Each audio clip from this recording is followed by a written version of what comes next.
and it was pretty breathtaking to see so many monsters in a swarm like this. Normally in the games, you come across 5 to 10 monsters if you had a full party. There are chain battles, allowing you to link multiple battles together to further increase your overall experience obtained. And it changed up with Daybreak. I knew about its new combat mechanics too. It adjusted overworld spawns to allow more use of its new combat mode, allowing one to freely attack in the field. You could see many monsters appear during this, but even that paled in comparison.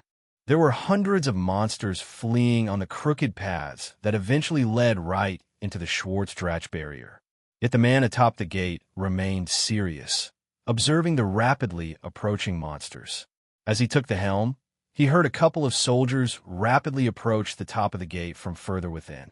And while this happened, my eyes rested on them, keeping silent. I began to see their mouths move, and I could take a guess as to what the soldiers were saying to Marquis Roner. Status report, soldier, Marquis Roner ushered, demanding the latest report from his assigned soldiers. Even though he was of the great houses, he still was a leader to this army. It was called a provincial army, which was under direct command of the lord of each great house. These provincial armies would be the very same ones to eventually start a civil uprising during the Cold Steel Games, triggering a full-blown civil war between the nobles and the Erebonian royalty. Reen and his group would get sucked into it, trying to play the hero as a third-party mediator between the two. A monster swarm is quickly approaching the barrier, my lord, the nearest soldier said, giving his report. A look of anger appeared on Marquis Roner's head. I can see that, you imbecile. Has our perimeter been secured? Why, yes, my lord. We've several soldiers who have taken up their post and are ready to attack on your signal. None of them have entered the gate. It's just, something is weird, the soldier said, continuing his report. Something weird? Out with it already. We don't have all day, Marquis Roner responded, keeping his response short. The soldier quickly nodded his head. We've reports from our scouts. They've returned from the forest nearby. There are these weird blue flowers popping out of nowhere. Moreover, we spotted a couple individuals fighting the monsters of the southwest front. It might be best for you to observe it directly, my lord. Weird blue flowers, you say? And who are these individuals fighting the monsters? It's pretty desolate out here. I don't think there'd be someone taking a picnic stroll in the middle of nowhere, Marquis Roner responded, wondering who exactly it was that was helping them fight the monsters off. The distance was too far to hear Father's Orbal pistol ignite with Orbal energy. Marquis Roner wondered if they were bracers. As suggested by one of his soldiers, Marquis Roner knew that he should have a look at the ongoing scene. He approached the edge of the gate and overlooked many shadowy figures scurrying about. Hundreds of them. With some binoculars in hand, he saw various amounts of mystical blue grass near the forest's edge. Going further down, he definitely saw two figures. One of them was taking shot after shot after shot, killing smaller monsters in one fell swoop. His eyes landed on the tall figure. Marquis Roner immediately recognized the man. General Osborne. What in blazes is he doing in this mess? And that child next to him? Marquis Roner uttered, only to feel a cold chill run down his spine. What? Marquis Roner exclaimed out of shock. Marquis Roner saw the violet-haired boy staring right at him with crimson-red eyes. They were very vermilion, despite it being through the binoculars. It was clear he saw the child next to Gileath looking directly at himself. At the same time, Marquis Roner saw the boy trying not to get in Gileath's way. Deciding on the spot, Marquis Roner immediately shook that feeling away and retreated his eyes. He then tossed the binoculars back at the nearby soldier. Keep the gate secure. You have my permission to open fire at will. Our duty is to keep this gate from getting destroyed. The people of Roer depend on it. Not a single monster shall invade the gate. And you do not need to worry about the southwest front. Do I make myself clear, soldier? Marquis Roner said, giving a command to his soldiers nearby. Yes, Lord Roner, the soldier replied, saluting him. Yet the soldiers atop the gate couldn't even make it halfway down into the gate itself before they were all suddenly caught off guard by a loud, deafening roar. It not only echoed throughout all the forest, but it reached the soldiers directly. It made a lot of their blood run cold. Marquis Roner was the only one who remained unchanged, but his expression was serious. AWO, an insanely loud roar echoed, causing all of the soldiers to look in the direction of the forest. Stomp, stomp, stomp. Before I realized it, blue flowers began to manifest where Father and I were. The ground began to quake, not because of the shifting ground beneath us. No, it was caused by this loud stomping. Thump!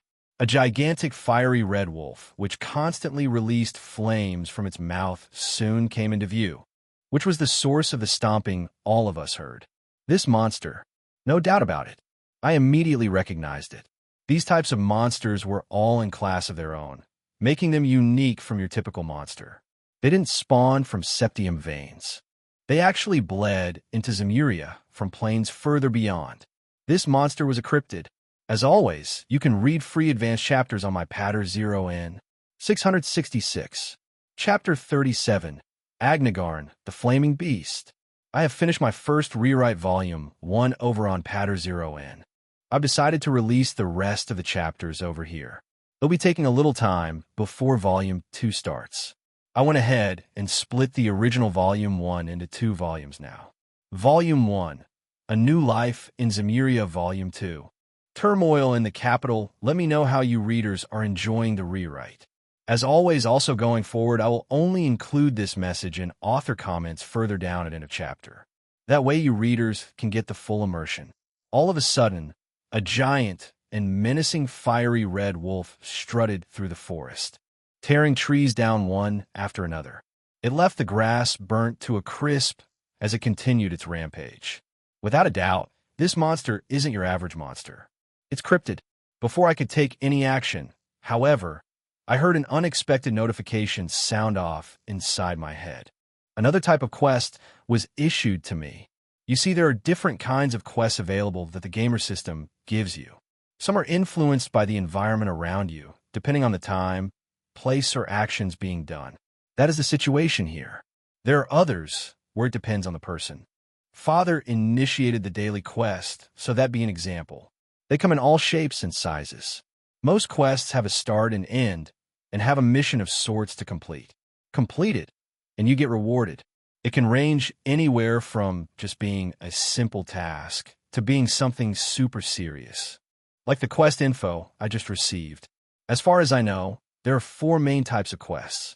The normal quest, daily quest, hidden quest that you won't know how to trigger until you meet its conditions, and what I just received. An emergency quest. Do something within the time constraint and get rewarded for it. And sure enough, once I read its contents, I became excited. Ding! An emergency quest has been issued to Gamer Naoto. A powerful cryptid has appeared. Work with your current partners to take down the beast. As long as the beast is slain, the reward will get issued. Gamer Naoto does not need to deliver the final blow. So it doesn't matter who. We just need to take the cryptid down, eh? I like that. Let's view the details, I thought. A blue screen suddenly appeared before me. Emergency quest issued. Slay the cryptid. Task 1. Slay the flaming beast, Agnagarn. Status. 01. A towering inferno clad in flames. Agnagarn scorches the land with its every breath. The septium veins below have triggered its arrival. Rewards. 5,000 EXP 15 to all stats 5 generation 4 quartz boxes. Random. Task 2. Bonus objective slay Agnagarn within 1 hour. Reward multiplier. 10.0x tactical bonus applied to total EXP gained. And yes, this is above the cap. Time limit.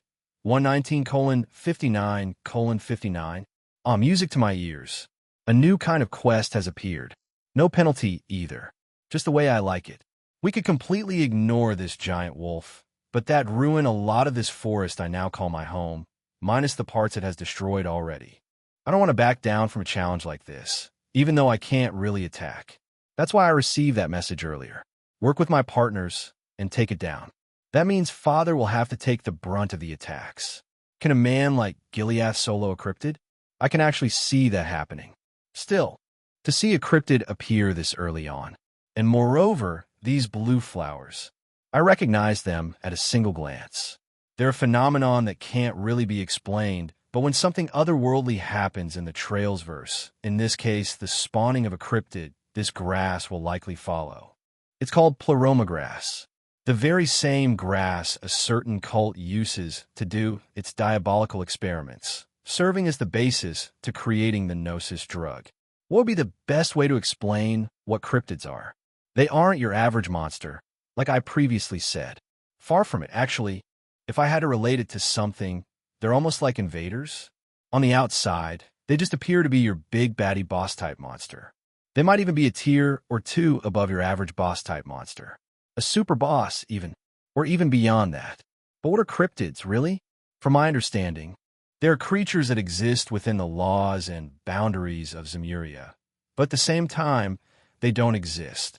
Like I previously stated, they're more like invaders. They come from other planes of existence. Just like the realm of Phantasma hidden within the Recluse Cube artifact. While monsters normally just go poof and return to being raw energy of the septium veins, cryptids behave differently. They explode into gigantic particles of light. This is because they return to wherever they came from, not existing in Zemuria anymore. To put it bluntly, their soul returns home. This is my opinion of them, at least. The easiest way to spot a cryptid is if the three higher elements are at play. If you see that, then it's likely a cryptid. Time, space, and mirage don't normally appear on Zemuria's overworld, unless in very special situations, like the appearance of a cryptid. It causes the surrounding atmosphere to turn weird too, like dense elemental particles becoming visible and such. Either way, a cryptid quite literally showed up at our doorstep, rallying hundreds of monsters at its beck and call. The flaming beast, Agnagarn. You would come across this cryptid in the Cold Steel games. And seeing as we're in Erebonia, it makes sense.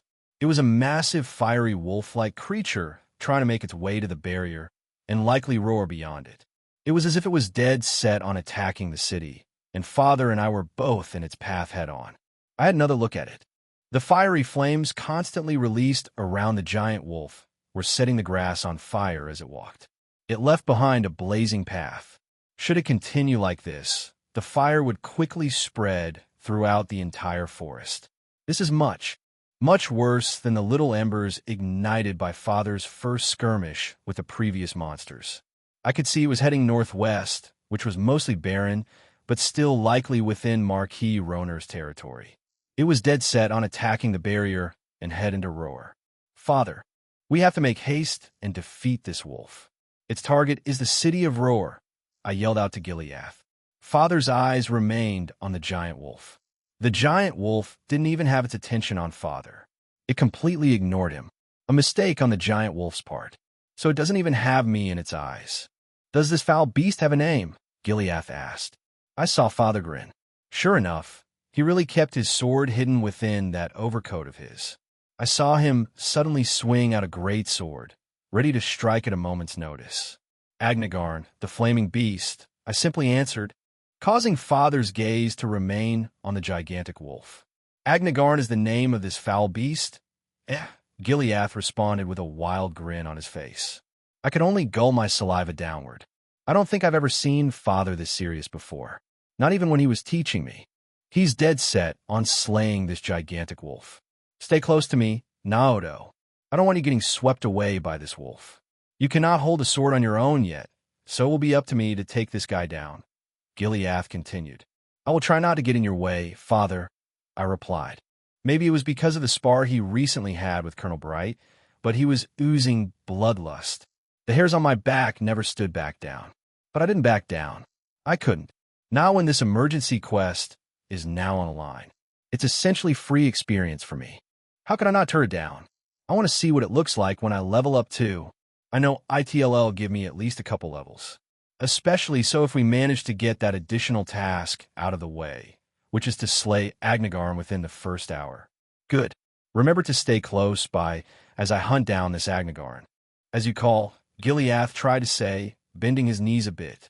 He was ready to initiate his first strike and slash out at the gigantic wolf. But the two of us saw the grass nearby rustle again. Seriously? All right. Recall the mini-map that constantly displays inside my head while I have Vermilion Eyes active? Shortly after that rustling, We heard voices speak out to us. I saw 3 green dots on the mini-map quickly approaching our direction. Myself and father were color blue. The blue ones I could trust without a doubt, while green ones are generally on your side. Hundreds of red dots could be seen frantically moving around, while the gigantic up before us was clad in purple. That was because cryptids were special monsters. Can you two help draw the wolf's attention for me? I shall lend whatever support I can. Thank the goddess, I managed to catch up to Agnagarn in time. Yet I fear we do not have much time to waste. A womanly voice said, reaching our ears. All of a sudden, a lone figure of a woman approached us to the southeast at a fast pace. 2 other girls straggled behind her, firing off what appeared to be arts? Were those arts? I couldn't tell. They were much smaller in height compared to the first woman. Yet this woman was carrying a staff. A staff? You're joking. This staff she's currently brandishing looks very familiar. As always, you can follow my patter 0 in 666. Chapter 38, Magic. Before we realized it, we were graced with new arrivals. It looks like the 3 of them were girls. 1 was a woman, while the other 2 appear to be quite younger. At least from the outside. My eyes almost popped out of their sockets, seeing the unruly golden hair on one of the 3 women before us. One appeared to be rather young too, sporting sandstone-colored hair. The girl beside her had insanely long golden blonde hair that flew well down to her feet. I immediately recognized this particular girl, and her appearance is quite misleading, especially so as she too was holding onto a large crimson staff. It was much larger than her stature. And did I mention her hair already? I could immediately recognize this girl at a first glance. Looks really could be deceiving. This girl was none other than the Crimson Rosalia. What an Adios name is the leader of the Hexen clan, doing all the way out here in Vestia Forest. And now that I think about it, the woman who spoke out to us first also looks quite familiar. Mother, they'll be going on ahead and assist this man to take down Agnagarn. The first woman said, briefly glancing her eyes at the golden blonde-haired girl. The girl nodded in response as the first woman joined up with us. I even saw the woman's color turn from a green to a blue, automatically becoming a true ally. Would you look at that? Another perk of having the gamer system. If someone displayed clear intentions, it was quite easy to tell who was your ally or foe. I saw the Crimson Rosalia scoff at the woman while she continued to last arts-like attacks at the smaller monsters nearby. Do as you wish, Isola. This little pup escaped quite far even without the help of the nearby spirits nearby. It still ponders the question how a cryptid managed to show up here in the first place. Crimson Rosalia responded. Even though she said that, her long, wavy golden blonde hair was still unruly. It almost touched the ground in several places and was quite unkempt. Despite restoring like that, she brandished her large staff forward and tilted it sideways. She lowered her voice and began to speak silently. It was as if space began to distort around her body, causing a blue glow to materialize. This blue glow was very reminiscent of what Father demonstrated earlier in the day when he casted some arts. But fundamentally, this was different. The woman was bending the elements themselves in the atmosphere to her will by channeling an incantation through her crimson staff. This was without a doubt a magic spell being casted. I became excited seeing magic before my very eyes. I then glanced my eyes back toward the first woman. The Crimson Rosalia mentioned the name Isola. Isola. Now, why does that ring a bell? I saw that she was much taller than the 2 other girls and had a gentle look in her eyes, despite showing that resolution to take down the gigantic wolf. She too was holding onto a staff, but it was much simpler than the Crimson Rosalia's staff. Hers had a large sky blue crystal on its tip, which surrounded itself by coiling white wood. The woman was wearing a long white dress with a blue robe draped over it. I could see Isola's gentle demeanor, but she wasn't hot-headed to where she immediately dove in front of Gileath to try attacking the wolf. Instead, she joined our side and knew where her spot was. Near me in the rear, Isola's eyes remained on the wolf, ready to launch her next spell. There was a small window that allowed me to move my eyes back to the other 2 girls. I heard the Crimson Rosalia speak to the sandstone-haired girl. My ears perked up the moment she dropped the girl's name. I didn't think I'd come across this person so early. Vita, this will be your first encounter with a cryptid on the outside. While I have given you my permission to leave the village, it will only be until Isola and I assist this soldier in defeating this pup. You are still considered a witch in training, so be careful and stay by my side, okay? Crimson Rosalia said, questioning the girl. So it really is her. Vita Clotilde. She's more of an eccentric one. She does eventually join the Anguis inside Ouroboros, but I don't see her as a true villain. Yes, she does help propel the Grandmaster's plans to their next stages.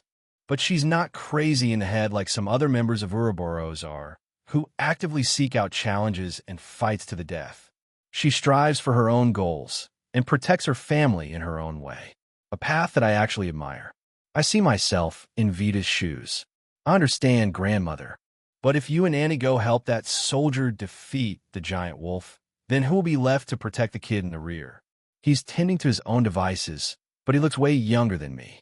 I'm surprised to even see a kid here so far out. Vita responded, feeling a hint of worry. Umo, you make a good point, Vita. I have no idea why this soldier brought such a small child with him, nor do I even care. Our only focus is to slay this pup, but I guess it won't be all that bad if we ensure the child's safety either. Can I leave that to you? The Crimson Rosalia asked. I'm already on it, mother, Isola said, interjecting. She quickly arrived beside me, trying to keep me safe. Before I could act any further, a few waves of monsters that were near Agnagarn suddenly rushed in where Father and I were currently positioned. Oof. These dull creatures are of zero threat. Gilead scoffed, crouching downward, doing a sudden twist of his body. He slashed out in one strike. Whoosh! A large gust of wind struck while Father swung his greatsword, blasting a few meters around him. The monsters directly in his view all got swept upward inside this whirlwind. Just his power alone caused it to appear, unleashing powerful cuts. It was as if he unleashed a powerful art called aerial. Seriously, Father, you really are no joke. The monsters' bodies were getting torn to shreds, and blood splattered onto the grass nearby. One after another, the monsters began to poof. I saw humongous damage numbers appear over their heads. It wasn't just in the 100K mark anymore. Several times the previous amount. Father was really going out to contain this monster wave, and its latest appearance, the cryptid Agnagarn. Isola didn't remain idle either. She raised her staff over her head and also placed it horizontal, which mimicked Crimson Rosalia's earlier chanting. Placing both hands on it, Isola too began a chant. That same blue aura appeared over her body, and her mana unleashed. O wandering spirits of the forest, please bless this one with the bellows of the wind and rest these poor souls with your cry. Sweeping lullaby, Isola exclaimed, finishing her chant. Choosing a wind incantation to support Father's whirlwind strike, we all saw a second gale sweep up around Isola's body and launch itself. It wasn't fierce or violent like Father's strike was. It came in after the initial gust, sweeping the rest of the monsters upward. None were spared. In no time at all did I see more damage numbers appear, and began to poof into the void one by one. These damage numbers weren't as domineering as Father's attack was just now, but they were plenty to finish these monsters off in one blow. It was from these couple of attacks did Agnagarn finally realize that we were attacking. The gigantic wolf let out a deafening and angry howl. AWO! Agnagarn angrily roared, causing it to focus its large pupils and shift its head downward. It saw 5 figures now. 2 had just launched an attack on the monsters near its giant frame. The whirlwind was big enough for the wolf to notice. It didn't cut into its fur at all, but it attracted the wolf. And that was all that was needed to distract Agnagarn from making its way to Schwarz-Dratch barrier. Father succeeded in taunting him, and by sheer force alone, might I add. Hearing that deafening roar, I saw the Crimson Rosalia grin. As much as I wanted to retort her for her earlier comment, I stayed silent. I was more excited to see magic before my eyes. The path leading to Agnagarn became clear after Isola assisted Father's attack. She turned her head toward me, allowing me to get a good look at her. Seeing Isola up close like this, her blonde hair finally made me remember. It was very reminiscent of another girl's hair, which was mostly plum. She would eventually become a member of Class 7 in Thor's military academy. This woman was Isola Milstein, Emma Milstein's mother. So she was still alive around this time. Huh? Now that I think, that does make sense. Her life would forfeit once she clashed against the new vessel of the Great One in the coming few years. That clash hasn't happened yet. That guy went by the name Black Alberich, taking over Franz Rainford's body in the process. Seeing Isola's gentle smile at me, she spoke out. Come now, little one. Leave the fighting to me, mother, and the soldier ahead of us. You can join Vita's side to where it's safe, Isola said, urging me to fall back to where Vita was. She was still out of the way further behind us. None of the monsters went over to her side. It was safe there. We heard zero rustling coming from the south, and I could see all the red dots coming from before us, or rapidly heading north where the barrier was. Still, I shifted my head toward Father, waiting for his acknowledgement. Father, I asked, go, Naoto. These two witches will assist me to slay the wolf. Well, hold off on your remaining lessons for the day, and resume them on another. I thank you for your prompt assistance, young lady, Gileath said, glancing both at Isola and I. I nodded my head and quickly fell back. Isola smiled again and let out a laugh. Such a polite child. You are his father then, I presume. It isn't every day where someone could immediately notice that mother and I are witches. Well, be in your service for the time being. I am called Isola Milstein, Isola said, introducing herself to us. At the same time, she held out her staff again, ready to chant another incantation. Likewise, General Gileath Osborne of the Imperial Army. We can save the pleasantries for later. I will not let this foul beast wreak any more destruction on my proud nation. Gileath responded, also introducing himself. Umo, I care not if you are a general of whatever army. Let us defeat this pup once and for all, Crimson Rosalia said, chiming in. Then let us defeat Agnagarn, Isola declared. Now, this is a lineup you wouldn't typically see in the games. Gileath Osborne, the Crimson Rosalia, and Isola Milstein all lined up, ready to challenge the cryptid.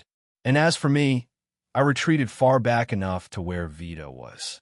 She appeared to be around 9 years old. She was born in S1180, if I recall. She wouldn't truly become a wandering witch until around S1196, which is around 7 years away. Witches tend to head outside that village when they turn 16. Emma was similar. She left Erin Village and immediately enrolled in Thor's military academy. I saw Vita smile at me as she spoke. So that soldier is your father, huh? I didn't think he'd be a general. That's pretty high up, ain't it? Vita questioned, welcoming me. Oh, and I'm Vita Clotilde, by the way. I'm still training under grandmother, but she allowed me to head outside the village with her. Vita continued, introducing herself to me. Indeed. Thank you for assisting father and I. It is nice to meet you, Vita. I'm Nato Osborne. I just recently turned 3, I said, introducing myself. Vita's eyes turned wide in shock hearing that. You're only 3 years old. What is a soldier like him bringing such a young child in such a dangerous place? Vita exclaimed in shock. Ha! I'm used to it. You wouldn't understand being the firstborn son of a high-ranked military official. He's already started training me too. I hope we can get along, even if it's just for a little while, I replied, scratching my head. I see, Vita said, going into her own thoughts for a moment. She ended up smiling again. Oh, and you could just call me Vita. It's nice to meet you, Naoto, Vita happily said to me. At the same time, we made sure to keep our distance from Gileath, Isola, and the Crimson Rosalia. I was about to watch a cryptid get slain, and I had a front row seat to watch the show. As always, you can follow my patter 0N. 666. Chapter 39. SmackDown. I didn't think I'd get to meet a character that is much closer toward the character cast of the Trailsverse. Both the golden-haired girl and the sandstone-haired girl. The Crimson Rosalia and Vita Clotilde, respectively. There is also Isola Milstein, Emma Milstein's mother. She unfortunately passes away after her clash against the Black Alberich. and is dead by the time you get to see Emma introduced for the first time during the Cold Steel games. On the other hand, Vita is much younger here. She should be around 9, making her 6 years older than me. By the time she becomes a wandering witch of her own, the 100 Days War would have been long over. I'd be around 10 at the time. Vita is currently, as one would say, broadening her horizons. Witches in training aren't even allowed to leave Erin Village until they become a wandering witch. I'm surprised to even see her next to me right now. She probably begged to come, and Isola permitted it. All matters typically get delegated to the Crimson Rosalia, though Erin Village isn't that big, only has tens of people at most. The Hexen clan has waned over the centuries. And you heard me right, centuries. They've been around since the Middle Ages, several hundred years ago, and perhaps even longer. It wasn't exactly clear how old the Crimson Rosalia is. I say that, but this version of the Crimson Rosalia is her second iteration. She isn't her original. Part of her memories lingered, which eventually took shape into a soul, becoming the Burning Sphinx again. From there, the Hexen clan formed. Right now, she's parading around as Rosalia Milstein. So in a way, she is truly Isola's mother and Emma's grandmother. Vita also calls her grandmother, but the two aren't bound by blood. It's a very convoluted relationship, to say the least. But it is a relationship the four share nonetheless. Vita sees Emma as her younger sister. She challenges Emma in various ways, despite being on the opposite side. You'll clash against Vita here and there during Reen's adventure. And honestly, I see myself doing that too. Depending on how this new life of mine goes, I could end up being Reen's ally or Reen's foe, especially if I want to honor Father's name as an Osborne. Right now, though, I simply smiled back at Vita after we introduced ourselves to each other. It's nice just being near her like this. So you're fine being called Vita then. In that case, you could just call me Naoto, I happily said to Vita. Father's been training me, but we were rudely interrupted by the appearance of this giant wolf. I promise you I will not get in their way, I said, taking another look at Vita while saying that. In the coming years, Vita will become a world-renowned beauty and a leading opera singer to boot. It might do me well if we can become friends now. The more connections you can form, the better. Plus, she could be a ticket into Ouroboros should I ever want to encounter those types of people. And that was just on the outside. Vita's a true witch. That's fine by me. So it's Naoto. Why is such a small kid like you training in the first place? It's dangerous out here, you know. I know you said something about a military background, but that's still way too young, isn't it? Vita responded, still doubtful. Like I said, that's being the son of a general for you. It is true I'm only 3 right now. The more foundations I can set earlier, the better off I'll be later on, or so Father says. I replied, scratching my head. And I can't exactly go against Father's wishes. I continue to say, shrugging my shoulders. I think I know where you're coming from. I can't exactly go against Grandmother either. And trust me, I've tried. I'm grateful both Annie and Grandmother allowed me to come. Vita replied, also shaking her head, sighing. It would seem we shared a similar sentimentality on the matter. Go figure. As we exchanged those words, I saw Father suddenly unleash a crazy battle chi. You see, there's a term for this. It's called battle aura. This is something that isn't fully explored in the Trails verse, but reach a certain point in the martial arts you study, and you can unlock something called battle aura. Martial arts is much more prominent in Eastern Zemuria compared to the West, so like I said, it's not a fully versed topic as subjects like arts and combat orbits are. I don't even know the conditions to unlock battle aura, and not everyone can wield it either. You need to reach a certain point in your training. Only practitioners can use it, as far as I'm aware. It's those inexplicable colors you'd see when you saw characters like Zinnia Movable and Walter the Direwolf clash during Sky's Peak. That fiery orange and that cool blue aura respectively. It might just appear flashy when you see it happen, but battle aura has its own story to it. It can tremendously boost one's combat parameters, depending on how much you can unleash it. As to whether or not I will learn battle aura, that will remain to be seen. Father is currently finding a teacher for me to teach me swordplay, so it could become possible down the line. Unlike me, Father has had years of combat training under his belt. He has taken the Erebonian's military combat form to its peak and unlocked battle aura along the way. The energy he was now releasing was similar to Zin's aura, a fiery orange-red. Father's had more red in it than orange, making him very domineering. Huh, Gileath roared. Not holding back, he allowed his aura to sweep around his entire body. Still crouched, he dashed. Using his legs, Gileath leapt in the air, several feet high. Continuing his motion, Gileath slashed downward in front of him, aiming for Agnigarn's head. Agnigarn suddenly opened its mouth, seeing Gileath's imminent attack, and tried to chomp away at his greatsword. Shring!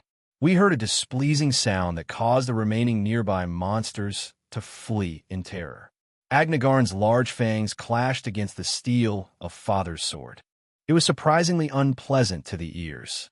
Father had taken the first strike against the gigantic wolf. Following that, to make sure Agnigarn didn't back away, Isola immediately began another chant. The previous blue aura I saw enveloped Isola's body, once again, keeping her staff horizontal. No matter how many times I see this happen, it was still exciting to see with my own eyes.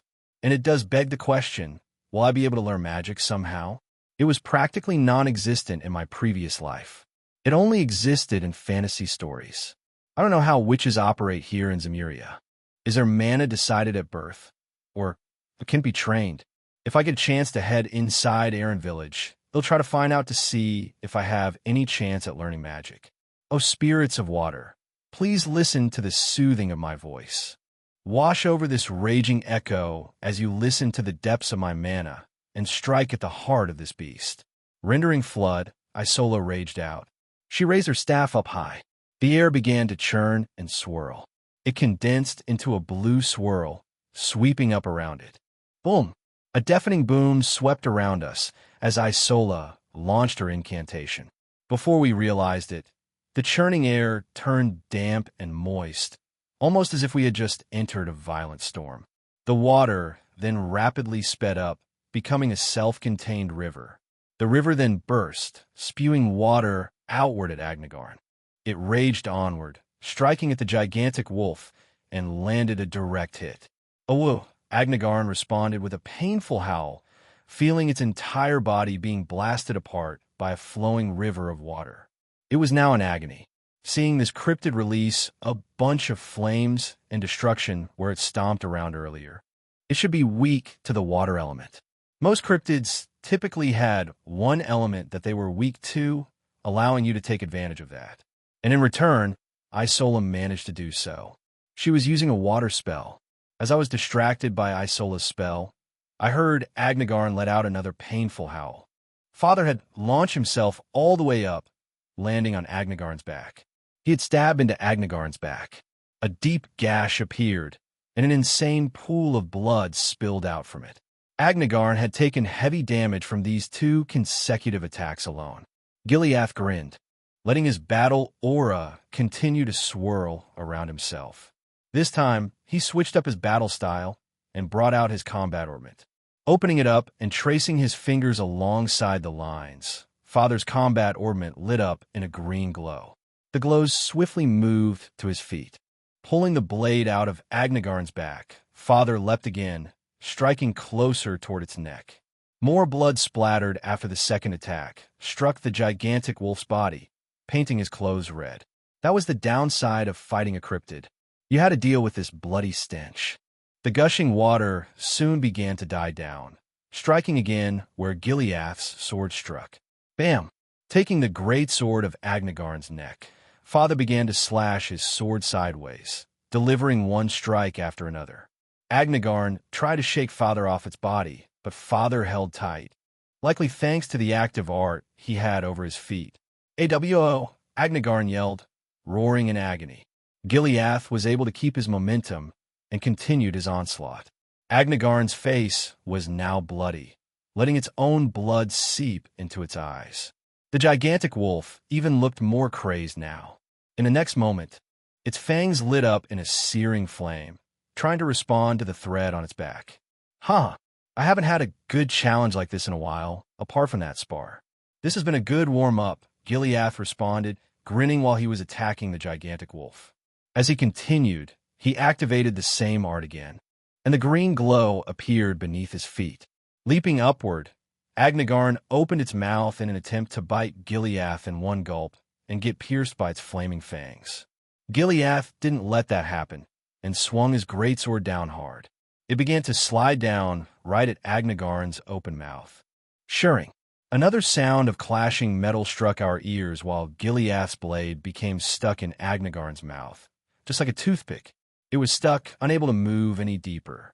Agnagarn roared out in pain. Even my body shuddered a bit. Imagine taking a knife to cut one of your own teeth in half. Sheesh, that must be painful. The fangs of a gigantic wolf began to crack and split open. Agnagarn's crying roar intensified. This was the most painful roar yet. It began to toss its head around, trying to shake Giliath off its body, but Giliath held on. He acted as if this was a playground, despite currently battling a cryptid. Seeing this, I became silent. Is this even a battle? I retorted. Giliath was having too much an easy time fighting this cryptid. It was quickly becoming one-sided. Vita giggled hearing me say that. Hee, your father isn't a slouch, that's for sure. Those high up in the military can carry themselves well in battle. I fear us providing aid might have been for naught. I don't see this battle lasting much longer, Vita replied. And after Vita said that, we heard a loud shatter. Crack! Agnagarn's flaming fangs actually managed to shatter into several pieces, crushing its mouth altogether. As a result, Giliath was able to use this momentum, continuing to slash Agnagarn's body through and through. It seems my support is no longer needed, Isola said, joining our side. Isola placed her staff back on her back. She only used 2 incantations total. One helped sweep away the monsters nearby Agnagarn, while the second one allowed Giliath to secure a good footing on top of it. The water even helped quell the flames it unleashed, until it decided to use its last-ditch attack with its fangs. Blood continued to splatter onto the grass before us. Before Isola placed her staff away, she made sure to put out all the nearby flames so they wouldn't spread to the rest of the forest. How thoughtful. Now Father won't need to waste another art to deal with this aftermath. The scorched grass left behind a blackened trail, unfortunately, but the flames were extinguished, and this will eventually get replaced. Fresh grass and plants will cover this place in due time. This scorched grass left quite a big trail, and it could be seen quite a long way to the Schwarz-Dratch barrier. All the while, I heard a constant flurry of distant gunfire, taking care of the other monsters. Agnagarn let out its death woes, unleashing a final howl. Father had actually cleaved its body in half with his greatsword. I truly underestimated how powerful Father can get. Or is this the result of a vast difference in levels? I'm not sure. The gigantic wolf couldn't even shoot out its signature flaming breath move to burn all of its nearby surroundings before Father finished his attack. Isola didn't even need to help him deal the finishing blow. I saw its body start to shine brightly, slowly evaporating into different colored lights. So cryptids do end up returning home after all. The battle ended as swiftly as it began. But would you have it? A notification soon followed suit. It was something I expected seeing that we cleared the mission, but I heard multiple notifications follow suit. I inwardly smiled. All of the emergency quest tasks have been completed. Ding! Gamer Naoto has successfully completed emergency quest. Slay the flaming beast, Agnagarn. Ding! Gamer Naoto has completed the allocated tasks within the first hour since the emergency quest was issued. Now, calculating rewards. It looks like my first level up has come. As always, you can follow my pattern 0N. 666. Chapter 40. Returning home, as much as I wanted to review the notices sent my way, I felt a sudden drowsy spell. The action that happened before me was starting to catch up, and my mind became exhausted. My energy levels might be fine because I leveled up, but I witnessed my first battle in this new life of mine. Not a spar or something hosted. This battle was spontaneous and happened very quickly. Isola found some time to cast a cleansing incantation wiping away any lingering flames and at the same time, wiping off that horrible stench that was on Father. He dealt the most damage to Agnagarn, and he was soaked from it. The blood, that is. This ain't the games, you know. Monsters bleed before they vanish back into the void. Placing the greatsword back into his overcoat, Father quickly approached my side. He saw me yawning and stretching, and placed me in his arms. Turning around, he observed Isola nearby. "Thank you for the assistance dealing with this matter, Miss Isola. I will take Naoto from here. And thank you too for watching over him, young one," Gileath said, approaching the three witches. He initially glanced at Isola, and then shifted his eyes to Vita. I ignored the several notifications that I received earlier. There will be more time once we return home to review that information. We still needed to clean up, so I knew it wasn't the best time. Father's bloodlust was still leaking somewhat, and his presence was overbearing. Vita gulped a bit. "It is us who should be apologizing, Mr. Gileath. We already allowed Agnagarn to wander this far on its own, and we've been chasing it for a while. You managed to catch it at the tail end. I'm just glad we managed to destroy Agnagarn before it could cause irrevocable damage," Isola responded, smiling. A job well done, you too. And you even managed to do your role for once, Vita," Rosalia said, nonchalantly approaching us. "I didn't think a soldier of your caliber hailing from the Empire would be enough to take down a cryptid. It was a pleasant sight to my eyes." "What's that supposed to mean, grandmother?" Vita retorted, hearing that remark. "You are." Gileath decided to ask who exactly the Crimson Rosalia was. To my surprise, he was shot down. Who I am is not important. It is unlikely we'll see each other again. If it wasn't for this cryptid coming so close to a human city, I would have not bothered coming at all. Rosalia responded back, appearing unamused. Yet hearing this only caused Gileath to grin. "Is that right? Even if you do say that, I have a pretty good guess as to who you are." "Very well, I will refrain from doing so," Gileath said back. Rosalia's eyes squinted a bit, observing the tall man who now had the violet-haired boy in his arm. It wasn't often Father did this. Not unlike when I was first born. I felt secure. It was cozy, and I was quickly drifting off into dreamland. "Oh, do you now?" Rosalia asked, retorting with a grin of her own. She glanced her eyes back down at Vita. "Vita, where are your manners?" Rosalia suddenly asked, snapping Vita back into reality. "All right. Thank you for beating that giant wolf. Mr. Soldier, I'll definitely have a good story to tell my little sister later," Vita responded, smiling. "Her little sister, eh?" She must be referring to Emma Milstein. I wonder, she should be around my age. Maybe something can happen like how Father managed to set up future play dates with Ellie? I'm not sure. What was a fight for the eyes? I managed to work up a nice sweat and managed to stop the beast that was wreaking havoc on this empire. "It will be a tale to tell," Gileath said, causing Vita to nod her head. As Father said that, Rosalia turned toward Isola. "Isola, make sure any lingering flames get put out. We secured our nearby surroundings, but it's likely that the wolf caused destruction elsewhere. I will take Vita and go on ahead." "Don't make Emma wait too long, all right?" Rosalia asked. "Of course, Mother. I don't want to make Emma wait long either," Isola responded, nodding her head. So they really were talking about Emma. Can I help with that?" Vita asked, pouting. "No, we mustn't tarry any longer." "Come, Vita." All right. "Mister, let Naoto know it was nice to meet him," Vita said, waving her hand at Gileath and the violet-haired boy in his arms. Naoto was now fast asleep, snoozing away. He wasn't in a rush to review those gamer system notifications. Once they return home, he'll see everything that he had obtained. Gileath nodded his head at Vita. "Of course. I will ensure the barrier's safety with your departure, Miss Witch. You can leave the remaining cleanup to us," Gileath said. With that said, Vita approached the Crimson Rosalia. Raising her staff high, the blonde-haired witch let her mana loose once again and uttered an incantation. A warping spell. The two vanished from sight right then and there. Gileath then turned around to look at Isola. "Cleaning this up won't take much. Presuming you are a witch of similar caliber to her. It looks like you want to return to your daughter's side too, right? The quicker we can do it, the sooner you'll be able to," Gileath asked. "That's right. I don't want to make Emma wait long. I must say, your son does seem to be of similar age. Perhaps it won't be out of the question for the two to meet in the future, Isola responded, smiling.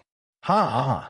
I was sharing a similar sentiment, especially as you introduced yourself as a wandering witch. Our house isn't actually far from this spot, just on the other side of this forest. I'd welcome you to our home anytime. If you're willing, that is, Gileath said. Foo-foo, that offer does sound quite tempting, and it is much appreciated. We're in a rather recluse village, to say the least. We don't typically let our young ones leave it, but it might be good for Emma to make some friends down the line. Outside of the village, that is, Isola replied, nodding her head. Should we cross paths again, I will bring Emma out. She's Emma Milstein, and as for me, Isola Milstein. She was named after me and mother, Isola responded. So it's Emma Milstein. I will note this name. Should we ever cross paths again, as you stated. Now let us clean the rest of this mess up. Marquis Roner soldiers have been taking care of the open areas, so all we need to do is focus on the forest ahead of us, Gileath answered. With pleasure, Isola replied, nodding again. An unexpected duo soon got to work. A soldier and a witch. They had some aftermath to manage from battling with Agnagarn. The damage it caused wasn't exactly heavy, but if left untouched, it would likely destroy the rest of the forest before them. The two didn't want that to happen. And as for me, well, I didn't get to see any of this happen. I recalled the exciting battle Father and the witches had against the cryptid, Agnagarn. I was recalling it during my dreams.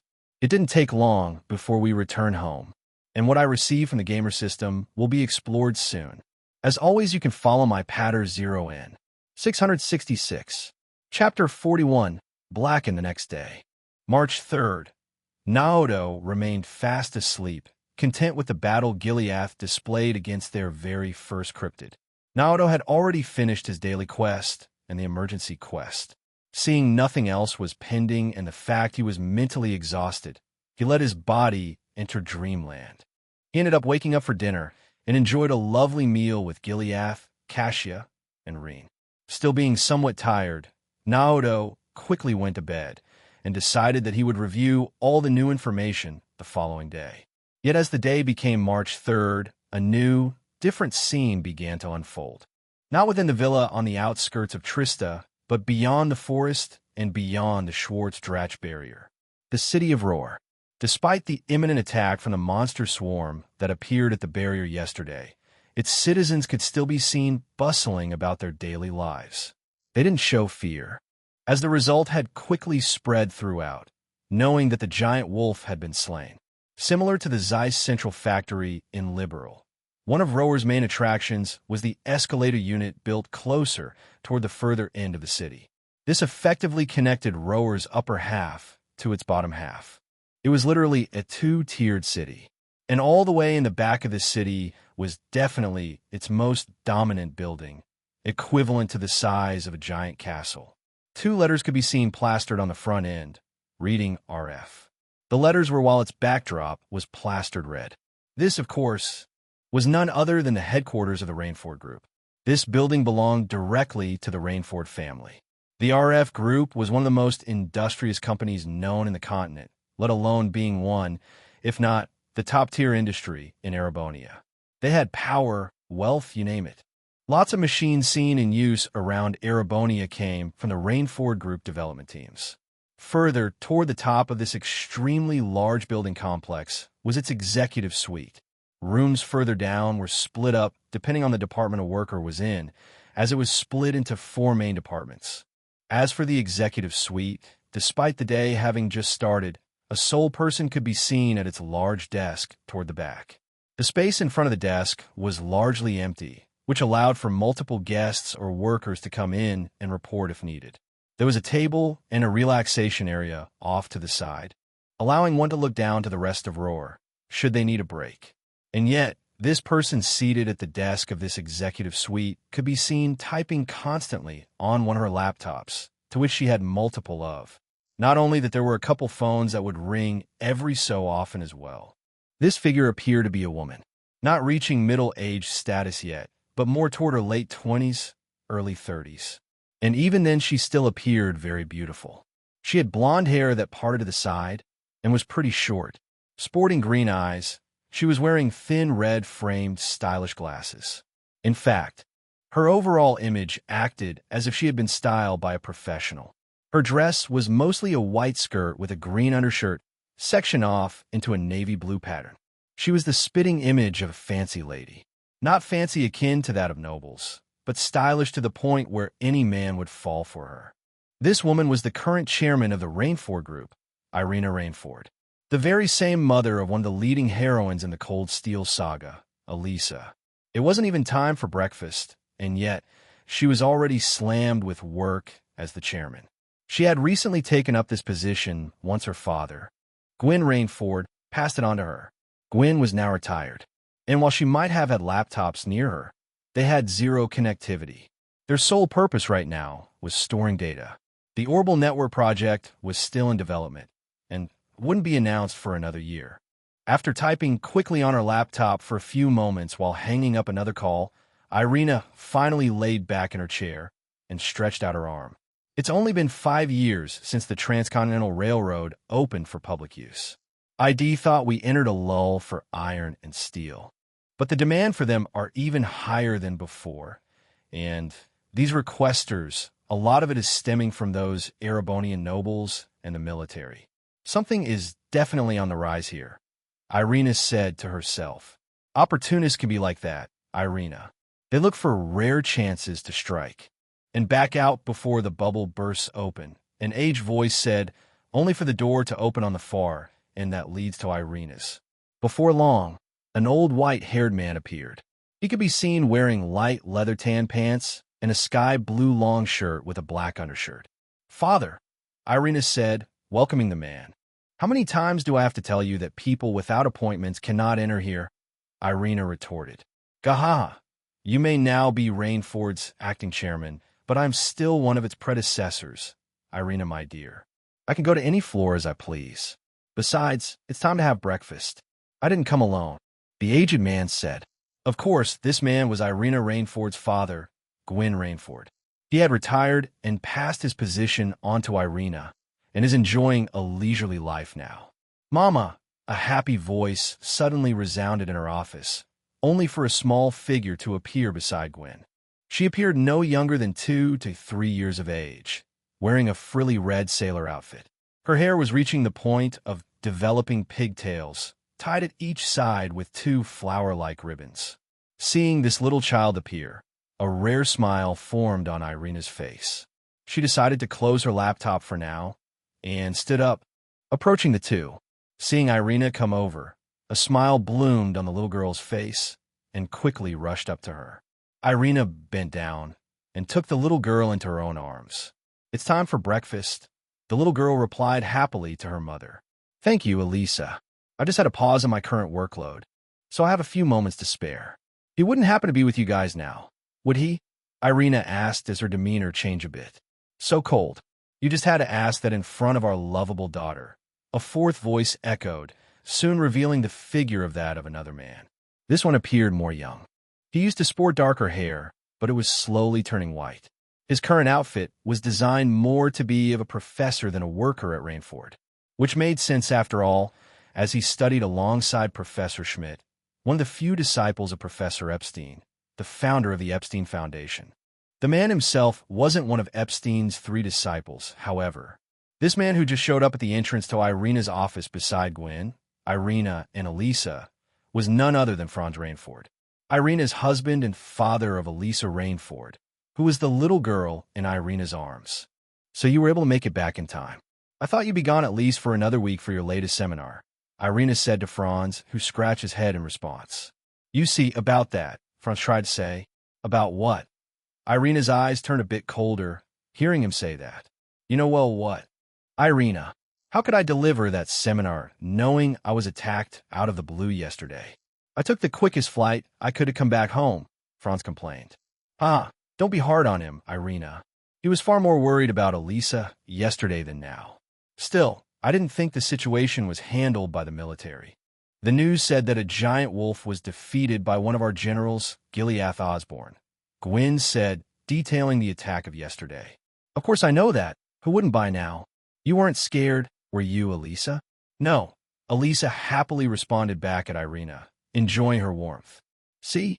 Nothing to worry about, Franz. You probably just hightailed it out of there to not work with that bastard, Irina said, revealing a grin. Ugh, Franz groaned, but didn't retort back at her, likely confirming part of that was true. Schmidt may know a lot, but his personality, Franz continued to say, letting out a small complaint. Stop that bickering first thing in the morning. It's not healthy for Elisa here. Let's go eat. You are hungry too, right, Elisa? Gwen asked, trying to stop Irina and Franz. I am. Can we go, Mama? Elisa asked, pouting a bit. Sure. Franz, be sure to lock up the office, okay? This is a rare pause for me for not having any meetings booked right now because of that attack yesterday, so I'll take full advantage of this. Irina grinned at Franz as she ruffled Elisa's hair some more, causing Elisa to let out another giggle. Fine. Just be sure to not start without me, okay? Franz complained, but didn't deny her. Irina then tossed her keys to her office at Franz. See you soon, Papa. Elisa also responded happily. Before long, Irina, Gwen, and Elisa left Irina's office, leaving Franz behind, alone. Yet, as soon as he went for the keys to lock up the door, Franz's expression suddenly turned weird before a deeper voice echoed in the room. You're being tailed, a deeper voice said, which came from Franz. This voice acted as if it was meant for someone to hear it, but now, Franz was the only one left in this office. Even so, Franz didn't react surprised. His tone turned higher once more before answering this deeper voice. So, Franz replied, uninteressiert. I am about to have a meaningful breakfast with my loving family. Do you think I will ever listen to the words of the like of you? Franz scoffed at the deeper voice. As he did, his expression turned weird once again before the deep voice responded to him. And from this point onward, every time this deep voice started to speak, this expression would follow suit. Do you not have a little interest in someone looking to target your pitiful life? The deeper voice scoffed at Franz. No, no one would dare target the leading figures of the Rainford Group so easily. It may not look like it, but we have good security, Franz replied, shrugging his shoulders. Even if you're being tailed from one of those assassin guilds, the deeper voice asked Franz. An assassin? Someone placed a hit on me? No, they wouldn't place a hit on me. Don't tell me one of those groups discovered your trace. Franz questioned himself. Before long, his pondering look vanished, only to be replaced by a grin. Why don't you see for yourself? The deeper voice said, only to cause Franz to turn around toward the side. He then slowly approached one of the windows, passing the relaxation area. Looking around a bit, way further out in the distance, his eyes constricted. It didn't take long for him to spot a figure on one of the rooftops. Meanwhile, heading to that rooftop much farther away, one figure quickly appeared on top of it. This figure was mostly dressed in black, covering most of their face and body. But if one looked closely, they had the figure of that of a small child. A girl to be specific, one with lavender short hair and turquoise eyes. Seeing herself arrive far away, her attention quickly turned toward the Rainford Group building, toward a specific room, toward the top. Despite where one would have difficulty seeing anything inside this room, her eyes could see it clearly. She saw a figure of a man happily chatting away with 3 other figures. So this person's my next target? The girl uttered softly, continuing to observe this man for a bit. If one traced her eyes, they were currently on none other than Franz. In the next moment, another shadow swooped down, fully clothed and face hidden, just like the girl. Kreuger, you've arrived, the older voice said, revealing that to be of a man. Yes, senior. I did not think this next target would be someone of that much importance. But to target the Rainford family, the girl said, revealing herself to be Kreuger. We do not question our suppliers. Should they have a request of the Moonlight Horse, we shall act accordingly. I specifically placed you on this mission because I trust your talents, and our payment has already been accepted. Besides, Franz is no ordinary fellow. Our leader was definitely firm on that part, the older figure said to Kreuger. Acknowledged, Kreuger responded. Good luck, Kreuger, the older figure said, before vanishing once more. As for Kreuger, she turned her head back toward the room where Franz was, only to see that he was alone now. And yet, she felt something off. In the next moment, Kreuger saw Franz approach his window. Looking around for a bit, Kreuger saw Franz slowly turn his head toward her. Almost on cue, he acted as if he had a straight path of sight right at her. Kreuger stayed silent, seeing Franz staring right at her. Even so, she felt weird as it lasted for only a moment. She could even see Franz grinning at her, which caused a cold sweat to drip down her spine. After that, Franz turned around, only to vanish from the window. Kreuger felt her breath turn still, unable to gasp for air for a brief moment. Her composure then returned to normal quickly after. Franz reined forward, Kreuger uttered softly, seeing Franz's disappearing figure. As always, you can follow my Patter 0N. 666. Chapter 42. Planning. Little did I know that a certain assassin had already started on her long path to one day confront one of the leading figures of the Rainford group, Franz Rainford. The games never stated exactly what year the attack happened that eventually claimed Franz's life, only to get taken over by Black Albrecht. But Sharon becoming a maid of the Rainford group doesn't take place until S1196. Isola's attack on Black Albrecht happened shortly before that, in S1195. Right now, Kreuger, or Sharon in the future, is planning her attack and won't launch it on Franz until the time is ripe. She immediately noticed that Franz was no normal fellow. That all happened within the span of the day. And well, as for me, I enjoyed a nice long sleep. Father had intended on a weapon demonstration after the battle with the cryptid ended, but seeing as I was tuckered out for the remainder of the day, he put those plans on hold. The night studies also resulted in the same. Thankfully, my daily quest was complete, so I could afford to do such. You'll need to make sure to complete today's daily quest, though. I don't know if I ever went into what I was doing, have I? In the morning, I would do my daily quest, focusing on training my stamina and running. It was all I could do. The daily quest currently doesn't focus on my other stats. Weapon training hasn't officially started yet, but I suspect it will by the time S1190 happens. I should have developed enough stamina to train other portions of my body. You can't do much without that, haha. And apart from that, I study history and politics in the evening. Most of this does get covered in various school curriculums, yes, but I'm still part of a well-respected background. Being the firstborn son of a military general does carry its own pressure. Reen has it much easier. He can goof around more, though he does show interest in what I read from time to time. I've already gotten accustomed to speaking full sentences too, let alone read. Since the tech in this world won't really kick off until one more year down the road with the Orbital Network project, reading has become a pastime of mine. In the coming years, we'll develop combat orbments in the shape of phones, both available to the public and private industries. Laptops and computers do exist right now, but without the internet, they don't have much use apart from storing data. Not everyone can get their hands on them either. It is sad to say, but with the lack of technology despite the orbital revolution happening, I'm placed in a weird time where I can't enjoy those benefits yet. They'd mostly be distractions anyway, as I'm more focused on my training and studying right now. They'd call me, just eventually, and I can't wait for that to happen. Have you ever seen fantasy internet before? Father had dumped this busy schedule onto me instead of Reen.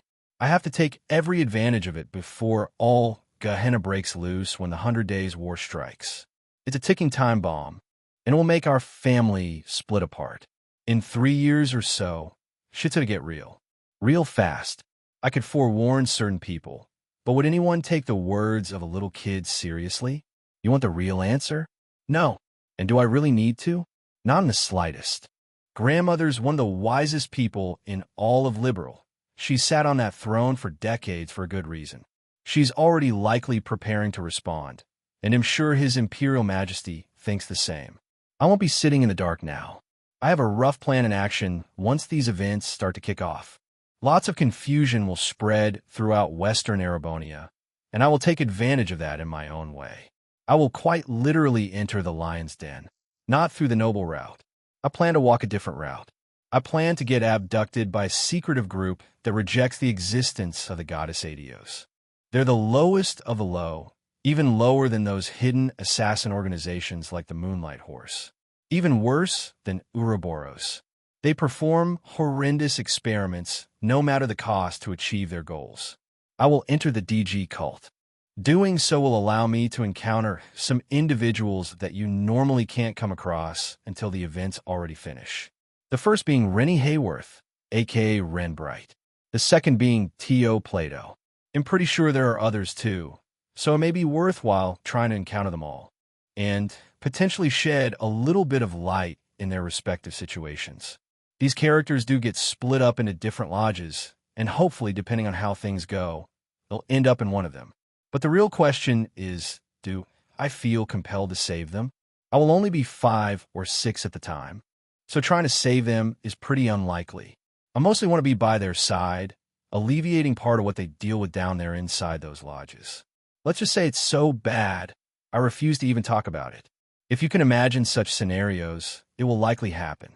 And if I throw myself inside the DG cult, they'll be subjected to those experiments too, no doubt. The DG cult has some of the worst people you can imagine in the entire continent. They reject goddess Adios herself and worship demons and devils. The battle yesterday shed some light on this. The Zemurian continent isn't the only world out there. Different planes exist, and fantasy creatures such as angels and devils bleed into this world from time to time, some in the form of cryptids. When a cryptid returns home, they simply return to their respective plane. I will point out one thing too. In Sky the Third, Kevin's squad will come across what's called the 77 Devils. As his party worked their way down the various strata of Phantasma, they encountered more and more of these devils along the way. If I were to put this concept from my previous life, it'd be like rejecting the belief of Jesus Christ and believing the leader of the devils, Satan. I want to open that can of worms in just providing an example here. What I will say instead is that dark stuff you can imagine does actually happen inside the DG cult. Sacrifices, rituals, experimentation, all for the better belief of what those cultists believe in. They're inhumane to the point that they push actuality to the extreme. They use science and orbital tech. They could even hack devices in the coming future with ease and develop otherworldly drugs. You'd know the name is Gnosis. No matter who is brought into the DG cult, they get subjected to that. T.O.'s situation is similar to Ren. The experiments might be different depending on what they test at the time. T.O. ends up with sharper senses than most, being able to even sense the flow of mana and the elements at play. She's always the first one to react to the party's surroundings, depending on what changes. As for Ren, she receives enhanced cognition, making her brain process at much faster speeds than what a normal human could do. She becomes a walking computer, in a way. On the other hand, T.O. eventually joins the Epstein Foundation due to her sharpened mind, and joins the SSS in the process. Rennie would denounce her name and become Ren, eventually joining Ouroboros. And well, I wanted to be there for them. And it's possible I might even encounter other individuals inside the DG cult. Not just T.O. and Ren. The games cover a vast story. I'm sure it's not just those two inside. Those two had very tragic stories compared to others. I also have the future events in my head, so this could be a little contribution to that. Either way, 3 more years still have to pass to see this plan of mine become a reality. For now, I'm just a little kid enjoying spending his time with a loving family, studying and training. My thoughts concluded on this matter. I felt the sun's rays shine upon my window. Every so often, I would sleep beside Gileath and Cassia, but I do have my own room now. Except for one thing, slowly waking up to start the day, I stretched my body. I felt really fresh. No mental stress or anything. Full of energy to start my daily quest. If it just wasn't for one thing that distracted me. I saw a smaller figure appearing beside me once I unfolded the covers. It was a little boy whose hair matched my mother's, Cassia. "Reen," I uttered. Seeing this child before me enjoying a peaceful sleep at my side, I couldn't help but sigh. I fear the time that will drive a wedge in our family is coming sooner than I want it to be. "Knowing what is to come and all," I uttered. I kept my voice quiet to not wake Reen up. This child is of course Reen. He'll be turning 2 later in the year. You'd think he'd still reside in his crib, but Cassia permitted him to sleep beside me. Not every night, but it happens sometimes. The very same Reen Swartzer we all know and love, where he will become his own main character in the coming years. But right now, he's my little bro, and ITLL remain that way. Brother, Reen suddenly said, calling out to me. It would seem my actions still caused him to wake up. He clung onto my arm. I shook my head. Reaching my finger outward, I gave Reen's forehead a gentle push backward. Just like how you'd see a certain ninja duo do it whenever the older one wanted to scold his younger sibling. I'm referring to Itachi and Sasuke here. How many times do I have to tell you not to wander into my room like this, Reen? No doubt this is Mother's doing, I replied, sighing while looking at Reen beside me. He was already starting to form his sentences and was already addressing me as his older brother. How cute. As always, you can follow my patter 0N. 666. Chapter 43. Level Up. I saw Reen puff his cheeks out, pouting. It's better when I sleep in your room, brother. Mother allows it, Reen answered, pouting. Huh, I replied, sighing. You know, I tend to wake up really early, right? I may not be here at times to see you wake up, Reen. I retorted back at him. I don't care, Reen simply answered. I couldn't help but smile hearing Reen respond back like this. What will I ever do with you? I said back to Reen while shaking my head. Still, since you are awake now, why don't you go see if breakfast will be ready soon? I typically head out for my daily jog by now, but I can push that back for today, I asked Reen, causing him to tilt his head. You won't come with me? Nah. If you see Mom and Dad, tell them I'll be there in a few, all right? I asked Reen. Okay, Reen happily replied. Reen was still quite young, so I helped him wobble off the bed. It was pretty funny to see him struggle a bit, but he was able to stand on his own. This is the time where most kids are starting to walk about. I did see Mother standing in the open doorway with a smile, making sure the two of us didn't get hurt. Reen managed to make it to Cassia's side. I saw Cassia pick Reen up, placing Reen in her arm. Get this, Mama. Brother said he would join us for breakfast. Reen happily said to Cassia. Hearing that, Cassia smiled. Foo. Is that right? Cassia said, looking my way. You'll make your favorite omelet today, Naoto. The first day of the weekend had just passed, so it's Sunday now. Your daddy will have to return to the capital tomorrow again for the week. He won't return until next weekend, Cassia said to me. I nodded my head. Got it, Mom. He'll be down in a few, I happily said. Cassia bid me farewell for now, and I saw Reen wave his hand back at me. I wish moments like these could last forever. Sadly, I know the reality that is to come, but I didn't want to change my current position. But more importantly, I wanted to review everything that I had obtained yesterday. I immediately saw the completed daily quest, which had since been renewed for today. It provided me another stat point to use. It was March 3rd now, bright and early in the morning. Like I said, I would have started jogging, and maybe Reen has a sixth sense about these kinds of things. Did he know I was going to take it easy today and do my jogging later? Is that why I found him in my bed? A question that couldn't be answered. But that didn't deter my anticipation. I saw the notifications one after another, and just like yesterday, it almost made my head spin again. It was a lot of information to process. I still let the notifications play out again from the time the emergency quest had finished. I had completed Task 1 and Task 2, but it looks like there was what's called hidden conditions. These come by every so often, requirements that you can't outright see, but if it happens, you'll get additional rewards for it. And it was worth it all right. Ding! Gamer Naoto has successfully completed the emergency quest, Slay the Flaming Beast. Agnigarn 1-1 ding. Gamer Naoto has completed the emergency quest within the allocated time frame. Additional rewards have been received. Ding! Gamer Naoto has met the hidden requirements. Ensure Isola Milstein's safety 1-1. Develop friendship with a witch of the Hexen clan 1-1. Further additional rewards have been received. Now initiating the calculation. Ding!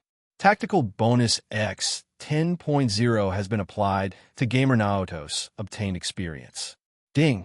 Gamer Naoto has received the following. 50,000 experience points, 15 to all stats, 5 generation, 4 quartz boxes. Random ding. Gamer Naoto has received the additional following rewards. 3 accessory boxes. Random. 30 favorability with Isola Milstein and Emma Milstein. 20 favorability with Vita Clotilde and the Crimson Rosalia. Ding! A new title has been unlocked, A Witch's Friend. It can now be equipped. Ding! Gamer Naoto's random quartz boxes have been opened. Gamer Naoto has received the following quartz: Mind, Petrify, Cast 1, Absorb, Heaven's Eye. Ding! Gamer Naoto will be unable to equip quartz until a combat ornament has been received. Ding! Gamer Naoto's random accessory boxes have been opened.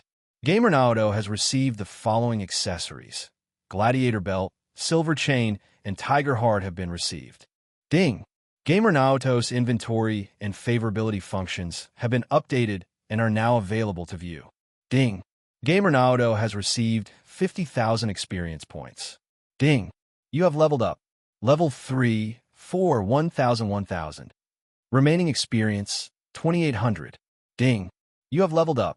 Level 4, 5, 2,800.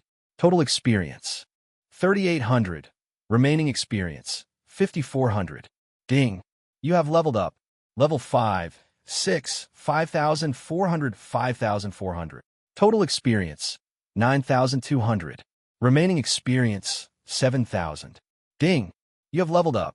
Level 6, 7, 7,000. Total experience, 16,200. Remaining experience, 8,800. Ding! You have leveled up. Level 7, 8, 8,800. Total experience, 25,000. Remaining experience, 10,800. Ding! You have leveled up. Level 8, 9, 10,800. Total experience, 35,800. Remaining experience, 13,000. Ding! You have leveled up. Level 9, 10, 13,000. Total experience, 48,800. Remaining experience, 15,400. Ding! 1,200 experience has been consumed. Total experience, 50,000. Remaining experience, 14,200. Ding! Gamer Naoto has obtained 7 levels. Current level, 10, 1,200, 14,200. Ding! You have obtained 875 HP, 350 EP, 56 STR, 28 DF, 56 ATS, 28 ADF, 8 DX, 8 SPD. Ding! Gamer Naotos has received an additional 15 stat points in each stat. Ding! Gamer Naoto's status window has been readjusted. It is now ready for viewing. Holy, I inwardly thought, allowing several moments to pass. I didn't just level up once. I leveled up multiple times. 7 times total. That tactical bonus sure is something else. As the monster's levels weren't directly impacting the emergency quest reward, it took the direct calculation. 5,000 times 5. 50,000 experience points, resulting in this. I cracked a smile. Yet to my surprise, the system notifications didn't seem to end there. There were a couple hidden ones that came after, almost failing to surface. My attention was drawn to them, but perhaps that was a bad idea. These notifications didn't seem to stop coming. Ding! The Crimson Rosalia has set her eyes on you. Ding! Due to the difference in power, Vermilion Eyes cannot remove this presence. Ding! The Vermilion Eyes has failed to remove the Crimson Rosalia's presence. Ding! All of a sudden, the gamer system started to spam the same notification over and over, causing my head to be filled with all this garbled nonsense. It didn't stop. Letting it happen constantly, I soon received a headache. And it didn't stop. The headache grew and grew. My eyes turned wide. In the next moment, I felt a very strong pain strike against the inside of my head, causing me to clutch onto it. HHH, I yelled out. It was as if my head wanted to burst open, as if it was failing to keep up with processing too much information at once. It was like pressing Ctrl-Alt-Delete on a Windows bio. My yell intensified, quickly reaching the other rooms of our villa. As my voice grew louder and louder, it eventually reached the rest inside the living room. Reen could be seen with Gileath while Kasia was just about finishing cooking breakfast for the morning. Kasia suddenly paused, hearing this ear-curdling scream. "Naoto!" Kasia yelled back, not expecting to hear this loud noise so early in the morning. She became worried, as it sounded quite painful coming from Naoto. "Brother," Rin also exclaimed, obviously worried. It hasn't been too long since the three were getting ready for breakfast. As for Gileath, he surprisingly remained calm while hearing his son yell like that. He slowly placed his cup of coffee back down on the table. He stood up and observed the nearby stairs, which eventually led to their bedrooms. He then looked at Cassia and Reen. "Cassia, Reen, stay here," Gileath said to the two. "I fear this may not be so simple. I will personally go meet our guest." "You two needn't worry," Gileath said, ensuring the two that Naoto was fine. "Guest?" But Naoto's yelling out in pain. "He's not fine," Cassia responded back, not expecting Gileath to respond like that.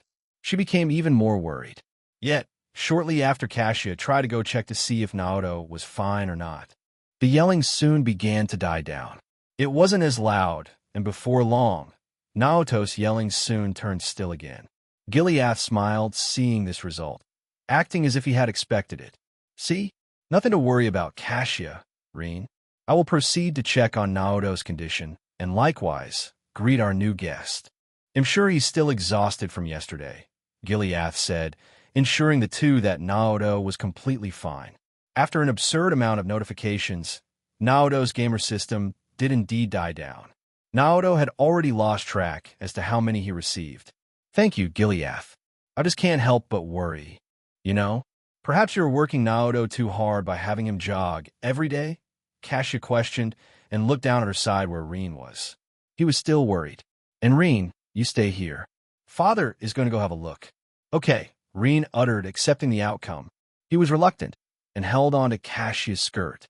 Gileath proceeded to walk up the stairs, slowly vanishing from sight. It didn't take long for Gileath to hear a voice call out to him. It was the same nonchalant voice he heard yesterday. Now, we can't have the cat have some fun already, can we?"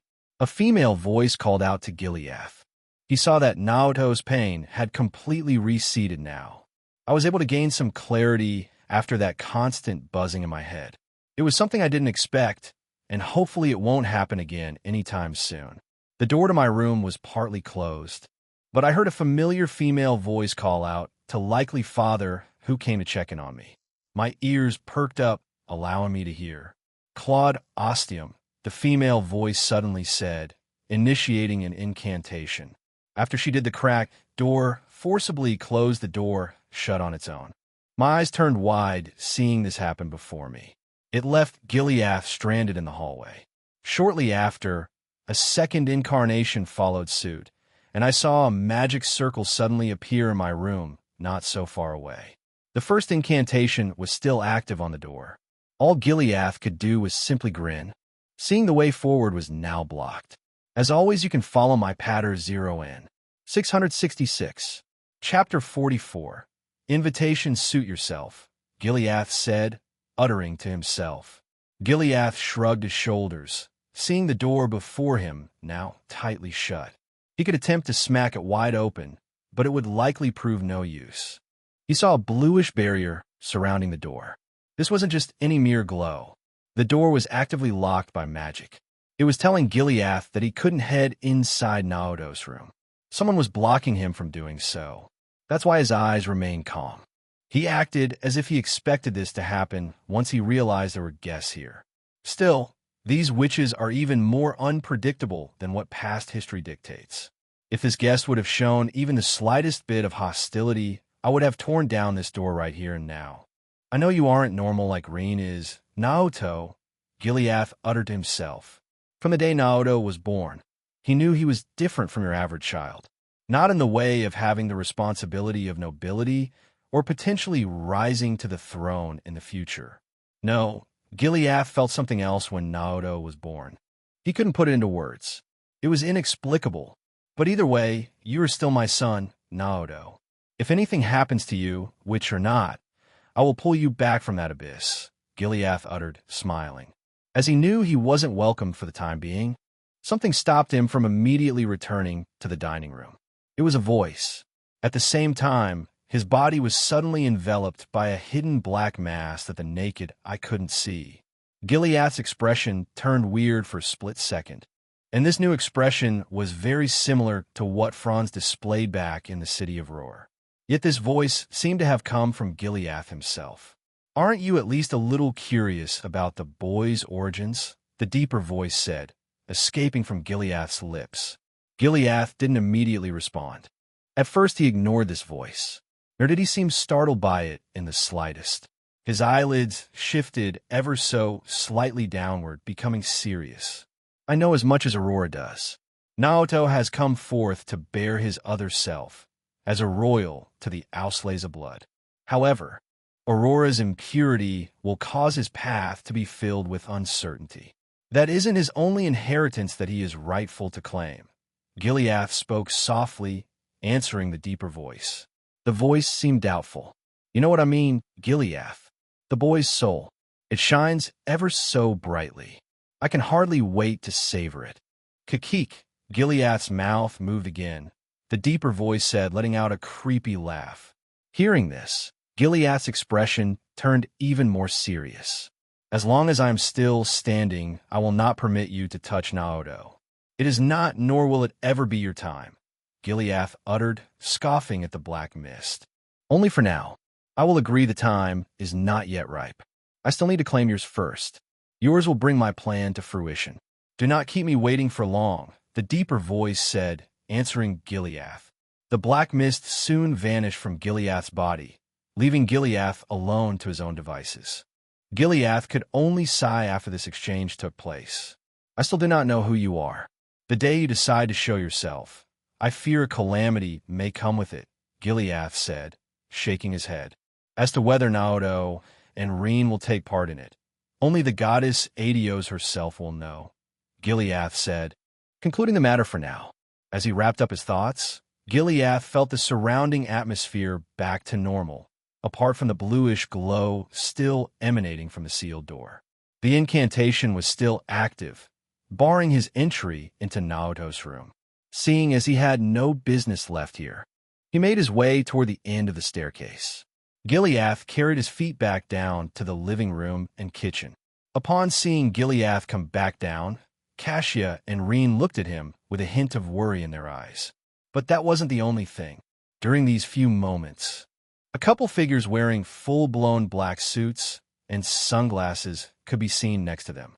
Orbital pistols could be seen equipped at their waists. These were the Secret Service guys that the Imperial family assigns to members of high importance, due to a certain figure inside Gileath's family. These members only ever made an appearance because of something of great importance, or when one's life was at risk. They didn't even show up when the cryptid attacked yesterday. Gileath didn't feel any sort of threat from them. In fact, they showed respect in their eyes that were hidden away by the sunglasses. One of them spoke back to Gileath. "General Osborne, you and His Highness Naoto have been summoned by His Imperial Majesty. The accession for Prince Eugent is set to take place in 2 months' time. His Imperial Majesty wishes to have a private meeting with you and His Highness Naoto before he passes. You do not need to immediately head to Valflame Palace, but the closer it reaches the accession day, the riskier it will become to hold a conversation with His Imperial Majesty. He has one final duty to give to His Highness Naoto," one of the Secret Service members said. Cassia raised her eyes, not expecting them to say that, let alone addressing her son as His Highness. So His Imperial Majesty really did know. Just how tight-lipped is Aurora's secret? Cassia uttered to herself. Gileath simply laughed. "Huh, so the time has indeed come.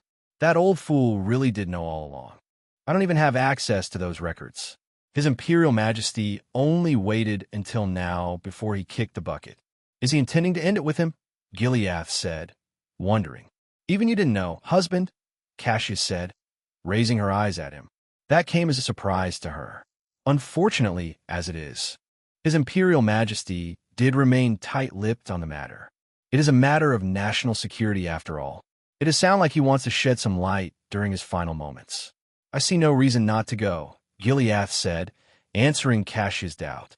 He then looked back at the couple of figures standing beside them. "Tell your men to prepare the car. We will depart during the evening and meet with His Imperial Majesty in the morning on Monday," Gileath declared. "You can't head immediately, General Osborne?" one of the men in black questioned. "Correct. His Highness currently cannot be disturbed. He is in a meeting with another guest of sorts. I don't think it will last too long. You are free to stay until the evening when it is time to depart, Gileath answered. Understood, General Osborne. We will proceed to wait and secure the perimeter until it is time to depart. The other Secret Service member, please. Cassian knew well not to disturb them. They only had one duty, ensuring the safety of the parties concerned. They needed to make sure they arrived at Valflame Palace at all cost. Cassian knew they couldn't be persuaded. If they really wanted to persuade someone, it would be His Imperial Majesty. And Cassian knew that was someone far above her own position. All Cassia could do was look back at Gileath while the Secret Service members departed the villa and began to maintain a relative position. Is this really all right? Cassia asked, still worried. Yes. We've been invited by none other than His Imperial Majesty. Seeing as I'm part of the Imperial Army, if I disobey a direct order like this, it would be equivalent to mutiny. We will be departing tonight, Cassia. Please look after Reen for me. This was bound to happen. We've also received the date of the accession for Prince Eugent. It will happen in 2 months. I fear times might be changing before long. The nobles will likely gather. I too fear that will be the case. But this will be a good opportunity to let Naoto mingle with his like-minded persons. His Imperial Majesty isn't one to be underestimated, Cassia responded, letting out a light laugh. You're right about that, Cassia. Lady Aurora chose liberal side in the end, but she never denied the heritage she bore. Her predecessors come from a now ruined house of Duke Phoenix. They've served in the Arner family for generations. Now, I might not be able to dip into those records, but I've heard enough on my own through Lady Aurora. I've heard enough through the grapevine, too. Princess Aurora von Auslese, born into the Auslese royalty, and my dear half-sister. It is a shame she passed away due to childbirth. But all the more reason this cannot escape these walls. She goes by another name. Aurora Reese Phoenix, Cassia said, returning serious again. Seeing Cassia's seriousness, Gileath approached Cassia and gave her a hug. Reen just looked on, eyes full of curiosity. Who is that, Mama? Reen decided to ask. Cassia simply smiled back at Reen. That will be something you should discover yourself in the future, Reen, Cassia answered. Well, I don't really get it, but all right, Mama. Is Brother fine, Daddy? Reen asked. He is, Reen. You don't need to worry. Once his visitor has left, the two of us will depart back to the capital. You will not be able to see your older brother for a little while. Please bear with it for now, all right? Gileath asked, picking Reen up into his arms. Reen snuggled against Gileath and happily smiled back. Okay, Reen happily answered. As for Cassia, she looked at Gileath once more. Was this your plan the entire time, husband? Do you intend to revitalize House Phoenix? Cassia decided to ask. I am merely keeping my promise to Lady Aurora. I loved her just as much as I do you, Cassia, Gileath answered, smiling back at Cassia. Revitalizing House Phoenix is but the first step. The noble system is rooted deep in Erebonia. I doubt most of them still know of House Phoenix's existence. Once the great houses come to realize it, they will be thrown into chaos. And while that chaos unfolds, I will secure my own standing. I will rise into the position and become Erebonia's chancellor, Gileath declared, revealing his ambition for the first time. Cassia's turned wide in shock. Reen just stared on, not understanding much of what had just been announced. As always, you can follow my Patter 0N. 666. Chapter 45. Mare Spiritus, unbeknownst to me. Father was shedding some light on what he truly wanted to do inside this country. Becoming Erebonia's chancellor in the coming future. I for one knew this would happen. He'll be working from the ground up, rising through trial after trial to secure his own path in the coming turbulence. One I might even say is more turbulent than mine. But who knows? As for me, a different scene could be seen playing out. Thankfully, enough time had passed, allowing that pounding headache to completely vanish. It gave me enough to recollect my thoughts. Yet that did not last long, as I heard both father approach my room, and at the same time, I suddenly saw this large blue magic circle appear in an open space from the bed, not too far away. The same golden blonde-haired girl I encountered yesterday came out of the magic circle, teleporting into the room. It was so out of the blue. I saw a look of interest in her eyes, and yet I paused. My eyes even squinted a bit. You know, you're a lot smaller up close like this, I said, retorting to the girl's arrival. I saw her insanely long, loose hair, which extended well beyond her waist. It touched the ground in several places. It was wavy and as unruly as her crimson eyes were. But I could immediately recognize who this person was. Do you want to meet your ancestors that badly? The golden blonde-haired girl retorted, scoffing back at me. Been there once, lady. I'd rather not do it again. There's no way in Gehenna am I going back to that void, even if it only lasted for a short while, I replied, causing the girl to suddenly pause in her tracks. So you don't even deny that you've died once. Do you think this is still all a dream to you? The girl responded back, both amused and still slightly annoyed. I gently shook my head, denying her. I know this is no dream. I came to that realization very quickly when I was brought to this place. It is truly a pleasure to meet you. The Crimson Rosalia. But I think right now, you're Rosalia Milstein, I said, formally welcoming the witch into my room. Or in this case, the true leader of the Hexen clan. Umo, that did just confirm one of my suspicions about you, boy. We met yesterday, but I never gave you my name like Vita and Isola did. Rosalia, and it is good your consciousness is in the right place. I might be able to have a proper conversation with you like this, Rosalia said. You probably caught on pretty quickly. I slipped up once already. I had a feeling you'd come knocking on my doorstep. I just didn't think it'd be the very next day, I replied. I stopped joking around. As to what I was referring to here, it was dropping the name of Agnagarn. So you're saying you really did know the name of that pup? Rosalia responded, musing to the knowledge I had.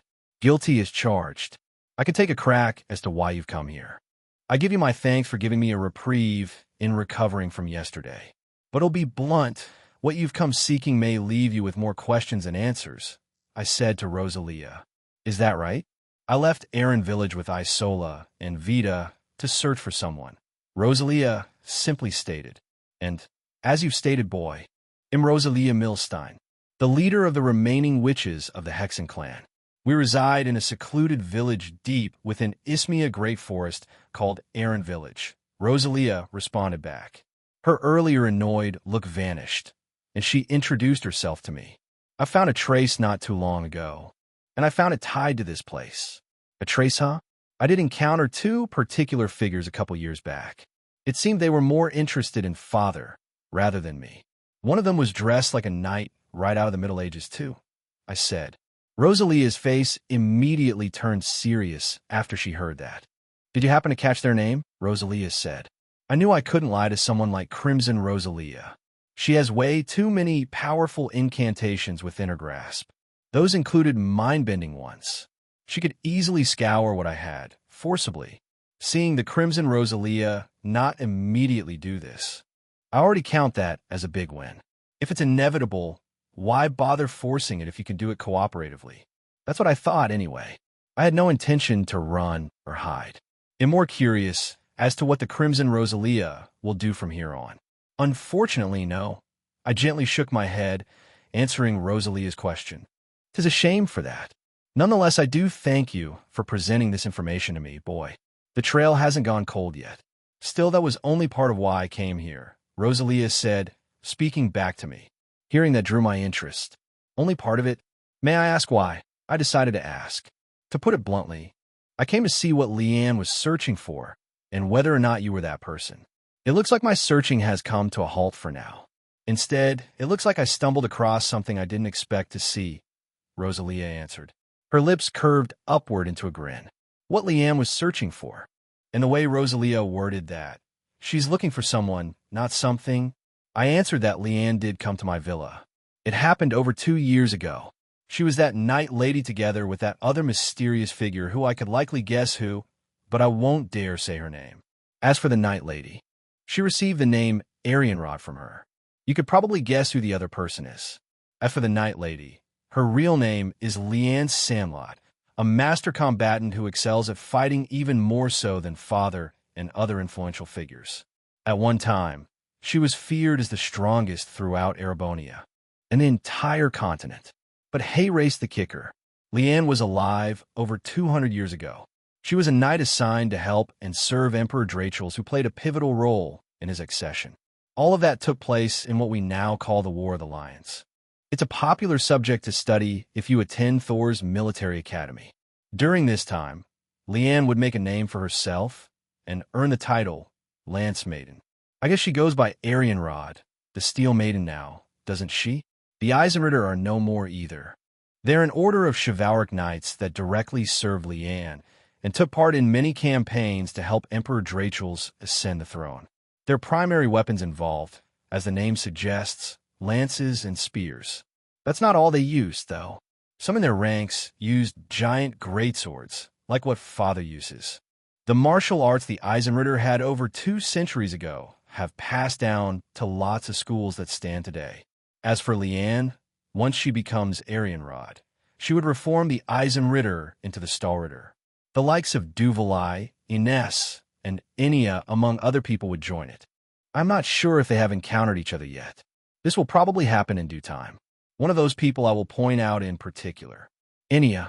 Like Tio and Ren, Enya too will fall victim to the DG cult. It is very possible if I proceed onto this plan of mine, I might encounter Enya.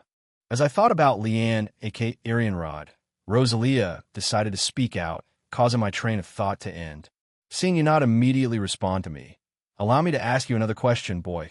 Rosalia decided to ask. Sure. What would that be? I responded, gaining interest as to what Rosalia wanted to ask. Do you believe in reincarnation? Rosalia asked.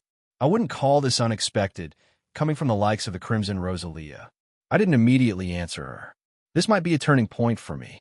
I know many characters like to keep their secrets hidden, and like I said before, there are many powerful characters in the Trails verse. With but a snap of their fingers, they could easily crush you into small bits of sand. I see no use in lying to the Hexen clan's leader. Besides, I already became friend with Vita. She could have easily casted one of these incantations the moment she arrived. I do have Vermilion Eyes still active because I got that additional EP from leveling up, but even that couldn't hide the Crimson Rosalia's presence. I could only nod my head. I do believe in reincarnation, Rosalia. My words I said earlier weren't empty. I answered with confidence. So you expect me to believe you know the meaning of reincarnation, even without me explaining it to you? Rosalia questioned, still suspicious of my answer. Yes, I simply replied. I do have memories of another. I received them right after I was born. That should suffice, no? I wasn't wrong when I said that. But I've had memories of my previous life even before I was born, but it wouldn't be a lie to say that I've had them since I was born. I saw Rosalia's eyes turn wide. Did she like this outcome? Then, Rosalia excitedly responded.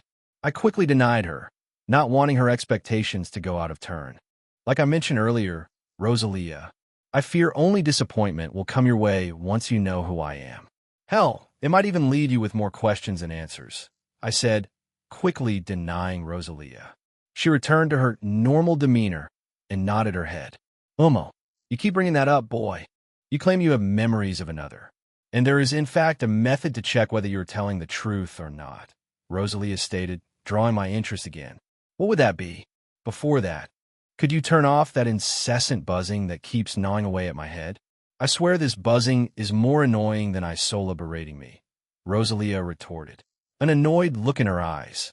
It took me a second to know what she was referring to. I chuckled after realizing. Haha, whoops. Hold on for a moment. I responded with a chuckle. I knew the Vermilion Eyes couldn't mask the Crimson Rosalia's presence, but it isn't rejecting her. Instead, it's being a fly, unable to be swatted away. Imagine a ringing in your ears that just couldn't stop. I'd definitely grow annoyed if I had to listen to that for a while. My crimson-clad eyes vanished once I closed my eyes. The golden-colored eyes returned. Those eyes of yours, Rosalia uttered, gaining interest. Would you happen to know the bloodline you possess?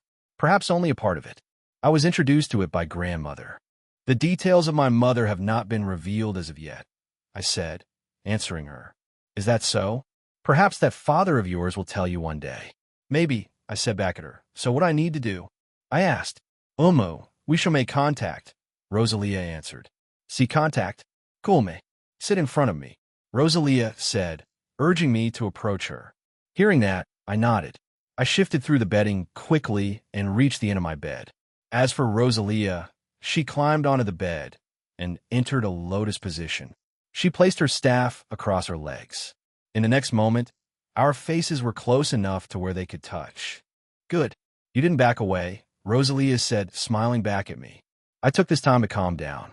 Next, I saw her eyes brighten. Part of why she was called the Crimson Rosalia was her eyes. They were pure crimson. Once they shone brightly, it was as if I saw a pool of blood. Close your eyes, Rosalia said. Yes, I answered, closing my eyes again. After I did, a bright red light shone from her staff as it laid across her lap. Afterward, she raised her hands and placed them on my shoulders, bringing her head to mine. Mare Spiritus, ocean of the soul. The moment Rosalia uttered her incantation, a multilayered magic circle appeared around the bed, covering our current position. 4 large spheres appeared inside it, and the magic circle started to spin rapidly. Once the magic circle emerged and settled into its formation, Rosalia spoke out to me. Boy, take a deep breath in and look into my eyes, Rosalia asked. Hearing that, I took in a deep breath, slowly opening my eyes. Whoa, I said quietly, seeing Rosalia's eyes. They were now a mix of crimson and gold, making her eyes very enchanting. If one stared at these for too long, they'd definitely get mesmerized. Sure enough, not long after looking into Rosalia's eyes, my consciousness faded, only to find myself again in a never-ending, colorful tunnel of sorts. As always, you can follow my Patter 0N. 666. Chapter 46. Reveal. Welcome, Rosalia. A deeper voice echoed inside of this multicolored tunnel Rosalia found herself emerging into. This tunnel leads directly into my subconscious. Rosalia was now in her astral form, which any witch of the Hexen clan could accomplish given enough training. And with Rosalia being the leader of the Hexen clan for centuries, this was a simple feat for her. This voice, Rosalia uttered softly. She found herself in this rainbow tunnel. Further inside was an endless abyss of darkness. After she uttered that, Rosalia soon saw a pure ball of golden light emerge from within the darkness. Is that a soul? Impossible. Humans shouldn't have the power to control such an aspect, Rosalia uttered to herself again.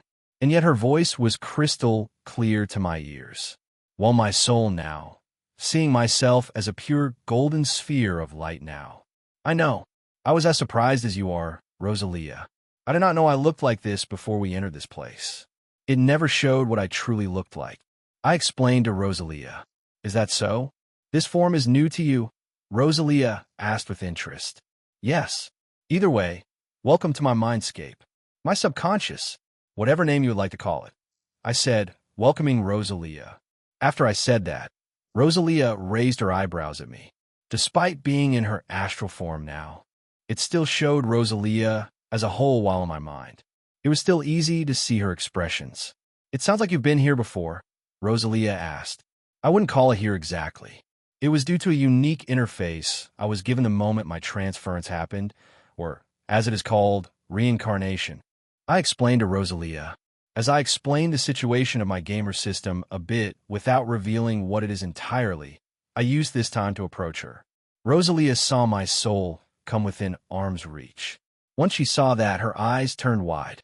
My soul soon twisted into my normal figure. A violet-haired little kid with golden eyes. Very reminiscent of how Chloe looked when she was a child, but I was a boy. And yet, that wasn't the only thing that appeared. Over my new identity as Naoto Osborne, a taller figure flickered into existence, covering my child self. This figure appeared to be that of a Japanese adult with scruffy black hair, very reminiscent of how Joker looked from the Persona series. Seeing two figures in front of her with the taller figure overlapping the smaller figure, Rosalia's eyes remained wide. Is that you, boy? Rosalia asked, unsure. That's right. This is me, and that is I. One of the same. Like I said earlier, you will become disappointed after seeing me like this, I answered Rosalia. Is this what you looked like before you reincarnated? Rosalia uttered, taking a good look at my taller self. In the end, she ended up shaking her head. You really aren't him. The one Leanne was looking for, Rosalia uttered with a hint of disappointment. Sorry to burst your bubble there, Rosalia. I smiled back at her while I shrugged my shoulders. After that, I continued to speak. But regardless of that, my earlier welcome to you was improper of me. Allow me to formally welcome you. I spoke out to Rosalia, which caused a bit of confusion to appear in her eyes. Formally welcome me. Boy, I am not one for such formalities, Rosalia retorted back at me. But I insist, Rosalia, for a being as prominent as you are. The Crimson Rosalia. No, allow me to welcome you as the Burning Sphinx, the holy beast of one the lost Septembertarians. The Arc Rouge, I said, formally welcoming Rosalia with a bow. Dropping that bomb on her, Rosalia's expression suddenly turned cold. Her eyes changed rapidly, revealing two slit-like eyes. In the next moment, despite being in her astral form, she quickly drew out her staff and took aim at me with her staff. You know who I was without being him. I knew it. I knew you letting me come in here this easily wasn't by chance. Was this your plan all this long? Rosalia yelled out at me, anger rising in her voice. Plan? What plan? I grinned back at her as I said that, not revealing what I wanted to do. I mean, really, all I really want to show Rosalia were my memories that could influence her. The same memories that came from the games. I tried to trick Rosalia, coming into my own mindscape, trying to draw her interest toward me. Even I was surprised that she wanted to initiate this incantation. Mare Spiritus, one of the Hexen clan's forbidden incantations that could cause injury to one's own soul if they weren't careful. Don't be coy with me, boy. Tell me one reason why I shouldn't wipe your soul away here and now. You are not the one I've been searching for, Rosalia said, trying to threaten me. Even her staff started to glow a bright red. Aren't you curious? Curious? You keep mentioning that. I should have stopped caring after the first time you brought that up. Rosalia retorted back at me, still angry. Should I say it? Hell, screw it. If she finds out through my memories, she finds out. Even if you find the one you were searching for, I decided to ask Rosalia, which caused her to halt momentarily. I know I said to Rosalia earlier that she would probably end up disappointed after coming inside here, that she would not likely find who she was searching for. But it is true, I do contain those memories. The person she was looking for was revealed in the games, after all, after that earlier debacle. You really think I should expect for you to know that? Rosalia asked. I guess I take after my father in this regard. Like him, I do not like to lie, whether it be back then or now, regardless of the circumstances that led to this point. I responded back to Rosalia, hearing that she did calm a tiny bit, with her staff no longer letting out a red glow. It is true. I could not hear any faults in the words you have spoken thus far. What exactly is it that you are wanting to show me? You even dare accuse me of being one of Adios' holy beasts, Rosalia asked. Is it not true you are the Burning Sphinx? I tilted my head a bit, questioning Rosalia. Hearing me ask that, Rosalia let out a small sigh. 'Tis true, long ago I did go by that name, before I became the Crimson Rosalia. But even then, that wasn't me, Rosalia explained a bit, drawing my interest. Your other half, right? I decided to ask, which caused Rosalia's eyes to turn wide again. All of a sudden, she took aim at my soul again, letting her crimson staff flare up. You know too much, boy, Rosalia said, ready to fire her staff again. Wait just a moment, Rosalia. Besides that, if I would have wanted to cause harm to you, I would have done so long ago. I quickly answered back at her, which caused Rosalia to stare at me. It is true, our power difference was too great at the current moment. It wouldn't be hard for her to destroy my soul. Letting her come in here did come at a price I was willing to take. Fine. Show me what you want to show me before I go back on my words, Rosalia concluded, pulling back her staff to her side again. Seeing this, I let out an inward sigh of relief. Right, I retorted back. Guess she was willing now, wasn't she? Yet before I started, I spoke out to Rosalia once more. Before I start showing you what I want to show, do note you may feel a rise in heat the further in we go. I explained to Rosalia, which caused her to raise her eyebrows a bit. Heat? How can you feel heat inside of a subconscious? Rosalia asked, unsure. I would like to know the answer to that myself, I said, shrugging my shoulders. Seeing this, Rosalia calmed down and had her astral form fly down next to my position. She glanced at me as I watched her before she spoke. I'll have my eye on you for now, boy, Rosalia said. Let's go then, I spoke to her. We then started to fly down deeper into the rainbow tunnel, toward the endless darkness to where the heat was being released from. It didn't take long for holographic-like panels to resurface inside my mind, coming in one panel at a time. Seeing these panels that detail my memories, Rosalia's eyes quickly shifted toward them. These panels began to display various events and scenes of the games I've come to enjoy and love. They were just brief overviews. If I wanted to view certain ones, I'd need to activate my newly acquired skill, Distant Flame. Still, I let Rosalia wander her eyes, going from one panel to another. In the first of the many memories that came to us as we flew inside my subconscious, it revealed a little auburn-haired girl around 5 to 7 years of age welcoming home her father, only to draw interest in the package he had brought home. Once her father settled in, he revealed the contents of the thing that was wrapped in cloth to the little girl, which turned out to be a black-haired, amber-eyed child that was in the middle of recovery from a heavy injury. The second panel showed a pair of siblings trying to earn a living within a city mixed with culture, as it was the spearhead against several neighboring nations. The older brother seemed to work as a cop, eventually finding his fiancée while the two lived with his little brother, both being brown-haired. And yet one could see sadness in the siblings' eyes as days went by. The third panel changed scenes, switching to that of an old Eastern-style dojo located deep in a secluded mountainous region. It was run by a heartfelt old man who had several disciples in learning the way of his sword techniques. The most recent of his disciples were a silver-haired young lady and a black-haired small boy. The boy looked akin to the small child that had just slept in my bed the night before, but here he was a few years older. Every so often the old man's older disciples would come to teach the small boy a thing or two, should they be fated to meet. After these first 3 panels came several more. In them, it showed the auburn-haired little girl and black-haired amber-eyed boy growing up together under the care of the girl's father. There was a lack of a motherly figure, which caused the girl to mature more quickly. Eventually, the two entered the adventuring business in Zemuria, which were called bracers. As for the brown-haired sibling pair, the older one had a sudden passing, which left his fiancée in sorrow while the little brother tried to cope with their loss.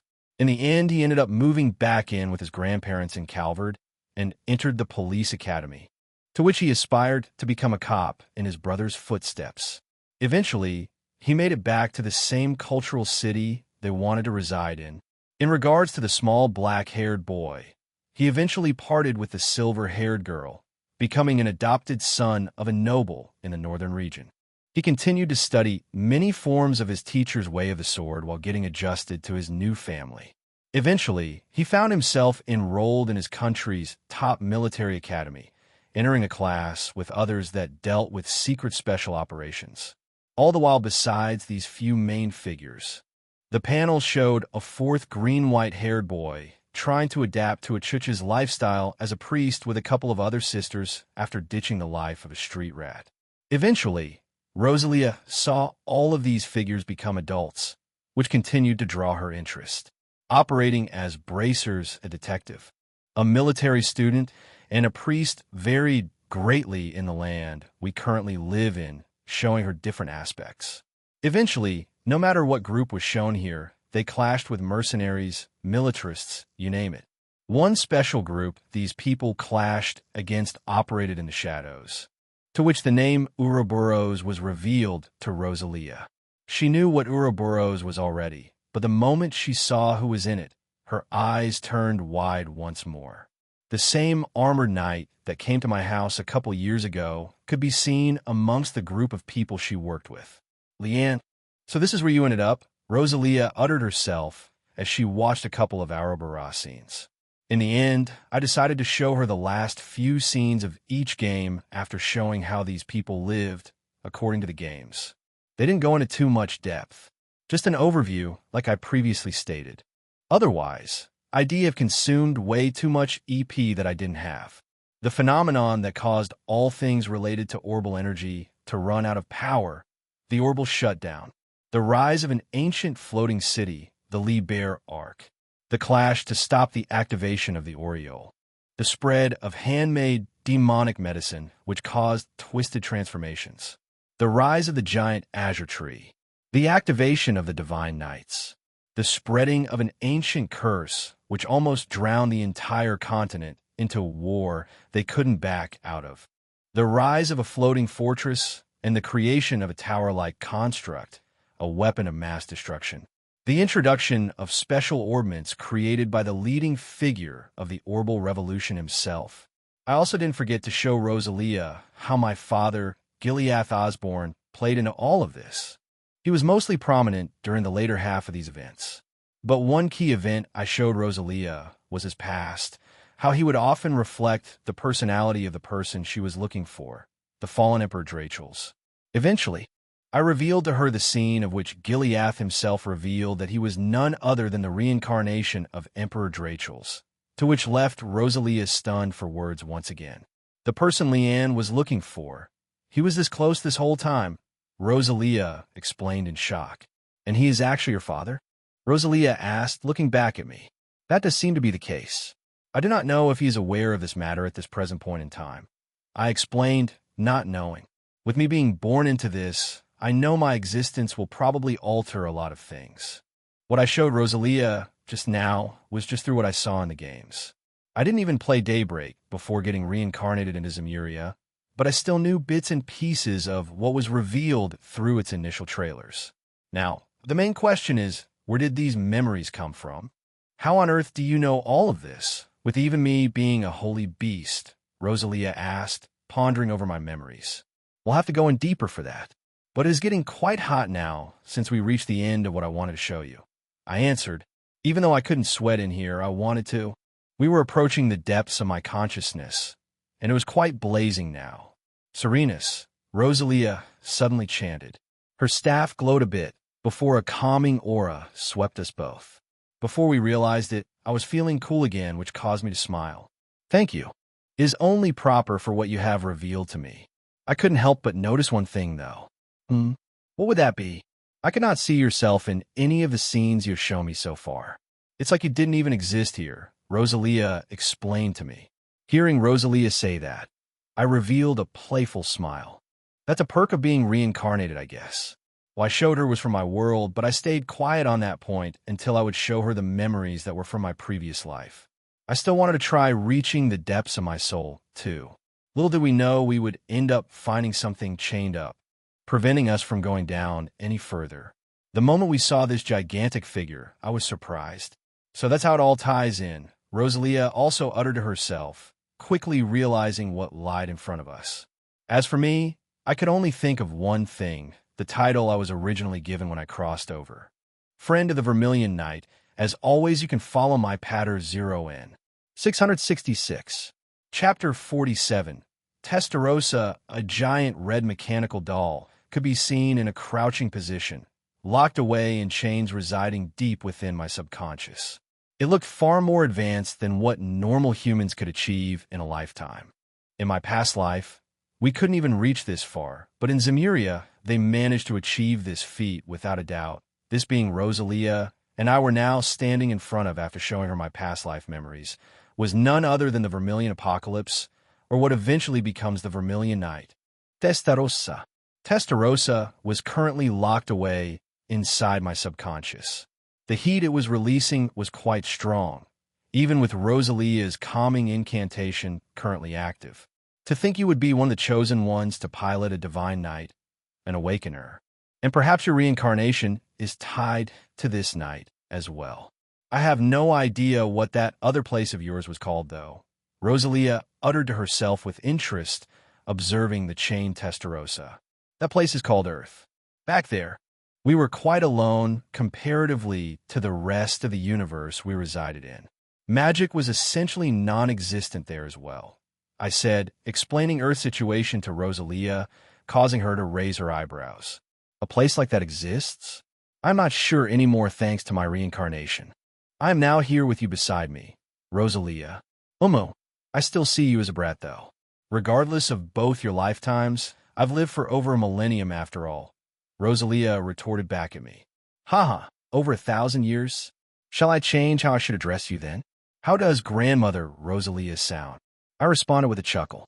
The moment she heard that, Rosalia's pupils turned into two slits again, and she spoke back at me in a cold voice. Please don't. Just call me Rose. We are far past pleasantries now, Rosalia said, and the people in my village call me that.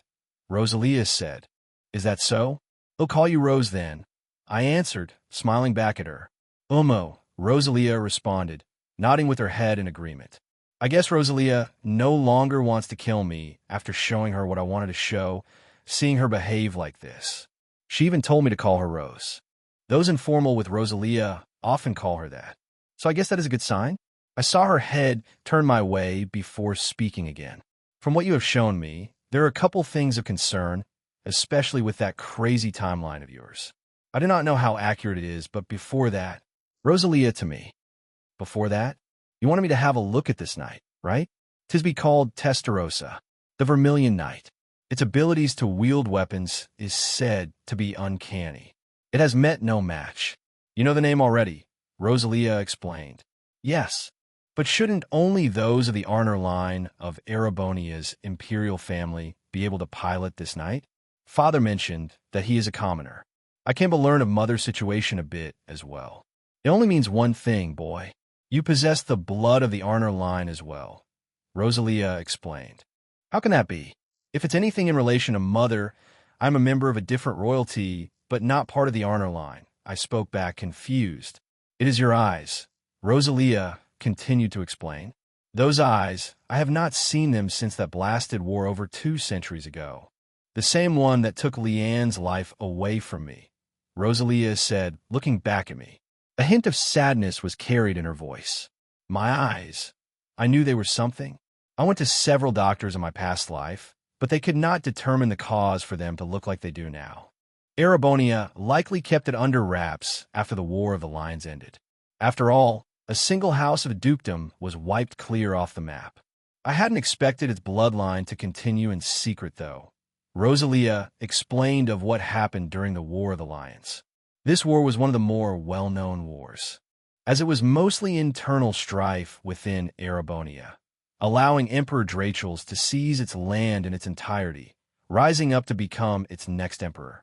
It was this Emperor Drachels that Rosalia was currently looking for, and to which I show that result through my past memories. Several princes at the time had an immense power struggle, which resulted in that war. I only recollect the 4 great houses. I didn't think there would be a 5th. Not even Father brought that up. I responded back to Rosalia. Even that surprised me. Don't tell me, did my existence alone in coming here alter the past to that extent? To think there would be a 5th house. That's because your father is a soldier of that empire, and a high-rank one. If he revealed such a secret, it would not look good for him, Rosalia said. That is true.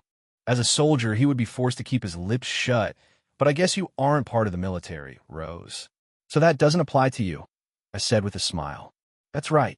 As a reward for showing me what to focus on next, I will tell you the name of that fallen house, Rosalia said with a nod. Really? I responded in excitement. I did not go back on my words. Listen carefully, as I'll only say it once. The dukedom that was wiped off the map back then was called House Phoenix. Through their relations to the emperors of the past, they once shared the same blood of the Arners. On top of that, those that were blessed were granted the Vermilion Eyes, which allowed those to see through the lies of any bastard. Rosalia explained, drawing my interest. House Phoenix, Vermilion Eyes, I uttered softly. It was true. The gamer system did call my eyes Vermilion Eyes. I recently unlocked its full potential. It gave me detection and mini-map, among other skills. It even had a passive no-name skill that allowed me to mask my presence. I say that, but all I really needed to do was hide from others that were on active minimap. I'm not sure if this skill will evolve further, but it even has the ability to see through lies. I did get distant flame and such, but I didn't even see any lie detector skills. Perhaps I have to level it up more to see this. It was no wonder House Phoenix was doomed to be wiped off the map if that was the case. Being in the Trails verse. That would be a really handy ability, especially where I want to head into next, the DG cult. I can confirm that my eyes are called the Vermilion Eyes. Such a name was given to them through that interface I have. I said to Rosalia, "Is that so? Perhaps your blood is more impure than it suggests." "You said you were related to another royal line, correct?" Rosalia asked me. "That's right. I was already introduced to grandmother. Mother was apparently her sister before she died, giving birth to me. Grandmother is the current queen of Liberal," I decided to say, giving my situation to Rosalia. If that's the case, then your blood reeks of impurity. I almost feel sad for you," Rosalia retorted me, shaking her head. "Ha! Tell me about it," I retorted back at her. A person born with the blood of two different royals, it truly wonders who exactly my mother was, I uttered to myself. "Perhaps Testarossa found sanctum in your heart, granting you its pity to become its awakener. From what you have shown me, it sounded like another was destined to become its awakener." Rosalia spoke with interest. "That was the case. And going back to earlier what you asked, can you see if this Testarossa is the real thing?" I decided to ask Rosalia. "The real thing? Are you suggesting it's not?" "Not exactly, but you saw it, didn't you? The rise of the infernal castle. Only within there is where the real Testarossa is slumbering," I answered her. "You think this one is not the real one?" "I'm not sure, but it wouldn't hurt to try it out. The heat it is releasing is real, but very well," Rosalia said, only to fly for a bit. "Since it is flames, let me extinguish them," Rosalia said, pointing her staff at Testarossa. "Glacio," Rosalia chanted. In the next moment, dense ice crystals began to form in front of her staff. Whoosh! A large pillar of ice crystals is shot out, streaking deep within the darkness, heading right at Testarossa. It would clash against the heat, creating steam clouds along the way. The closer it got, Testarossa showed no reaction. It didn't take long before her incantation reached the giant mechanical doll. Both of us were expecting a collision, but to our surprise, the large ice pillar phased right through Testarossa's body as if it was an illusion. Rosalia's eyes rose up, seeing her attack completely ineffective. "Were you expecting this?" Rosalia asked. "I guess its true body is still within the infernal castle after all," I also uttered to Rosalia. However, at this moment, after her attack quieted down, we saw a reaction from Testarossa. Its eyes glowed a crimson red for a brief moment before the two of us. Intruder detected. Invoking ejection process. Releasing mana in 3, 2, 1. Oh shit. I tried to curse out only to see Testarossa lash out at Rosalia. Rosalia quickly accepted her fate and spoke out to me. "Boy, we're not done here yet," Rosalia tried to say, only to see Testarossa flash a bit of mana from its body. In the next moment, Rosalia's body twisted and distorted from my mind, causing her to vanish as if she got ejected. Seeing this happen before me, I blinked my eyes at Testarossa. "Was that you, Testarossa?" I couldn't help but utter at the giant red mechanical doll. It remained quiet for a good moment, but unexpectedly, it let out the same voice it had spoken just a moment before, causing another wave of surprise to reach me. "It is not yet time. Grow stronger, my future awakener. Let that which guide you in your trials. Only then will you be able to reach me." Testarossa said, letting a voice reach deep inside my mind. In the next moment, the red glow in its eyes dulled, as if it returned to its slumber. "Testarossa," I uttered softly to myself, seeing no further action from Testarossa. Seeing nothing else happening here, I too decided to leave my mindscape, slowly returning to the real world. As I did, anticipation of the future appeared in my eyes. As always, you can follow my patter 0N. 666. Chapter 48. A Witch's Disciple. All of a sudden, we were ejected out of my mindscape. A big blue-reddish glow swirled around Testarossa, unleashing some mana. It was powerful enough to shatter that space, and the depths of my mind ceased. My vision changed, only to see myself brought back into my room.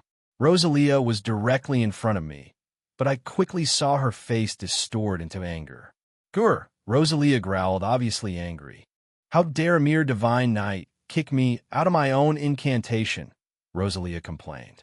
Come on now, Rose. I didn't expect that to happen either, I said, now looking at Rosalia before me. I could only shrug my shoulders after Testarossa forcibly kicked us out and Rosalia's astral form out of my mind. I didn't even know that was a possibility. I knew Divine Knights are experts at utilizing mana, so I should have seen this coming. Perhaps they're better than the witches of the Hexen clan. The only thing they require is to be synced with their Awakener to fully utilize their abilities. No matter. I'm almost done with what I came here for. That wasn't it, however. I still have 1 or 2 matters to bring to the table, Rosalia said, proceeding to jump off the bed. She acted as if casting this forbidden incantation was nothing to her. But now, she knows everything. All about me, that is. She even knows the gamer system, but I bet after reviewing all of that, it's a bunch of mumbo-jumbo to her. I couldn't help but grow curious as to what Rosalia wanted to talk about now. Is that right? What would that be? Even if it was just briefly, I didn't think I'd be shown the death of my own daughter. To think that particular bastard of the gnomes would go so far, Rosalia uttered back, still carrying anger in her eyes. Your daughter, huh? That should be Isola Milstein, right? The witch that assisted father to slay Agnigarn. The very one. I haven't really properly introduced myself. Have I? You've shown me so much, so it is proper to return the favor. You know me already thanks to those scenes you showed me, but I go by Rosalia Milstein now. Those that I'm close with call me Rose for short. Isola is indeed my daughter, Rosalia answered, introducing herself to me. And you allowed me to call you Rose. Either way, it is very nice to meet you. Since we're doing it like this, Imnaoto Osborne. A couple years have passed since I was brought into Zemuria, but I've mostly settled with my past life. I said, introducing myself to Rosalia. Acceptance is good. Sometimes, it can be difficult depending on what happens, Rosalia replied, nodding her head. But as for me, I refuse to accept Isola dying in such a manner. That slippery bastard, Rosalia uttered, grumbling again. Is Rosalia complaining about what she wanted to discuss? She's likely referring to the fateful battle between Isola Milstein and Black Alberich. This guy is the true leader of the Gnomes, which was a clan that actively opposed the Hexen clan due to conflicting ideals. They were in charge of protecting one of Adios' 7 treasures, Lost Zem, the Septembertarian of Earth. I recall that these two often had feuds. Black Alberich shouldn't come into being until a few more years after the 100 Days War comes. Yet at the time, I didn't know that he had already manifested and was starting to consider Franz Rainford as a potential new host. He is, quote, immortal, but not how someone would become an immortal by becoming a Divine Knight's Awakener. Black Alberich has the ability to transfer both his mind and soul into a vessel. And guess what that vessel is? A suitable human. As long as said humans offered themselves willingly to Black Alberich, he takes over their body and thus becomes immortal. I don't think there's a limit to how many times he can do it, either. It's possible he might even be as old as the Crimson Rosalia is. And that's saying something.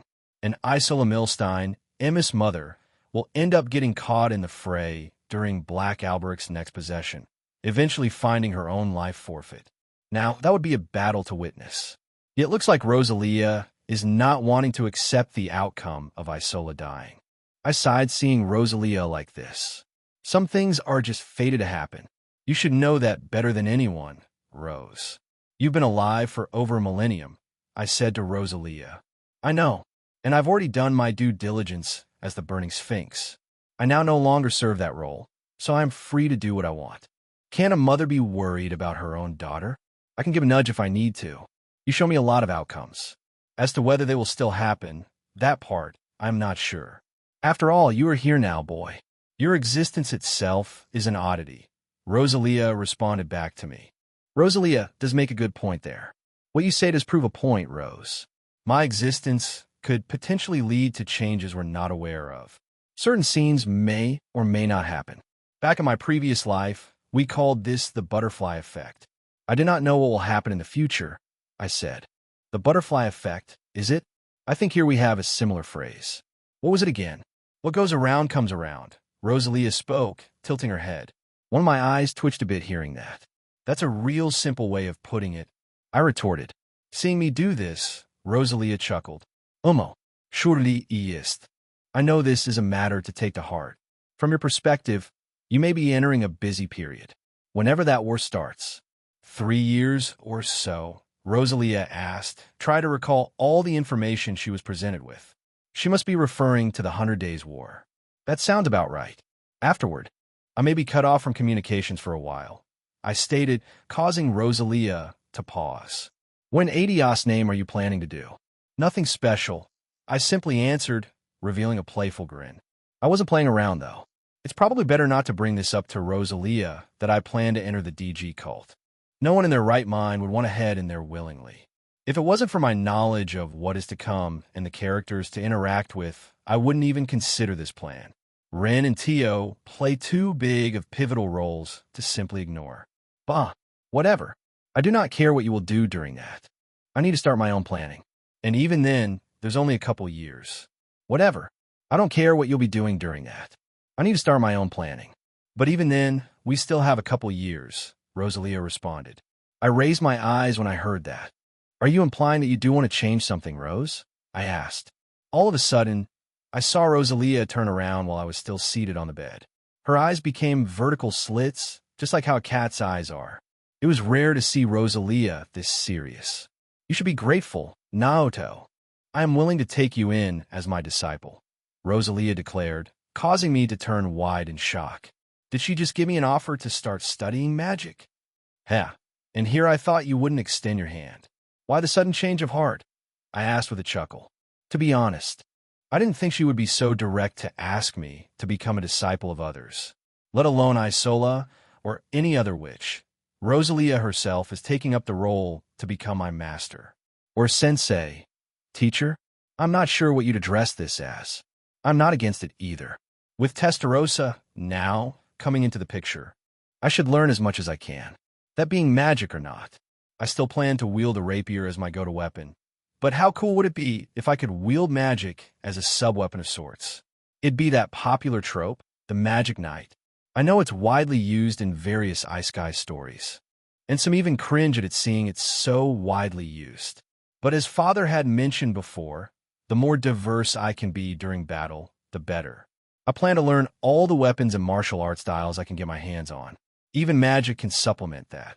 After all, there's one cool thing about Testarossa that sets this divine knight apart from others. It is said that Testarossa can wield hundreds, if not thousands of weapons. And the more weapons or styles I can learn, that will drastically improve my overall proficiency when battling my opponents. I can already start seeing my damage soar through the roof. As always, you can follow my Patter 0N. 666. Chapter 49. Acceptance. To my surprise, Rosalia sent me an invitation to become her direct disciple. How can I refuse such an offer? Yet before I could give an answer, I saw Rosalia continue to speak, which answered my earlier doubt. I solidified my thoughts on you becoming my disciple after I saw your connection to Testarossa. Us witches often watch over potential awakeners.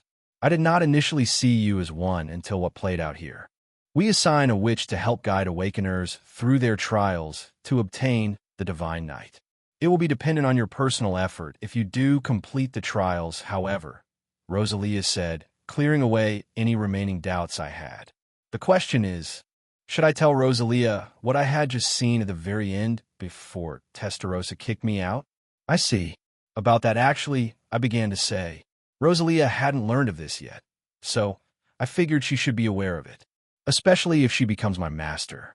Umo, what is it? Having second thoughts already? Huh, not exactly. This isn't about becoming your disciple. You see, Testarossa left me with some parting words shortly after your astral form left my mindscape. I answered. I didn't expect Rosalia to turn wide-eyed from this.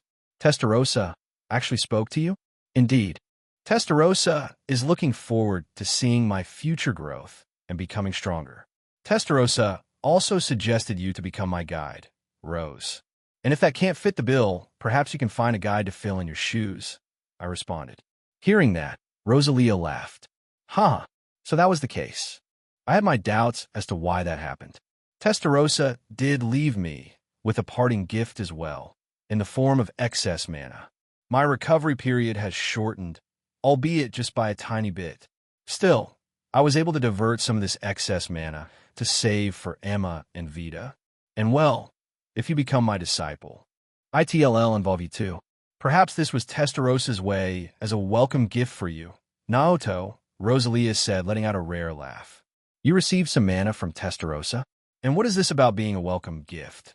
I questioned, gaining interest. It looks like Rosalia was dead set on me becoming a witch's disciple. That does sound pretty cool, doesn't it? Father can teach me combat and how combat ornaments work, and he'll be able to further utilize magic. I was pretty curious as to what Rosalia was referring to in regard to the welcome gift, so I decided to ask. I saw Rosalia nod her head. This mana I received is not enough to let me fully recover, but I was saving most of my mana that I could set aside to create a familiar for Emma and Vita. Familiars are magical constructs created solely to serve a witch and assist them in their daily lives, whether it be feeding them additional mana or assisting them in battle. And well, Testarossa just so happened to leave me with enough mana to create a third familiar. They also help promote the growth of a witch's mana, as they share direct links to Zemuria's spirit veins. So how about it?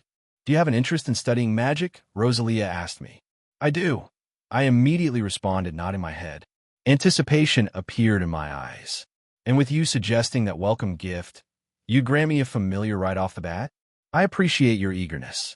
I would have to perform the incantation to create familiars once we arrive back at the village. Then, one shall be made for you. Do keep in mind, once the incantation starts, it will be directly bound to your soul, just like that system thingy of yours. I do not know the extent of whatever that system thingy is, but we can study at our own pace, and this way you'll be able to meet the other witches too, Rosalia said. You're going to bring me into your village? But what about my current matters? I decided to ask. It's not like I can really drop the ongoing items I have right now. Be grateful, boy. I am graceful enough to let you settle your ongoing matters before I bring you into my village. Besides, it looks like that father of yours already has plans to take you someplace else after I depart. It is likely you will be departing Trista later tonight, Rosalia said with a playful grin. As for me, I was surprised again. Father is going to take me somewhere again soon? Indeed. Take this, Rosalia suddenly said, distracting my current surprise. Reaching into her clothing, she grabbed a wooden talisman of sorts. It had the insignia of the Hexen clan on it, and then tossed it my way. I won't be around after today. Once you're ready to tread the path of magic, use this talisman. It will call upon me. My village, Aaron Village, is currently hidden away from the plain eye. You will not be able to enter it normally. This talisman should be the best method of contact, Rosalia explained. Got it. Thank you for everything, Rose. Once I have everything in order, I will use this talisman to call you. I replied. I didn't understand how it worked. I can't exactly use mana, so will it just directly respond to me if I say my voice or something? Rosalia saw my doubt and decided to answer for me. It even served as a little lesson, which surprised me. All things contain mana, Naoto. Yumi, the plants and trees around us. Humans, creatures, even monsters and those in the beyond. No matter how minuscule one's mana signature is, it can be used. I have already linked this wooden talisman to your mana signature. It will respond when you are ready. You needn't lift a finger, Rosalia said, explaining how the wooden talisman worked. I let out a chuckle. Thanks, Rose. I guess this will be for now, huh? Indeed. Till then, Naoto, Rosalia said, concluding our conversation. It really was enlightening having this entire chat with her. I'm not sure if I felt alone prior to this, considering that I'm a reincarnator and all that. But as she said, acceptance is the first step. I think I can safely continue progressing my way forward with what I want to do from here on. My life now resides in Zemuria. If I really want to, I can create a small grave somewhere to honor my family and my previous life. One that no one else but Rosalia can honor. But I did gain interest by one thing Rosalia said, and she started to do this shortly after we left my mindscape. She initially addressed me as boy, but now she's starting to address me as my first name. Naoto. A smile appeared on my lips. Anticipation filled my eyes, wanting to see where all of this will lead. Will I be able to learn enough magic by the time I go off-grid and enter the DG cult? At the very least, this path has opened up to me. Since Vermilion Eyes unlocked EP Boost, my EP has already started to skyrocket, just merely gaining 7 levels from completing that emergency quest. I'll have to see if my status will consume EP when mana is consumed. Normally, it'd be its own parameter called mana points, or MP for short. I'm not sure if my connection with Testarossa during that brief period has changed anything either, so we'll need to investigate my status a bit once things settle. And on top of that, Rosalia is even offering me my own familiar. In the games, Vita ends up receiving Grianos, which is a nightingale. Emma receives Celine, which is a black cat. I've always wanted a fox-like familiar of my own, so this might come to fruition. Either way, I'll have to let my family know I may be away for a period of time. Or perhaps even ask Rosalia an exception to travel to and from Erin Village back to my home here in Trista. I don't want to miss out on any scheduled play dates with Ellie or spend my remaining time with my little brother, Reen. And once Erin Village opens up, the play dates might increase to include people like Emma. I'm pretty sure she's around my age. What matters at this very moment, though, is what Father has in store for me. From what Rosalia had brought up, it looks like I'll be heading somewhere. As I saw Rosalia cast another teleportation incantation to leave my room, I began to wonder where it is Father will take me. Yet little did I know that I would encounter a couple of secret agents sent directly by the Erebonian Imperial family, who were currently waiting outside for me to greet them. As always, you can follow my Patter 0N. 666. Chapter 50. Inheritance. A new path has opened up to me, one I hadn't really considered before. Learning magic. I even received a notification that I received my wooden talisman, bound. I made sure Rosalia was gone before I activated inventory to store it away. Rosalia doesn't know all the functions the gamer system can use, inventory being one of them. It's a card I can play on her. I can't wait to see her surprised look once she sees me activate inventory for the first time. Haha. And on top of everything that has happened, Rosalia is even giving me the opportunity to create a familiar. It would be along the likes of Celine and Grianos. How cool would it be to have a familiar? Oh geez, I probably need to start thinking of names, don't I? As Rosalia stated, familiars are essentially constructs created through one's own mana. In extreme cases, one's own soul can be split apart to create this familiar. It sounds like Rosalia is intending to use her own mana for this one and bind it to my soul, rather than the latter. Familiars typically take on the form of animals. Given enough training or enough mana to the being you bond with, they can achieve a human form, allowing the familiar to transform into a human. You'd see this with Celine in the Cold Steel games. Although she constantly states how she dislikes turning into a human. And with what I previously stated, if I were ever given a chance for this to happen, I already have my choice. I've always enjoyed how fox familiars look. I've decided that mine will white fox. The hard part will be deciding its name. Currently, I'm considering the name Hikari. It means dawn, and it refers to the light of the sun that peaks over mountaintops to start the day. If I do it this way, it will honor my late mother, Aurora. Hikari has a nice ring to it, doesn't it? That might not be the name I decide on when it's finalized, though. And this familiar business won't happen immediately. I need to enter Erin Village first and officially become Rosalia's disciple. From there, I will need to learn how to use mana and such, and train along with the other witches. ITLL be a good chance to interact with Emma and Vita too. In fact, you know the village Rosalia is from, Erin Village? It even becomes a base of operations in the latter half of the Cold Steel games. Still, as much as I am now looking forward to in regard to familiars, something is currently in store for me. Rosalia was now out of my room, leaving me alone. I had reviewed all my status information, apart from checking whether or not meeting Testarossa triggered anything. You'll need to see that later. I could waste some more time doing so, but do you really want to keep a man like Gileath waiting? I'm afraid not. Hopefully Father will give me enough time to do my daily quest today. Doing today's daily quest will inch me ever so closer to being 1/3 complete. ITLLB that in a couple days. And if I start going back and forth from Aaron Village, that shouldn't interrupt my daily quest jogging. Even if Rosalia wants me to finish up all my current matters.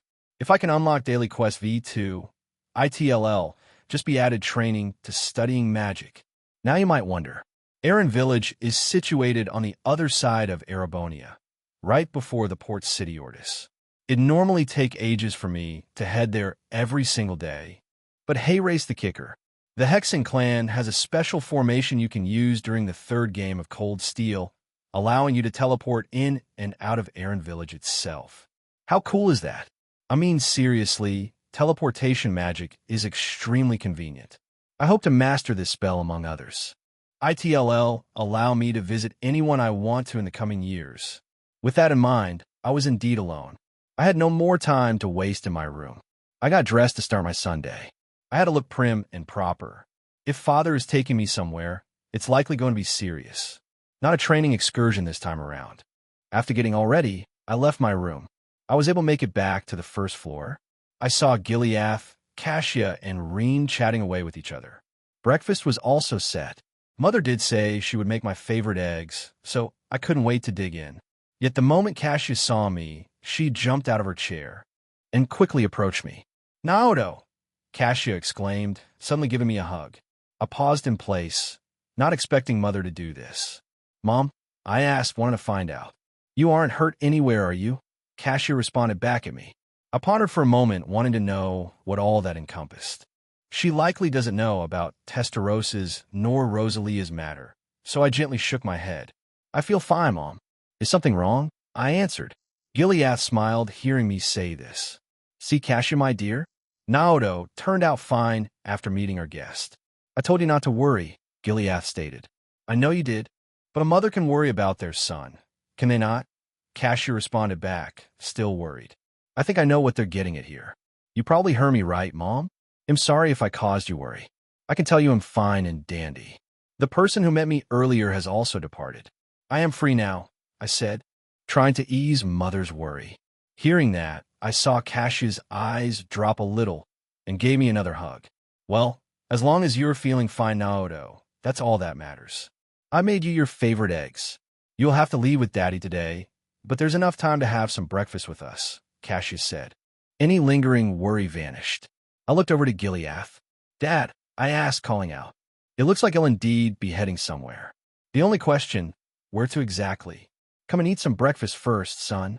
After that, we can talk," Gileath said, calling me over. "I guess that will be for the best." "You can't depart on an empty stomach, foo-foo," Cassia replied, letting out a giggle. Taking my hand, the two of us wandered back to the dining table. A delicious aroma entered my nose, causing my eyes to light up in happiness. My stomach growled, and all of us laughed. We all dug in and enjoyed a nice breakfast. The food went down quickly, and breakfast ended before I realized it. As Cassia began to bring the plates back into the kitchen, I saw Gileath turn my way. He was still drinking some of his coffee. He hadn't finished it yet. "Naoto, you have been invited to Valflame Palace. His Imperial Majesty has invited you. You will be heading there later tonight, and I will be in attendance along the way," Gileath declared, causing me to become surprised. "His Imperial Majesty invited me? Really?" I exclaimed in shock. "Indeed he did, son, and I do appreciate you trying to get all dressed and proper. But you cannot greet His Imperial Majesty dressed in that shabby outfit," Gileath responded, retorting to me. He took this time to look at my current appearance. All I was wearing was a blue shirt and black pants. Reen was wearing a simple black shirt with white pants. These outfits didn't have any popular brands. I saw him eye me earlier. The reason likely being is that father's dressed in his full military garb, from top to bottom. I could even see the several tiny medals he's earned throughout his service career. Seeing this, I couldn't help but sigh. Even Cassia turned to look back at Gileath, which drew my attention. "Do you think it is time, husband?" Cassia asked, catching me off guard. I wonder, what exactly is she referring to here? Asking that definitely caused my interest to grow. "I think so, Cassia, my dear. This day would come eventually," Gileath answered, nodding his head. "Naoto, listen well. before your mother passed. She left you a little inheritance. As you've been invited by His Imperial Majesty, now is no better time than to bring it out to you. Gileath continued to say. Inheritance, huh? Knowing my mother's standing with the Auslays of royalty, I figured there would be something like this down the line. I just didn't think I'd receive something this early on. I also saw Cassia nod her head in agreement. That's right. Your daddy and I previously agreed on only showing you this when the time was right. Naoto, it wouldn't happen until you receive this invitation by the current emperor of Erebonia. First appearances do matter a lot in noble society. This should be a perfect opportunity to present you properly, Cassia said, also chiming in. Wait, did I hear that right? I myself am going to be introduced to His Imperial Majesty. I asked back, shocked once again. The two chuckled, hearing me respond like that. As always, you can follow my Patter 0N. 666. Chapter 50.5. The Will. There's sure a lot of surprised Pikachu faces being thrown around lately. Huh? Myself included. Gileath simply laughed as I learned what he was intending to do. Or more specifically, His Imperial Majesty, the current reigning emperor of Erebonia. I mean, not just anyone can have an audience with him, you know? This is a big deal. Huh, you indeed are, my son. As long as you behaved like you did during Her Majesty's banquet while we were back in Liberal, all should go well. Come now, Gileath beckoned, prompting me to head to his side. He took my hand, and I followed his lead. Cassia watched on and pulled Reen to her side. Reen watched on with growing interest. Gileath led us to what appeared to be a safe you'd see to store important items meant to be locked away. I didn't think I'd get to see a fantasy safe, but it looked surprisingly similar to safes in my previous life. It had a number lock and everything. The power of Orbal tech at its finest. I saw Gileath enter his unique pin, and it beeped. The locks disengaged, and it opened up. Before long, I saw a very beautiful, handcrafted wooden box appear inside of it. It was longer horizontally, making it rectangular shaped. Inscribed on the box's center was a phoenix bird, perched on its hind legs and flaunting its wings. The wings were larger than the phoenix bird itself. Around it was a golden crest. A 5-pronged crown was at its tip, and the phoenix was in the center. This reminded me of the other 4 insignias the great houses held. This was a phoenix, so is it really a 5th great house? It was very pretty, to say the least. This I uttered. Gileath smiled at my reaction while he looked at me observing the engraved box. Gileath said this box was considered my inheritance, and after seeing everything presented to me, I could see why. This box is yours from today onward. It might be a little too heavy for you. See if you can lift it up, Gileath said, urging me to take it out. I saw no reason not to. This box is mine now. I can't wait to see what's inside. Okay, I happily said. Gileath parted to the side, allowing me to step up to the safe. It allowed me to peek inside. Sure enough, the box was pretty long. I wasn't sure if my level 10 stats were at play here, but I managed to effortlessly pull the box out and placed it on the ground. It was unexpectedly heavy, as Father stated. I didn't see any lock on it, so after putting in some effort, I was able to open the box. I immediately let my eyes gaze upon its contents. I wasn't sure if the contents of this box was scarce or plenty. I began to go through them one by one. Regal clothes in the design of House Phoenix. 3 different sizes.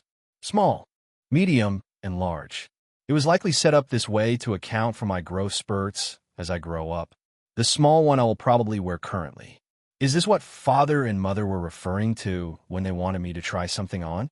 Next, neatly placed in the center of the box was a jeweled, sheathed rapier. Now I know why the box was long. Its scabbard was pure violet in color, and its handle was pearly white. I didn't know what it looked like on the inside, but it likely contained a very sharp and thin blade. Rapiers were among the thinnest swords out there. It was meant to strike with precision and accuracy, piercing your targets. It did make me wonder, did House Phoenix practice the rapier, or was this Aurora's personal weapon that she received from the Auslays of royalty? I'm leaning toward the latter. I guess her intention was to pass it down to me. Toward the other end of the box sat 2 letters. One of them was smaller and wrapped, and had a home-wife feel to it. The other letter was much larger. It had a stamped crest the same phoenix symbol that was on the cover of the box. That meant this letter was something related to House Phoenix, while the other, perhaps a more personal letter from Mother directly? Was this her final will of sorts before she passed? A longing feeling began to rise up from within, but I didn't back down. Not when there were still more items for me to review.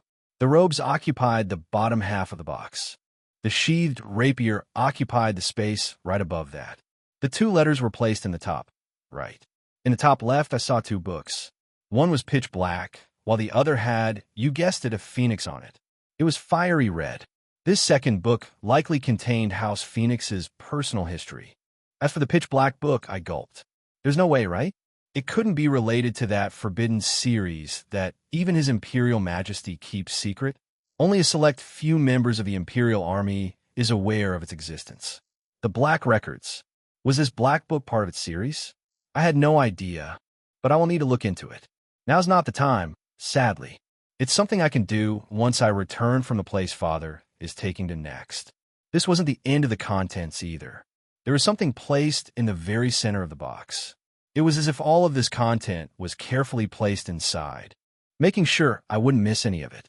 This particular item was secured and tied with a white cloth. It was round and a little heavy. Taking it out, I began to unravel it. This, no doubt about it.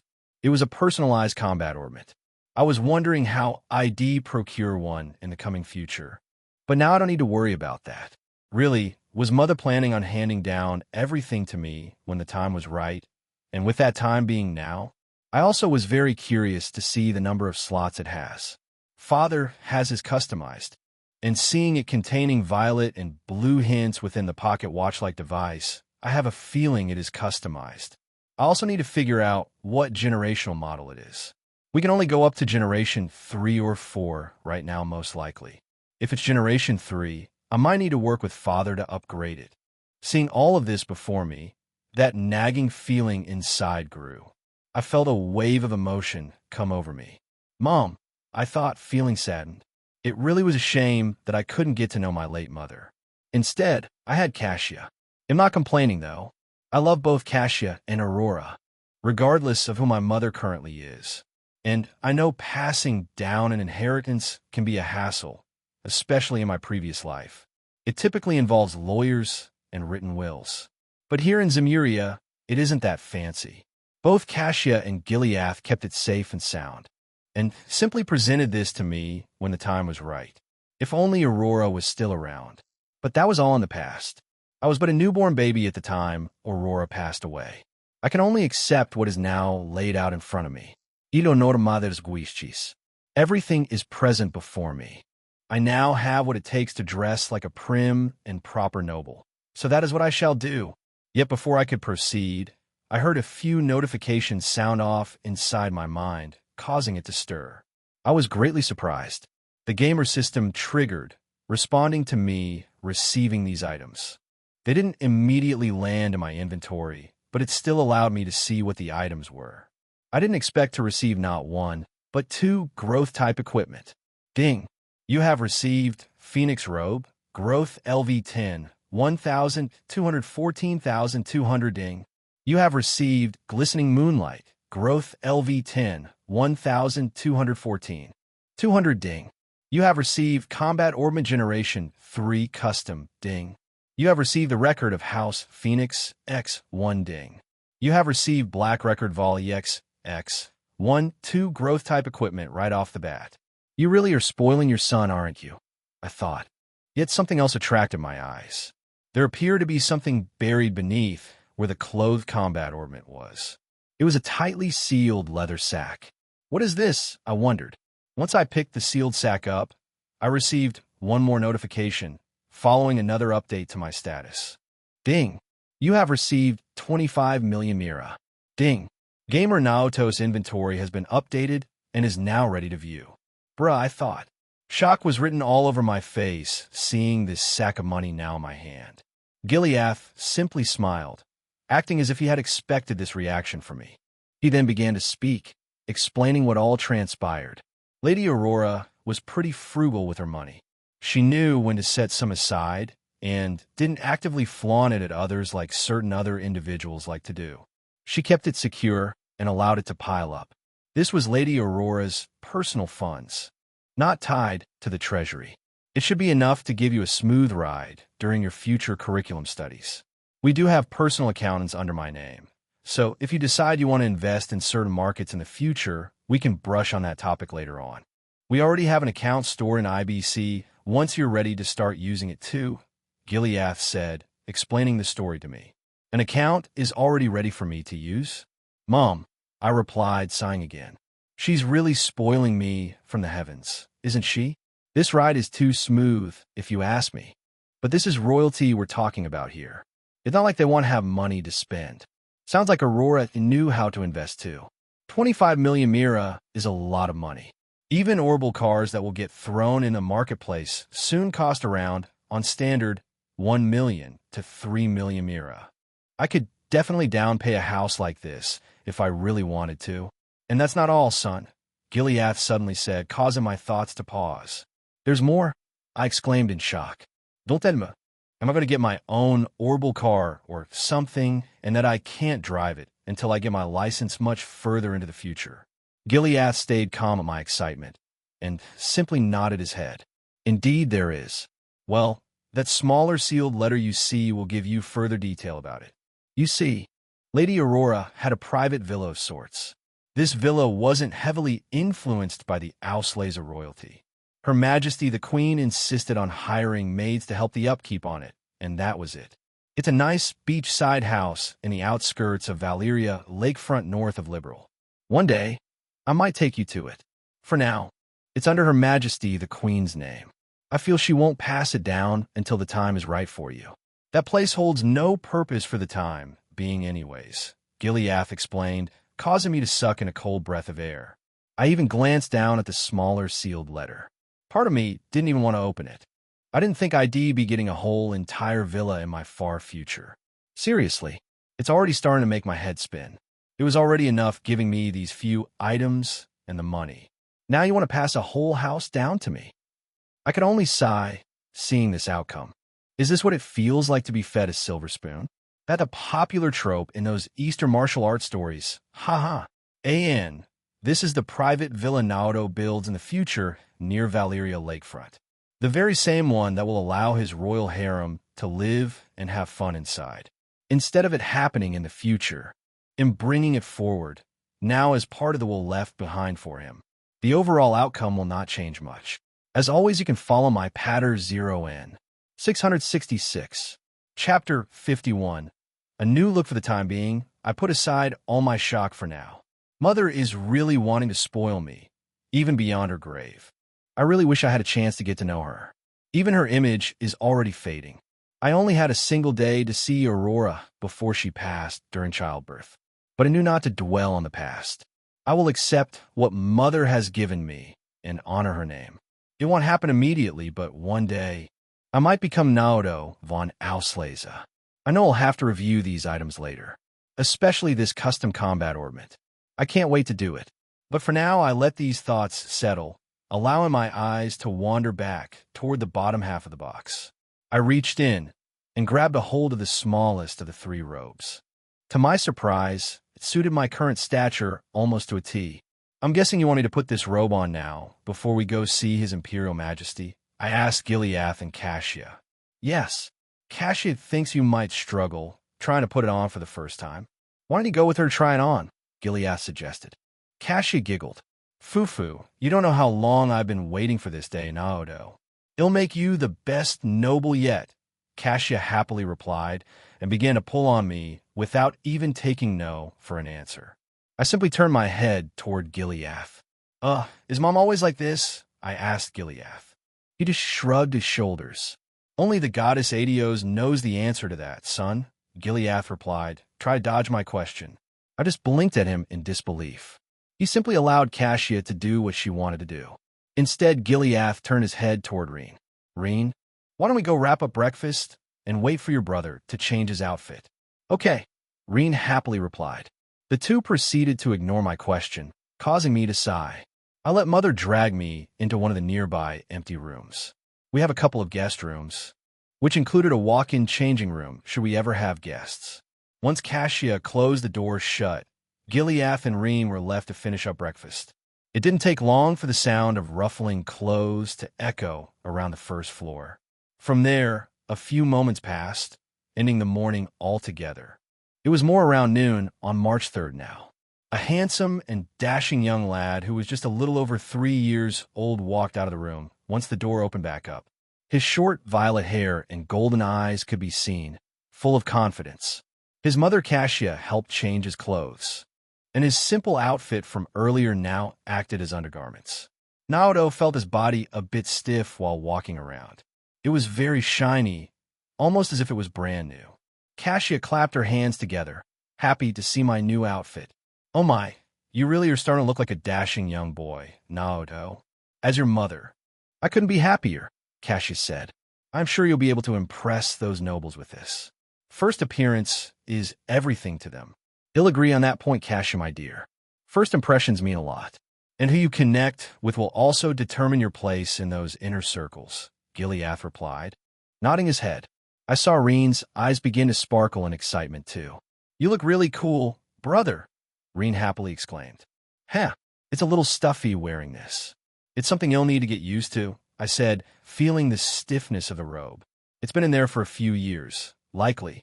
I'm sure Cassia would hand wash it every so often, but new clothes always have that certain feel to it." Gileath laughed hearing me say that. "Huh, that feeling you have is just the beginning of the path you will lead into the future, Naoto, my boy."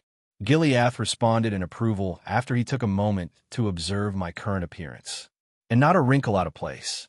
"You did well, Cassia. His Imperial Majesty is bound to be pleased by this. They'd even remark on a single wrinkle on your clothes? Talk about being vicious." "Thank you, dear," Cassia said. This phoenix robe was basically brand new and unused. If I had any comparison to give, I looked like a miniature Rufus Alberia. It's more toward the outfit Juicy's Alberia, his younger brother, wore after the October War, which, by the way, is the official name for the civil war that will take place in the first half of the Cold Steel Games. Slick white pants, military-style white shirt with several buttons down its center. A belt latched across its side, but it was violet instead of tan. Juice's overcoat that he wore in Cold Steel 2 was green, but this one was fiery red. I even had a blazer around my neck now. I did have my rapier equipped, but I was still too young to carry it around. And to top this new look off, the crest of a phoenix bird could be seen stitched on the robe. It looked quite overbearing. I think you can imagine something like that with Juicy's as a basis, no? Most nobles wear similar styled clothes in this fashion. It really makes them sharp compared to a normal commoner you'd come across. I started to feel a sense of pride swell within me. I'm curious, was Mother like this when she was still alive? Either way, I definitely look like a noble now, despite this mixed blood running through me. Seriously, this blood is quite cursed. I even have Reese in my name, albeit how thin it likely is now. But there once was a time where Duke Phoenix served under the imperial family. You'll need to learn more of that history, and I'm guessing that the book I received earlier will give me the answers to that. I saw Gileath nod his head in acknowledgement. It won't be long now until you can wear the insignia of the Phoenix with pride, my son. I'm sure if Lady Aurora was still standing with us, she would be happy too, Gileath said, showing a hint of reminiscence in his eyes. And I will ask you now, are you ready to depart for the capital? Hearing that, I paused. I was quick to shake my head no. Not exactly. There's enough time to change out of this and do my daily training for the day, right? It should only be 1 or 2 hours at most. It shouldn't take all day, I said. Fair enough. You really don't want to miss out on a single day of that. Very well. We'll try to find room to continue your running. Cassia, you can help change Naoto's back, right? Gileath asked. I can. Where you will be heading to can also cause quite a bit of stress, so perhaps doing some running will help your body deal with it. It'll help observe Naoto's running too, Cassia replied, nodding her head in agreement. Perfect. He'll pass the time catching up on any missed news then. Reen can play around, Gileath said. Okay, Reen said. Reen really was just going with the flow, wasn't he? Not like he can do much. He was still younger than me. He hadn't even turned 2 yet. He can only play around for so much before tiring out.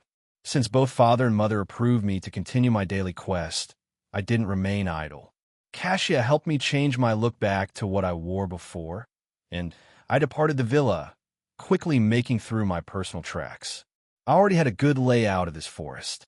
There wasn't any lingering smell of fire from the fight with Agnagarn either. There was this weird stillness in the air. The nearby animals that I would encounter likely fled, and it will take some time for them to return. Not that I minded that, though. Less distractions, the better. It didn't take long for my daily quest to trigger its completion for the day. I was now 122,365 days complete, and my available points increased to 127. Turns out, I can't passively gain available points via leveling up, so completing quests might be the only way to gain them. Before I realized it, 2 p.m. on Sunday. March 3rd came, and I ended today's running. As always, you can follow my patter 0N. 666. Chapter 51.5 Status Window. 3 Today's daily quest came to an end, and a couple hours passed. It is 2 p.m. now, and the afternoon has started. Returning back inside the villa, I was sweaty. I immediately headed upstairs to take a bath. And let me tell you, it is great that these games adopted the Eastern culture of cleanliness.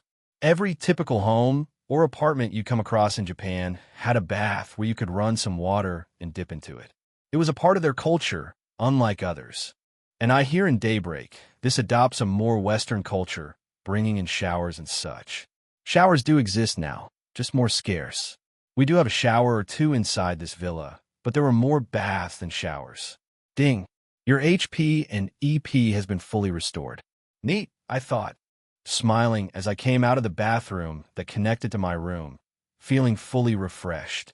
This was a little feature I had gotten used to. Similar to how the main character in a gamer does when he restores his full health upon a full night's sleep, I get to do the same either by sleeping or by taking a refreshing dip like this. You see in Trails, there's healing spots placed every so often inside dungeons. One is colored blue, and later on the games, one is colored yellow. The yellow one is basically a portable orbital factory and a weapon shop built in one. You could even buy restoration items and exchange Sepith into Mira or refine them into quartz in these healing spots. They took this particular function so far that in Reverie, it was enhanced into what's called the Blazing Forge, allowing you to customize literally any character you want. It even had a built-in gacha system that you could grind points for while dungeon diving. I don't know if I'll ever get to experience a function like that. It is nice to see that it is treating this the same as a healing spot. All of yesterday's stress was long gone, but I knew ITLL soon be replaced when we depart later. It's no use having butterflies in your stomach if you know what is to come. In fact, I was actually excited that I'm already heading back to Heimdall. My previous visit was very short, and I only met a couple of influential figures inside the military before we left for Heimdall Airport. This time, we'll be staying at least one day inside the big capital city. It has many, many streets. Last time was just a visit to Alto Street. I'm sure we'll be able to visit Vainkur Street and Drachel's Plaza this time. Growing excited, I put on my plain outfit. They'll have Mother help me put on my phoenix robe in a bit. Cassia helped draw the bath for me and called me over when it was ready to be used. Making sure I was settled, I had the bath on my own. I've started doing that, but Cassia would still check in on me every so often. And now that the bath ended, I walked out of my room, feeling fully energized. The sweaty feeling from running those 10 kilometers before this was long gone. I didn't immediately head down to the first floor, where Mother was likely waiting to help me put on the phoenix robe again.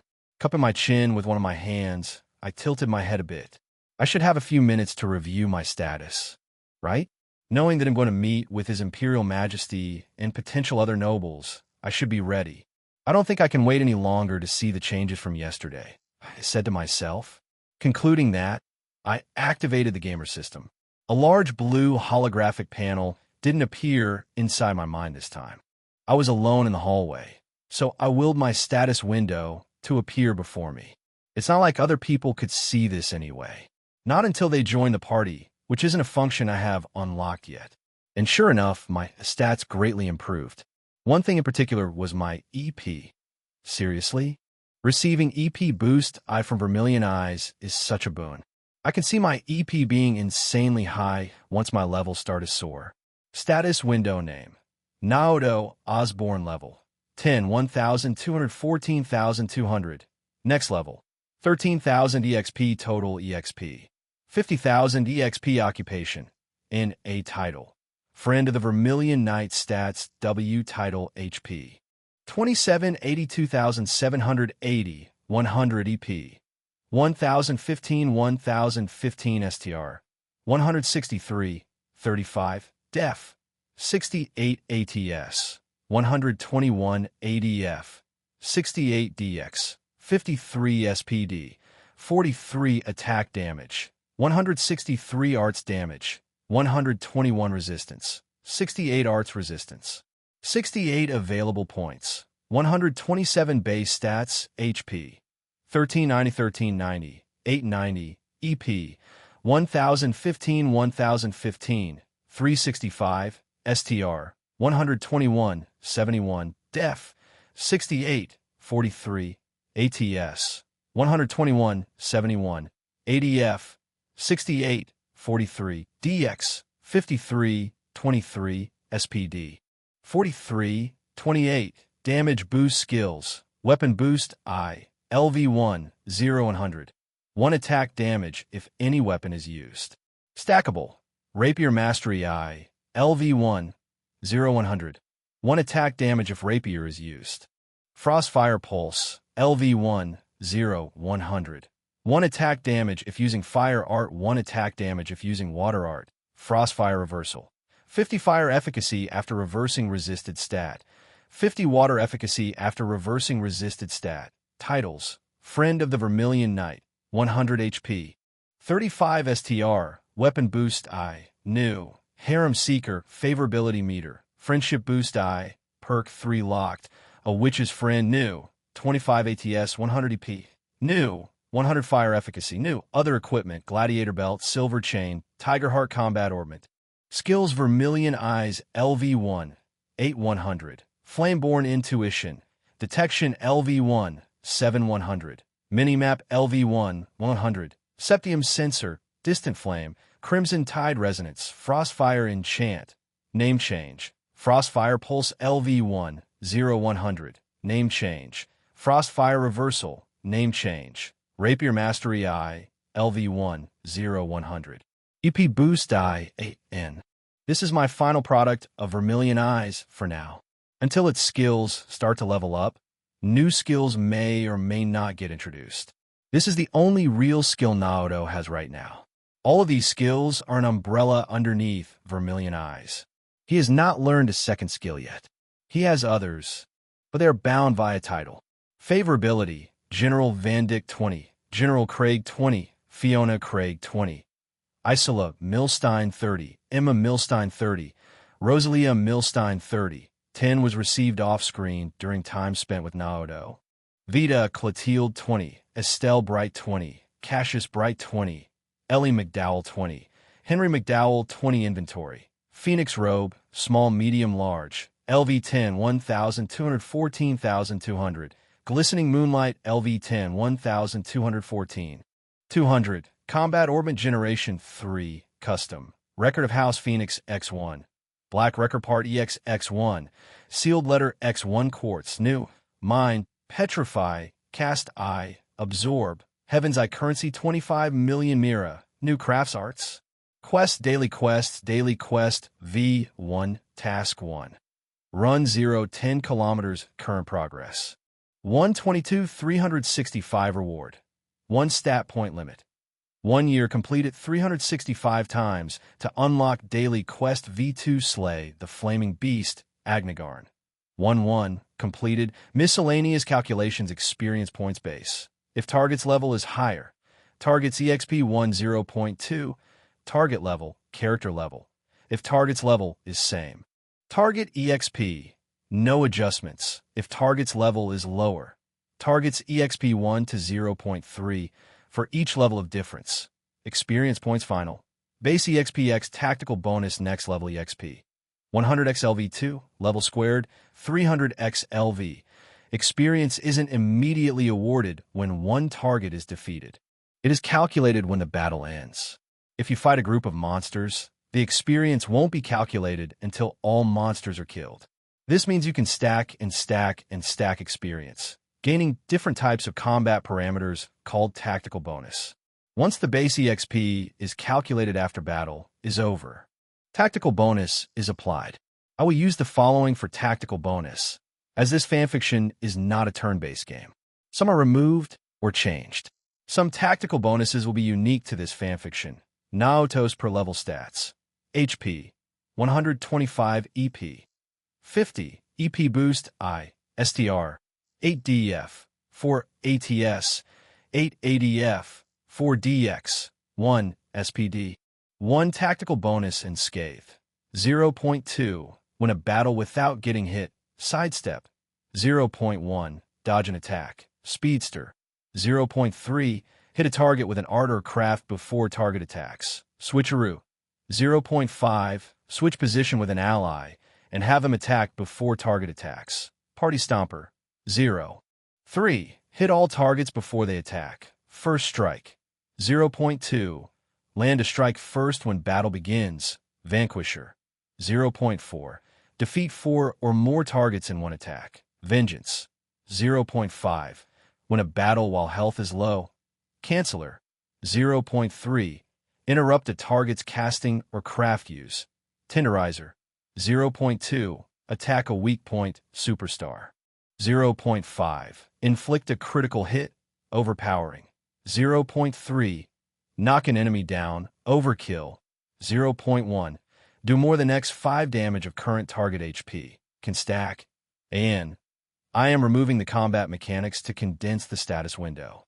Craft Arts Power Range, Customize Crafts Arts Power, E, 100D, 110C, 120C, 140B, 160B, 180A, 210A, 240S, 280S, 320SS, 370SS, 440SSS, 520SSS, 604S, 694S, 755S, 855S, 996S, 1100 elements, earth, wind, water, fire, time, space, mirage.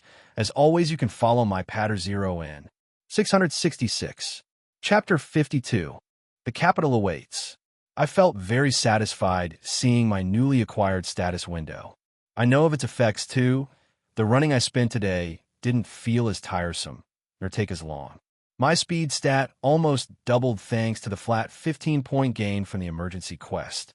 Speed is pretty hard to come by. Depending on the character in the games, your speed could increase anywhere from 0.5 to 2. Some cases beyond that. It looks like I receive 1 point in speed every time I level up. I'm already seeing some stats in the hundreds now too. I have no idea how this gets compared to fighting with monsters. I'm still too young to consider such a thing. Maybe once I begin my weapon training, I would be able to test that out. At least comparing this against Father when he adjusted his power down to level 12, I'm only around 60 HP and 10 to 20 attack damage compared to him. He did have equipment on, yes. But just seeing that stark difference alone, I couldn't help but shudder how much of a monster Gileath Osborne truly is.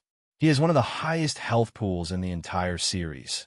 If you exclude those final boss-type monsters that can easily have over millions and millions of health, depending on the difficulty you play. I even cleared Reverie on Abyss, and it was a very satisfying feeling doing so. The very last boss stats were no joke. It was LV250, and had over 7 million health that you had to whittle down. There are characters that could easily cheese bosses like this, making it so they never get a turn. Since this life of mine doesn't have the at-delay or turn-based system, it makes me wonder how battles will go. Will I just simply outspeed my targets, making them unable to land a single hit on me?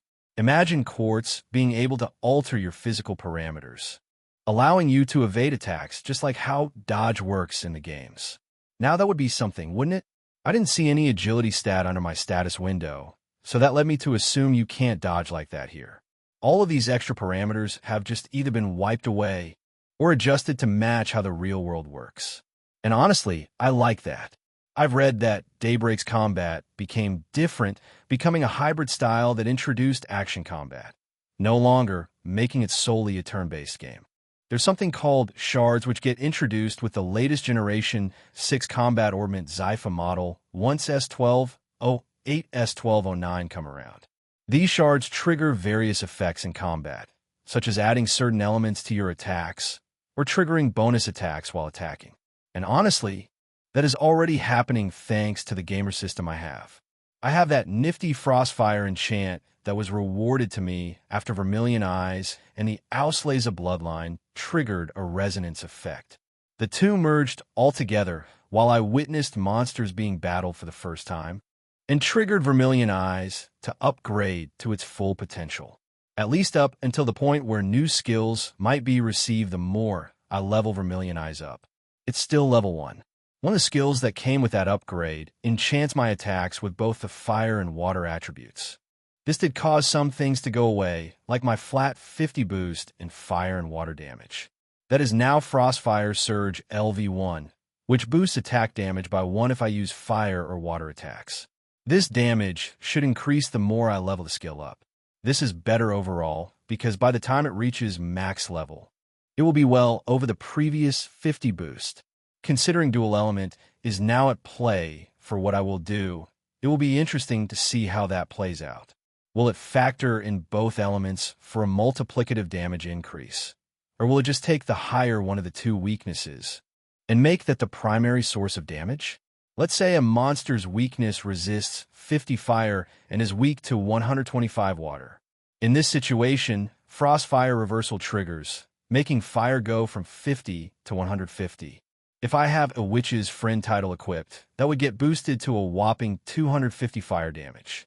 From there, Frostfire Pulse ILV1 triggers, adding 1 to my attack damage because a fire attack is being used. The Hexen clan serves the kin of fire, so it makes sense as to why that title gives such a high increase to fire damage. I really lucked out with that title. I have the title Friend of the Vermilion Knight equipped for now because it adds an extra cushion of health for me. That's a 250 fire damage efficacy added to attack damage. Would that be the final calculation, or would the water element efficacy 125 get added to that, becoming a humongous 375 efficacy weakness? And thus, 2 gets added to attack damage instead of 1? If this truly is the case, my damage would skyrocket like no tomorrow. I can't wait to start testing this out in live combat. I know another year or 2 has to pass first, and for Father to start instructing me on his 100-form military combat. Until then, I can only speculate. Overall, I'm making good progress, if I do say so myself. Like I said, the level cap should be 250. I already have a couple thousand health points. You'd typically see characters reaching the 5,000 to 10,000 health point mark in the first portion of each series. Climbing up to 20 or 30,000 health points would happen closer toward the end of the games. Each story arc does it differently, but we do finally know the caps of each stat. For HP, it is 99,999. Most other stats can reach up to 9,999. I think EP can reach up to 99,999 as well, but I could be wrong. I do know that part of what contributes to this high health point amount already is my title. Unlike the games, I can see myself receiving a lot of external factors in the forms of skills, weapons, quartz, you name it. Concluding the review of my status window for now, I swipe my hand to the side and willed the blue screen before me to vanish. After that, I clap my cheeks with my hands to give a little pep boost. Testing Mother's combat ornament will come later. It'll leave the surprise of seeing how many custom slots it has until then. Haha, I was all prim and proper now, minus wearing the Phoenix robe. You'll need to go over those stats later on too, as it counts as equipment for me. And both the Phoenix robe and glistening moonlight rapier are growth-type equipment. That, in a nutshell, means as you grow stronger, the equipment grows stronger too. They're basically their own characters with flat level-up boosts. And I changed the rapier's name of Radiant Starlight to Glistening Moonlight. For the time being, I had no remaining business being in front of the hallway my room is connected to, so I made my way back down to the first floor. A little bit of time had passed since then, and it was now 2:30 p.m. on Sunday. I managed to dry off my hair after 2 Kasia smiled at me once she saw me arrive in the living room. "Thank you for letting me do my daily jogging, Mom," I said to Kasia. "I don't want to skip out on a single day. I really wanted to see what the next daily quest looks like." "Fufu, it is no trouble to us, Naoto. Hopefully you were able to let out some steam. I know yesterday must have been a lot, including this morning. I'm not sure who the guest was that met with you, and that one won't be the last. Who you will meet next might be the most troublesome of them all. Come, I shall help you put that outfit back on," Kasia said, showing a rare, serious look. I knew Mother wasn't lying. After all, they'll be meeting with His Imperial Majesty later. It's like having a one-on-one meeting with the President of the United States. That's how serious this event is going to be. With a single nod, Kasia smiled at Gileath while Gileath and Reen continued chat away with each other. Reen won't be going with us, so Kasia and Reen will remain behind in the villa. It will just be Father and I. Decking me out in a noble's appearance once again, everything felt snug. This really is a feeling I'm going to have to get used to. I just pictured Juicy's Alberia and the fancy jacket he wore when he took on his duties as a noble.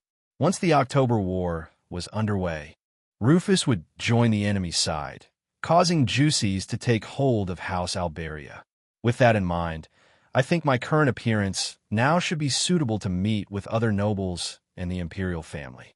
It is possible I'll meet not just His Imperial Majesty, but his family too. You know, that certain golden blonde-haired prince who secretly parades around as a traveling bar during the Sky Games? Seeing me like this, Gileath stood up, and I saw that he was finished drinking his coffee. "Are you ready to depart, Naoto? Once we leave the villa, there is no turning back. You will meet with other nobles. Every single action you take from here on will be scrutinized by them.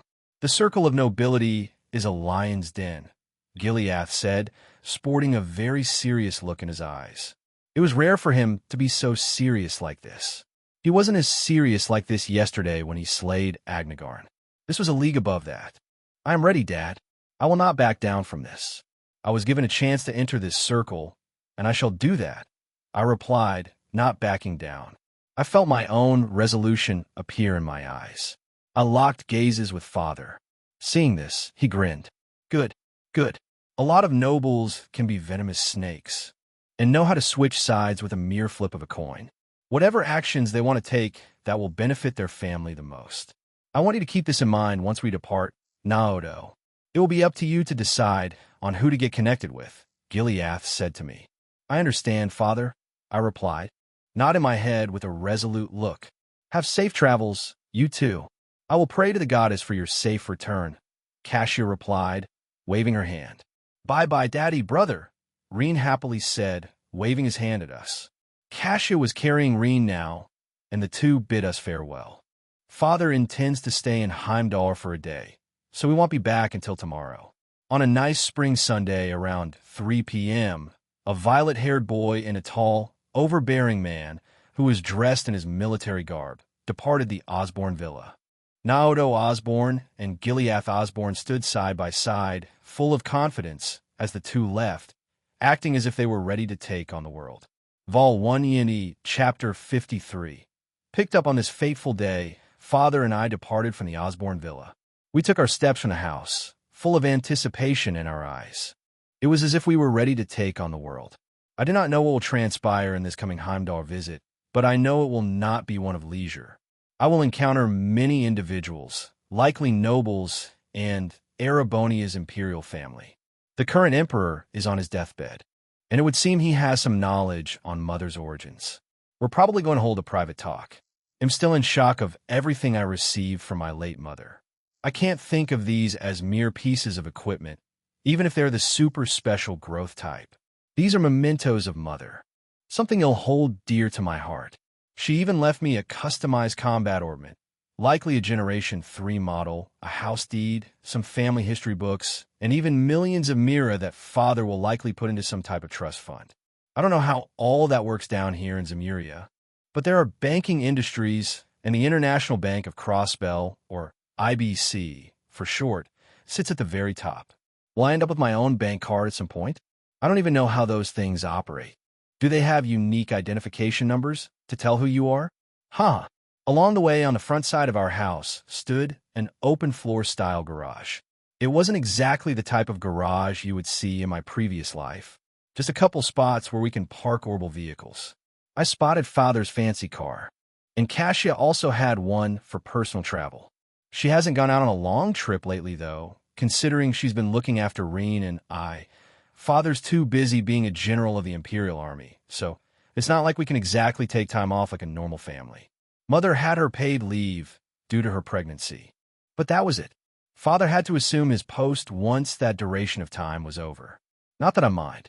It still allowed me to spend my time with my family like this. Father even started my training earlier this year. It's progressing well.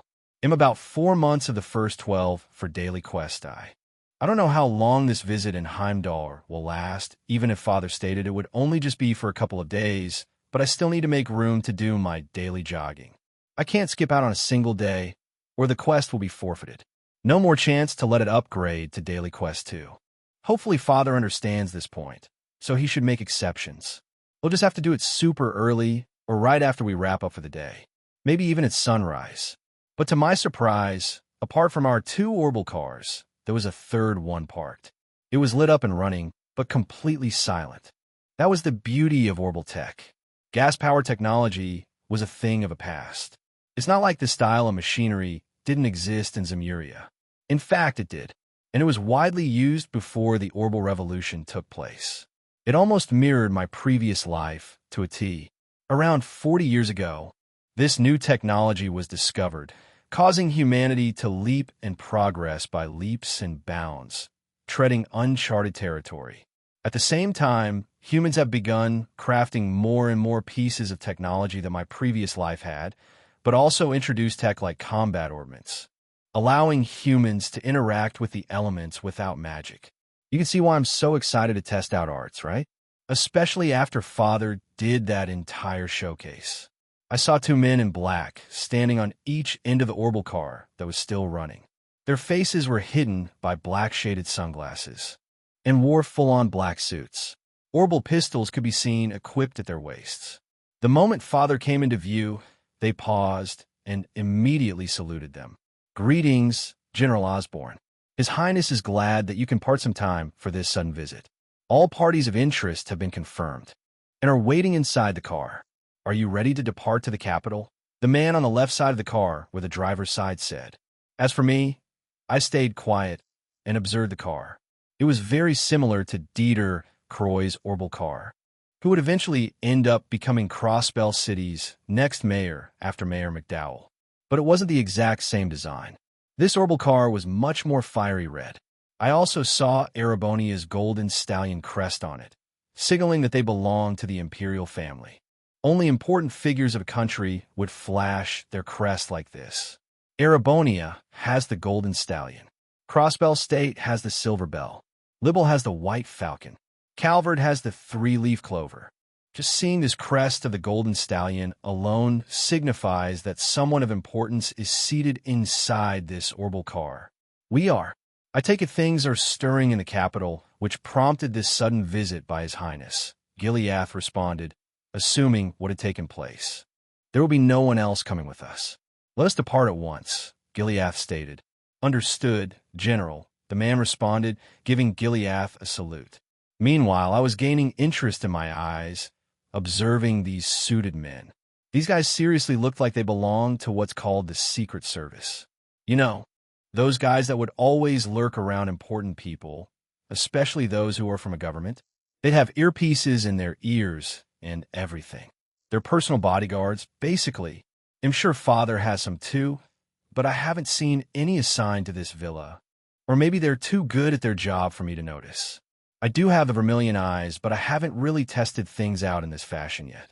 A mini-map was created of this area during the fight with Agnagarn, but there were no hidden allies during that fight. If I use my vermilion eyes again, perhaps I'll be able to spot them. Who are these guys, Dad? I questioned. Hearing that, Gileath let out a laugh. Huh, pay them no mind, son. They're guardians of the imperial family. You can treat these guys as empty air, Gileath responded, laughing. Even with that remark being said, the suited men didn't flinch a bit. They just stood there, motionlessly, It also begs the question, will these men in black someday get assigned to me? I don't know if grandmother even has a secret service in place. She has the royal guard whose posts remain active inside Grancel Castle. She might not even have a need for them. But the imperial family here is different. They don't have station guards inside Valflame Palace, mostly cleaning maids while these guys lurked in the shadows. Either way, I saw the left man spoke out in agreement, confirming father's words. I will advise you to proceed with caution, General. His Imperial Majesty was the one who sent his personal vehicle over. You will not be alone during this trip, the man continued to say, warning us. He approached the left side passenger door and reached his hand out toward the handle. Hearing that, we approached, but father's gaze soon turned serious. His presence, Gileath murmured. His eyes then turned serious, only to look my way again. What he said next caused me to pause again. It wasn't often you see Gileath this serious. Only very few moments happened previously where he was like this. I could tell he was quite serious here. Naoto, every action you take from here on will be taken into consideration. Your etiquette training hasn't begun yet, but I will advise you to be on your best behavior the moment we step into this car.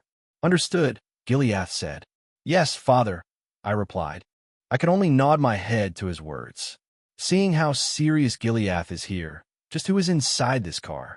Perhaps it is Prince Olivert, who would become one of the major characters in the first half of Trails, even becoming playable in the Sky Games. But father addressed this supposed figure as his Imperial Majesty. Wouldn't that mean the Crown Prince? If it's the Crown Prince right now, that won't exactly be Prince Olivert, but the Emperor-to-be, Prince Eugent, or Prince Olivert's father, in other words. While thinking that, I proceeded to ignore these men in black. Father said it was fine to ignore them, so I just shifted my gaze back toward the car door where the one on the left was currently standing. With a single motion of his arm, I heard a faint click and the door began to pull open. It wasn't one of those where it simply pulled out, but a sliding door that you could slide off to the side, which was pretty neat. The other man in black vanished from the right side, likely assuming his post again. If I had to relate this orbital car to something, it'd be that of a limo. Its size was even around twice as big compared to father's orbital car. I saw Gileath approach the orbital car, but didn't immediately step in. To my surprise, he reached his hand out and knocked. Permission to come aboard, Your Highness? Gileath asked, remaining polite as all hell. Seriously, just who is in this orbital car? I even saw him bow. You can follow my patter 0N 666. Chapter 54, Prince Olivert Descends. You know, father doesn't just bow to anyone. He saves that for those in position who are higher than him, most of the time anyways. Unless there's a special circumstance, or if you're just a noble outright. He's been a commoner since birth, so I'm sure he knows how to pay his respect properly. As for Prince Olivert, I don't know if he's considered to be in such a position right now, as he isn't the active crown prince. It's his father who is not him. Does that truly mean the future Emperor Eugent is in this orbital car? Father said every action I do will now be watched, so that is definitely something I need to keep in mind. I heard a somewhat familiar voice reach my ears, even though I hadn't obviously met the guy yet. You would come across Emperor Eugent several times during the Cold Steel Games. Granted, General Osborne. Thank you for taking some time out of your busy schedule to head back with us. I do apologize in advance for not notifying you earlier. We aren't exactly looking to cause a ruckus here. We will be heading straight back to Valflame Palace. Have you dealt with your personal matters? The voice said. Firm, strong, and somewhat aged. Yeah, I don't think this is Prince Olivert's voice. But one thing does interest me. Did he say we? Gileath didn't hesitate the moment he received permission and stepped inside. I quickly followed behind. Sure enough, I wasn't greeted by just one. Not even two, but several figures all seated around an oval-shaped interior. All high-ranking officials of the Imperial Army. The atmosphere completely changed. It was no longer the peaceful air outside. Everyone had anticipated it would just be Gileath stepping into the car, but every once I suddenly shifted toward me. I don't think I ever had this many eyes pointed my way before. Not even during the banquet at Grancel Castle. We had distanced ourselves quite a bit, but I didn't back down. I held my head up high, stepping into the orbital car. Aha! Things have taken a rather interesting turn, haven't they? A different voice said, suddenly calling out to me. It wasn't the same voice from earlier who invited us in, but it still held a formal but familiar tone at the same time. Shifting my head to the left, I saw a figure who was now looking at me. I even looked back, allowing me to get a good look at him. He was a boy, much older than me, perhaps in his teens already. He seemed around 12 or 13 years old. He had lush, golden blonde hair and violet eyes. His hair, here, wasn't as long as it was during the games. It was quite short. He was wearing a bright red overcoat with the golden stallion crest printed on it. It was similar to my phoenix robe. If there was one difference, apart from the crest, it would be the golden tassels on his shoulders. He even completed the noble look with a blazer around his neck. I didn't immediately respond, as I could see several middle-aged and old-aged men staring daggers into me. Quite literally. They all had stern looks, dressed in various military garb that denoted their ranks. Gileath was now added into this mix, also dressed with his general uniform. It just made the scene even more powerful. Still, I didn't back down here either. I couldn't. My own name was on the line. The firstborn son of a general. If these guys saw me cower one bit, I know they'd disapprove of me in a heartbeat. As for who the boy was, it wasn't rocket science to realize who he was. Oliva Tahiza Anoa, the firstborn son of Crown Prince Eugent, who is set to ascend the throne this year. Perhaps the reason why we're heading to Valflame Palace right now is even more serious than I thought. Has the current emperor already passed away? It would make sense to see all these people of the Imperial Army here. But to think I would meet this guy so early on. I mean, it was bound to happen, since Valflame Palace is his home. He holds a pivotal role amongst many in the Trails verse. He's also one of your playable characters, who excels at long-range attacks and arts. I bowed, seeing Oliver before me. Is he a prince right now? I'm not sure, but I'll proceed to introduce myself to him with that line of thought. It is a pleasure to make your acquaintance, Your Highness, I replied, bowing. If the previous shift in air wasn't enough, I could feel everyone now having their eyes on me, behaving like they're scrutinizing me from top to bottom. He smiled, seeing me respond like this. It is but mine as well, young one. As expected, you're the kin of General Gileath. But there is one mistake you have made, lad. I am not to be addressed as Your Highness. You may simply call me Oliver. At least, not yet, anyways. That is mainly why we were gathered here today.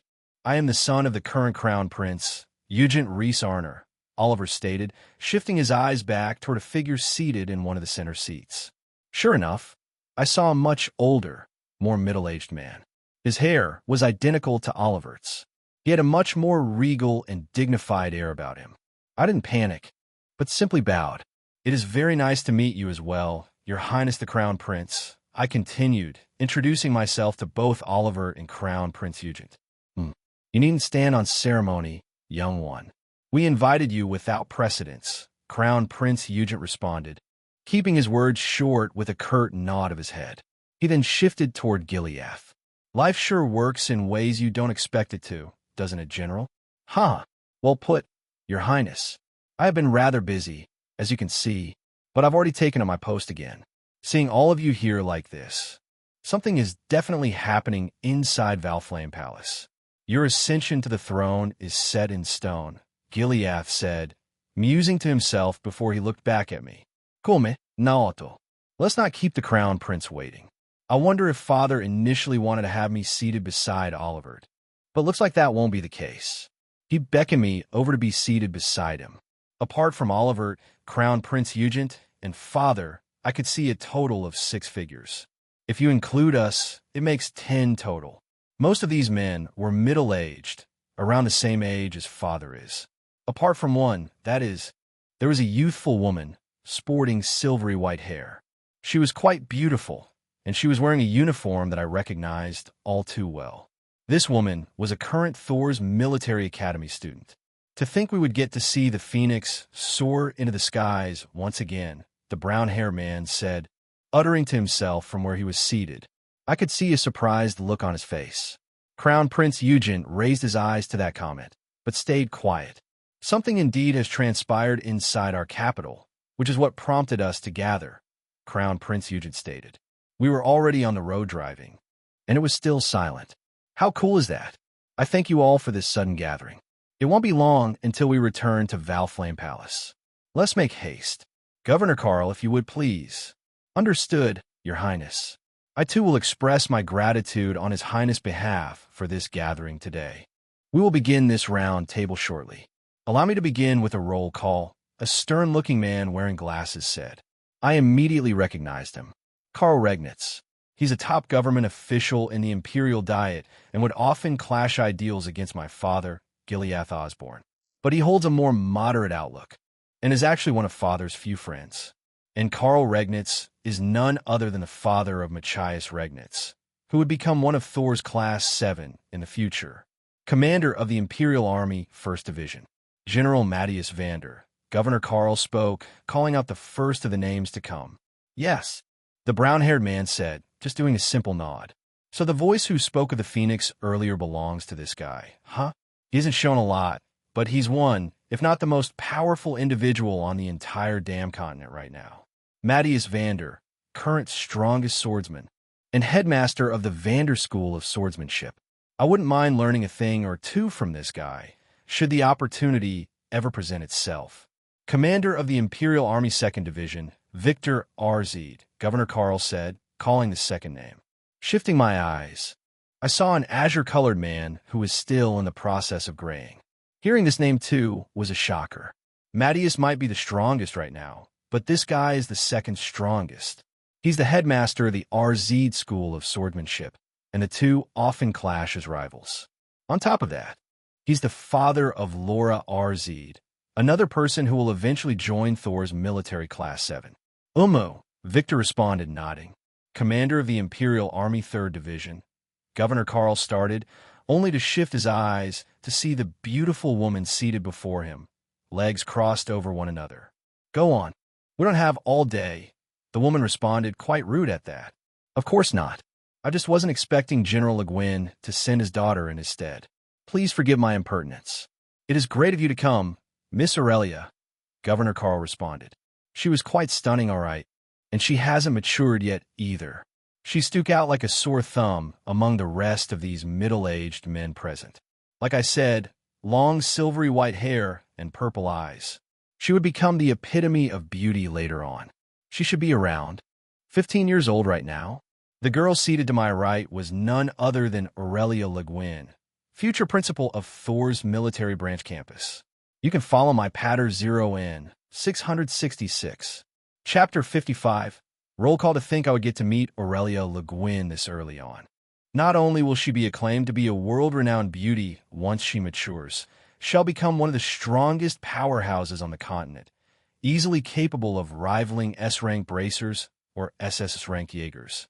Hell, Rin even gets to witness Aurelia clash against one of her former teachers, which, by the way, also happens to be in this orbital car with us, Victor Arzid. Not only does Rin get to witness that duel, he gets to partake in it, fighting alongside Aurelia. That happens later on in the Cold Steel games. By then, Shed long since earned her famous moniker, the Golden Rakshasa. Even the Panzer Soldat shell eventually come to pilot is pure golden yellow. She is definitely not someone to be underestimated. And I hear Aurelia managed to topple every single clubhouse into becoming her subordinates, easily making her the #1 during her stay at Thor's military academy, both academically and physically. Seeing Aurelia still dressed in a school uniform from Thor's, I wonder, is this still taking place as we speak? My eyes grew curious while I observed Aurelia. With Crown Prince Eugent at the helm of the stretched seats, Oliver sat to his left, while his commanding officers sat to the right. I've learned some more lore here today, not expecting to see these individuals as active generals inside the Imperial Army. I don't think this was ever brushed upon in the games. All except who is seated beside me and Father. General Craig was one of the known generals of the Imperial Army that you would come across in the games. It was a surprise to learn of the other three. Don't let my being here distract you, Governor. I am here on behalf of my father and Thor's. They said to treat this meeting as a field exercise. I'm not one to crack a joke. I know the severity of what transpired. This matter will not be leaked to the public, correct? Aurelia questioned. Governor Karl nodded his head, and it was Crown Prince Eugen's turn to speak, providing all of us some background information. Indeed, it will not. Our situation has raised some flags, and we are now on national level alert for the incident that had just taken place, as I have just stated. I will also apologize in advance for the people we brought here today are bothering you, Lady Aurelia. It has been a while since we've last greeted each other, but you seem in good health at least. You can send my regards to General Le Guin. Have your studies been well? Crown Prince Eugen asked, covering what Governor Karl had just said. They have, Your Highness. My studies are progressing quite well. I've already set my target to achieve the top rank in Thors. Aurelia happily responded.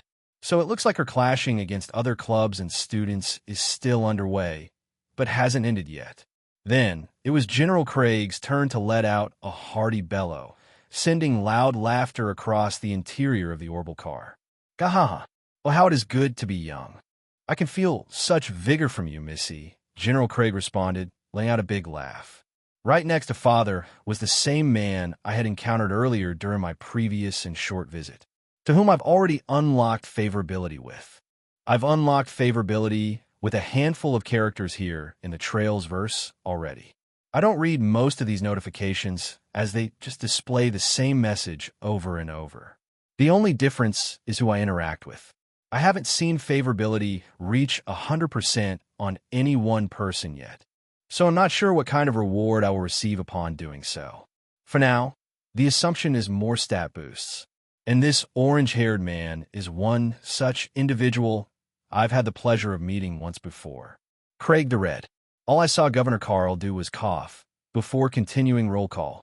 Commander of the Imperial Army 4th Division, General Olaf Craig, Governor Karl said, observing him with an incredulous look in his eyes. Yes, General Craig responded.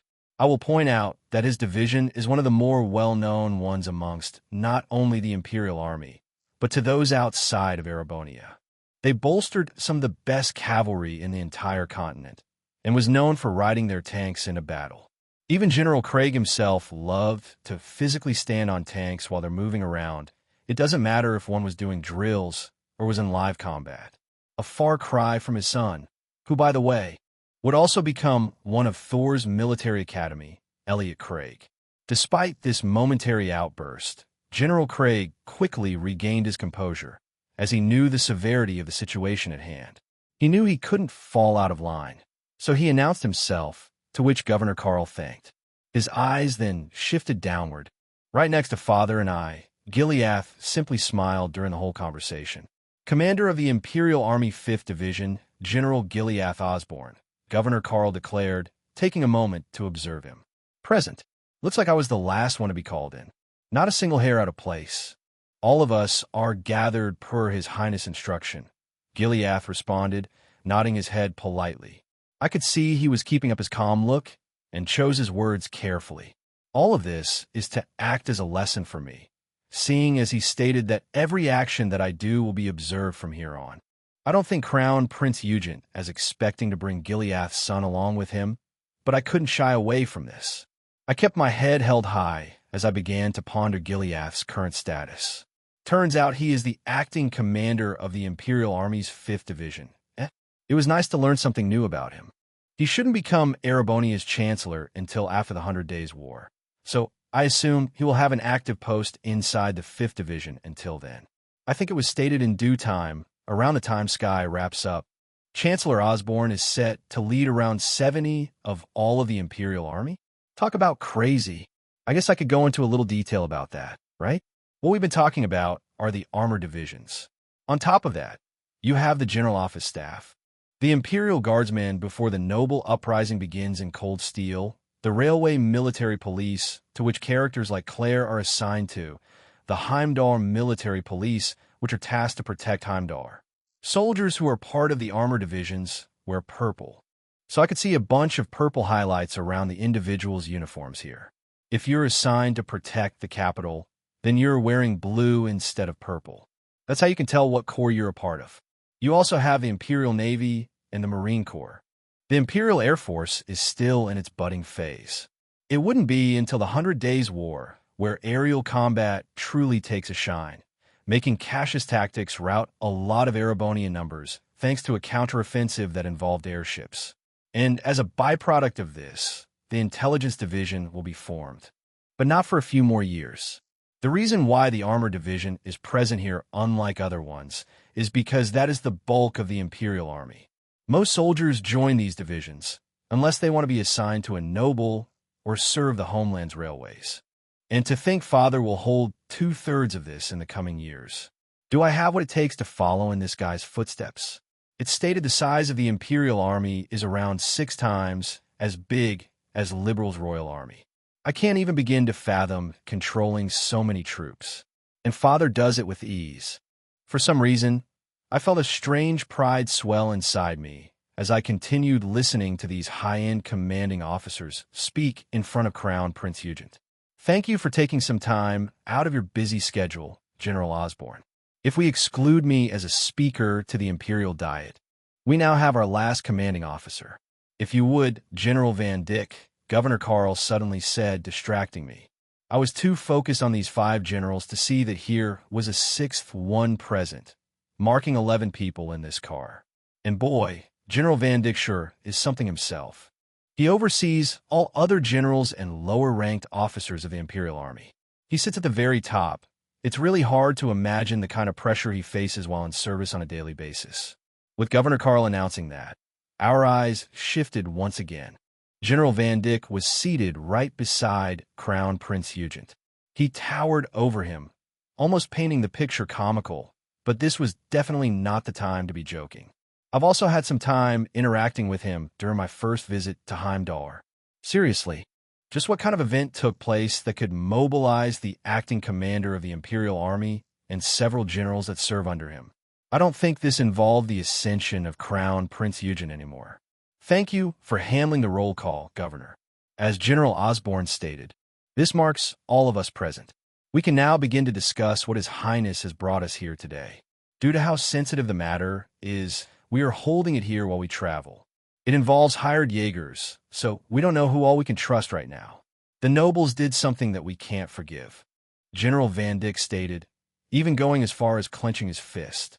I saw Lady Aurelia and Sir Victor raise their eyes, as unlike Father, General Vander, or General Craig, these two are actually nobles. They own some territory inside Erebonia. Some nobles hired some Jaegers to launch an attack somewhere. If I had to take a crack at it, why does this sound so familiar? I think I know why. This same setup was what triggered the 100 Days War in the coming few years. But I know it couldn't be that, so what happened here? I try to mull over my thoughts, only to hear Crown Prince Eugent begin speaking again. You can follow my patter 0N 666. Chapter 56, Observe Good. Good. I know we have a lot of other divisions inside the Imperial Army, but I have brought the top 5 here in regard to what had transpired not too long ago. It is as General Van Dyck says. And I thank you all for taking some time out of your busy schedules to hold this roundtable discussion. This prompted us to raise our security to its highest level. For what we will discuss, it is none other than the assassination attempt of my firstborn son, Oliver Rees-Arner. I am unfortunate to announce that this attack has claimed my wife, to whom I will not disclose. She preferred to live a quiet life away from the capital, and this is the least I can do so her peace isn't disturbed, Crown Prince Eugent declared, causing everyone's gazes to turn serious. Even mine was full of shock. Oh, seriously. I mean, yeah, I knew that this event was going to take place. I just couldn't recall exactly when it would. I knew Emperor Eugent would become Erebonia's newest emperor in S1189, but to think Oliver's mom would lose her life in the same year. This was a plot point in the original games. But at the same time, it's what spurred Oliver here to reconnect with his father again. Unlike his mother, who had a different last name, Crown Prince Eugent actively served as Crown Prince. He quite literally dropped a bomb on us. The atmosphere tensed up, and all of us looked at Oliver. I saw that he held his head high, but it was clear his eyes were displaying sadness. I remained quiet during this conversation. I knew I couldn't speak out of hand right now. That sadness soon spread to all of us. It was a great loss for the Crown Prince. From this event, The crown prince would eventually remarry after ascending the throne, becoming the new emperor, and receive Empress Priscilla as his second wife. After that, Princess Alphen and Prince Cedric will be born. In fact, with it already being well into the year, this might have happened in secret already. I do recall these two are born in S1189, the same time Oliver loses his mother. Amongst us present here, Aurelia was the one who showed visible anger in her eyes. She even clenched one of her fists, trying to hold her anger back. Who is brazen enough to launch an attack on the leading royalty of our empire? They're just begging to be killed, Aurelia retorted. And they even went as far as to hire Jaegers to do it. This attack seems quite sudden too, but we don't know how long it was planned out for. Jaeger attacks don't just suddenly happen. They're bound by contracts, so the question is who bought them and why, Sir Victor said, before shaking his head. The loss of your highness' wife is tragic for us all. We'll need to divert some attention to figure out the motive and to secure your highness' safety. I can see why you have called all of us to gather here. We're here to serve as that extra cushion for protection while you are escorted back to Valflame Palace. Is that right, your highness? Gileath questioned, observing Crown Prince Eugen from beside me, let alone father acting serious. It was even several times more rare to see him legit angry. You'd see him strutting about full of confidence. I don't think anyone would have the guts to tick him off like this. If we already knew who the perp was, there's a good possibility that father would approach right up to their doorstep and drag them out by force. That is one main reason, yes. But this alone doesn't paint the bigger picture. Initially, His Imperial Majesty announced that my coronation will be held in 2 months' time. But thanks to this assassination attempt, Lord Father pushed the due date up. It is set to happen before this week is over. With it being Sunday afternoon, you all are invited to stay inside Valflame Palace. Invitations are being sent out as we speak. We will hold a celebratory banquet tomorrow, which will additionally serve as a celebration of life. The Ascension ceremony will be held on Tuesday. That is why you see my son here with me today. My wife would also be accompanying us, but alas, she ended up sacrificing her life to protect Oliver. Crown Prince Eugen spoke, also containing a hint of sadness in his eyes. This time, we all became surprised at this sudden announcement. I can see why this is happening, though. To avoid any sort of power struggles from happening or internal conflict, Crown Prince Eugen likely urged His Imperial Majesty to make his coronation take place earlier than intended. I just didn't think it'd be happening in 2 days. I thought I would just head inside Valflame Palace, meet with His Imperial Majesty to discuss my late mother, then depart with father and return to my training. But now, this is starting to shape up into an event much similar to grandmother's birthday celebration back in Liberal that I had the joy of participating in. But here in Erebonia, it is a much larger country. Many individuals will be heading into the capital starting from now. Many characters from the Trails verse that I will meet for the first time. And those who are gathered in this Orbital car will be the first of many I will come and meet. I know we're talking about the death of royalty and all, but that's pretty commonplace in fantasy stories like this. If you suddenly found yourself as a prince who earned the right to vie for the throne, but realize you aren't alone, you'll have a vicious battle to partake in against your own relatives. Trust me, there are many stories out there whose royalty isn't all sunshine and rainbows. Thankfully, Crown Prince Eugen here is the sole son of His Imperial Majesty. If he had any other sons, a very different scene would likely be playing out right now, like whose side you would stick to and such. Since none of that is taking place here, His Highness found it that pushing the coronation upward was likely the best action to take at this time. The sooner he can become the next emperor, the better. As for the example I provided, a very real situation occurred a couple 100 years ago here in this very same country. You should know what I'm referring to. The War of the Lions. Emperor Drachels was the one who came out of that victorious and vicious battle and became Erebonia's emperor during that time. I couldn't help but glance my eyes at Oliver again, who was seated near me. Sensing my gaze, we locked eyes. Is this what you meant by you will become a prince sooner than later? I whispered at Oliver. Indeed. Once father's coronation is over, he will likely announce me as the next crown prince. It is not known to many, so keep it secret for now, But Lord Father has a second son, and his first daughter he is now rearing. I have yet to meet her, but I'm interested in meeting my new mother-in-law. This will be the first time I get to meet my new siblings too, Oliver uttered back at me, making me surprised. But at the same time, it verified my doubts. Looks like Oliver was going to meet his new family for the first time on this visit. He's probably been mostly residing with his late mother before the attack happens. It does make sense, given his character. He didn't like what happened in the courts, as one would say. He'd rather live as a commoner than a prince. But now, similar to how I might become Liberal's crown prince in the future, Oliver here suddenly found himself as Erebonia's crown prince, which will be official in 2 days' time. How ironic, right? But that thought ended once I saw a shadow stir beside Oliver. Just like how much I was preoccupied with the commanding officers here in this orbital car and His Highness and Oliver, I failed to recognize there was another individual seated beside him, making it 12 people inside, not 11. A look of anger appeared on this guy's face, but my eyes lit up. Wherever Oliver goes, you'd typically find this person following him, no matter the time or place. You really shouldn't tell someone you just met confidential details like that. Oliver, the voice uttered, keeping his voice down. I could see the generals and His Highness currently holding a discussion, so we couldn't exactly interrupt them. We had to keep our voices low. His tone appeared angry after hearing Oliver say that, and a look of anger appeared on his forehead. You know, the kind of angry forehead look you'd often see in anime. Haha.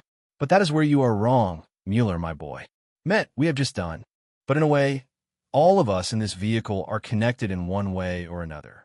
I feel I can trust you with this information, young one, Oliver uttered back. His face beamed into a smile. Thank you.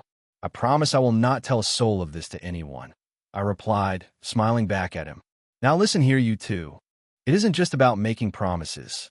This is, Mueller uttered back, retorting in anger again. Oliver let out a low laugh hearing that.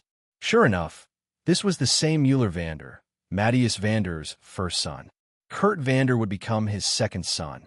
But regardless to Mueller, he is his first. He acts as the sole bodyguard who directly serves Prince Oliver. Oliver isn't a prince yet. He will be if things go well these next 2 days. But it looks like Mueller already received his post, acting as his bodyguard. He appeared to have just become an adult, not that middle-aged look you'd find in the games. If I recall, he was around the same age as Aurelia, so maybe he's not quite an adult yet. He should be around 15 or 16 now. Rather young, but he's already taken up his post, which surprised me. In response to that, there were 2 notifications I received. This time I read them, causing me to inwardly smile. Ding! You have unlocked favorability with Oliver Reesarner. Ding! You have unlocked favorability with Mueller Vander. You can follow my patter 0 in 666. Chapter 57. A bold declaration, music to my ears. This favorability function really is handy, huh? I know bonding events are a huge thing in Trails, which eventually turn into connection events from Daybreak onward. They're events that allow you to bond with said characters by going through one's past or simply enjoying an outing with them. They're easily capable of being missed until Cold Steel comes around, where the games leave you a number of points that you can use to see these events take place. I don't think that will happen given my circumstances, so instead, the favorability meter will act in accordance to that. Once I unlock favorability, I can spend some time with these guys, witnessing events that may not even take place in the games due to my person now residing here in Zemuria. And honestly, they'll be looking forward to them seeing Oliver take a moment to reveal such a thing to me. I smiled. Leaning my face forward, I decided to play along and speak out to him. Since you were kind enough to reveal a secret or 2 of your own, it is only proper that I do the same. Your Highness, I said, if this is the Prince Oliver I know, then he is one who knows how to keep his secrets. Grandmother and father already know, so it wouldn't hurt to tell Oliver as well, right? I do have plans to stick by his side in the future after everything that comes to pass. Oh, Oliver uttered, gaining interest in what I just said to him. You are Gilead's kin. You seem rather young to be going about, but it'll bite the bullet. You should know a thing or 2. Father even started giving me history lessons before I could even form my first words, let alone having full conversations like this. I'm 3, by the way. Soon to be 4. I uttered back, hearing that Oliver paused. I wasn't expecting you to be that young. Should I say, as expected of Gilead? Of course his offspring would have their head smarts, so I shouldn't be that surprised. Oliver mused at the fact I was still 3 years old, but I was already conversing like an adult. I'm not sure if it was all attributed to me being Gilead's son, or the fact that I had reincarnated, keeping my memories intact and everything. Oliver didn't need to know that part, though. Apart from Rosalia, who had come to learn who I truly was, I have zero plans of telling anyone else. So, what is it you want to tell me, lad? Oliver asked. Let me borrow your ear, I responded. The others around us watched me do this while they conversed about the attack, but I kept my voice too low for them to hear anything. I even saw Aurelia gazing at me with growing interest. The more I began to speak in Oliver's ear, the more surprised he came, especially when I said to him to refer to me as Naoto von Auslese whenever the two of us are alone, away from prying eyes. His shock turned into seriousness. But once he recovered from this shock, he simply let out a loud laugh. Ha ha, Oliver said, letting out a loud laugh. His laugh was quite loud, which caused the commanding officers to cease their ongoing conversations. Crown Prince Eugent stared at him. Is there something you would like to say to the class, Oliver? Crown Prince Eugent questioned, half-jokingly. Of course, this was no class. Some of the country's topmost individuals are beside me. Any one of them had the strength easily comparable to 100 or perhaps 1,000 soldiers. Maybe even 10,000? All monsters, the whole lot of them. Even Aurelia was. She has likely started her swordsmanship training already. It is nothing, Lord Father. Gilead's son here was simply telling me a joke. I do apologize if I disrupted you all, Oliver said, quickly dodging what I had just said to him.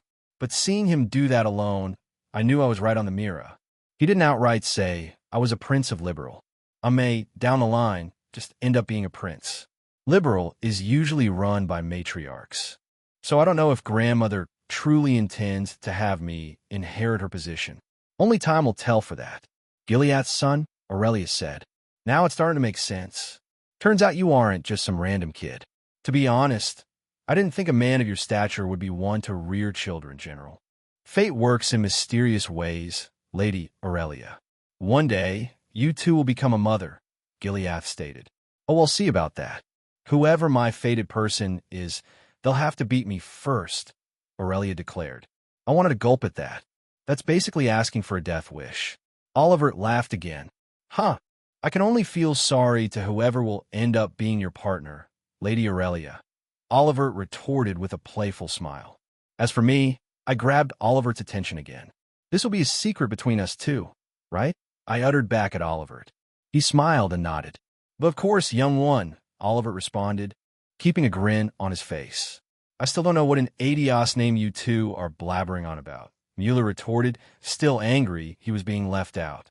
However, that only caused Oliver to look back at him, shifting his eyes away from me. All of a sudden, he asked a different question. Say, Mueller, how much do you know about raising falcons? Oliver asked, shifting the topic altogether. Confusion was added onto his current annoyed look. Huh? Falcons?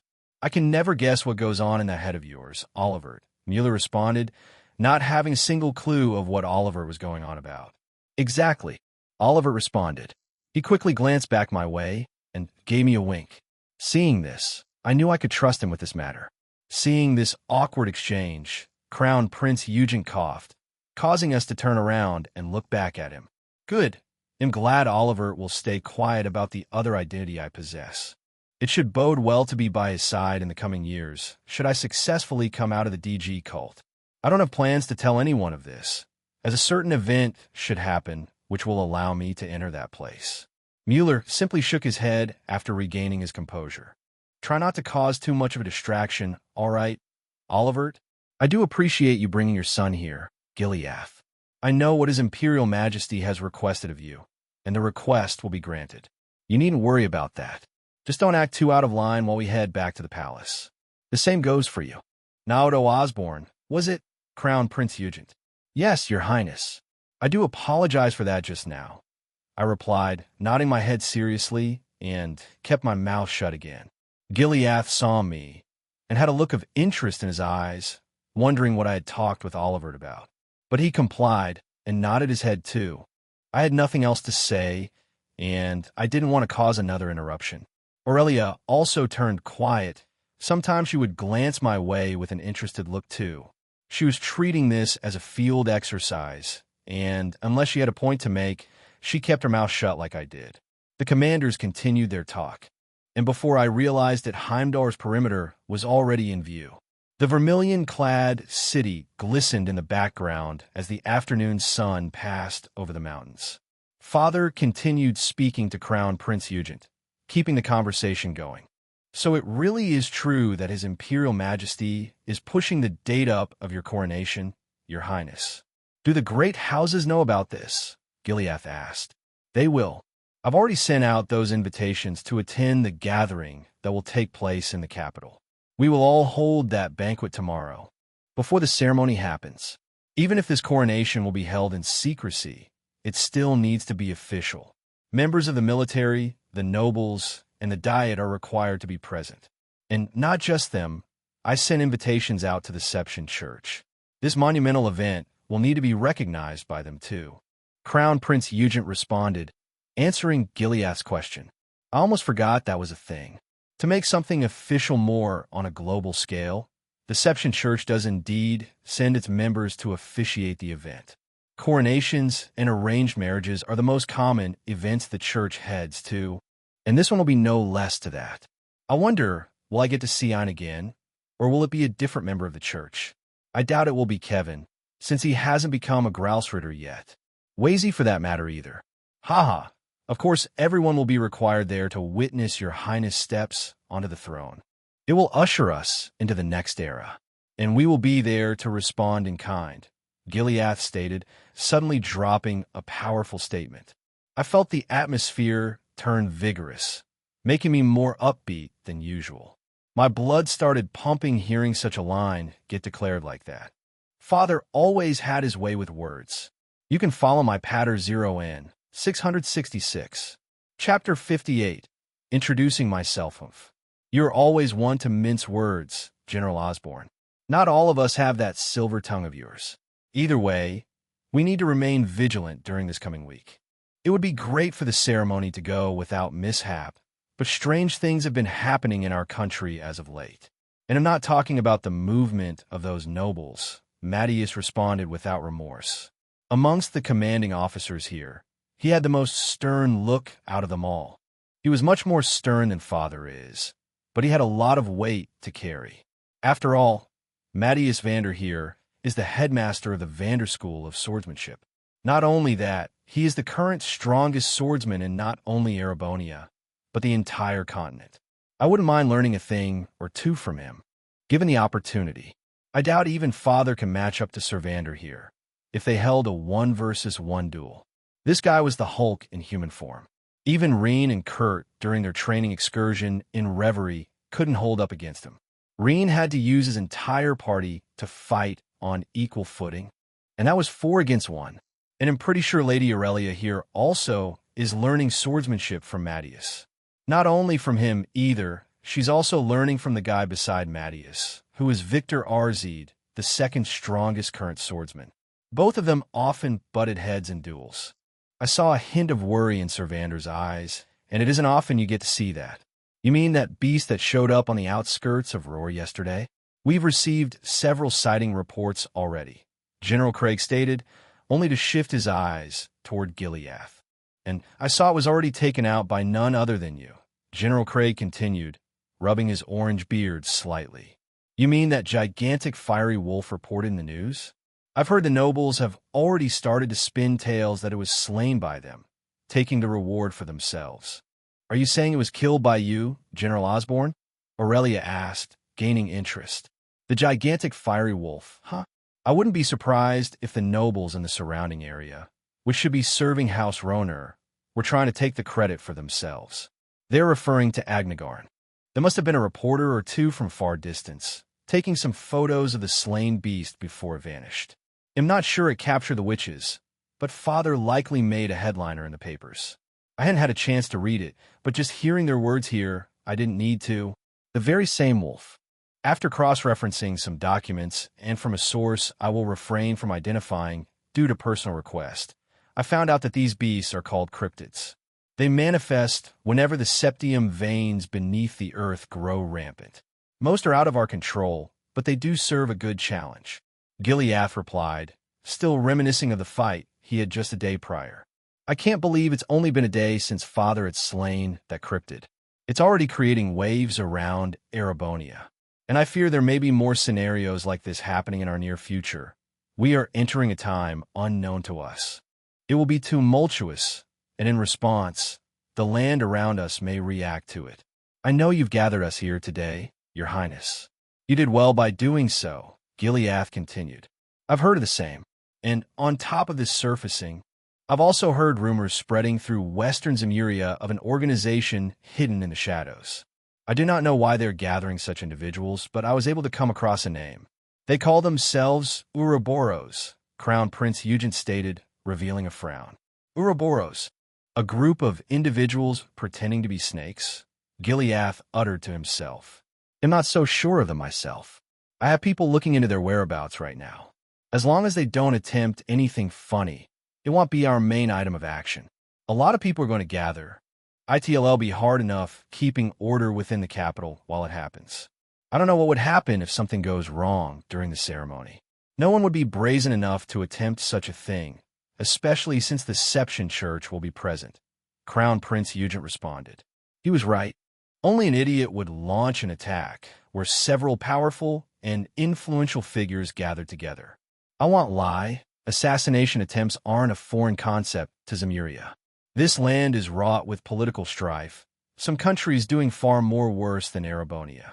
Father ends up getting shot by Crow during Cold Steel 1. Emperor Eugen gets shot by Ash in Cold Steel 3.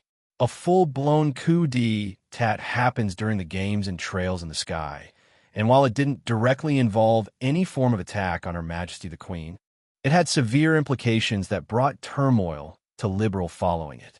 This in particular won't take place until around late S-1202. So we need to stay wary throughout this week until what is planned concludes. Now it's making sense as to why you've heightened the security level to its limits, Gileath responded, acknowledging Crown Prince Eugen's words. Just like that, everyone was in agreement, causing the atmosphere to lessen, albeit ever so slightly. Heimdall was in sight. The car ride wasn't that far, as Trista was directly neighboring the capital city. The ride didn't last an hour. I had interest in using Vermilion eyes to observe everyone present here, especially Aurelia, but I've already come to learn how leveling works since I had received some unexpected level ups from that emergency quest. I doubt anyone here is close to my level. I saw detection change again, and it only allows me to detect my targets with a cap of 10 level difference. I was level 10 now, so that meant I could detect up to a 10 level difference, which was level 20. Since Father had readjusted his strength back to his normal level, if I use detection on him now, I bet I'd just see a bunch of question marks. It's likely his true strength was already at the level cap, 250. I'm sure these folks around me were in a similar position. Perhaps not that high of a level, but powerful enough to make detection be rendered useless. So I opted to not use Vermilion eyes here. It did upgrade to not make me feel that immense pressure placed on my eyes, but I turned them off after getting into the car after Maddie has commented about them. I simply didn't see a need to use this skill right now. I don't want to constantly see my life from a game. It's great having the ability to turn this on and off. It doesn't make you feel bound by this system, so I was truly grateful for that. Exactly. That is why I've gathered you all here today. What has transpired has already transpired, so it's more protection than anything. I do apologize if I'm disturbing your ongoing schedules. It will only be for a couple of days. In return, you all will be allowed to stay in Valflame Palace. That also includes you, little one. I'm sure you and Oliver here can get along during the short visit.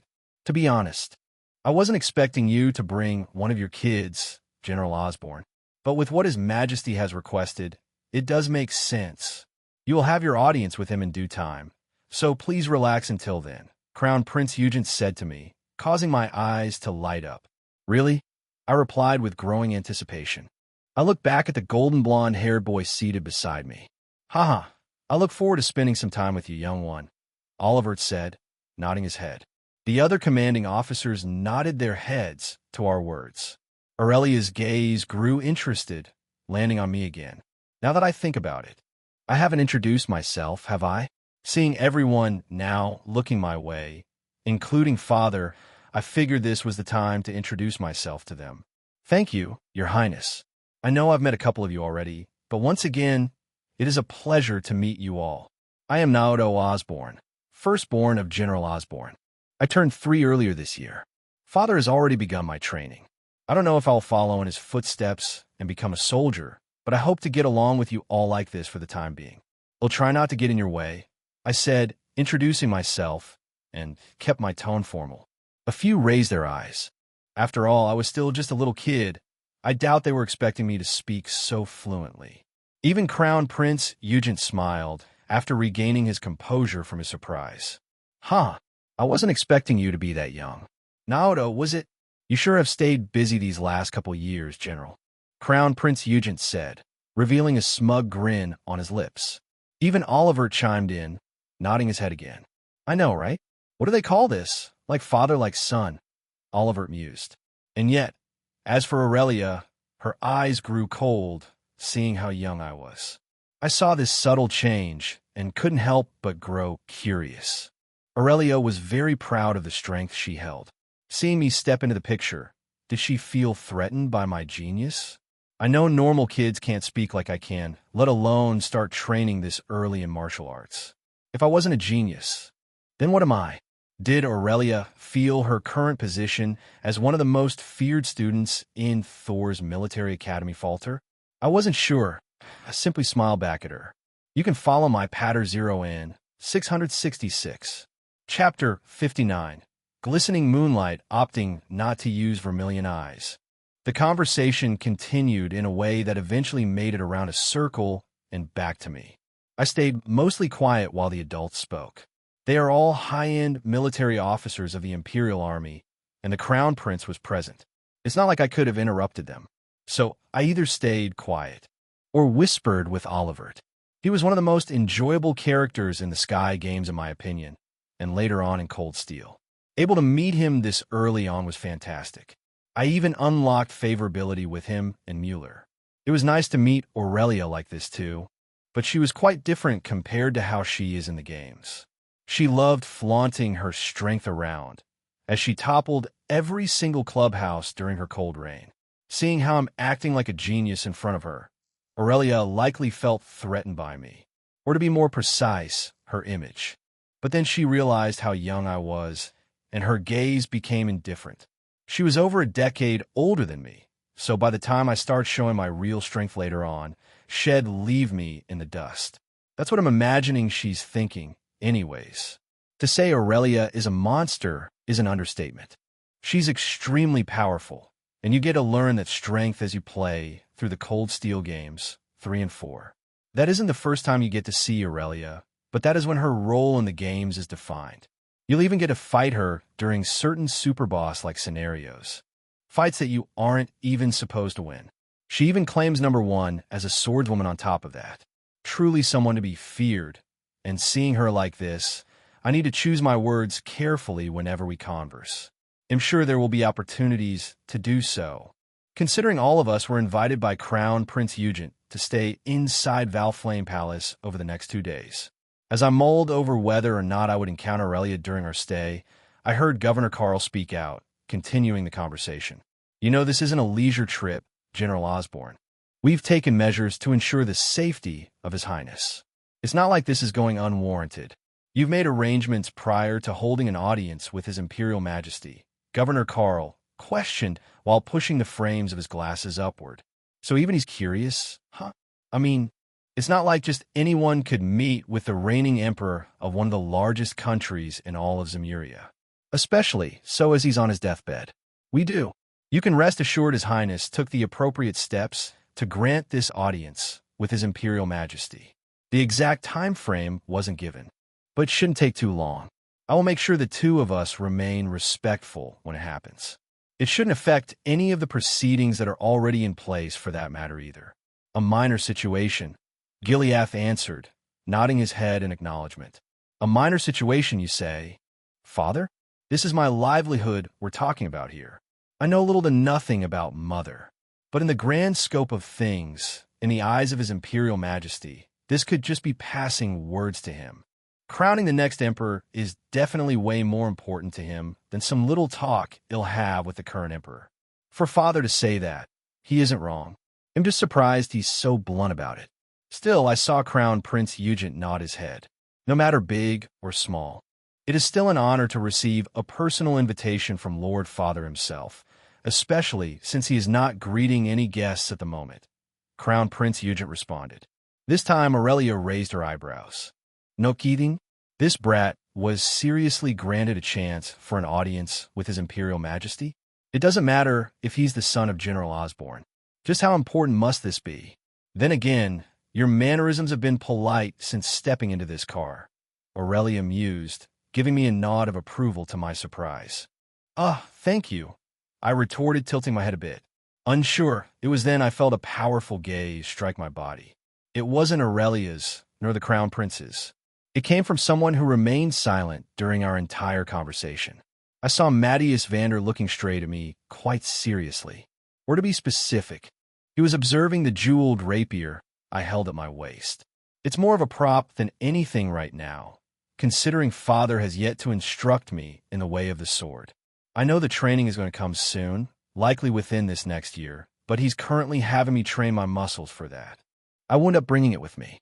It was entrusted by my late mother, Aurora von Auslese. Does that mean Matthias knows something about her? Or perhaps it's more apt to name her Aurora Phoenix, courtesy of a revelation from the Crimson Rosalia. Maybe Matthias knows Mother as part of House Phoenix, over her true identity. I don't think many know that she is a part of the Auslese blood. Apart from Oliver now, that is, this gaze didn't go unnoticed either. Victor saw that Matthias was currently looking my way, gaining interest. Is something the matter, Matthias? Victor questioned, pausing the ongoing conversation. That drew Aurelia's eyes to him too, and saw Matthias' curious gaze. Master, Aurelia also asked, wondering what was going on. Hearing that, I paused. That was right, wasn't it? Aurelia should be Matthias' student right about now. Did her training finish already, or was she still learning from him? I'm not sure. On top of that, I recall that she's also Victor's student, learning from both of them at the same time. In a way to how the 100-form military combat was established, Aurelia finds her own unique style by learning the Vander and RZ school of swordsmanship, to the point of being called the Golden Rakshasa. Still, I saw Matthias look my way, observing me again. He spoke out in both a stern yet unexpected warm voice. You definitely have her eyes, young one. May I see that blade of yours? Matthias asked, catching us off guard. His blade? Aurelia questioned, only to land her eyes on me again. It took a moment, but she managed to spot my sheathed rapier. She didn't expect such a young child to have one at their waist, so she didn't initially see it when I stepped into the car. Oh, Aurelia continued, finally seeing the blade I had. I disregarded Aurelia's bemused look and nodded my head. Of course, I said. Lifting it with ease to my surprise, I presented the rapier. It was sheathed, still held in its scabbard. Matthias had to lean forward to grab it. He reached out, keeping steady. He didn't swipe it away frantically, nor was he too slow. Once the scabbard became close enough into his view, he spotted the mark of the phoenix on it. From there, Matthias sighed and reached his hand toward the hilt. In one go, he pulled it out. Shing! A dull sound of metal echoed inside the orbital car as everyone saw a powerful-looking rapier now in view. He held it with care, making sure not to damage the blade, nor hit anyone. It was quite crowded, so one wrong move could easily cause some implications. But with how easily he moved the blade around, one could tell Matthias was an expert. He didn't need to worry about causing any injury to us at all. I have not seen this blade in quite some time. So I found a new owner after all, Matthias said, marveling at the rapier in his hands. The thin was thin, no bigger than a couple inches at most. Rapiers are very thin weapons to begin with. They focus on precision and piercing through dense objects. One strike from a rapier can render someone's armor entirely useless and pierce right into the heart, ensuring a swift and painless death. And an elegant weapon, might I add, very befitting to be used by a noble. It was one of their primary weapons to learn from. If Oliver next to me didn't excel at using an orbital gun, it's possible he would have learned a rapier too. I paused again, seeing Mattias hold Mother's blade in his hands. Does it have a name? I questioned with an expectant gaze. Sure enough, it does look like Mattias does have a history with this rapier. That meant he knew Mother at one point. Perhaps Mother trained under him, just like what Aurelia is currently doing now. It does. The last person to wield this rapier called it Glistening Moonlight. It is known for striking with both elegance and its silence, ripping through its enemies who never see the blade coming. I'm glad to see that this blade wasn't lost, Mattias said. I could see a hint of nostalgia appear in his eyes. I'm pretty sure he knew Mother at some point. Maybe ITLL be brought up with my talk with His Imperial Majesty. You can follow my Patter 0N 666. Chapter 60. Crimson Rosalia, since Observe is now bound by level. I took out everyone's statuses as they would just read. At this point, with that taken out, the story is continuing. I saw Mattias crack a rare smile, who was known for being a stern man, even to his own family. I didn't know of the weapon's origin apart from that it once belonged to Mother. I mean, I knew it because of what I saw in my status, but it was nice to hear it being brought up like this. Up until now, I believed this blade was to be lost. Thank you for letting me witness it once more, young one. Mattias continued while smiling. Glistening moonlight, I uttered, feeling amazed at his explanation. If there's time, it might do well to have a little chat with Mattias Vander too, on top of His Imperial Majesty. It was possible that Mother once learned swordsmanship under him. He might know a few things about her. I didn't think Mother would call this weapon such a name for that matter either. It sounds flashy, but I bet she held the strength to back her weapon up. Yet to my surprise, this conversation was taken for a different spin, catching me off guard again. Once he sheathed the blade back into its scabbard, I heard him continue his words. It is decided, Mattias declared, drawing all of our attention to him. Aurelia was full of curiosity, wondering what he was about to say. I feel that it was Adios who led you here, young one. This blade fell into the right hands, once again.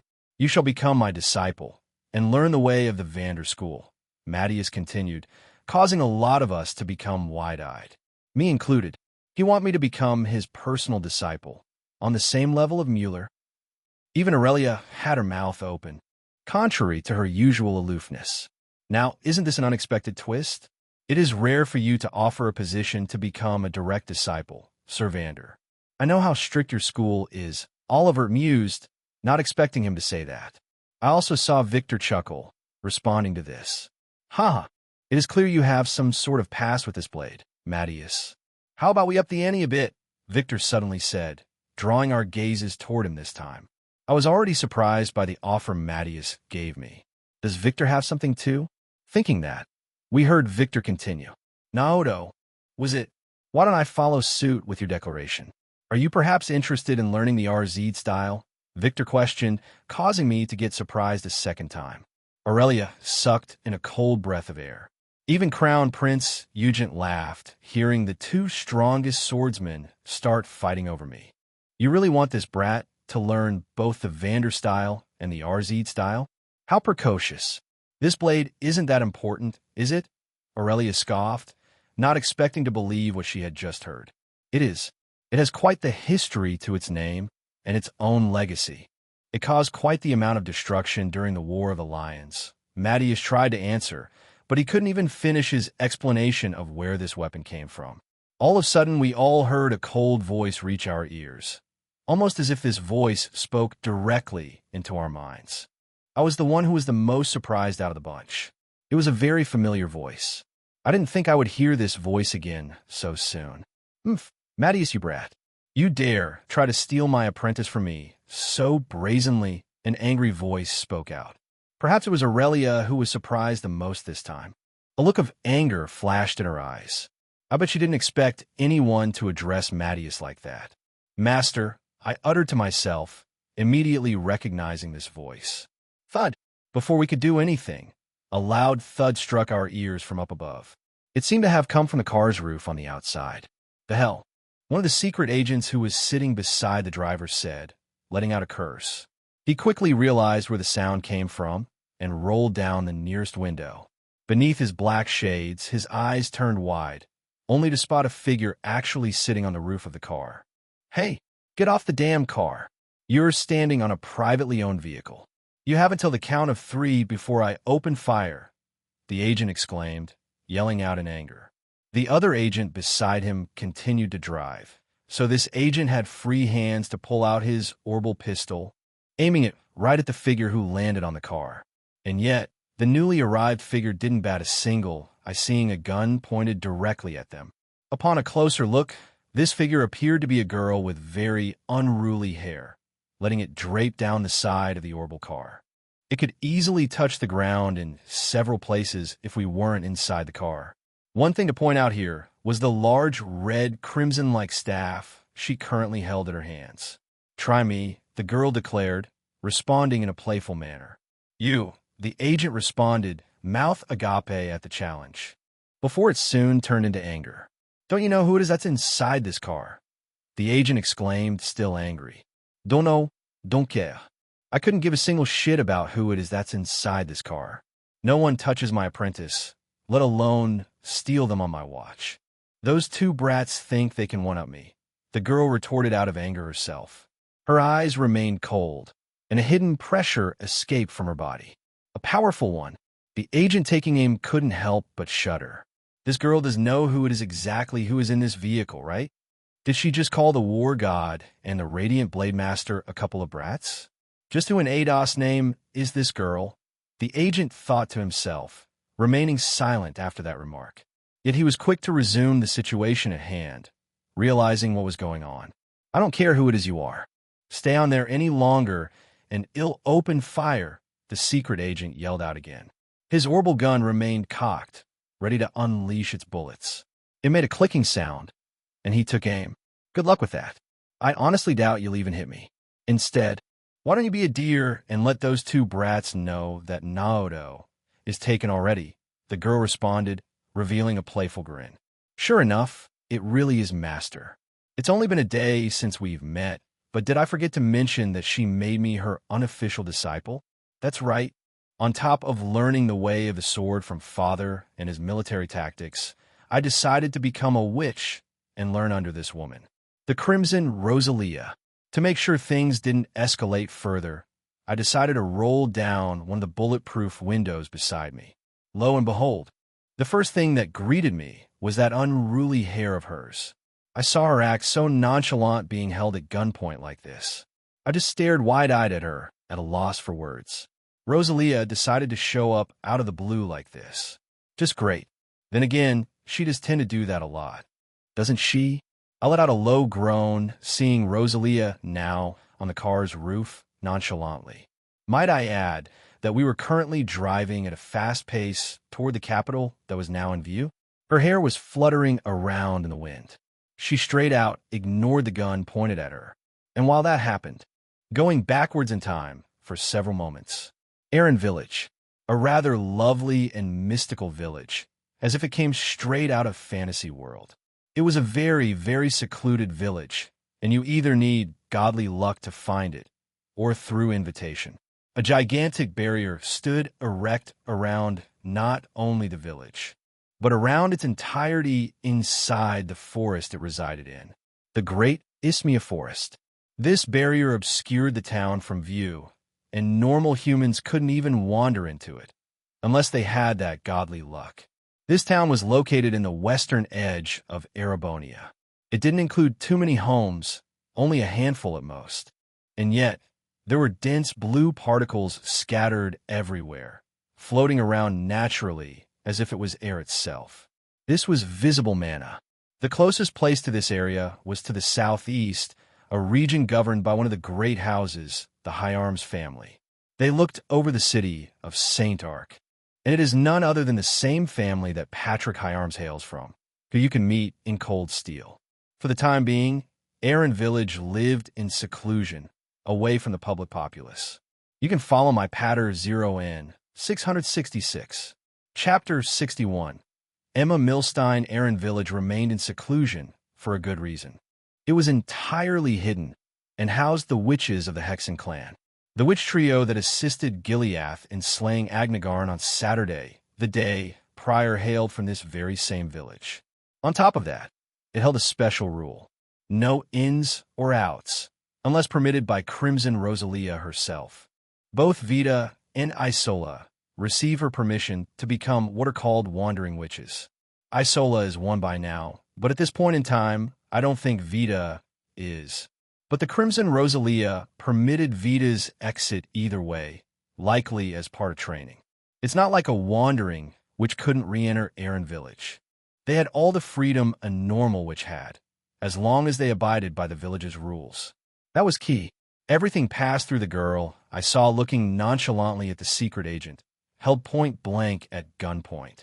She probably didn't even need to exert any energy to dodge. I'm sure it phased right through her. Magic is seriously overpowered here in Trails. But there's also many out there who fail to realize that magic even exists. But I received the opportunity to learn magic thanks to this girl. That's why I am addressing her as Master. As this scene happened a little while ago, the Crimson Rosalia could be seen inside her rather spacious atelier. This same atelier raised witch after witch after witch for the last millennium. Vita Clotilde was its most recent resident. Well, perhaps not anymore. A little figure could presently be seen happily running toward Rosalia. "Grandma, let's go play," the small child said, urging Rosalia to end her current business inside the atelier. The girl was quite young and appeared quite energetic. Her gaze was drawn toward a rather strange device that could be seen in the middle of the first floor. From afar, it looked similar to a well, but up close, it was actually a map of sorts. It was composed mostly of mana, but with the recent development of orbital technology, it was successfully integrated into this device. This same spiritual map would assist Reen to pinpoint the location of his allies during the latter half of Cold Steel, where they all get separated from the October War. "Is that you, Emma?" Rosalia questioned, turning away from what could be seen as a virtual holographic panel of sorts, created purely out of mana. It was presently floating above her, and it was quite large. On it showed a rather peculiar vermilion-colored vehicle currently heading toward a large city.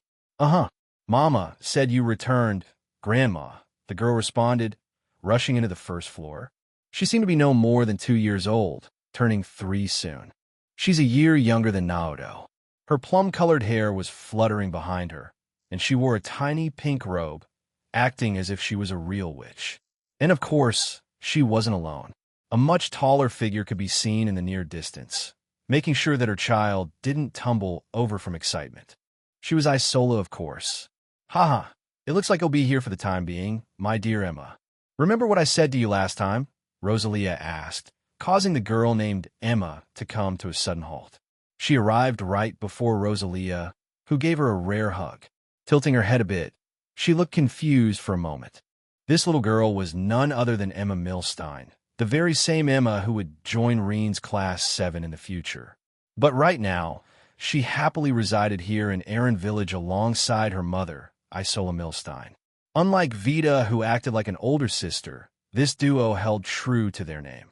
She was Isola's child through and through. It was then Emma's mouth turned agape, realizing Rosalia's intent. That shock quickly turned into excitement as literal stars appeared in her eyes. "Don't tell me.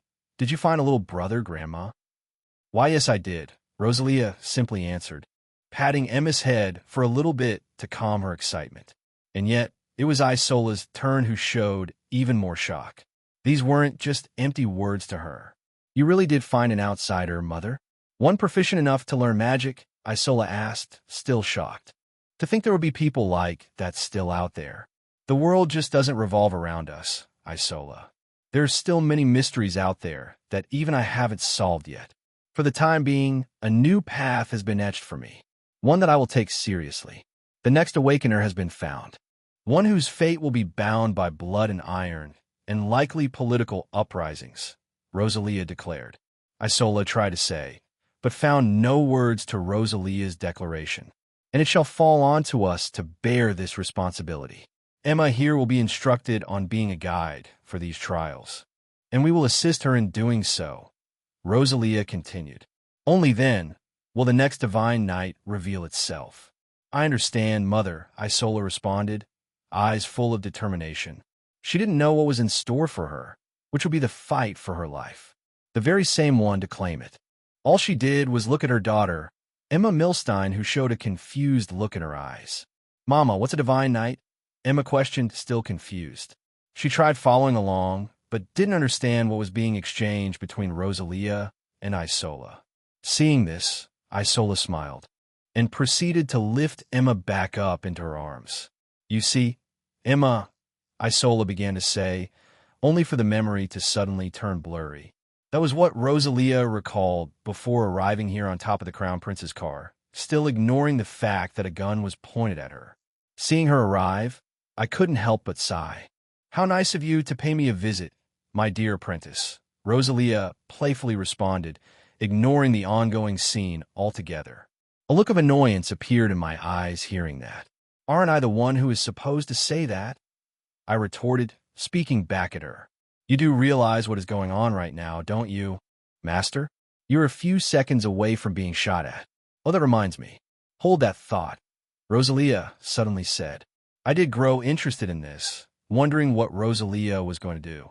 I saw her move her giant crimson staff slightly, turning around while still seated in the car.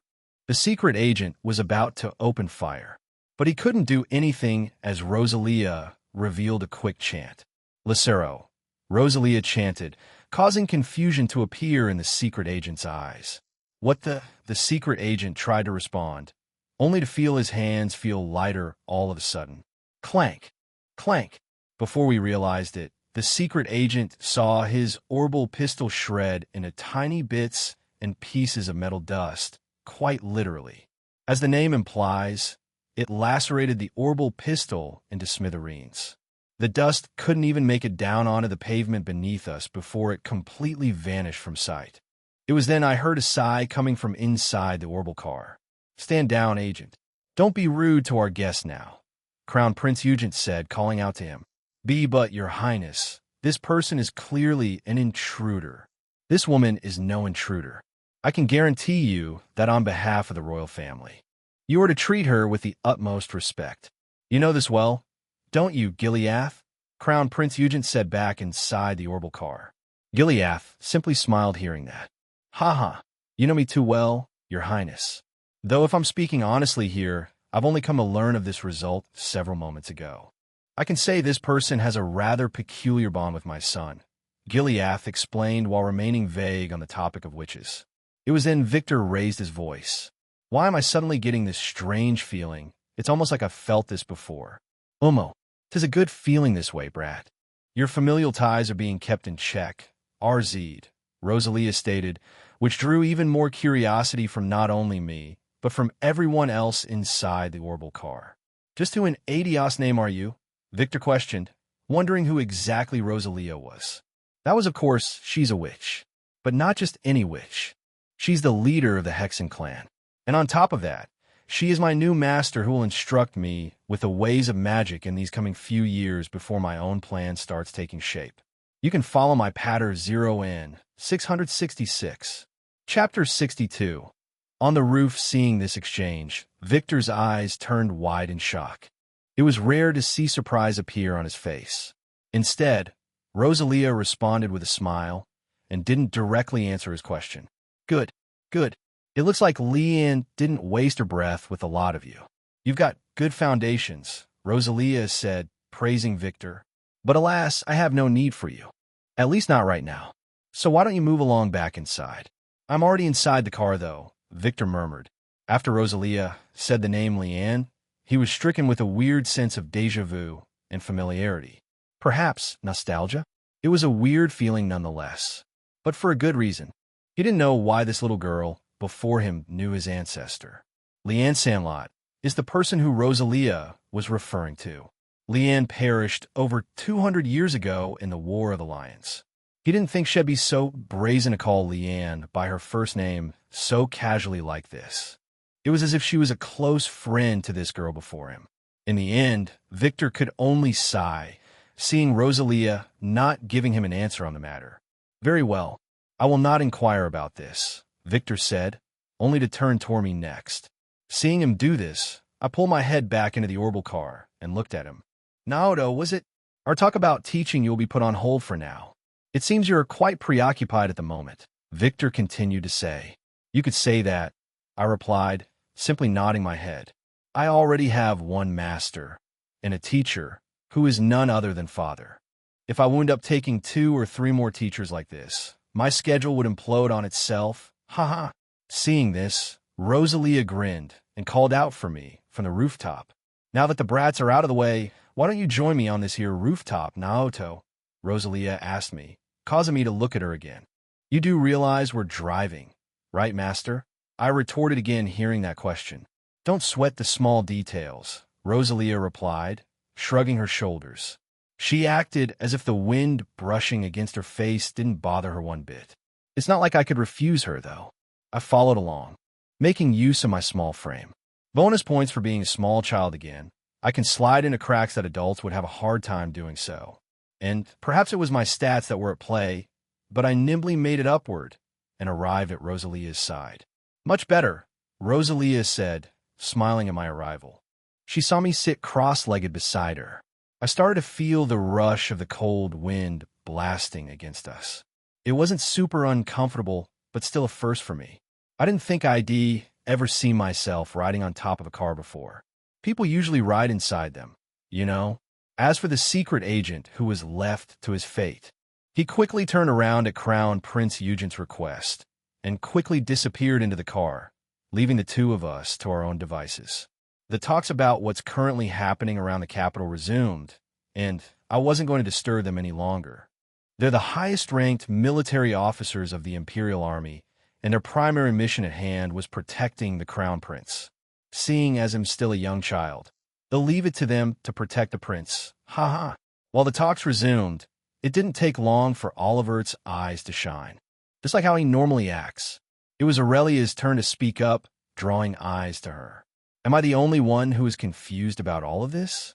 Isn't there an intruder on the roof? Why aren't any of you doing anything?" Aurelia questioned, still confused. "I told you, didn't I? The person of concern is of no threat. To us at least. But if you truly want to see, why don't you venture out yourself?" Gileath asked back. "Is that truly all right?"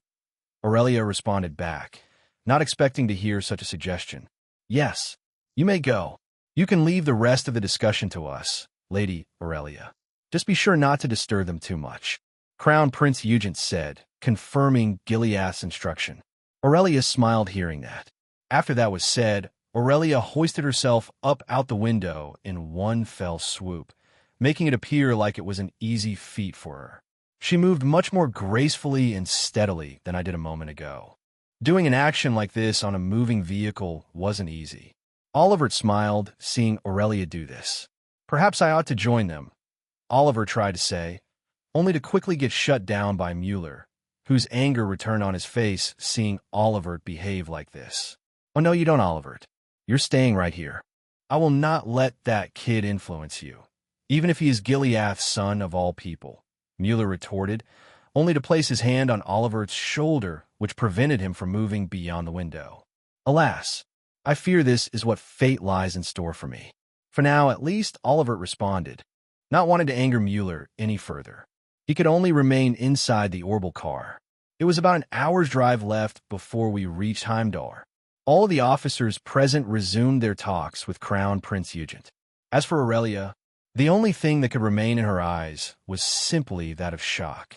She saw a little girl with extremely long and unruly golden blonde hair seated beside me. But what attracted Aurelia's gaze the most was the crimson staff placed over her legs. It was as if it came straight out of a fantasy novel. She raised her eyebrows after observing Rosalia for a moment. As for me, I didn't think Aurelia would actually join us up here. Was this a playground? Now, 3 people could be seen speeding along the highway heading straight toward the Vermilion City in the background. We would see traffic going around us, but no one was walking. Probably better. Otherwise, they'd question us why we're doing this. Haha. Who are you? Aurelia questioned after pausing for a moment.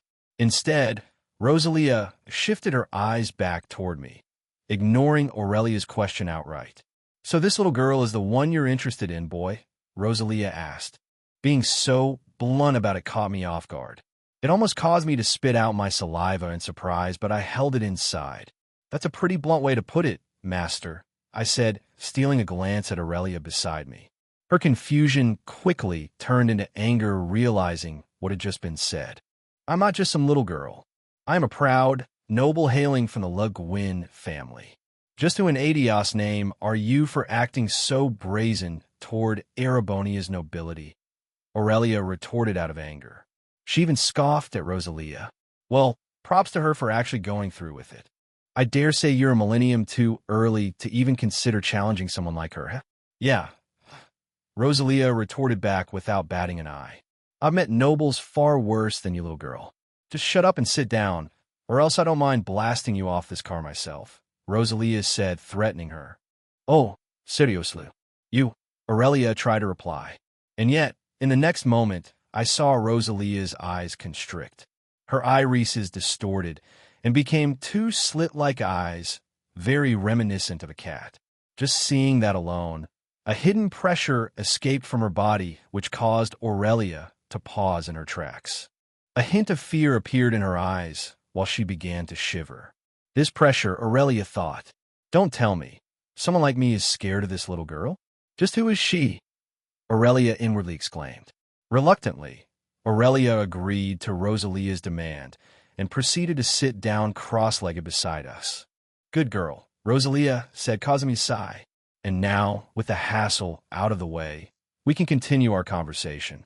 Even though Rosalia said that, I still don't know why she came here while we are in transit to the capital, no less. My curiosity grew, wanted to know why. Are you seriously going to show me something like this, Master? Isn't there a time and place for training? I decided to ask. Training? Aurelia also asked, and in her earlier attitude toward us. Even she grew curious, seeing the new topic at hand. You can follow my Patter 0 666.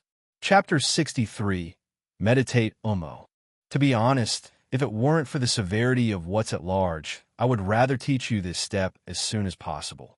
It is not only the most crucial one, but it is the only step to temper your mana and unlock your mana core. Only until that happens can we progress your actual training. You simply lack the means to produce it right now, making you unable to use any incantations.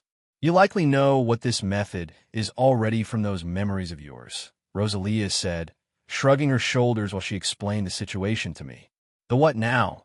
Aurelia asked again, not following along one bit. Didn't I tell you to keep your mouth shut, girlie? Keep quiet and let the adults speak. I wouldn't mind spanking you myself, Rosalia retorted again. Remembering the earlier pressure, I saw Aurelia quickly close her mouth. Doesn't she hold the title of Demon of Thors right now at the Academy? Some thoughts flashed through my head before realizing what Rosalia was referring to. It's meditate, isn't it? I decided to ask. Bingo. Once one begins the meditation, they tune into their surroundings and become one with nature. Reach enough proficiency at it, you'll even begin to feel the flow of the many spirit veins that rest beneath us. From that point onward, tampering your mana will be child's play, Rosalia explained. And as for the logic behind what mana and magic actually are, we can go over those details later. I'm not going to spend a single lesson in hopes you'd understand it right away. Or rather, it looks like you're up to something quite interesting now, aren't you, boy? I might as well play my part while we're here, Rosalia continued, drawing my attention again. You just want to tag along to what we're about to do. Isn't that right, Master? I replied, sighing. Don't you have others waiting for you back at the village? Well, there is Emma, and as much as I want to introduce her to you, we need to make sure you're absolutely ready to entire my village first, Rosalia answered, causing me to nod my head. Right? A witch can't exactly enter a witch's home without being a witch first. Totally makes sense, I replied. Something like that anyways. Most of the time it falls upon me whether they are allowed to enter. I am the village's leader, after all, Rosalia answered back. Now, just wait a dang minute. I cannot follow you two whatsoever. What does this talk about magic? Stuff like that only exists in fairy tales, Aurelia exclaimed. I could see a mixture of emotions on her face, and it was somewhat funny to see this side of her. In the games, you just see her stern look most of the time, even going as far as issuing orders to others. Much like Father. After all, Aurelia here does wind up becoming the principal of Thor's branch campus, where Reen eventually winds up as an instructor at. Don't make me say it again, girl. Remain quiet and do as you're told. It will be up to your own, well, if you can learn something from this experience. If you can grasp onto just even a sliver of what is presently being discussed, you will soar to even greater heights, Rosalia explained, still slightly annoyed by Aurelia's back and forth. She didn't immediately say anything to Rosalia's words. I could see all of her emotions wipe away, and only curiosity remained. She even raised her eyebrows. But she didn't say anything and kept quiet this time. If she truly was going to learn something from our exchange, then so be it. It wasn't hard to see that Rosalia and I were a teacher-student pair. We were giving off similar vibes to her times spent learning under Matthias Vander and Victor Arzid. I don't know if the latter has happened already, or if it's going to. She's already starting to address him as master, implying that Victor has already accepted Aurelia as a student of the Arzid style. Aurelia said nothing more, and instead, she perked her ears up and remained attentive, treating this as an actual lesson. It was surprising to see such a shift so suddenly, but she isn't the demon of Thor's for no reason. She's the topmost student academically during her study there, and this proves it. Rosalia nodded her head, seeing this change in Aurelia, and approached me, or in particular, my back. She placed one of her hands on it. Aurelia remained attentive, and saw Rosalia unleash a bluish glow around her body. Her eyes turned wide seeing this, but she knew to remain quiet. A moment of silence passed like this before I heard Rosalia speak at me. It was as if she was speaking directly inside my head, very much like before. It's a weird feeling, as I'm mostly used to hearing the gamer notifications sound off inside my head like this. "Can you hear me, Naoto?" Rosalia's voice questioned. She entered my mind directly. The two of us began exchanging conversation like this while remaining quiet on the outside. "Loud and clear, Rose," I answered. I do remember that Rosalia said it was fine for me to address her as Rose when we were alone in situations like this, either physically or spiritually. In this case, it's the latter. Umo. The connection has been established. Good. It has happened once already, so it's easier to do the second time. I shall teach you the proper steps to meditate. Are you ready? Rosalia asked. Yes. Then let us begin. Listen to the sound of my breathing and focus on what you feel happens inside of you. Once you have grasped onto that feeling, do not let it go, Rosalia said. Hearing that, I inwardly nodded at her. She really seems adamant on teaching me magic, but before we can even dive into such a realm, there are steps to do before that. And it looks like meditation is the very first one. From there, she called it a mana core. I turned still and quiet, not even letting a single loose thought escape my head. I could feel a certain rhythmic breathing escape from Rosalia's mouth behind me, and she began to meditate. Sure enough, it didn't take me to follow suit. I felt a certain warmth I hadn't felt before in either of my two lives start to swell up inside me. This warmth, it's the so-called mana, isn't it? Something you can't explain, but once you notice its existence, you realize it's been there all along. Only places like Zemuria have access to magic. It was practically non-existent in my previous life since I hailed from planet Earth. Excitement grew in my eyes, but I knew I couldn't let that distract me. And in response to that, I heard a single notification sound off inside my head, signaling that this meditation worked. Ding! Gamer Naoto has acquired a new skill, meditate. You can follow my patter 0 in 666. Chapter 64. Quest. Learn Magic. Hello, readers. Going forward, A Gamer into Trail's upload schedule will go as follows. Sunday, Monday, Tuesday, Wednesday, Saturday. If you haven't checked already, I did use these couple of months to launch a new fanfiction, Samus Aran in Star Wars. Its release schedule will go as follows: Sunday, Monday, Wednesday, Saturday. I will be giving myself a couple days each week, Thursday, Friday, to act as a buffer in case something happens. I still post advanced chapters on my Patter 0 and 666. It's entirely free.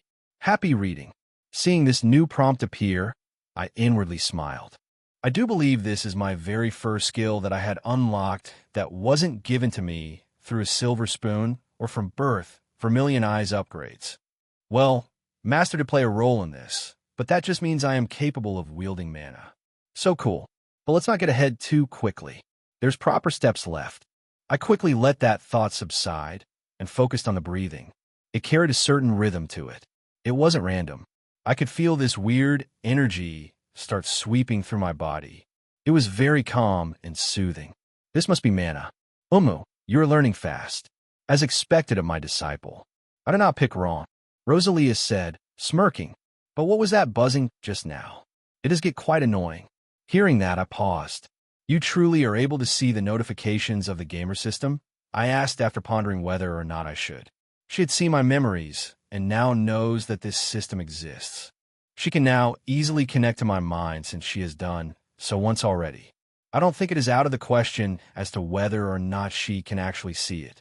Is that what you call this thing? A system? Rosalia asked, gaining interest. You saw it already, didn't you? It is kind of hard to put it into words. But think of it as an anchor to any action I take or perform. It is designed in such a way to progress my personal growth, and it is attached to my very soul.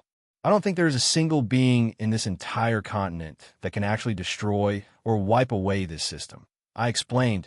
Do keep in mind this conversation was being held directly in my mindscape. I wasn't actually speaking this out loud for Aurelia to hear. From her point of view, the two of us were silent, simply meditating while riding on top of an orbital car. Oh, is that a challenge I'm hearing from you? Rosalia retorted, keeping her smirk on her face. I paused again. She would be the type of person to actually attempt to do such a thing, wouldn't she? Don't treat this lightly, Rose. If you do actually attempt to take away this system, it's basically a death sentence. Maybe you don't understand the level of its severity. I retorted. Oh, I know very well what it means, brat. I've been alive for one entire millennium. I know much more than you do with how the world works. It isn't hard to see this system, as you call it, came with you from your previous life. Whoever made it latch onto you, I'm quite interested in meeting them myself. Rosalia said, musing at that fact. You think someone planted it inside me? I asked, growing curious. True, I didn't know the gamer system's origin. Apart from the fact, it came from a different story entirely that was called the gamer. I only played up till Reverie, and before I knew it, the gamer system already latched onto my soul. That in turn led to my reincarnation into Zemuria. Did I even die, for that matter? I don't recall being in pain when it happened, so maybe that part was instantaneous, apart from when the system went online. That part was excruciating. Just thinking about this is creating more questions than answers. 'Tis merely an assumption, no more no less. I'm just as confused as you are about it. Perhaps this system of yours is similar to mana scrying, Rosalia suggested. A major point of the gamer system is quantifying my actions visually, meaning every time I do something, a screen appears to respond to said action. Is she referring to those large visual screens that everyone likes to use when a major event occurs? You know, when air suddenly distorts up above, revealing the villains at hand? It's happened a handful of times. Atop Orcus Tower is one such scene I remember, that displays their faces despite being very far away. It might just be best to show this to you, rather than making assumptions, I decided to say. I didn't shy away from my current meditation and continued its rhythmic breathing. I was able to divert some attention to what was before me. The new skill, Meditate. It didn't take long for a blue screen to appear. Rosalia's astral form shifted her attention to the blue screen before us. She had an amused look in her eyes. Meditate. LV0100, a skill that allows gamer Naoto to enter a meditative state and cultivate mana to restore gamer stamina. Further improvement hastens the rate of mana received. Rates can be improved on, depending if gamer Naoto learns additional breathing techniques. EP recovery rate, 1 EP second. Ian adjusted. And to our surprise, another notification followed suit as my breathing continued. Ding. Gamer Naoto has used Meditate for the first time. 200 EP received. Current EP, 1215. That makes sense. As my EP pool expands, the longer it takes to fully heal it. Only for now, at least. Once I start leveling this skill up, it will start to hasten. Depending on what the level up looks like, it will be proportionate to that. I should focus on leveling this up when I can. I mused seeing this. EP, isn't that the same source of energy Orbital devices use? Rosalia questioned. It sure is. The gamer system decided what energy source is best for me to use, and it decided on EP. It gets way too convoluted if you start introducing multiple energy sources. But I guess I'll have to deal with that, huh? I asked, wondering that myself. Umo, once you fully unlock mana, I dare say this system of yours will exchange EP out for mana. In this case, would that stand FOMP? Rosalia responded. That's one possibility. I don't know if it will lead to that. I do have a special combat orbit now that I have received from Mother. I know that I will continue using EP. It's also possible the system will try to merge these two sources of energy together. Now, wouldn't that be something? You're speaking of the impossible, boy, Rosalia said, scoffing at me. That is unheard of even for me. And yet, I'm a walking enigma with this system. It could achieve things that some might deem impossible. Haha, I responded, laughing. Or so you say, Naoto, Rosalia said, sighing. It looks like the notifications didn't even stop there when I received some more EP by using Meditate for the first time. More followed suit, drawing our interest again. The blue screen blurred, and new one popped up. It was a quest this time. Ding. A new quest has been issued to Gamer Naoto. Learn Magic.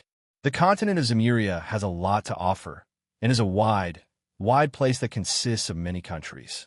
It is said that magic has been slowly lost through time, or had its theories converted through the Orbital Revolution. There are still some people out there who still know the existence of magic and practice it in secret. It is mainly practiced by the witches of the Hexen clan. The following missions are now available for Gamer Naoto. Locate a witch. 1-1. Become a witch's disciple. 1-1. Use Meditate for the first time. 1-1. Construct a mana core. 0-1. Cast a spell. 0-1 rewards. Moonlight breathing technique -10 random tier 0 to tier 3 quartz. -5 levels. -500 EP.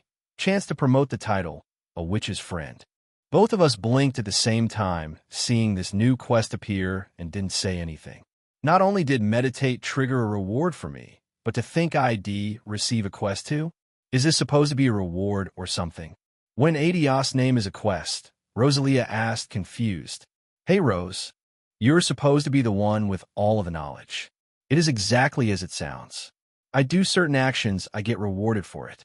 Sometimes it can be as simple as one step, or it could include a string of actions. Whatever the quest fancies, and if I finish it all, it'll receive what you see on the screen, I answered, trying to keep it simple. So, it is considered an advancement? Something like that. You would think I would have received this quest off the bat when I completed the first step, but I had to complete 3 of its 5 steps for the quest to trigger. It's completely random, so I don't really rely on these. But if they do show up, I'll gladly accept them. They make something not tangible into something tangible. I replied, smiling. I can see that.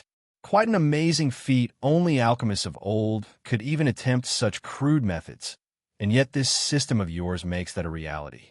I was right to accept you as my disciple. Rosalia replied with an amused look in her eyes. Alchemy, huh? Not my cup of tea. And I have these quests to supplement that.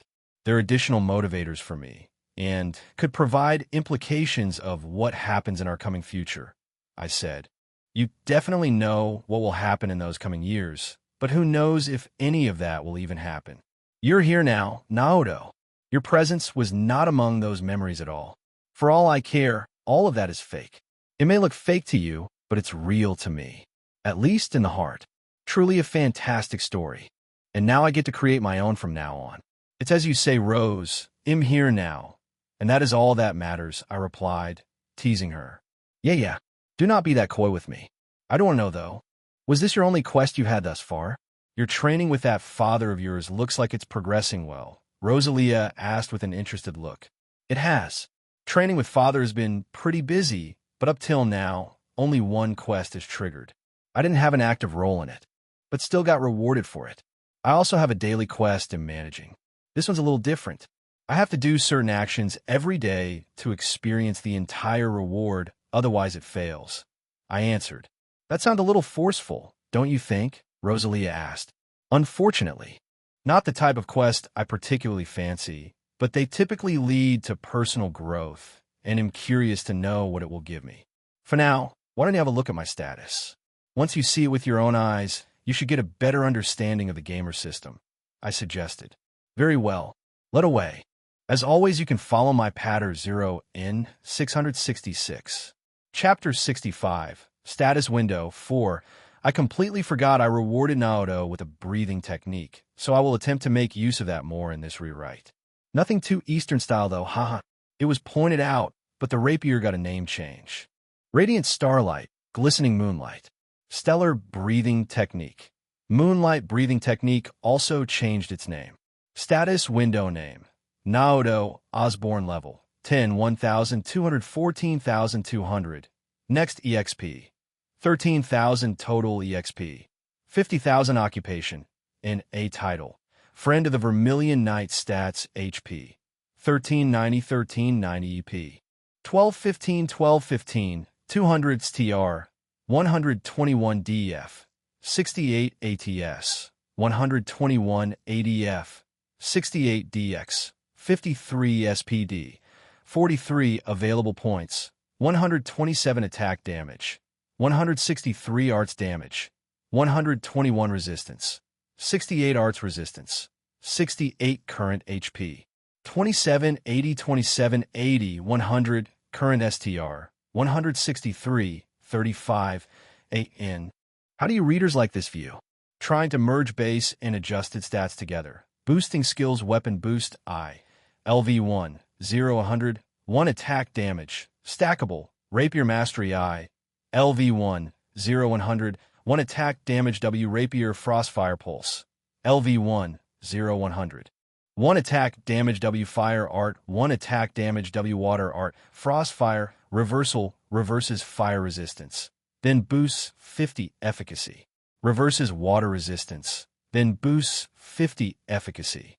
EP boost 150 EP per level up. Provided a one-time boost to current EP, Frostfire Enchant. Can select and turn each one on off. Attacks now deal fire damage attacks. Now deal water damage titles Friend of the Vermilion Knight 100 HP.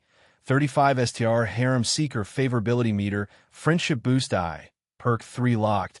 A Witch's Friend 25 ATS 100 EP 100 Fire Efficacy Equipment Gladiator Belt Silver Chain.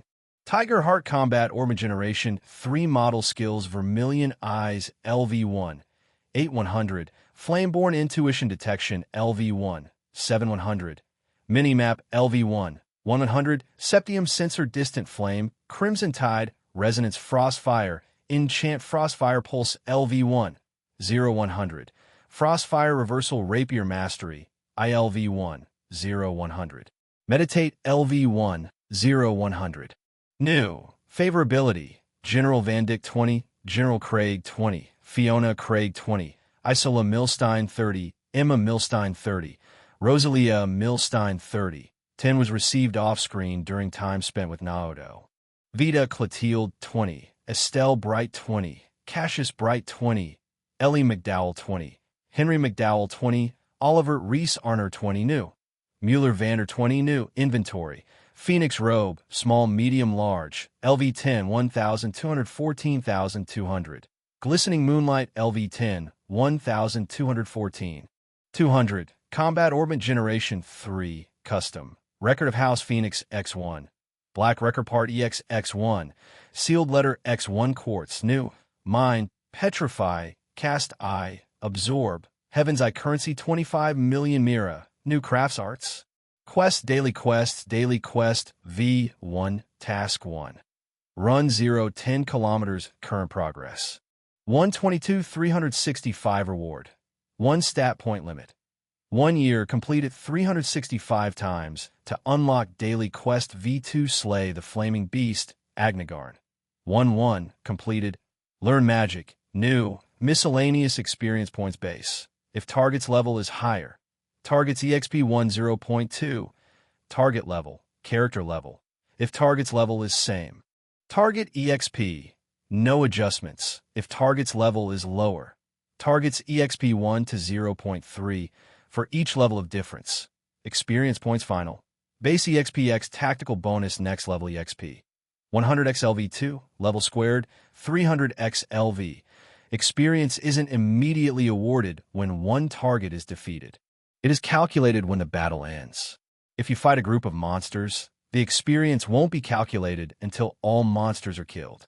This means you can stack and stack and stack experience, gaining different types of combat parameters called tactical bonus.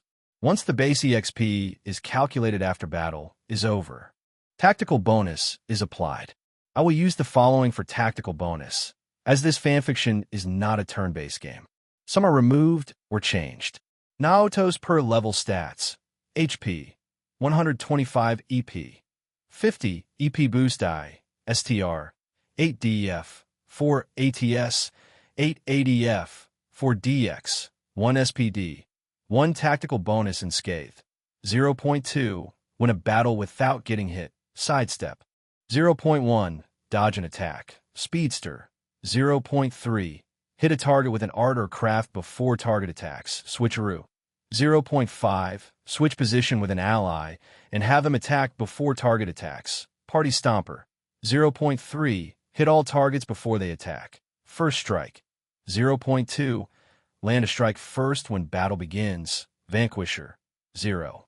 4. Defeat 4 or more targets in one attack. Vengeance. 0.5. Win a battle while health is low. Canceller. 0.3.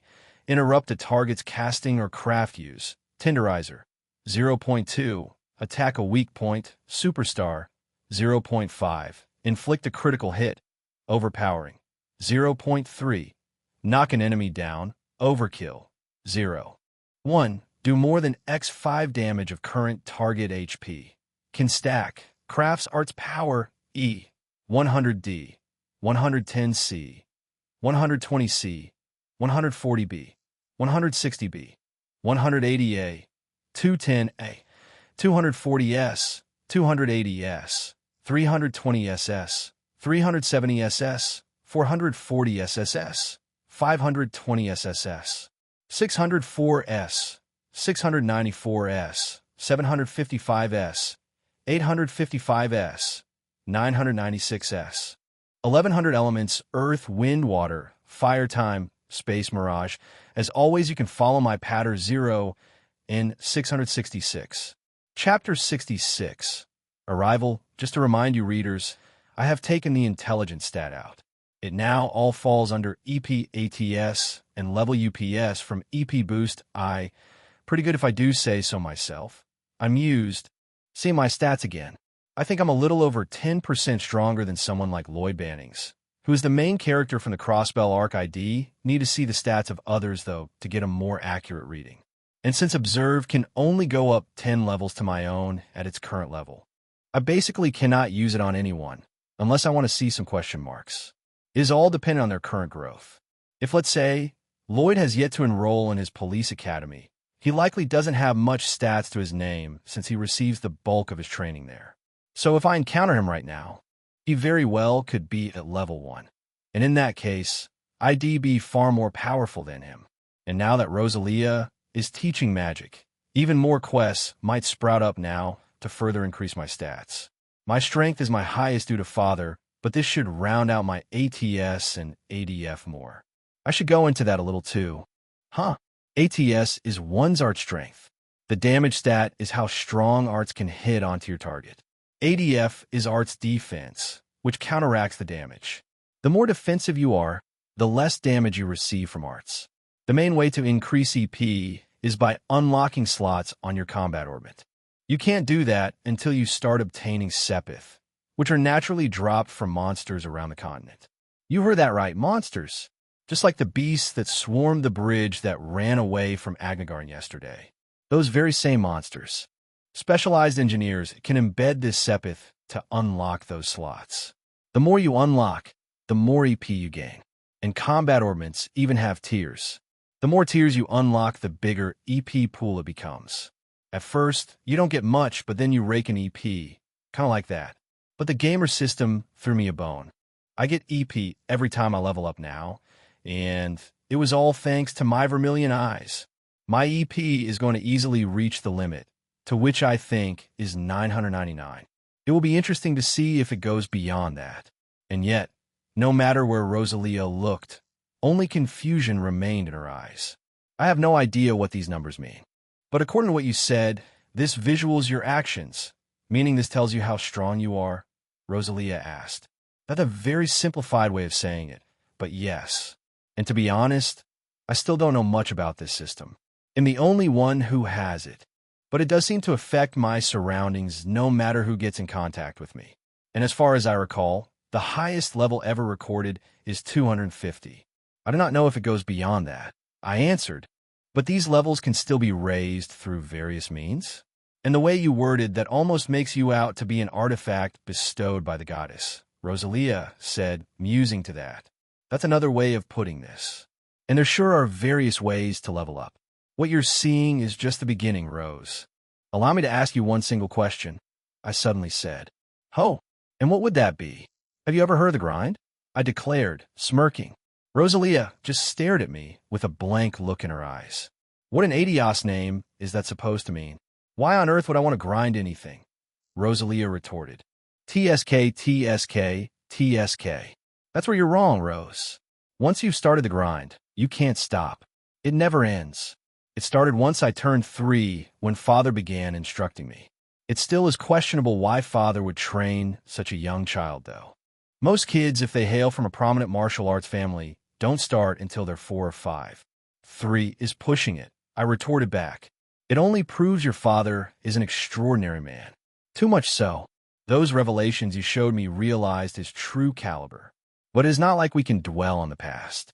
The man he is supposed to be knows of me and others related to him, but until he decides to approach us, I will not seek him out.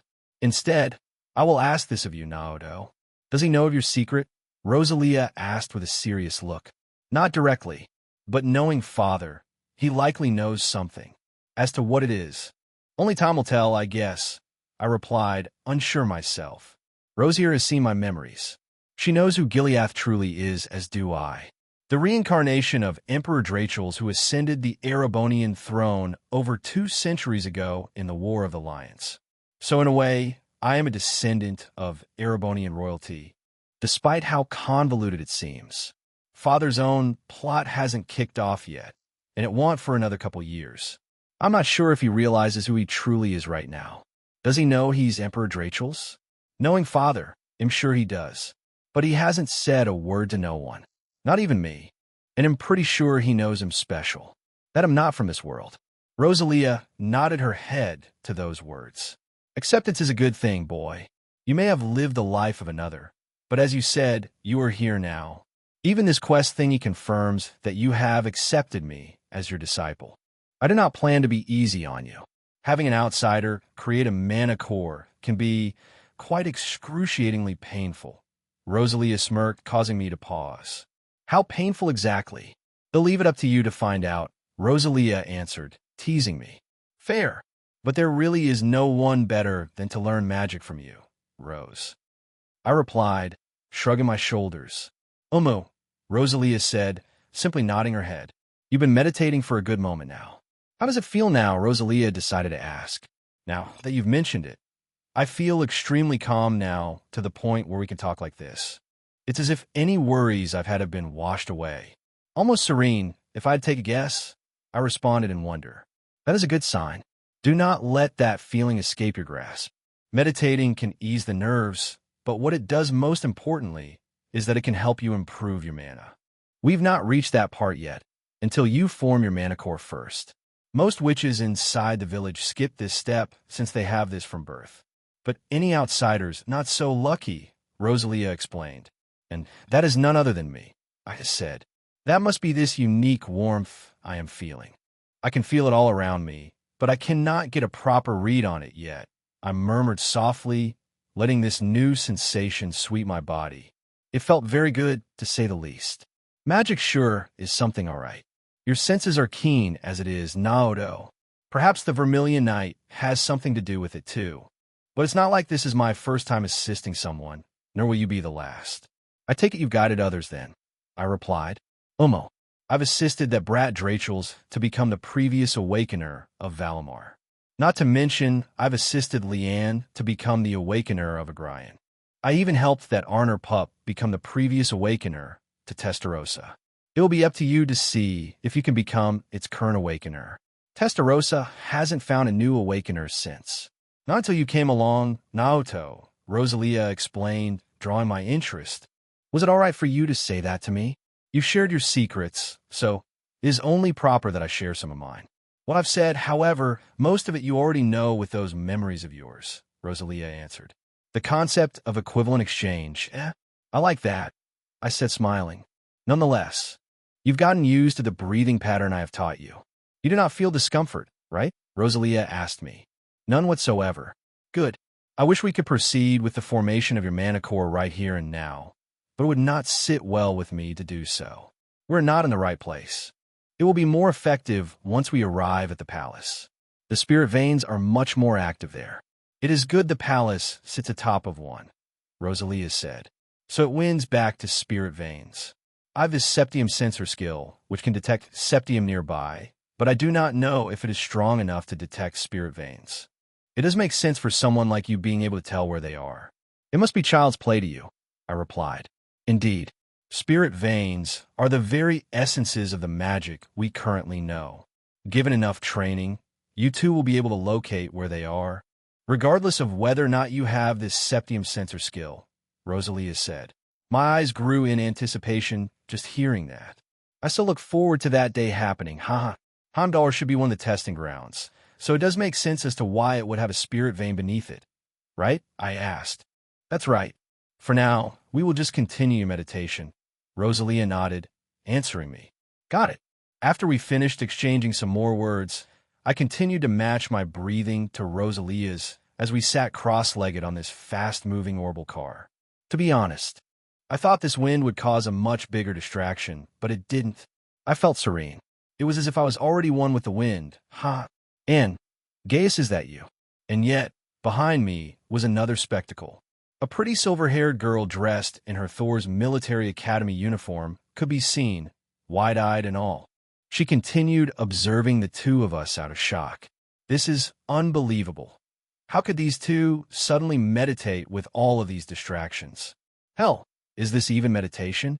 This bluish aura. Aurelia murmured to herself as she observed us.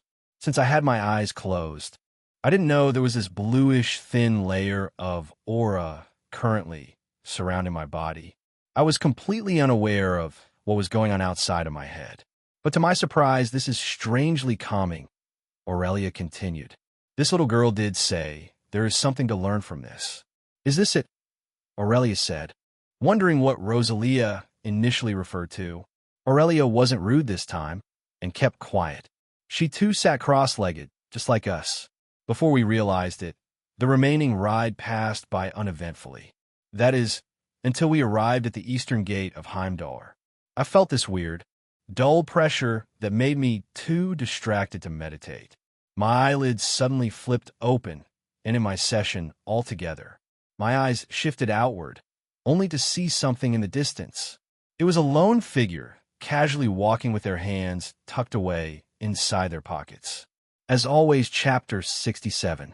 A certain meeting, it was as if time had slowed down, or perhaps my perception was growing sharper with each passing moment thanks to meditate. It didn't last long, but I successfully unlocked the skill, and it will be up to me to improve it. It will be very easy for me to regenerate EP later on. I'm sure. It wasn't just my gaze who was drawn toward a particular area. Rosalia's and Aurelia's gazes were also drawn to this figure. They were walking casually with their hands in their pockets as a lit cigarette burned inside their mouth. Our eyes met, and it was then that time seemed to have turned completely still. To my surprise, the figure cracked a smile when they saw me. Sadly, this exchange only lasted for a brief moment. Whoosh! The fiery vermilion car quickly sped into the east gate of Heimdall. The posted guards quickly spotted the vehicle and saluted it. They very well knew who that car belonged to, and spotted the imperial family's crest on its side.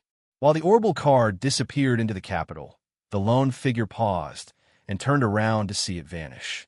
The figure took a puff of their cigarette. "Hey now, ain't this interesting?" the figure uttered, feeling distracted by the orbital car that drove past him. It was clear this figure easily spotted me, despite moving at a fast pace. But like I said, this moment only lasted briefly.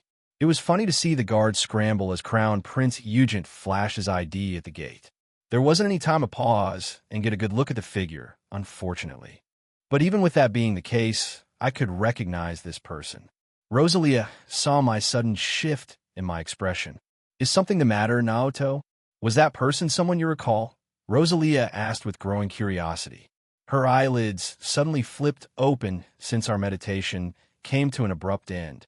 "I feel like I just saw something I shouldn't have seen," I responded, unsure. "That fellow just now. There's no way it could be him, could it?" I could recognize his scruffy appearance a mile away. Was he active around this part of Erebonia during this time? I'm not sure, but what I do know is the organization he belongs to. After all, he's the damn leader of it. One of the strongest Jaeger Corps in all of Western Zemuria. Zephyr, did he think Erebonia's capital was his backyard or something? What is he doing here of all places?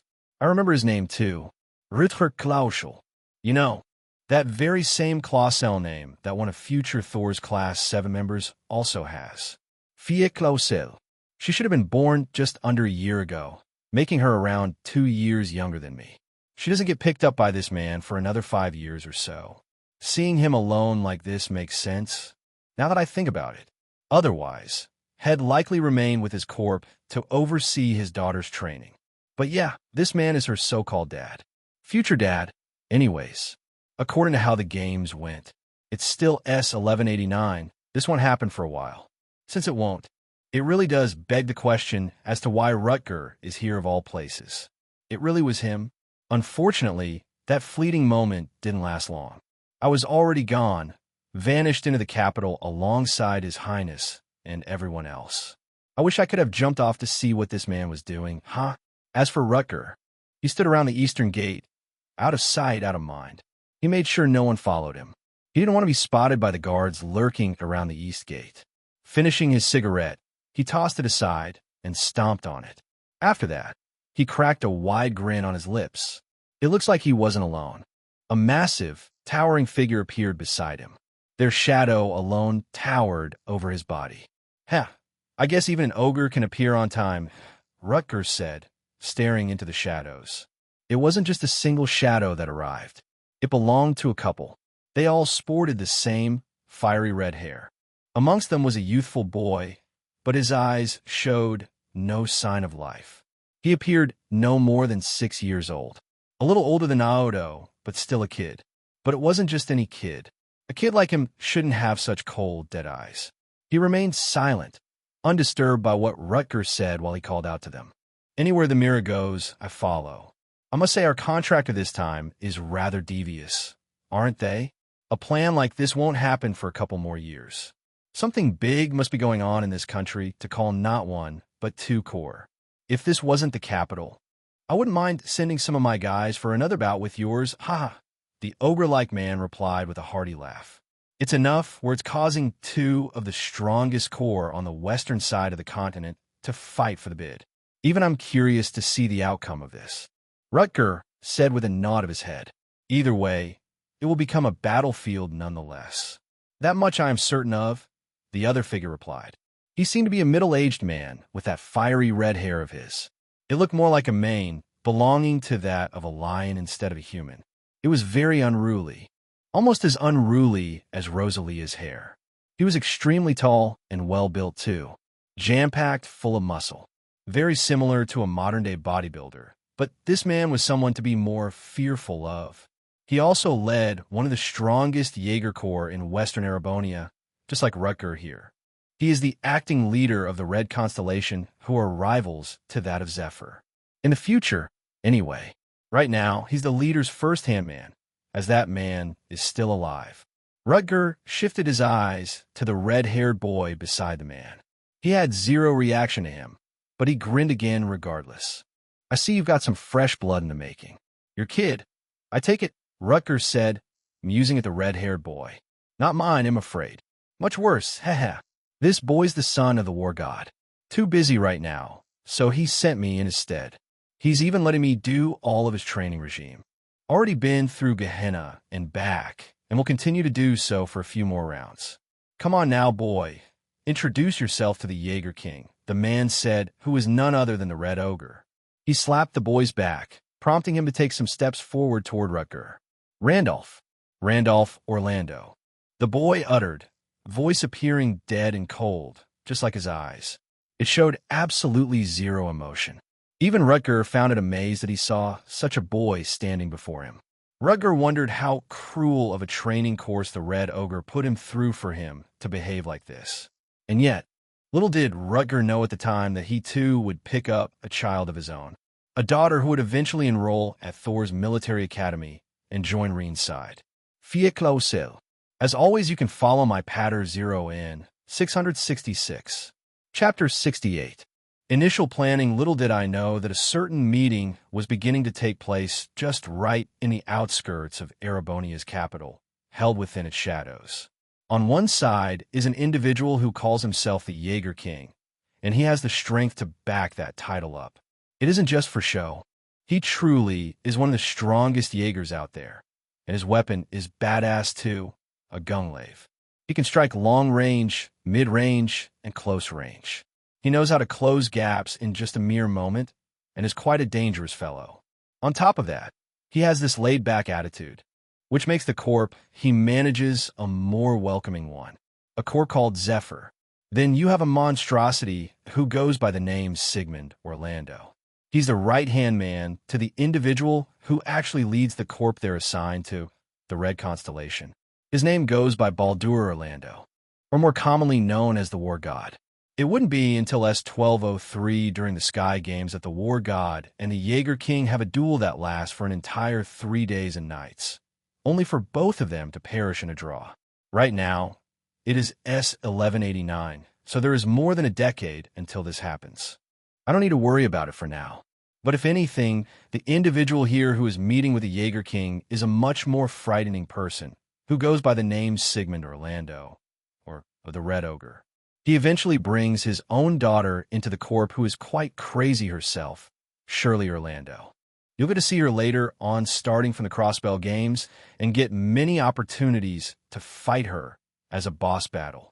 And then you got the boy who is standing next to the Red Ogre, Randolph Orlando, who eventually becomes Randy and joins the Crossbell Guardian Force, or CGF for short, and later on joins the SSS alongside Lloyd Bannings once the group forms. Right now, he is but a mere 6-year-old boy who all he knows right now is how the battlefield works. That's why he has such dead eyes. This meeting was taking place on the eastern side of Heimdall. I should go into Jaegers too. If I had to relate them to modern times, they are essentially privately owned militias. They enjoy earning money above all else, or Mira in this case. Give them enough, and they'll do whatever work you want, regardless of it breaking laws or not. And if the job seems interesting enough, many corps will compete for the contract, much like what is happening here. Whatever contract that was taking place was enough to attract both Zephyr and the Red Constellation. It can range anywhere from petty theft to stealing entire warehouses, kidnapping, escorts, protection, even murder. Hell, they'll even wipe your ass if they consider you interesting, as long as they get paid. It's not like I haven't had any thoughts on Jaegers.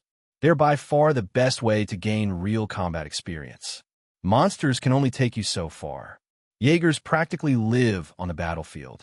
Fire relates to it a lot as you learn more about her while you play as Reen.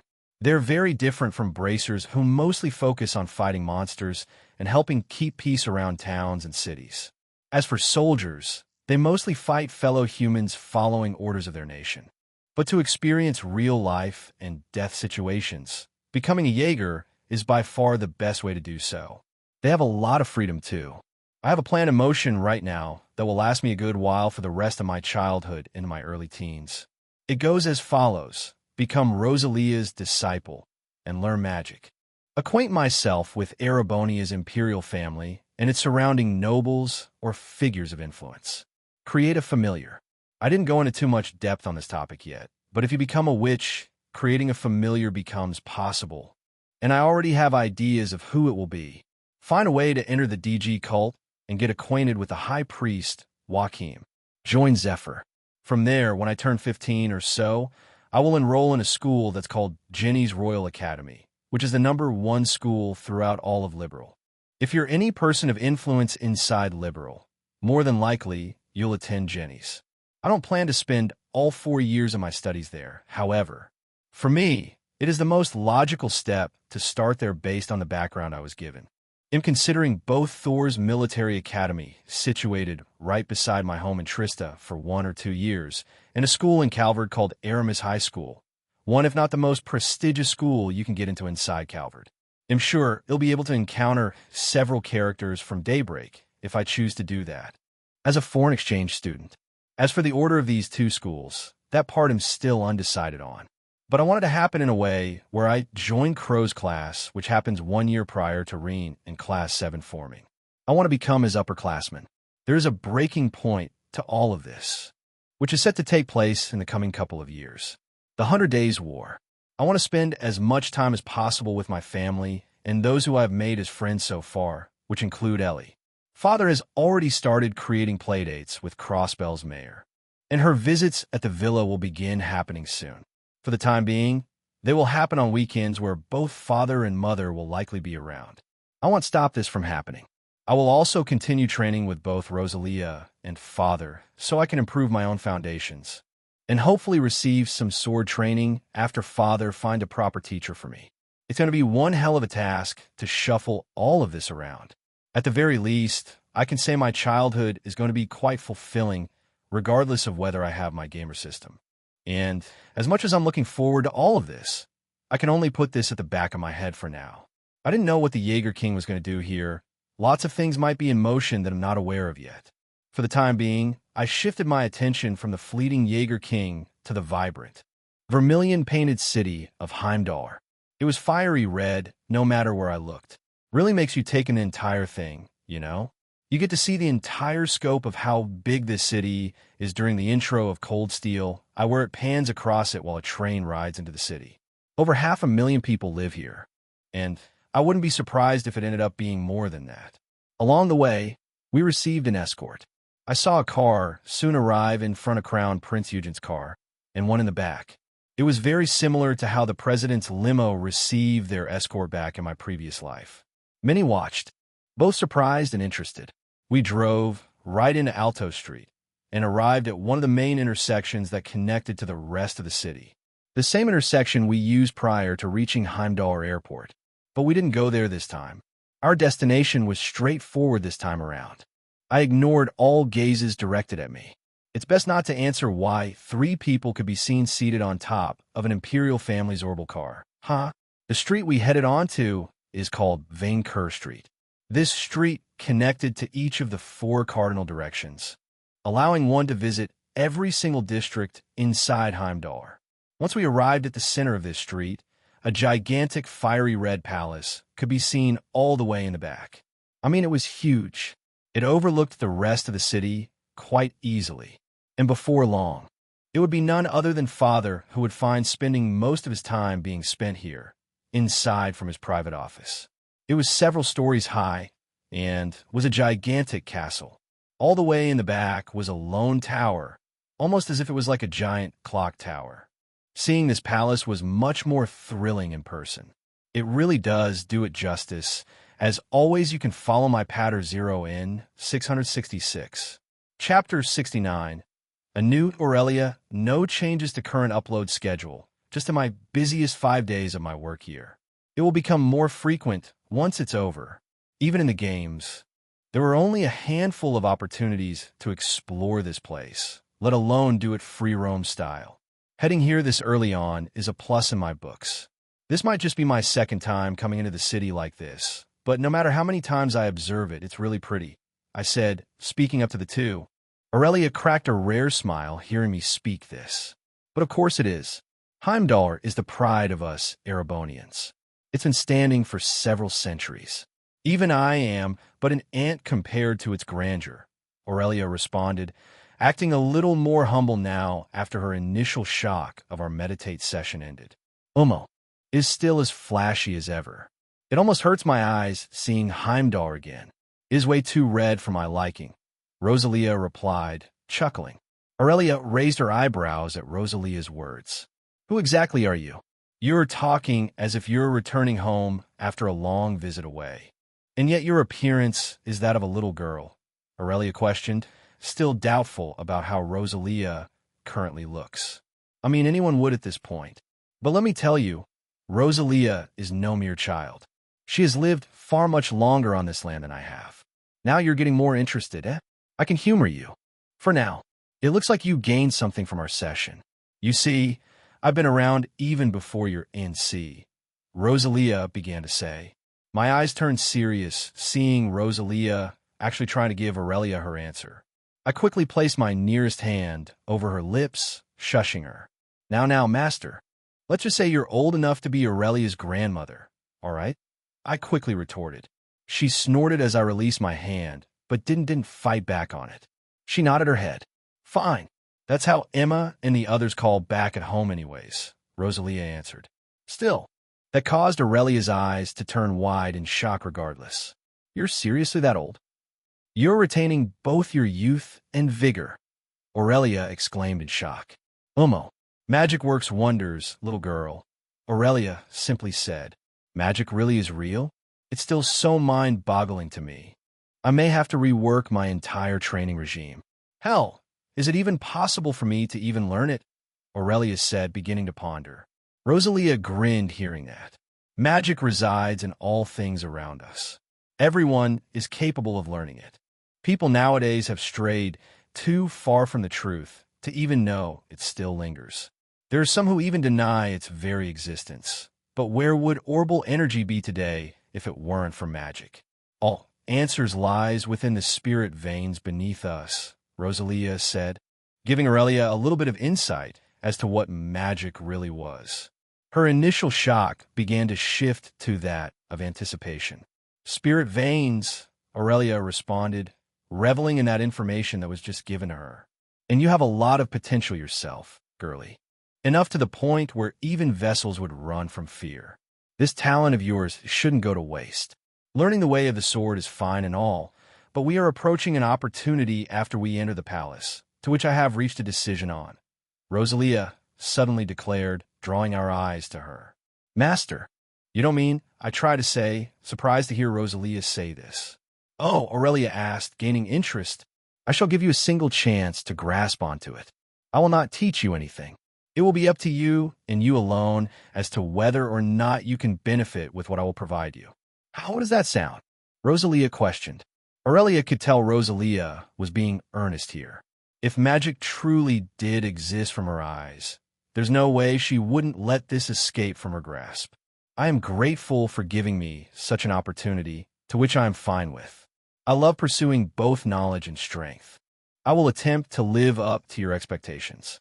And if I can get a grasp of whatever it is that you will show me, I shall acknowledge you as a master, Aurelia happily replied before I could even finish saying what I wanted to say. Oh, I couldn't help but shudder at the fact of Aurelia possibly learning magic out of this. If she truly achieves that, she will be a force to be reckoned with. She already was. Imagine another layer of power added to that. Umo, it will solely be up to you, girlie, Rosalia responded, smiling back at her. For now, you are permitted to call me Rose, Rosalia continued to say. Master, I finally spoke out and sighed. At this time, I heard another connection establish, despite our meditation session ending already, which surprised me. She looked my way. I know what I'm doing, Naoto. You can ease your worry. After expecting this Aurelia girl in person, she is indeed a monster in her own right. I doubt there are many out there who can best her, even at her current age. Rosalia's voice echoed, speaking to me directly. She truly is that strong? Maybe the games don't do her justice. I wouldn't mind if I accepted her as a rival. I responded, wondering if I should go that route. Aurelia as a rival? I'm far too young right now. But after a part of my plan is complete, it could become possible. It really depends where I end up. That matters not to me. All I will plan to do is unlock Aurelia's mana core together with yours. I will not teach her anything beyond that, Rosalia explained. So you've decided on that after all? I replied again, inwardly nodding my head to her decision. I'm not against it. And if Aurelia does learn magic after this, I wonder what her elements would become. Perhaps lightning? But there's one thing I can say comfortably. Aurelia's strength will soar to greater heights. I could totally imagine her as one of those magic knights you'd come across in fantasy stories. My conversation with Rosalia ended there for now, and I continued wondering how Aurelia will grow from here. The three of us became quiet since there wasn't much else to say on the matter. We enjoyed the sight of the bustling Vainkur Street before us. Before long, we arrived at another district, Drechels Plaza. It was completely sectioned off, not allowing any travelers to enter, likely because Crown Prince Eugen was in transit toward the palace. The gigantic Vermilion Palace looked even more imposing the closer we got to here. Its name is Valflame Palace, the home to the imperial family that rules over all of Erebonia. As always, you can follow my patter 0N666. Chapter 70, Declaration. I apologize for this last week or so. I was in my busiest work period of the year. September has passed. The upload schedule will resume. For anyone curious, I work in finance. Cheers. Drachel's Plaza has now become a restricted area. Any trespassers will be arrested on sight. Please make way for His Highness. I repeat, any trespassers will be arrested on sight. One of the several Imperial Guardsmen yelled out via microphone. You heard that right. Ever since the introduction of orbital energy, Zemuria has grown increasingly more significant in terms of the technology it produces. It mimics my past life in various similar ways. And this microphone is one such feat. I could even hear the guard's voice speak into the orbital car while Crown Prince Eugen flashed his identification. Is there an event happening? A nearby traveler spoke, wondering what was going on. Of course, he was beyond the blockade. He observed several Imperial Guardsmen standing in one place, so he, along with several other onlookers, couldn't help but wonder what was taking place. A few even appeared worried. Have you gone blind, man? Did you not see the insignia of that orbital car just now? That was the crest of the Imperial family. His Imperial Highness has returned, a second citizen said, exclaiming in excitement. Then why in Adios name were those three sitting on top of His Imperial Highness' personal car? That silver-haired girl looked a bit familiar too. Another onlooker said, who glanced at us from afar. I paid the growing clamor no mind. If I truly am set to become a noble like this, having attention like this is something I'm going to have to get accustomed to. Questions began to rise. While the people murmured amongst themselves, a sole figure approached the gathering crowd. This figure seemed to come from Vainkur Street. Right now, they had recently turned 17 and joined the workforce as a reporter. His hair was very unkempt, likely from having done long nights of writing, and was green. It was short and spiky too. The hell did I just stumble onto? The figure murmured, scratching his head at the ongoing crowd of people. It didn't take long for other like-minded reporters to spot this man and quickly called out. An orbital camera was also hoisted over their neck. Niall, get your ass over here. The Crown Prince just arrived back at the capital. All of us are waiting to gather some photos for our reports, the reporter shouted. Hearing that, the man named Niall paused. His mind faltered. The fuck? I seriously picked the wrong time to come abroad to Erebonia, didn't I? Niall retorted, cursing at himself. That's right, this man was Niall Burns, one of the first major side characters that Estelle and Joshua would encounter in Sky. He was an aspiring journalist, far from being the boss hell become down the road. It wouldn't be hard to say that he was still a rookie right now. He was currently here in Heimdall wanting to know how things operated within the Imperial Chronicle. But now, by pure happenstance, he stumbled across the return of Crown Prince Eugen. And for whatever reason, Niall observed a small violet-haired boy next to two girls seated atop the roof of the orbital car that was slowly making its way through Drachel's plaza. It wasn't just that. He didn't know if it was just him, but those around Niall seemed oblivious to the boy. But Niall felt a cold chill run down his spine. The small boy was staring right at Niall, waving his hand at him. Am I seeing things? Just who on earth is this brat? Niall uttered again. He looked around and didn't see anything out of the ordinary, so he wondered if his eyes were playing tricks on him. Less yapping, more shooting, one of Niall's co-workers shouted, ending his stupor. In the end, he shrugged his shoulders and joined up with a couple of other Imperial Chronicle reporters. He readied his camera and waited for the door of the large orbital car. It soon came to a halt in front of the statue of Emperor Drachel's and slowly opened. I chuckled at the sight of the reporters beyond the barricade. Now there's a figure I didn't think I'd encounter this early on. He looks rough around the edges, and definitely not as messy-like from the games, but I can definitely tell this guy is Niall. He would be a middle-aged man by the time Estelle meets him, but here, he is quite young still. This is definitely a perk of reincarnating in a time before the entire plot kicks off. You get to meet characters long before you meet them in the games. I've already met quite a few, and I wonder who will be next? But I knew I couldn't stay on the car's roof forever. I took a moment to jump down onto the concrete beneath me, landing on the opposite end of the car. Rosalia followed suit. As for Aurelia, she glanced downward and spoke out to us. I will wait for your guidance, Rose. For now, I must return to the side of our division commanders. After all, I am currently acting on behalf of my father, the commander of the 3rd Division. I have my own duties to attend to, Aurelia said, and jumped down after us. Rosalia nodded her head hearing that. Umo, I will not stray you from your duties. Once everything is settled down in the evening, I will come seek you out. Be ready, Rosalia spoke. Understood, Aurelia responded, acknowledging her. She then shifted her way toward me and called out. And it was nice meeting you too, Naoto. I bet it isn't easy being the son of the 5th commander. He's quite the shrewd man. I expect great things out of you from a man of his caliber, Aurelia happily said. I shuddered slightly hearing that. Right, I answered back. Either way, it was nice meeting you as well. Miss Aurelia, should things go well, I may even follow in your footsteps and enter Thor's military academy. I continued, smiling at her. Another smile appeared on her lips once I said that. I look forward to that day, Aurelia replied, nodding her head. I'm sure Father would enjoy me studying at Thor's too.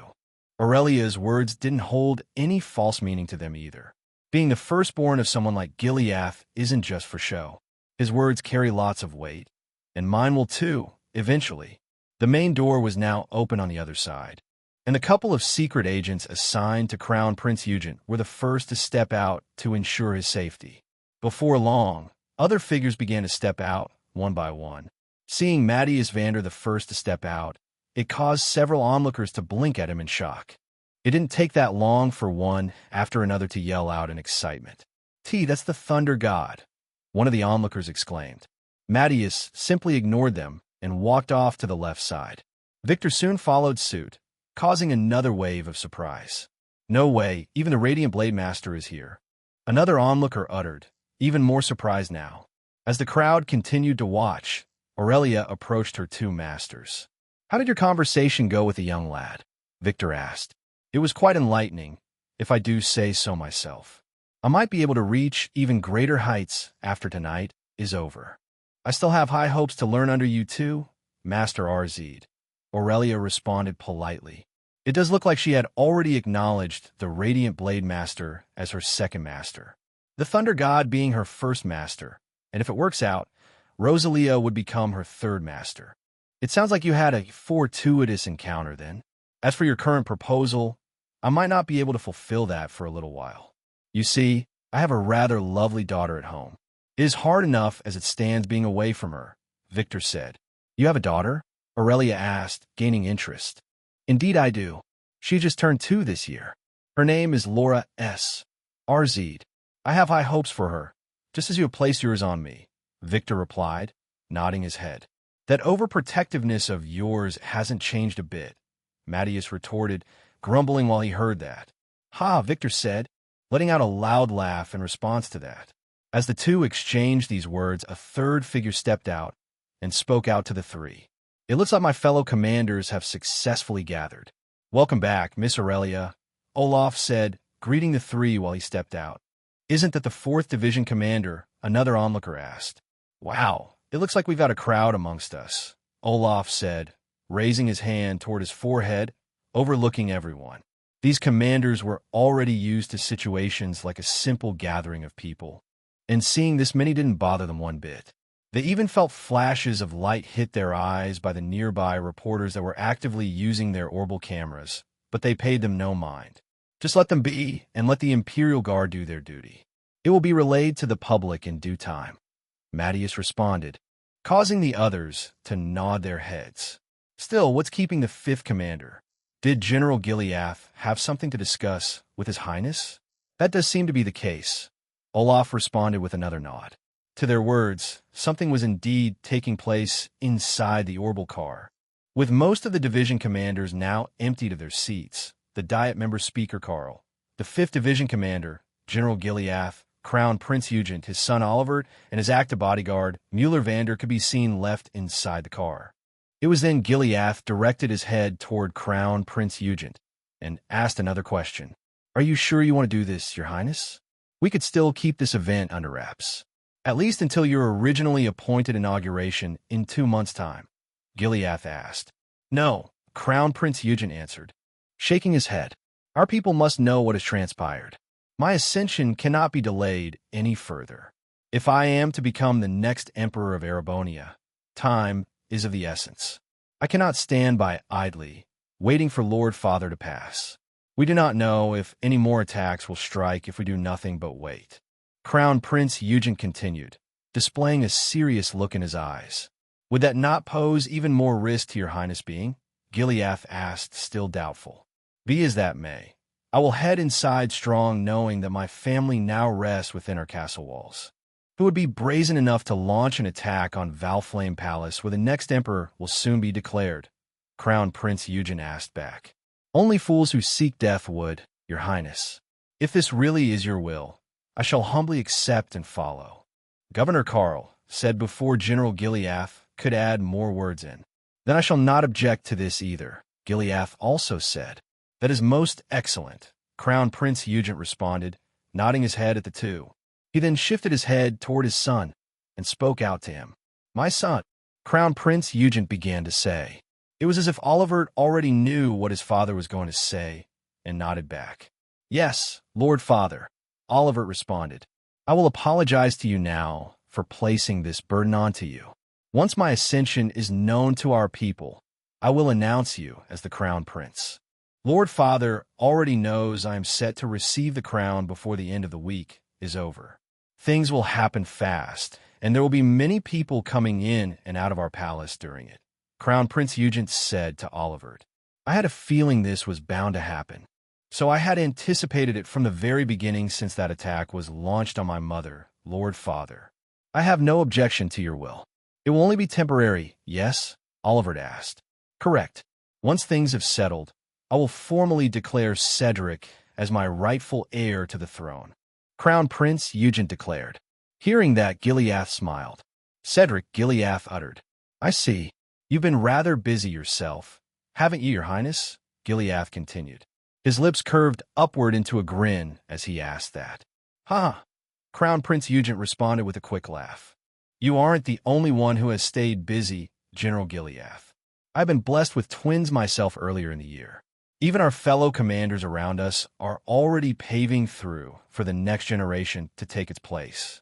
You aren't alone," Crown Prince Eugent replied with a laugh. "Well put, Your Highness.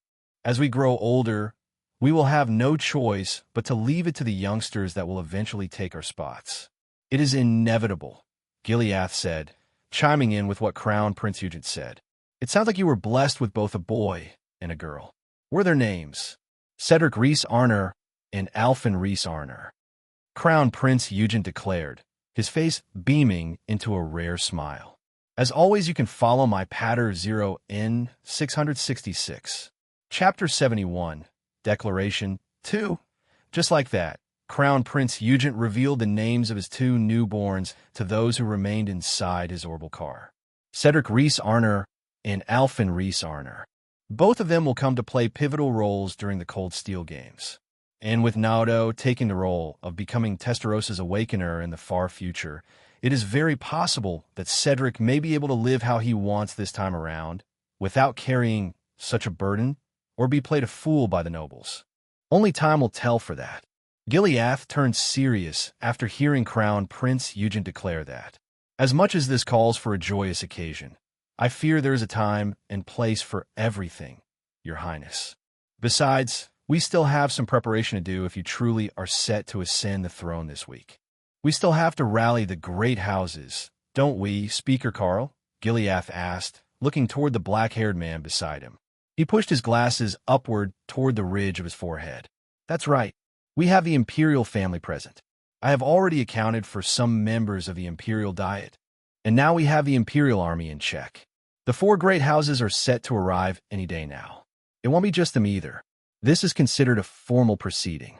You should know what I am referring to, Your Highness. Governor Carl responded with a hint of worry in his eyes.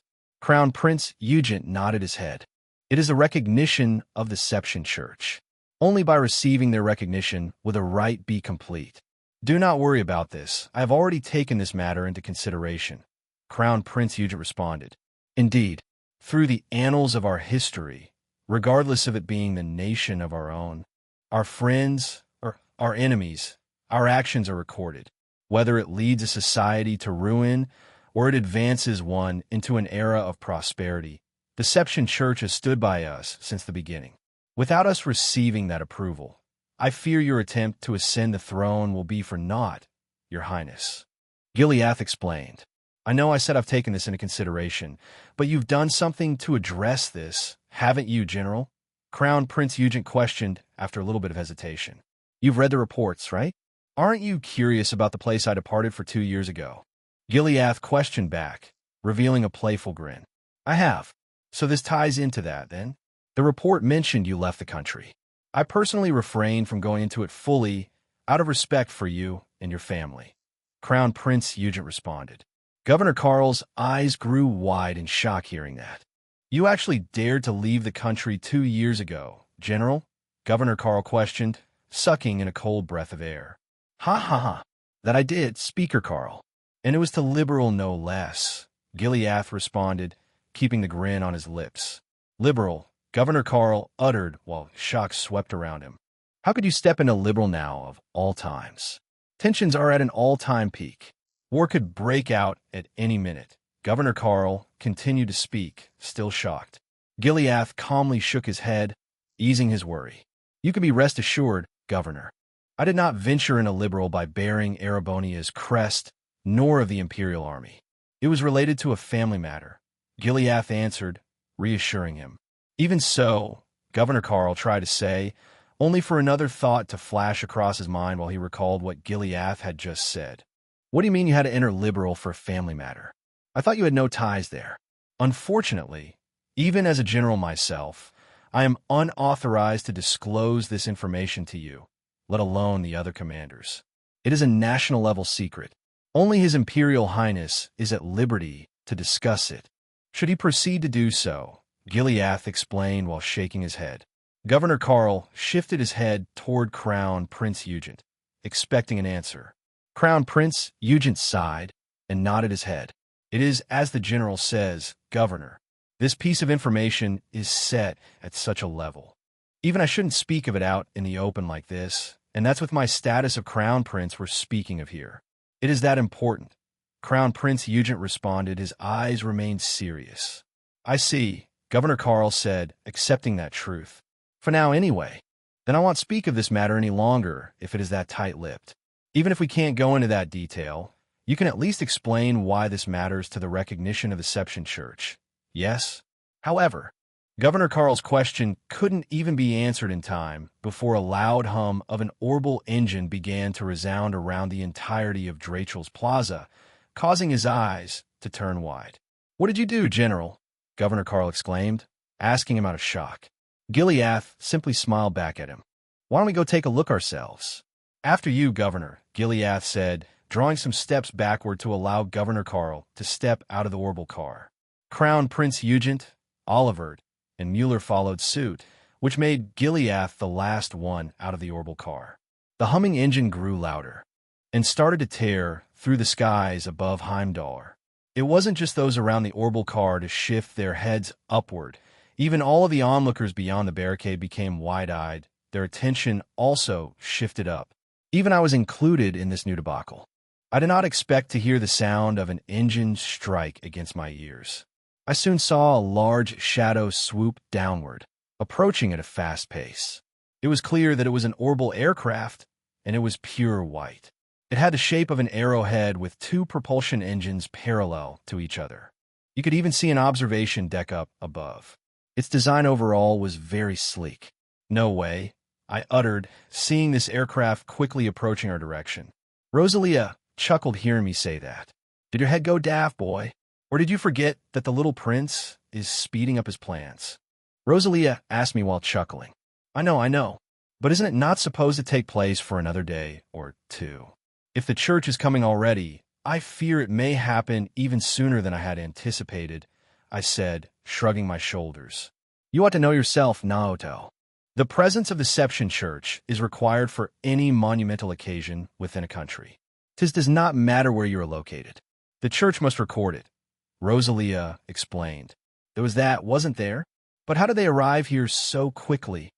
I uttered back, wondering to myself. Rosalia didn't answer that, and remained quiet. I could only watch on as the aircraft approached us. Seeing this new event start playing out before us, I signaled Rosalia to rejoin Crown Prince Eugent's side. It wouldn't do us any well remaining on the other side of the car like this. Thankfully, everyone was stunned to notice two new arrivals arriving at his side. I knew my place here, so I remained beside Father. He acknowledged my arrival with a quiet nod. I even saw Crown Prince Eugent looking upward at the incoming aircraft. It looks like there is nothing else to do at this point. Crown Prince Eugent spoke, sighing. If you already set plans in motion, General, then let us see them through to the end.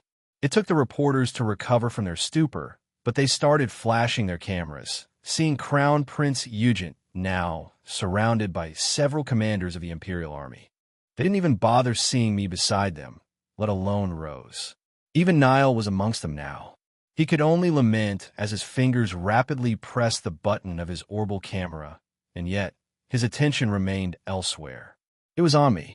I simply smiled back again, waving my hand. Seriously, just who is this brat beside these commanders? I definitely picked a bad time to come to Erebonia, but it does look like there are certain things in motion.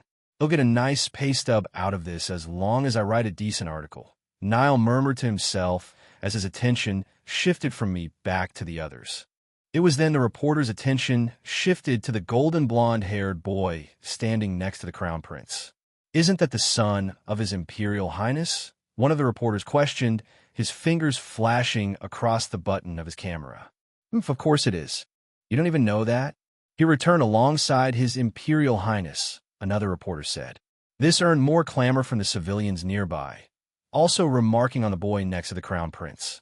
And that airship in the sky, that looks like it belongs to the Seption Church. Don't me? Another onlooker said, wondering about the possibility of the people that are continuing to gather here in Drachel's Plaza. Seeing all of this play out before him, Oliver chuckled. Even I did too. He wasn't standing too far away from me. It looks like you're receiving plenty of attention yourself, Your Highness, I said half-jokingly. It is only a matter of time at this point, my dear boy. But alas, I fear General Osborne already took the necessary steps we were lacking to hasten our proceedings. It may not even take place at our originally appointed time in the next 2 days, Oliver responded, looking back at me. That does seem to be the case here. It is nice we have a welcoming party, I replied, nodding my head. Indeed, this is my first time returning to Heimdall since I was born. I could see some reporters taking shots at you too. You may appear in the papers just like us, haha, Oliver said, laughing. And it looks like the Seption Church is already on the way, Oliver continued. Oliver then pointed his finger at the incoming aircraft, earning another wave of flashes from the reporters. Some even noticed me this time, but I paid them no attention. I only followed Oliver's finger. and continued observing beside him. This aircraft was definitely a Merkaba, one of the assigned aircrafts to the Dominions. The question is, which one is coming? Its speed wasn't stopping either. I could only blink my eyes, seeing it quickly approached us. It was as if it was heading right in my direction. Why does it feel like it's heading straight toward me? I uttered in disbelief. That does seem to be the case here. Perhaps someone you know is aboard this aircraft? Oliver retorted, teasing me. I stayed quiet and didn't immediately reply. I simply watched on as the Merkaba proceeded to arrive at Drachel's. Sure enough, it didn't stop at the eastern side. It stopped midair after arriving on the left side, directly toward my left. Thanks to the wonders of orbital tech, it began its descent. It required 0 runways like in my previous life. Most orbital aircrafts could ascend or descend while remaining in the same position. It was then everyone turned quiet.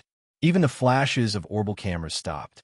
They all held their breaths as the hum steadily made its noise.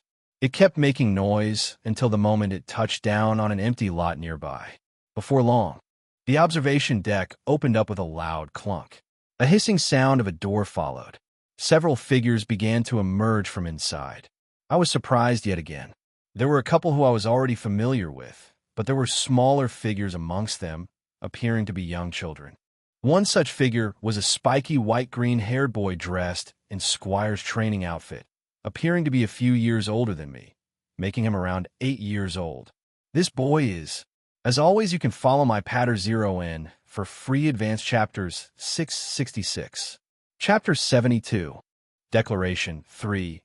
As my eyes laid upon the spiky white-green-haired boy who seemed to sense my gaze and became equally interested, the first of several figures that came out of the Merkaba started to descend. They continued onward, stepping down on the left side of Drachel's Plaza. It was right in front of us. There's a blast of wind from the descent of the orbital aircraft, but that didn't bother me.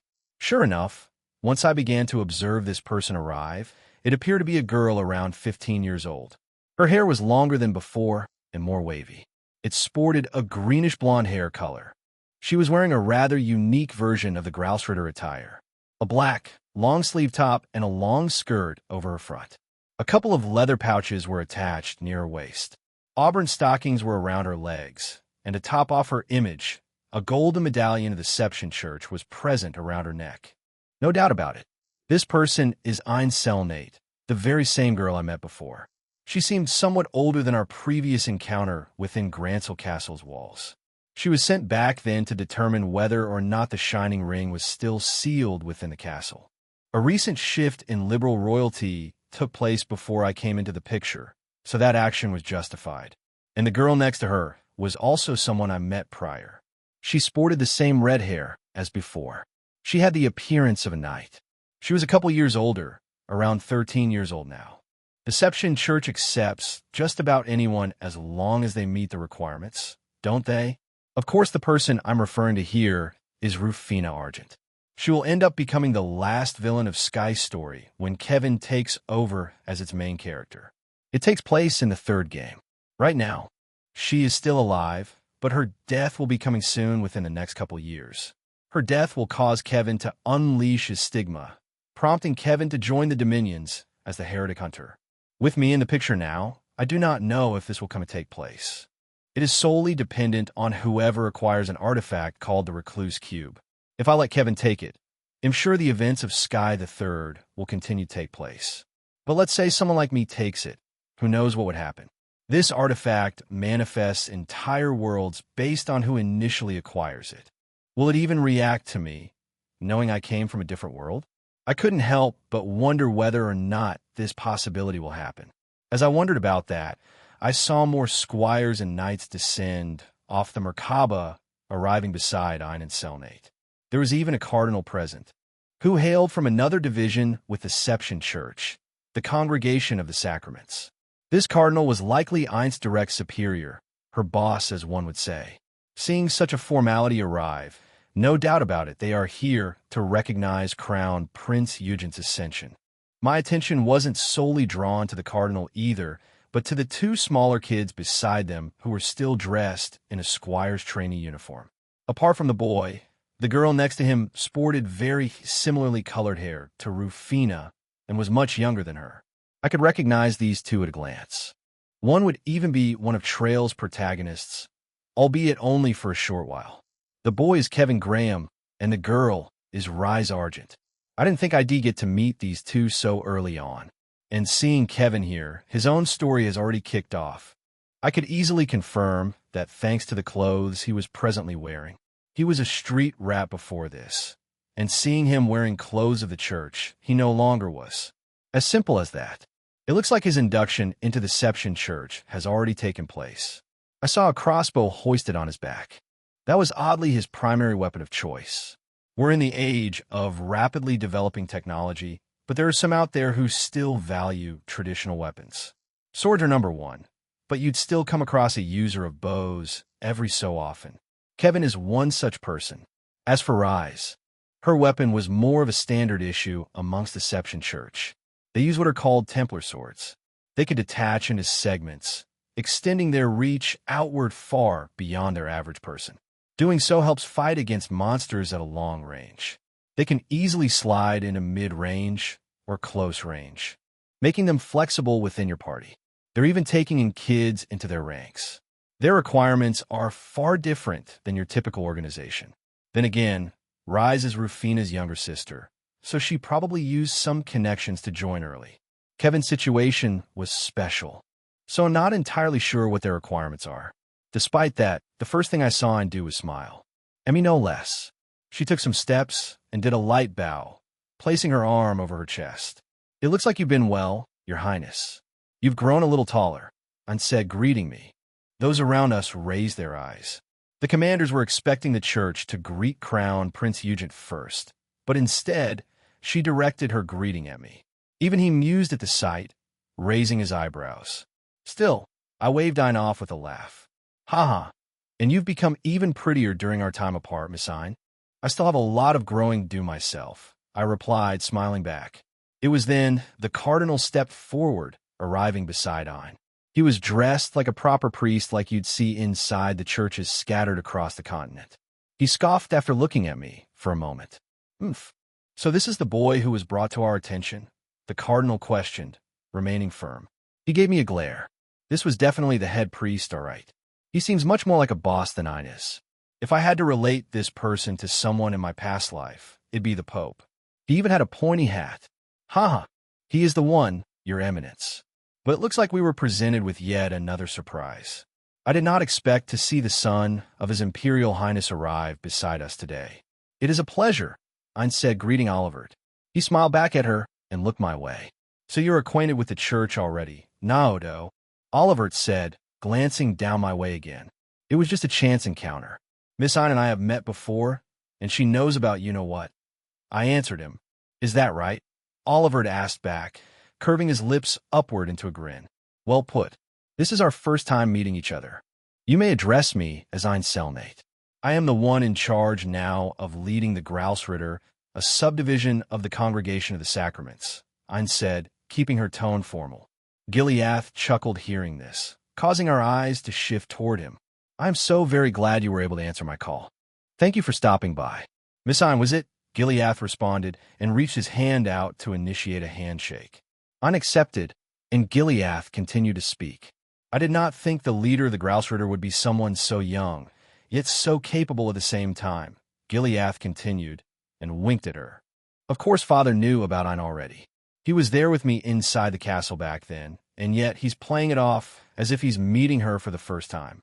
Likely to keep up appearances here since there's a big gathering of people. At this point, does it even matter that Father previously met Ein?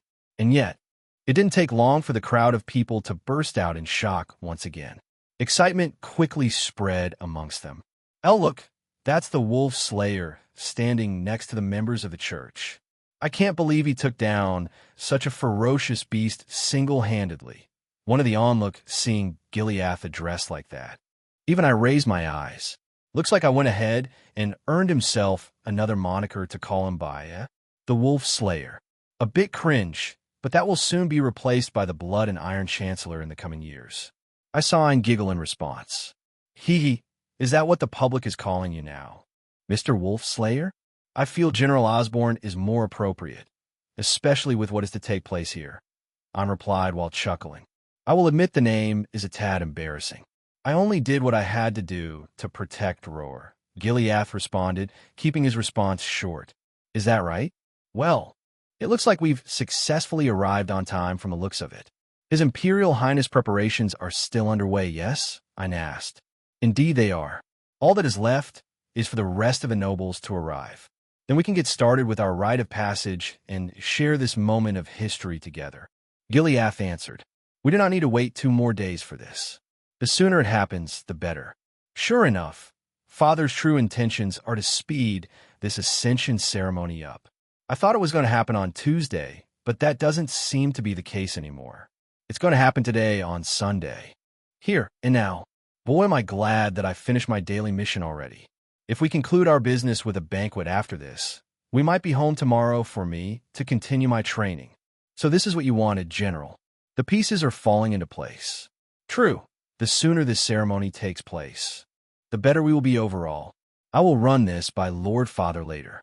I take it you've finished the rest of our preparations already, Crown Prince Eugent suddenly said, drawing the commanders to him with nods of acknowledgement. Ha! You know me so well, Your Imperial Highness. Why don't we all have a look toward the barricade? They should be arriving at any moment now, Gileath said, drawing his arm outward toward where the citizens were. All of our eyes shifted, theirs included. Father's words held true after all. Further in the distance, we all heard the low hums of several orbital cars roaring along Vainkur Street. People began to part ways, seeing their arrival. They looked very similar to Crown Prince Eugent's personal car, each sporting different colors. One was purple, one green, one black, and, as expected, the last one red. There were more after that, but they were more normal-looking, likely as added security. Just seeing these colors alone, no doubt these orbital cars belong to the 4 great houses. Or is it 5 great houses now that am included here? Either way, the cameras didn't stop flashing. They soon rolled in, stopping within the barricade.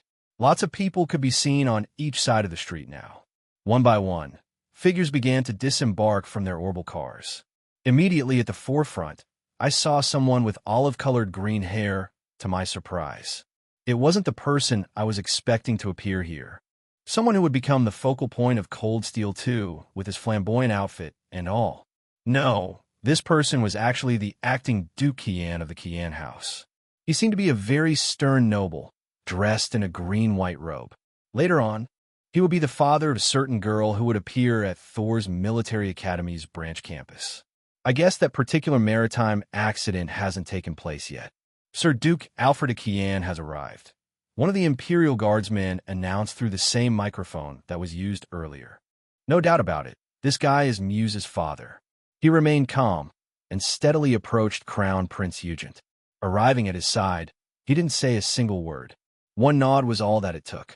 Time stopped for no one, and figures continued to appear. The Imperial Guardsmen continued announcing their arrivals. Marquis Gerhard Rohner and Mrs. Angelica Rohner have arrived. Oi, did he just say Angelica Rohner? That girl? And this is a rewrite, so for those who know, I do not regret this decision one bit. I didn't think this guy would bring along his soul daughter with him. She's a character and a half, all right. She seemed around 1 year older than me, being 4. Eyes full of curiosity. She too had violet hair, but mine was much more vibrant. Perhaps it was because of that she quickly spotted me amongst the commanders. She looked at me from afar with that curious gaze. Still the Imperial Guardsmen continued, and they took to their spot. Marquis Fernand High Arms and Lord Ryan High Arms have arrived. The Imperial Guardsmen continued. A thick, golden-brown-haired man stepped out of the red car, alongside a similar-looking young adult next to him. Now this man I was familiar with. You'd speak with him on several occasions while playing as Reen, especially during the latter half of Cold Steel. As for Ryan, not so much. He is a minor character, but is still one of Patrick Higharm's older brothers. Amongst the great houses, this family holds the most siblings. I don't think we'll be seeing Patrick for a while. Just like with the other 2 houses, they too found their place. That only meant there was one house remaining. Seeing these 3 arrive, they saved the most important one for last. I saw the Imperial Guardsmen announce the last house. Sir Duke Helmut Alberia and Lord Rufus Alberia have arrived. As always, you can follow my Patter 0 in for free advanced chapters 666. Chapter 73, Declaration 4. After the four great houses finished their arrival, a short, blonde-haired boy who seemed around 12 years old began to look around. It was as if he was wearing his attire in cold steel, but at a much younger age. In a way, he was just like me. But I could easily tell who this boy was. Someone to watch out for, and not because he's a goody two-shoes. No, far from it. This man is a snake through and through. He'd do anything to achieve his goals. Reminding me of a very special someone. Father. After all, Rufus would become the first Ironblood. Perhaps he already is by this point? I do not recall exactly. Only until Reverie does he grow as a character and becomes quite enjoyable after that. It would do me well if I can get connected with him this early on. Amongst the other houses, he starts a journey of his own with his new friends after Reverie concludes, so I wouldn't be surprised if later games and trails would prompt him to become a main character. I saw Rufus continue to observe the ongoing scene around him, his lips curved upward into a smile. Well now, isn't this an interesting gathering of people? Even the Seption Church arrived. Lord Father, it would seem something even grander is happening compared to the report we received, Rufus said to Duke Alberia, gaining interest on matter. And that is why I will not have you do anything stupid here on this day. Rufus, the next emperor of our proud nation will be recognized soon. Just follow my lead, Duke Alberia said, only to not finish his sentence before his eyes started to shift toward a particular area. His eyes landed upon the division commanders standing next to Crown Prince Eugent on the left side of the plaza, where the Seption Church members stood nearby. As for me, I felt a strong pressure strike against my entire pressure. It was clear this pressure was aimed right at me. I had a feeling this would happen. My encounter with the four great houses. Curiosity got the better of me. How many of them know of House Phoenix? Actually, this pressure wasn't antagonistic by any means.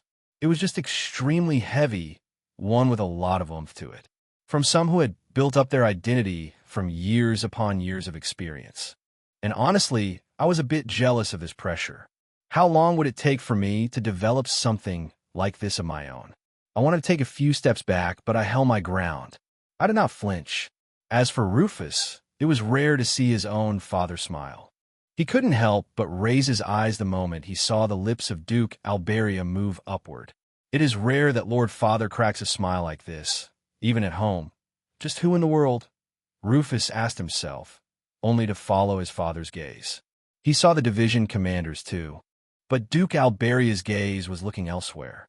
It took a moment, but Rufus soon spotted a violet-haired boy standing near Gileath's leg next to him. And yet, Rufus saw the boy was staring right back at him. He was looking at Rufus, not Duke Alberia. He even had a little smile on lips. How intriguing. This little boy spotted me of all people. And that crest on his robe, Rufus continued to think. Sadly, his thoughts ended as the Imperial Guardsmen continued to speak, calling out to them. As Sir Duke, please make your way to His Imperial Highness. One of the guardsmen spoke. Duke Alberia ignored him outright and continued walking toward me. Thankfully, Crown Prince Eugent was quick to react and calmed the Imperial Guardsmen down. At ease, my soldiers. Let Duke Alberia through, Crown Prince Eugent stated, after hearing that the Imperial Guardsmen parted ways, no longer persisting. It allowed Duke Alberia to walk all the way toward me. I still didn't back down, making his smile remain. He observed a small, violet-haired boy who was no more than a couple feet tall, looking right back at him. He also took note of the phoenix crest stitched on my robe. Good, good. That is a look one should have. Your blood has persevered, boy, Duke Alberia said, remaining cryptic to those around him. Pardon, I try to ask, feigning ignorance. And yet, before I could even do anything else, I was met with another question. May I see that blade of yours? Duke Alberia suddenly asked, causing me to pause. Even Rufus looked onward, trying to find something. A blade? Now that you mention it, Rufus thought, seeing a thin hilt equipped at my side. It was clumsy, as I still was a little boy myself. I didn't feel any bad intent from Duke Alberia. Perhaps he too knows something of this blade, just like the Thunder God. Of course, I nodded, stay my ground. I reached toward my side and presented glistening moonlight to Duke Alberia. He kept his hand steady and accepted it with grace. SHNGGG. I didn't know the implications that would be caused by me doing this, but I felt even more cameras flashing in our direction. This is probably headliner material for them, especially with Duke Alberia unsheathing my rapier. So this blade wound up into the right hands once again. I take it you know the significance of that crest of yours too, boy, Duke Alberia said, asking me. I nodded my head. I do. Good. Then I expect great things from you, young noble. For that, I will give you my approval, Duke Alberia said, giving me a rare praise. He sheathed glistening moonlight and placed it back in my hands. I put it back at my side. He uttered softly so the crowd wouldn't hear, but the cameras were still taking pictures. That was all he spoke about from the looks of it. He turned quiet and joined up with the other great houses. As for Rufus, he simply followed Duke Alberia behind him. He continued looking at me with interest in his eyes. He soon stopped beside him. Lord Father, just who an Adios name is that boy? I do not recognize that crest, but he is wearing clothing very similar to our own. Is he another noble? Rufus questioned. You will know soon enough. There will be change here today, Duke Alberia answered, only to cause more confusion at Rufus. Seeing his father not answer him directly, he couldn't press the matter further, and became quiet. And well, as for me, that pressure I felt earlier vanished entirely. I regained my composure and sucked in a large breath of air.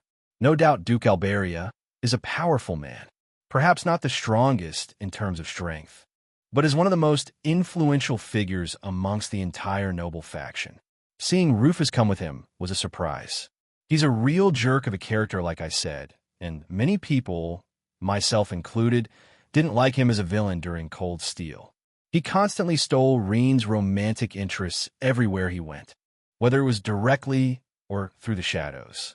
He shoots pretty high up in the character books after Reverie, but I saw Rufus remain quiet.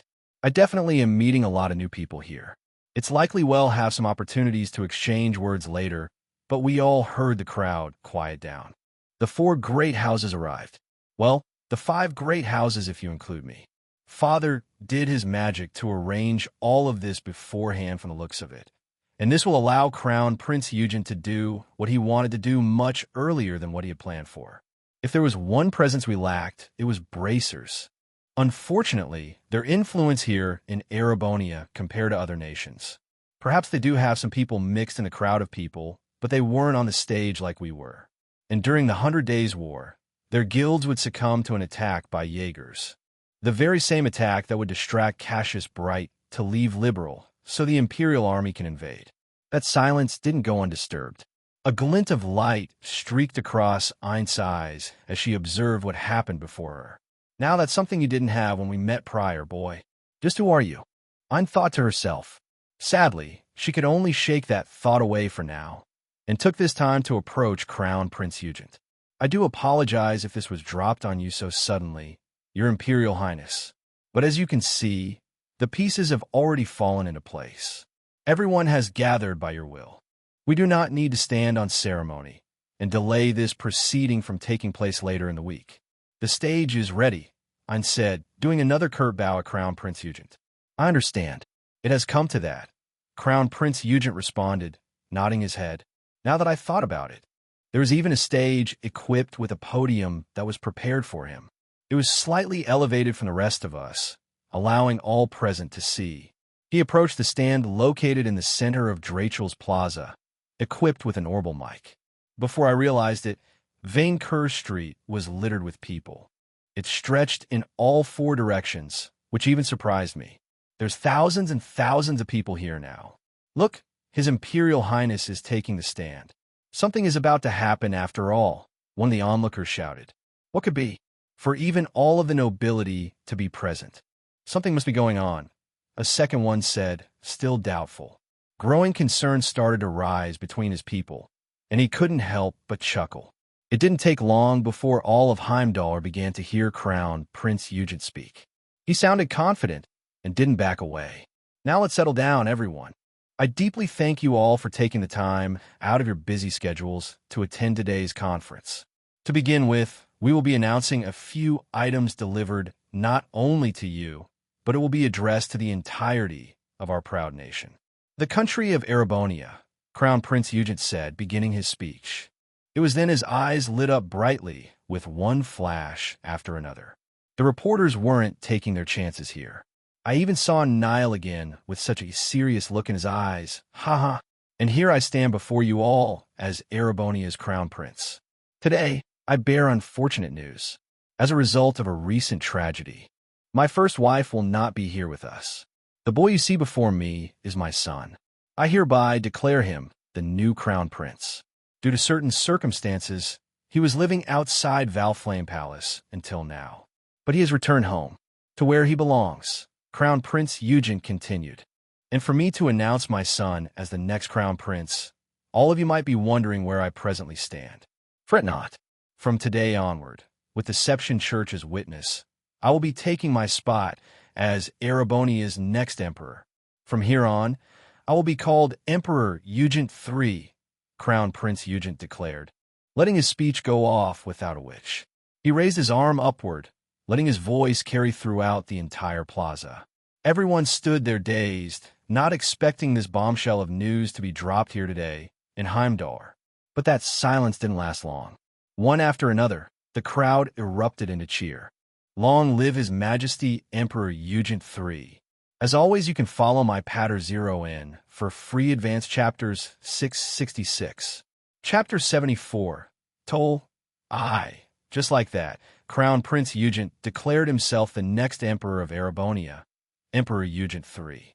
Everything happened so quickly that I remained quiet during the event.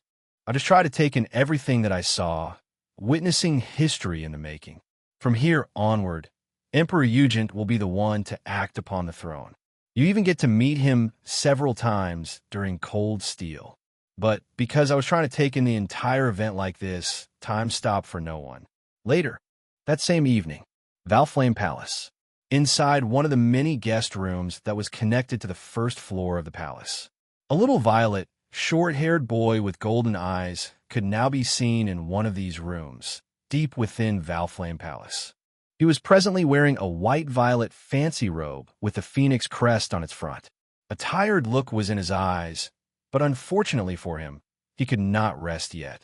It's not like that was the only thing he was feeling. An equal look of excitement was also present, and for a good reason. Of course, that boy was me. Huh, I said, letting out a deep sigh. I reflected on today's events. A lot sure happened. Huh? I didn't think the Crown Prince had the guts to speak in front of such a massive crowd, but color me impressed. Oh wait, he's His Majesty now, isn't he? I questioned with a playful smile. Erebonia is a very, very old country on the continent. One of the oldest. Emperor Eugent III declared himself the 87th emperor. Many emperors came before him, and he won't be the last.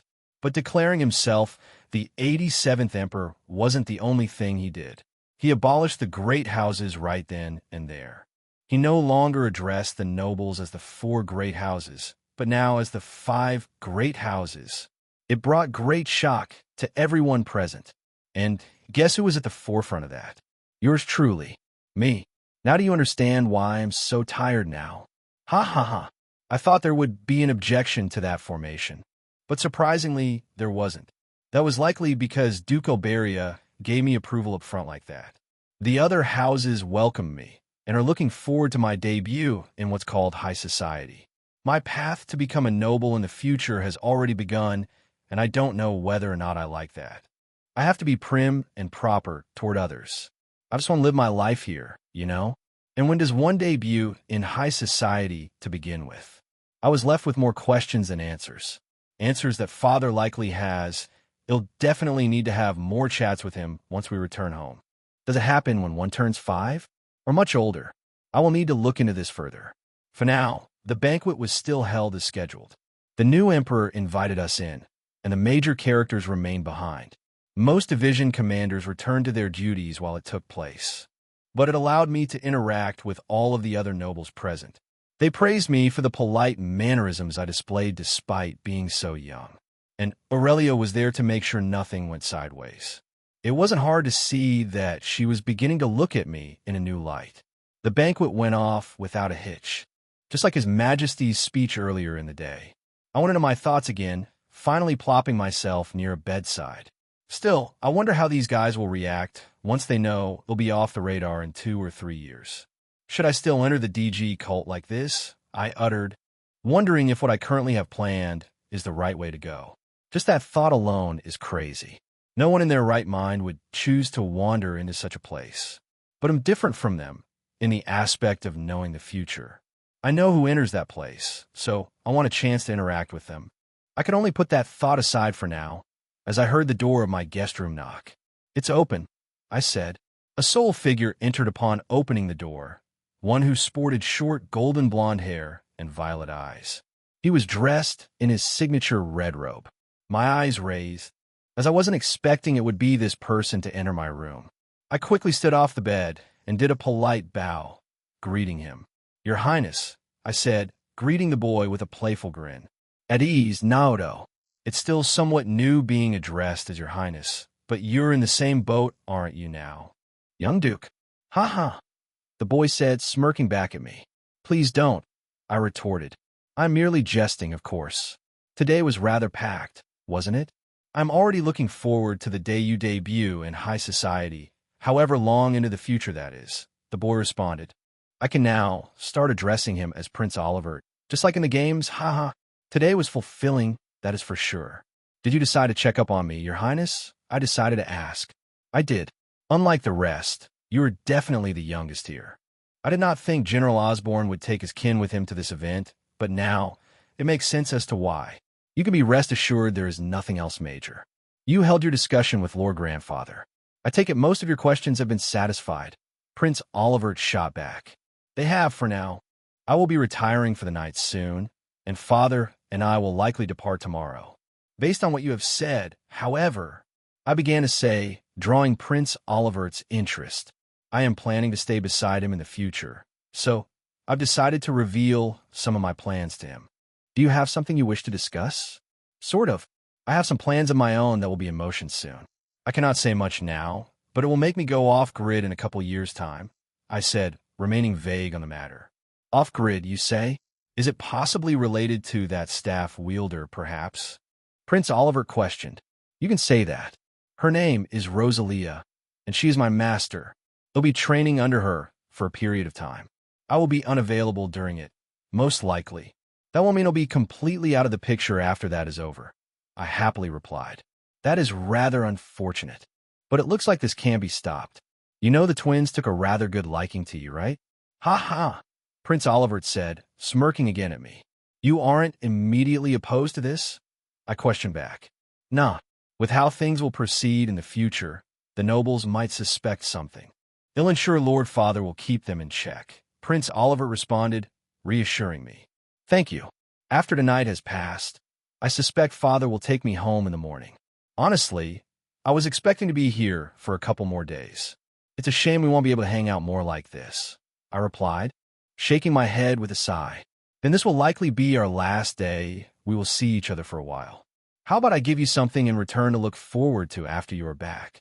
Prince Oliver had asked me, drawing my interest. "Oh, pray tell." "Huh, little Alphen wouldn't keep your eyes off you. You know, my heart is crushed. I'm her bigger brother, but she didn't even bat an eye at me." "Why don't we set up some play dates with my younger siblings?" Prince Oliver asked. "Is that really all right?" "Of course it is. That is, unless another particular princess has already caught your fancy," Prince Oliver said with a smug grin this time. "You aren't referring to Princess Claudia, are you?" I questioned him. I wonder. Only a select few know where you hail from. I really am grateful that you confided one of your secrets with me. It is only right that I act as your supporter," Prince Oliver said, showing an honest look in his eyes this time. His earlier demeanor vanished entirely. "Huh, true. At this rate, with how things go, I wouldn't be surprised if I end up being with either one of them. Nobility sure has it tough, doesn't it?" I replied. "Nobility really is different from the society I was used to in my previous life. A lot of events are preordained for you, and family ties means everything. I know father will survive the whole ordeal that will be thrown our way soon, and it is very possible he might try to set something up for me. But only time will tell for that. Regardless, if that is truly your ambition in the future, it will be a high hurdle to jump. I have more sway in things now that am crowned prince. I'm sure I will receive many marriage proposals. It isn't as strict as it used to be, so I very well could end up marrying someone of my choosing, Prince Olivert said, nodding in agreement. After we both said that, we shared a laugh. Well, to the future, I guess, I happily replied. Hear, hear, Prince Olivert responded. Sadly, our laughter ended as quickly as it began. We heard more footsteps approach the door. Prince Olivert had shut it prior, but it opened again. I saw Rosalia and Aurelia now in the doorway. Oya, I did not think you would have someone visiting you already, Naoto, Rosalia said. Her eyes shifted toward Prince Olivert. We were just wrapping up actually, Master. Master, huh? So this is the one, Prince Oliver mused, taking a moment to observe Rosalia. She ignored that comment and approached him. The two exchanged a mutual glance. Indeed, 'tis I. Aren't you the most peculiar one? I hardly think you are even a prince at all, boy. How about this? Why don't you stay? That is, if you are up for watching something interesting, Rosalia suddenly proposed. Master, I asked. Very well. If that is the case, then I will happily oblige. And worry not, I shan't get in the way of you three, Prince Olivert said, grinning again. He scurried off toward one of the free corners of the room and started to watch from afar, acting as if a movie was about to play. I shook my head seeing this and sighed. Master, I uttered, sighing. Umo, pay the prince no mind, Naoto. This process may take a while and will likely cause pain. I hope you are prepared. The same goes for you, girlie, Rosalia said, looking at Aurelia. I am, I answered, nodding. As am I, Aurelia replied, taking this time to approach my side. Good. Then let us begin the creation of the mana core, Rosalia declared. The what now? Prince Oliver questioned, only to be completely ignored. Our attention remained on the Hexen clan leader in front of us. It was time to truly learn magic, even if it was going to be painful in the process. As always, you can follow my Patter 0 for free advanced chapters 666. Chapter 75, Toll to Umo. You two, please sit cross-legged and join me, Rosalia said, beckoning us over to her side with a pat of her hand. We followed, and the three of us were now seated on the room's rug. What should we do first? Aurelia asked. She had no clue what to do from here, and neither did I. Allowing a person to do magic wasn't explicitly said in the games. So I'm basically going through uncharted territory here. Instead, we saw Rosalia suddenly stand up. From there, Rosalia walked all the way to the windowsill. Its blinds were still open. She shut them, which darkened the room quite a bit. Thankfully, each room in Valflame Palace has orbital lighting installed, so we weren't forced to use candles or anything. Such a convenience, right? But if I had to compare Valflame Palace and its surroundings, it'd be similar to Paris in my last life. Except it's a lot more red and vibrant. After closing the blinds, Rosalia's demeanor changed entirely. Well, the blinds weren't closed all the way. Shifting her head upward, she saw a glistening full moon. Ah, basking in the moonlight is such a wondrous thing, isn't it? Rosalia said, musing to herself. At the same time, she smiled wildly. Her fangs bared out in the open.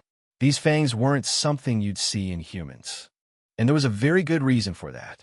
Rosalia turned around and kept her smile open, allowing to see her for what she truly was. Aurelia's eyes and Prince Olivert's eyes turned wide in shock. I remained indifferent since I knew everything about Rosalia at this point, at least to what the game showed. You aren't human, Prince Olivert uttered, sucking in a cold breath of air. Congratulations, you've just answered the question of the day, little prince. Never said I was now, was I? Rosalia replied, grinning this time. Which is why, starting from now, I will be laying out some ground rules for you too. My disciple is excluded from this, of course. Considering, Naoto is my disciple, Rosalia continued, only to shoot a glance my way for a moment. I played on and nodded my head. What Rosalia will say here is more for Prince Olivert and Aurelia, so he'll remain quiet during this. First rule. No matter what you see or hear within these walls, you are not to utter a single word of what you see here tonight. I will come hunt you down personally and kill you otherwise. No ifs, ands, or buts on the matter. Your social status means little to me. I've seen many emperors rise and fall during my time, Rosalia said, squinting her eyes at the two. I swear upon Adios' good name that I will abide by what you say, Prince Olivert said, swearing upon Adios' name no less. I could see he was being serious here. For you to say such a thing, I am very curious as to how this will turn out. It may not have been a long time, but I already see you as my little brother, in a way, Prince Olivert said, directing a smile at me. You must be joking, Your Highness. This boy is anything but your brother, Aurelia retorted. It feels like I have missed out on something here. Then let me ask you this, Miss Aurelia. What do you think of me? I asked, deciding to play along. She shifted her head toward me and pondered. A division commander's son who has those creepy eyes as if they had seen right through me, Aurelia responded back. Ouch, I retorted. Aurelia sure showed no hesitation while saying that. Huh? Even Rosalia played along and laughed. Huh, well put, girlie. It does not look like I was wrong to choose you, Rosalia said. And yet, Aurelia just stared at us. But that isn't everything to the story now, is there? I feel like I'm a missing piece to the puzzle. Aurelia questioned again, still doubtful. Hearing Aurelia say that, Rosalia glanced my way, and I nodded my head. If we were swearing an oath of secrecy here, then I will do my part too.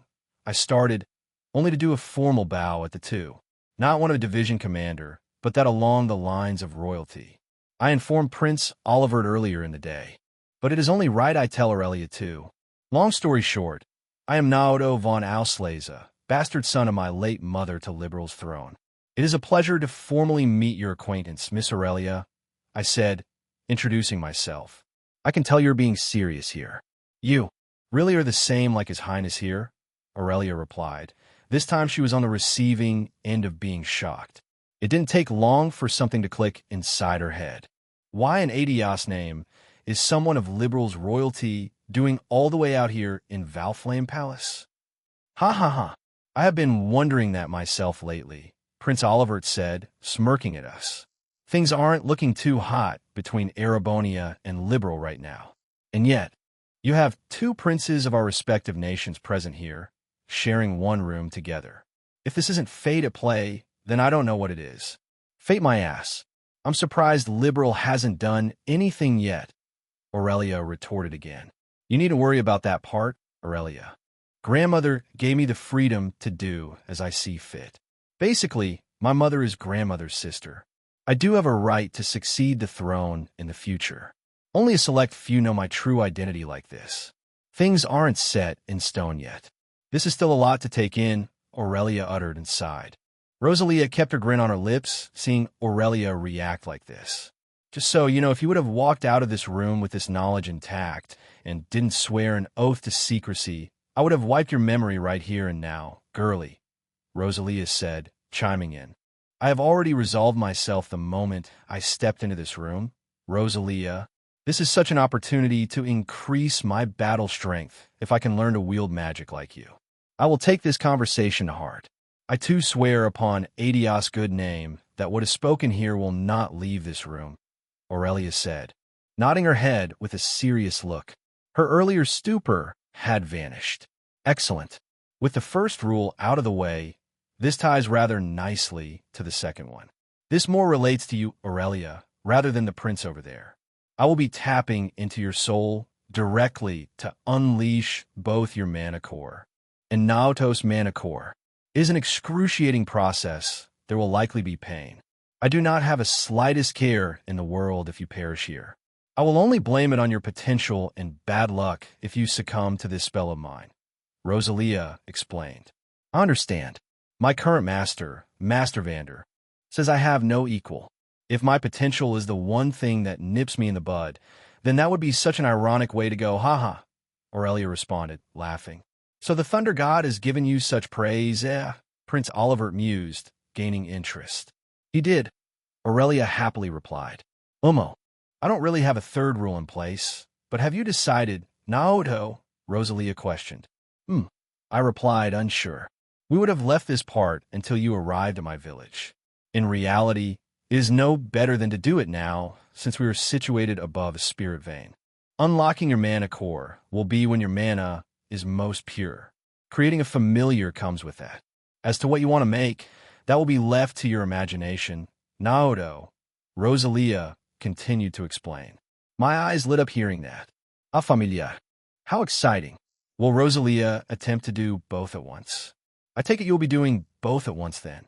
I said, indeed. If you have made your decision, I hope you're ready to play the part. Rosalia responded. She then glanced back at Aurelia. And by the way, girlie, you will not be receiving one. Naoto is my disciple.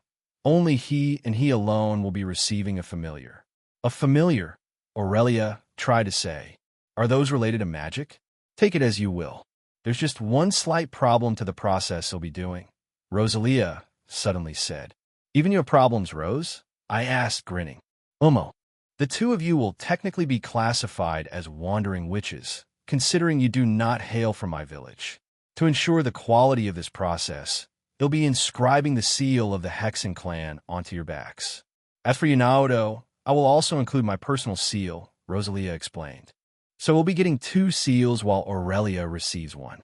That's right, Rosalia answered, nodding her head. The two beside us only showed more confusion in their eyes. I feel like I have heard something I shouldn't have heard, Prince Oliver uttered. I didn't think I would get to hear the name of the Hexen clan like this, but now that I think about it, it makes sense, Prince Oliver continued. As I recall myself, that name appeared throughout our history, right? I can't recall what the clan did exactly, though. Any research done on this clan has remained obscured from most eyes, Aurelia said, chiming in. It would take all night to give you two a history of my clan. Time is of the essence. If you all don't have any other problems, I would like to start the inscribing process. There's just one more tiny little problem on top of my first one, Rosalia said. And what would that be? I asked.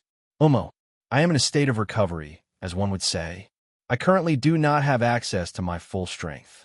I require a certain amount of nourishment, Rosalia began to say. I then saw Rosalia shift her body toward me, and I suddenly felt a cold chill run down my spine. As always, you can follow my Patter Zero in for free advanced chapters 666. Chapter 76, Toll 3. I saw Rosalia bare her fangs at us. This isn't something you'd see humans have. Rosalia was far from being human. This version of Rosalia is her second iteration. She left a wisp of memories behind, which eventually grew akin to her reincarnation. She took the role of the holy beast of fire, the burning sphinx, from her predecessor, the first elder of the Hexen clan. In reality, this Rosalia is the second elder, despite sharing the same name. Rosalia, in a way, was very similar to me when I experienced my reincarnation. She became whole again, back to the Rosalia who is now seated beside us. But that wasn't all she did this time around. This newer version did something even crazier than her predecessor, in my opinion. Closer around the Middle Ages, Rosalia decided to work alongside Deception Church and become what's called a vampire hunter. Vampires are very real, and they ran rampant throughout Heimdall back then. Rosalia took it upon herself to eradicate every single vampire on the continent. The kicker? Rosalia is their true ancestor, aka the progenitor of her race. She was a vampire herself, and yet she was tasked to slay her own kin. What a bad way to go, right? But here she is seated right beside us. Those fangs belong to that of a vampire, not a human. Hell, they even documented Rosalia's events by spinning them into a tale. Red Moon Rose. I sighed, seeing Rosalia do this before me. I had a feeling it'd come down to this, I said while sighing. To put it bluntly, by baring her fangs like this, Rosalia requires a resupply to nourish her mana. She likely thinks that I am a very good battery to recharge that mana. I'm a future awakener after all. Normally, Rosalia has to spend a long time to recover her strength like this. But if she undergoes this spell to create both of our mana cores, no doubt she will consume a lot of mana.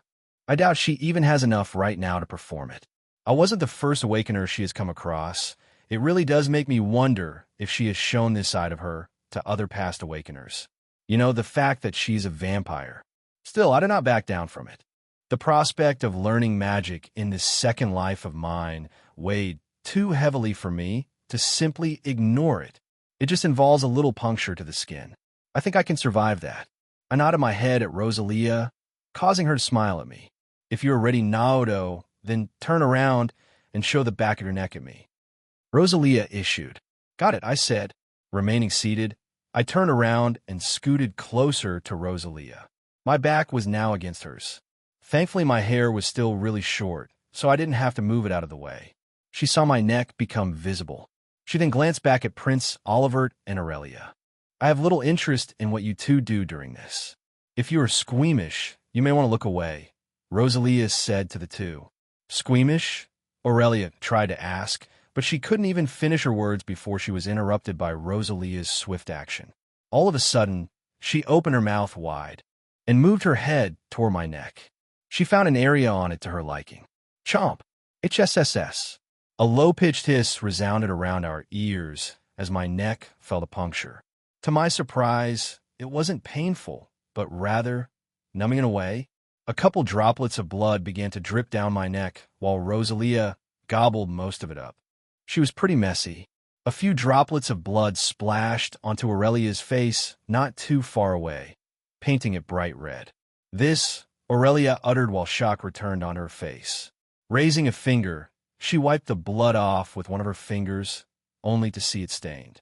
She turned quiet. It's not like blood is foreign to me. I participated in many battles to grow my strength, despite most of them being duels. I just wasn't expecting to see such a thing tonight. Aurelia uttered softly while taking a moment to clean her face. You truly are a blood-sucking vampire?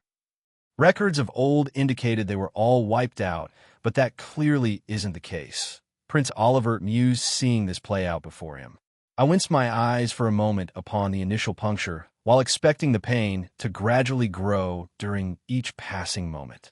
But to my surprise, that never came. Rosalia likely has a numbing agent that her teeth produce. The only thing I felt was a lump buried into my neck. Honestly, it was a pretty weird sensation, but it wasn't exactly unpleasant. Before I realized it, I heard a low paw sound, only to follow with Rosalia clicking her tongue. The blood stopped trickling down my neck, and I turned around again. That still caused a few droplets of blood to splatter onto the rug beneath us, and I finally saw Rosalia's bloody mouth.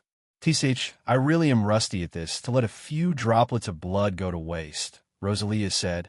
You shouldn't talk with your mouth full like that, Rose. Haha, I retorted, seeing her as a bloody mess. But to my surprise yet again, I suddenly heard a gamer notification sound off inside my head. Seriously? Now of all times? My eyes wandered to it. The three couldn't see the window appear, but they saw as if I was reading something. Only Rosalia could see this if she was connected to my mind. Right now, she wasn't. Ding. A true ancestor vampire has sunk their teeth onto Gamer Naoto for the first time. Considering Gamer Naoto is presently human, the occupation function has now been unlocked. Depending on what Gamer Naoto does in the future, new occupations may become available. Ding! 2 or more occupations have now been detected. Gamer Naoto can equip one occupation at a time. Depending on the equipped occupation, Gamer Naoto will receive various buffs. Current occupations: Noble, True, Damper, Ding. Gamer Naoto can freely switch occupations at any given time, as long as they are not currently being interrupted by another action. Nanny, I uttered softly, shocked at what I was now seeing before me. As I continued looking at this new function I just received, my wound began to close at a visible speed, leaving behind no dripping trail of blood at all. Rosalia had already cleaned that off. She had only dropped a few drops once.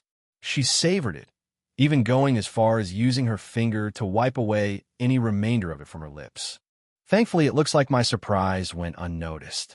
Aurelia and Prince Olivert were too absorbed with Rosalia's actions of sucking blood. I heaved a sigh of relief. Now that did the trick. Your blood is exquisite, Naoto, Rosalia said while she smacked her lips. You could have at least warned us you were going to do that. Aurelia retorted, scoffing. Do you feel any different, Naoto? Prince Oliver questioned as he regained his composure. He glanced his eyes back to me. Rosalia just looked at the two. I did warn you to, though, Rosalia retorted back. And as for me, I assured Prince Oliver that I was all right. I'm fine. I don't feel even the slightest bit woozy, I replied. All is well then.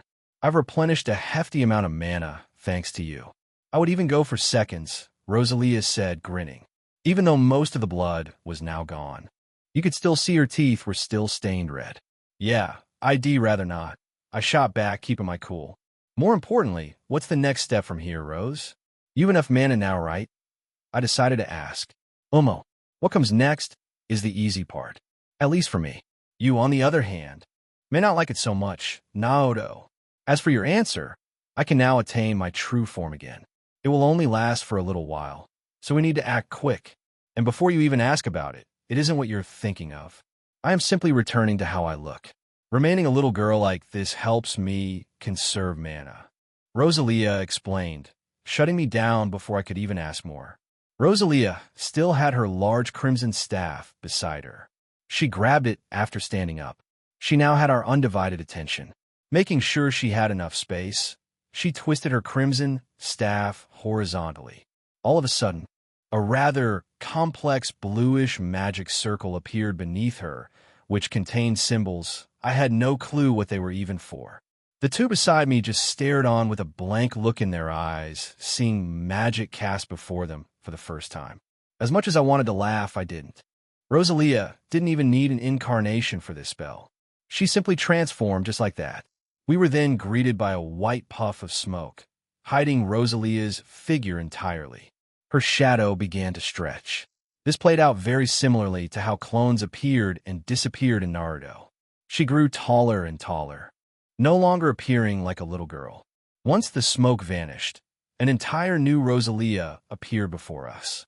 She was much taller, more beautiful, quite voluptuous to boot. Her hair no longer appeared as unruly as before. It didn't touch the ground. It was more toward her knees now. Regardless, it just showed how long her hair actually is. As far as I can recall, Rosalia has only shown this form once or twice at most arenas. I'm surprised she doesn't use this form more often. Maybe she's just used to that other form? I'm not sure. But to what Rosalia mentioned, it requires a lot of mana to stay in this form. So maybe that's why she doesn't use it too often. This lets her cast incantations much more effectively. And, as Rosalia said, this isn't her Burning Sphinx form. If she had transformed into that, a large portion of Valflame Palace would come crumbling down. Looks like your transformation is a success, Rose. I said to her with a smile. It looks like I've still got it. If I didn't have plans to cast 3 brands here tonight, I very well may have had a good long while in this form of mine. But alas, I'm already preoccupied with you all, Rosalia said, looking back at us. Still, it's not like this won't be the last time we see you like this, right? I decided to ask. Indeed, should another chance arise, I may attain this for again. Only time will tell for that, Rosalia said. With a serious look in her eyes, she glanced at me, then at Aurelia. Are the both of you ready? I am, I replied, full of confidence. I didn't think you'd turn out this way, Rosalia, but I am ready nonetheless. I will not back down, Aurelia said, nodding confidently too. Good. Let us start with my branding. This will cast 3 insignias of the Hexen clan onto the 2 of you, like I said before. Now drop those clothes and face your backs against me, Rosalia suddenly said. Aurelia and I exclaimed in shock after hearing that. We could only glance at each other in silence. As always, you can follow my Patter 0 for free advanced chapters 666. Chapter 77. Toll for, before I could even say anything to Aurelia, my silence by another gamer notification. Ding! Due to Gamer Naoto activating 2 or more occupations for the first time, a new skill has been acquired. The skill Endurance is now available. Endurance Effect 1. Reduces damage received by 10. Effect 2. Once HP falls beneath 50, the effect is doubled. Sweet! Another skill obtained. Endurance 2. Definitely a needed skill for one using the gamer system. This will help me in the coming future, but system Now is really not the time to be giving me a new skill like this. I inwardly retorted, seeing this message appear. This time it appeared inside my mind. I half expected the system to speak back to me, but all I heard was silence. Ignoring the gamer system for now, Rosalia just stared back at us. Her face remained calm. What? Would you rather have me inscribe my insignias on your front side instead? Rosalia questioned. That isn't the issue at hand here. Aurelia immediately responded, being the first one to do so. Miss Aurelia is right. It isn't just you and me, Rose. I also said, shaking my head in disagreement. We don't have to remove it all, do we? Aurelia said, shooting her eyes back my way and to Prince Olivert. Prince Olivert chuckled, seeing the supposed demon of Thor's react like this. Don't look at me. I'm not the one receiving the spell here. You two are. I'm just a guest of honor, Prince Olivert replied, musing at the sight before him. Seeing us exchange this, Rosalia simply laughed. 'Tis is true. We are dealing with intricate spellcasting here. The less obstructions, the better the result. A little piece of cloth won't trouble you so, will it? Rosalia asked, directly asking her. In the end, she could only sigh. Fine. I've already come this far. I won't let some clothing interrupt my chance of becoming stronger. Aurelia responded, admitting her defeat. She stood up and grabbed one of the nearby pillows. Instead of throwing it at me, I saw Aurelia use a lot of her strength, hurling the pillow directly at Prince Olivert. A muffled bang echoed around the room, causing Prince Olivert to almost tumble backwards. You peek, bub, and you're dead, Aurelia said, shooting a death stare at the pillow-faced prince. Right, Prince Olivert muttered. He looked at me, and I could only nod my head in silence at him. It was then he felt his spine run cold. I inwardly chuckled, seeing Prince Olivert's reaction. I guess me being a little kid again has its perks. I'm interested in quite a few girls here in Zemuria, and Aurelia is one of them. She's strong. She's smart. She has status. She knows how to handle everything through her own means. What is to not like about her? She might be much older than me by over a decade, but it will do me well to remain on her good side. Age matters little when it comes to nobles, since most of a noble's path is predetermined from birth, marriage status included. To go along with Rosalia's words, I parted ways a bit and approached the bed frame. I took off my phoenix robe. Seeing this, Aurelia smiled. Prince Olivert didn't say anything and kept his body turned the other way, keeping the pillow with him. Along with me, Aurelia, too, began stripping her Thor's military academy uniform. It was sporting purple and not the red and white you'd see with Class 7. With a plop, her skirt fell down, revealing some white lingerie. I won't lie, amongst all of the girls in Trails, Aurelia had one of the biggest racks, and she was growing well already. There are still some girls who outclassed her here, like Rixie and Mao. That does ponder a question, though. What exactly is the legal age here? Trails is based on Japanese customs, since the game company was founded in Japan, not other countries like America. There are certain events that take place, like Reen finally going out to drink his first sip of alcohol when he turned 20, so that might be when people turn adults. People enter relationships far earlier than that, though. For now, I remained polite and continued looking the other way, despite the presence of a naked girl beside me. While almost fully naked, she kept her panties on. We mostly needed our backs aligned in front of Rosalia, so we didn't need to take them off fully. Aurelia even took the ribbons that tied her twin tails together. As to how Rosalia put it, she is letting no cloth obstruct her. Staying near the bed, we both entered a cross-legged position, just like before. Umo, the two of you are ready. Naoto, remember the breathing technique I taught you before? Since you can already feel the flow of mana, it will be easier for you to enter meditation. Please do so, as it will help ease the requirements of this spell. As for you, girlie, I will start with you. Rosalia began to say. Understood, I replied, lowering my arms. I cusped my fists together and began to calm my breathing. I remembered what Rosalia taught me. Normally, if you'd read those Eastern stories, one would call this cultivation, but here is simply meditation. My breathing gradually slowed down, and it entered a steady rhythm. It didn't take long for me to hear some gamer notifications to sound off inside my head. Ding! Gamer Naoto has activated meditation on his own without assistance for the first time. 200 EP. Max EP has increased. Ding. Gamer Naoto's skill Meditate is currently active. Ding. 1 experience point has been received. Almost matching my breathing, the notifications added a nice touch. I stopped paying attention to how much experience I was earning from this, and solely focused on trying to gather mana. Seeing me no longer bothered, Aurelia raised her eyes. Me shutting my external senses off so quickly like that surprised her. Impressive. It isn't easy to enter a meditative state so easily.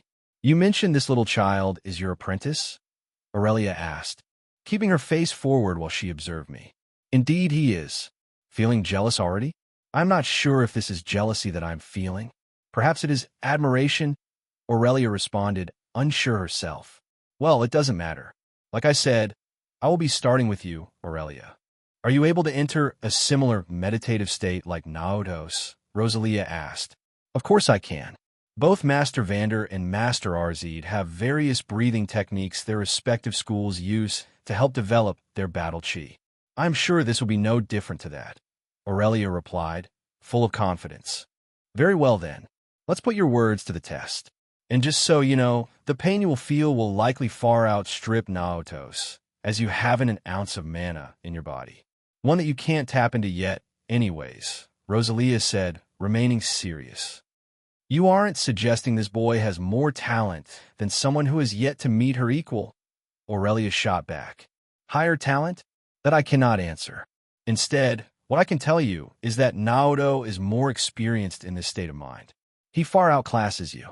Compared to him, you're a frog in a well, Rosalia said, praising me in a rare light. To which, by the way, I won't be teaching you this. You're just a stowaway. Indeed I am. I won't ask you anything in return. I will strive to achieve in unlocking what you call a mana core. Feeling the flow of this so-called mana shouldn't prove that much of a challenge. I can endure a little pain along the way, Aurelia responded, remaining confident. Umo, let's see how long that confidence lasts, girlie, Rosalia retorted back at her. For now, match your breathing with Naotos. Aurelia nodded and turned quiet. She closed her eyes and began to breathe in a certain rhythm too. Each breath was held at specific intervals, which was quite different from my own breathing. Still, she tried to match my pace. As for Rosalia, she suddenly approached Rosalia's back. A rather complex magic circle appeared beneath the two. Prince Oliver felt the atmosphere around him twist and retort, bringing him more shock. But he remained courteous and didn't disturb the three. Oh, to the one who dwells above, please listen to the whims of your lowly servant. Hear ye, for I bear my crest to one bound by mortality. Let me be the truth to the eye who seeks it, Rosalia began to chant. As she continued, the circle beneath her grew brighter and brighter. The aura turned rampant. In the middle, she slowly took her staff and held it, only to point it directly at Aurelia's back. A beam of light shot out from Rosalia's staff, a bright crimson red. It swiftly found its destination. Slowly but surely, Rosalia began to etch something onto Aurelia's back. It was then Aurelia felt a big shock and became tingly, but at the same time, deep inside Aurelia's mind, she began to hear the sound of chains being unbound. As always, you can follow my Patter 0 in for free advanced chapters 666. Chapter 78. A harem. Aurelia entered a meditative state as easily as I did. There are many who aspire to do such a thing so easily, and her experience in combat definitely plays a role here. But some may call it an epiphany, while others might call it enlightenment, depending on which region you hail from. Deep down inside her own thoughts, Aurelia could hear chains snapping apart, one by one. It started off small, then the chains grew louder and louder. It was as if she was breaking free from restraints that she never thought she still had. However, that wasn't the only thing Aurelia was currently feeling. It started with a tingling sensation on her back the moment Rosalia directed her mana onto it. That tingling grew larger. The larger it grew, it spread. Before long, all the hairs on her back stood upward, and it didn't stop there. In the next moment or two, that sensation turned to one of having fiery ants bite into her skin. It was then Aurelia began to grit her teeth. But that didn't stop Rosalia. Once Rosalia was around halfway through etching the Hexen clan's crest on Aurelia's back, the intensity grew, but the external pain ended. Perhaps ended was the wrong word there. It switched. She felt as if her entire soul was being bombarded with missiles. She wanted to scream, but she knew she couldn't. Thick drops of sweat appeared on her forehead in response, making this moment seem to last an eternity. And yet, despite all of that pain, Aurelia felt her heart serene, which only increased her curiosity. It was to the point that allowed herself to think through this entire process. How strange. I will admit Master Vander was never easy on me, and whatever pain was sent my way has been bearable to far, but why do I feel such serenity? Aurelia wondered, keeping her eyes shut. Little did Aurelia know that the pure mana that was being released by Rosalia's crimson staff began to change. It wasn't the normal blue hue anymore. Not only that, it began to cover her entire body. The blue aura started to flicker and congeal into a rather vibrant violet. The first change had occurred. Scree! A loud screech suddenly resounded around the room, only to have a small bolt of lightning shoot out diagonally to the left side of the room, straight out of Aurelia's body. Rosalia's pupils constricted slightly, but she continued her ongoing spell. As for Prince Olivert, though, to think Miss Aurelia could conjure up this so-called magic, to which the spell isn't even complete yet. It looks like her natural affinity is with lightning, Prince Olivert mused, seeing this while being shocked at the scene before him. He didn't think he would get to see a visible change in the room. Like none at all. He assumed it would just be a session of meditation. He shifted toward his left and saw the lightning bolt quickly reach the end of its path. It shattered a nearby flower vase on a table in the corner. And well, as for me, I too heard the loud boom. It was hard not to, even though I'm continuing to hear my gamer notifications sound off inside my mind. To my surprise, I heard Rosalia speak directly into my mind. It looks like she formed a connection while I was unaware. As she spoke, she began the second half of her Hexen clan crest. I did not choose wrong. Aurelia is indeed a monster. She might even be a freak of nature at this point. She will become unparalleled if she learns how to wield magic. I doubt I even need to teach her anything. All of it will come from her efforts. Such a scary talent I've picked up. Rosalia mused, speaking to me. I've been in this session long enough that I can divert some attention. Was that a lightning bolt just now, Rose? I asked. It was. I've just begun the second half of my insignia, but on her own, her mana core is being formed as we speak. You just heard its first resonance. Normally during this process, one's natural affinity is determined, Rosalia said, explaining it to me. A resonance with the elements? Even before her mana core finished forming, I replied, gaining interest. Yours will go similarly, but I will give you my personal insignia on top of it. Your mana will be even more wild, I imagine, perhaps even reaching multiple affinities. Still, to resonate with lightning of all elements. That isn't even classified as one of the basic elements. Aurelia is a monster, all right. It should prove well to aid her in her upcoming battle. Her strength will be much more explosive, I replied. It will be a time to look forward to, that's for sure. Indeed, we shall. Your affinities aside, I will continue the spell. It will be your turn before long, Rosalia concluded. I felt her connection ceased, so I focused on my meditation again. At this point, Rosalia was now around 2/3 done. And yet, Aurelia stopped, gritting her teeth. She seemed relaxed. Rosalia mused, seeing Aurelia's expression turn lax. Oh, to think this girlie has this much mental energy to spare. Not only did she suppress the pain, she fought it and won. I only see that in battle junkies, Rosalia thought. Aurelia, on the other hand, felt extremely calm now. It was as if someone was cradling her to sleep, but she knew she couldn't sleep now. Before she realized it, Rosalia finished engraving the crest of the Hexen clan on her back. That only lasted for a brief moment before the symbol vanished entirely, acting like nothing happened. Rosalia's incantation finished. Aurelia felt this, and slowly opened her eyes, ending her meditation. She found herself wrapped in a vibrant violet aura that was currently surrounding her entire body.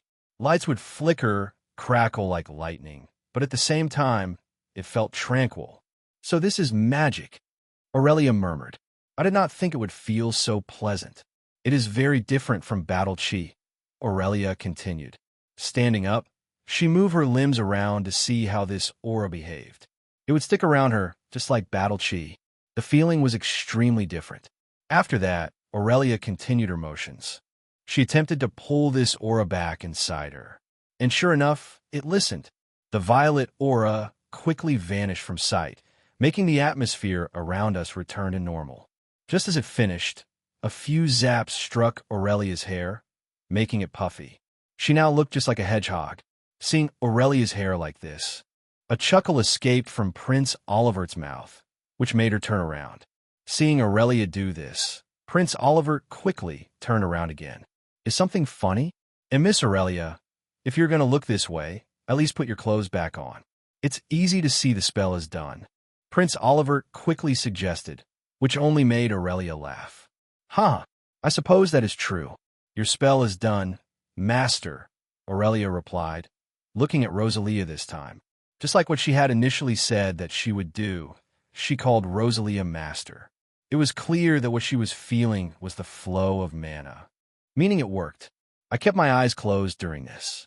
Aurelia quickly retrieved her clothes, and she placed them back on. I knew I couldn't be distracted with such thoughts, especially since I've reincarnated again. Matters pertaining to romance won't come down the road for a long time. Seeing Aurelia do this, Rosalia laughed, establishing her connection with me once again. "Ho ho, so you do have an interest in this girlie," Rosalia mused. "I will refrain from speaking about that," I simply answered, ending it there. Well, if Aurelia and I do somehow become connected in the future, only Adios knows the answer to that. Haha, I digress. You've only just become my apprentice, but I still have many things to teach you. I hope you're ready, Rosalia retorted back at me. So you say, how about I tell you about one of my dreams? Something I couldn't even hope to achieve in my previous life. But seeing as I crossed into this place, especially with the background I was given with, I think it is achievable, I suddenly said, which drew Rosalia's interest. 'Tis always good to have a dream to aspire. What is it? Rosalia asked. I intend to seek out a harem, I happily exclaimed. Inwardly, of course, considering the two of us were still inside my mindscape. As always, you can follow my Patter 0 for free advanced chapters 666. Chapter 79, Element Efficacy Ho. Now it's a big dream. A harem. You sure lucked out, didn't you?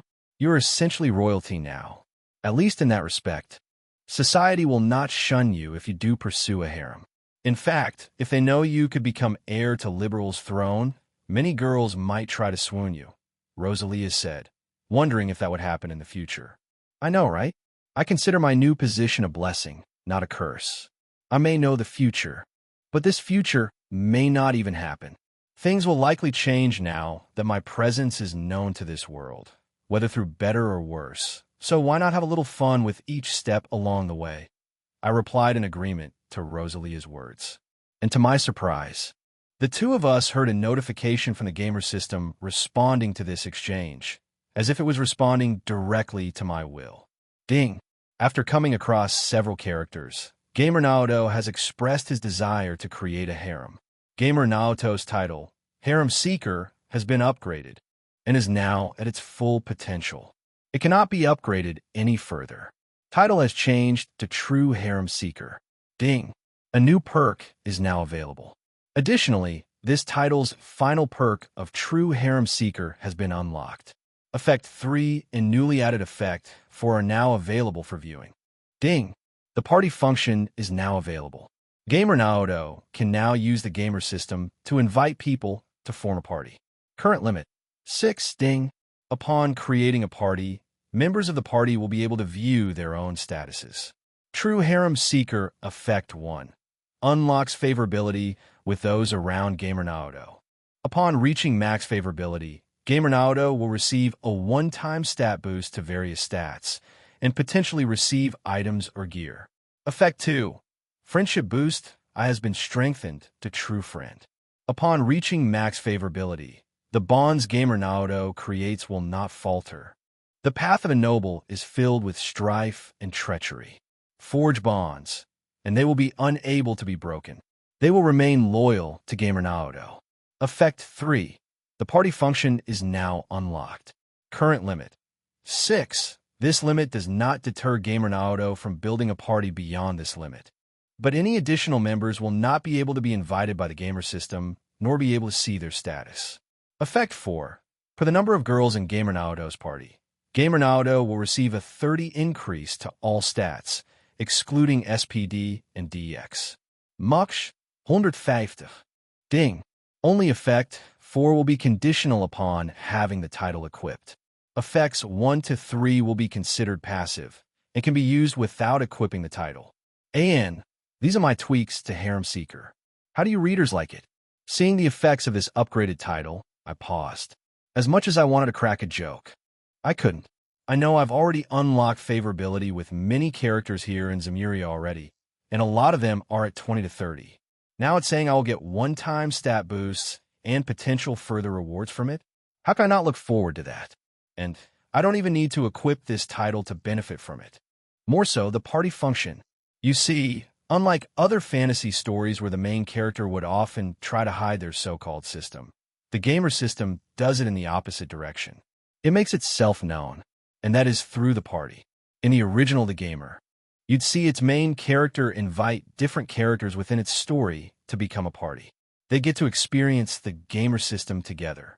And now, that function is mine. Well now, isn't this something? If I'm reading this correctly, it sounds like those beside you will be able to benefit from this system. As you call it, boy, you really are a walking enigma. No, perhaps it's more apt to call you a singularity. Artifacts bestowed by the goddess can alter physical phenomena around our world, and yours can do exactly the same. Just who an Adios name bestowed this ability onto you? Rosalia questioned. Her curiosity only grew seeing this play out, as did mine. That question remains to be answered. I want to find it out as much as you do, Rose. Titles are pretty unique to it, and I can only equip one at a time. Otherwise, I'd grow too strong, huh? I happily replied. At least it knows some limitations. Rosalia responded. They'll definitely need to test this party function out. Eventually, but I know now is not the time. Getting my stats increased by a whole 150 sounds too good to be true. Sadly, this thought was interrupted by the sound of Aurelia's laughter. My meditation ended. It grew some levels, and I'll check that out later. Once my vision regained, I saw Aurelia now fully dressed, but something was off. Her hair was way out of whack. It was a giant puffy fur ball. Now that I think about it, I heard some zap-like noises while Rosalia and I were conversing. Now it's starting to make sense. It wasn't just Aurelia either. I saw her finger currently pointed at Prince Olivert, whose hair was also puffed out. It looks like he received an electric shock too. Both of their hair were now a mess. Huh, I'm going to enjoy this, Aurelia said, smirking at the prince. Oh no, Prince Olivert retorted. But he held his hand. Otherwise, had received another burst of lightning from Aurelia. May you rest in peace, Prince Olivert, I thought, keeping my thoughts to myself. This time, Rosalia chuckled, which distracted the two. It was loud enough for Aurelia to turn around and look at Rosalia. Sorry about that, master. I'm just having a wondrous experience with this newfound ability. It did not take me long to see how mana can be used. It can influence the elements directly.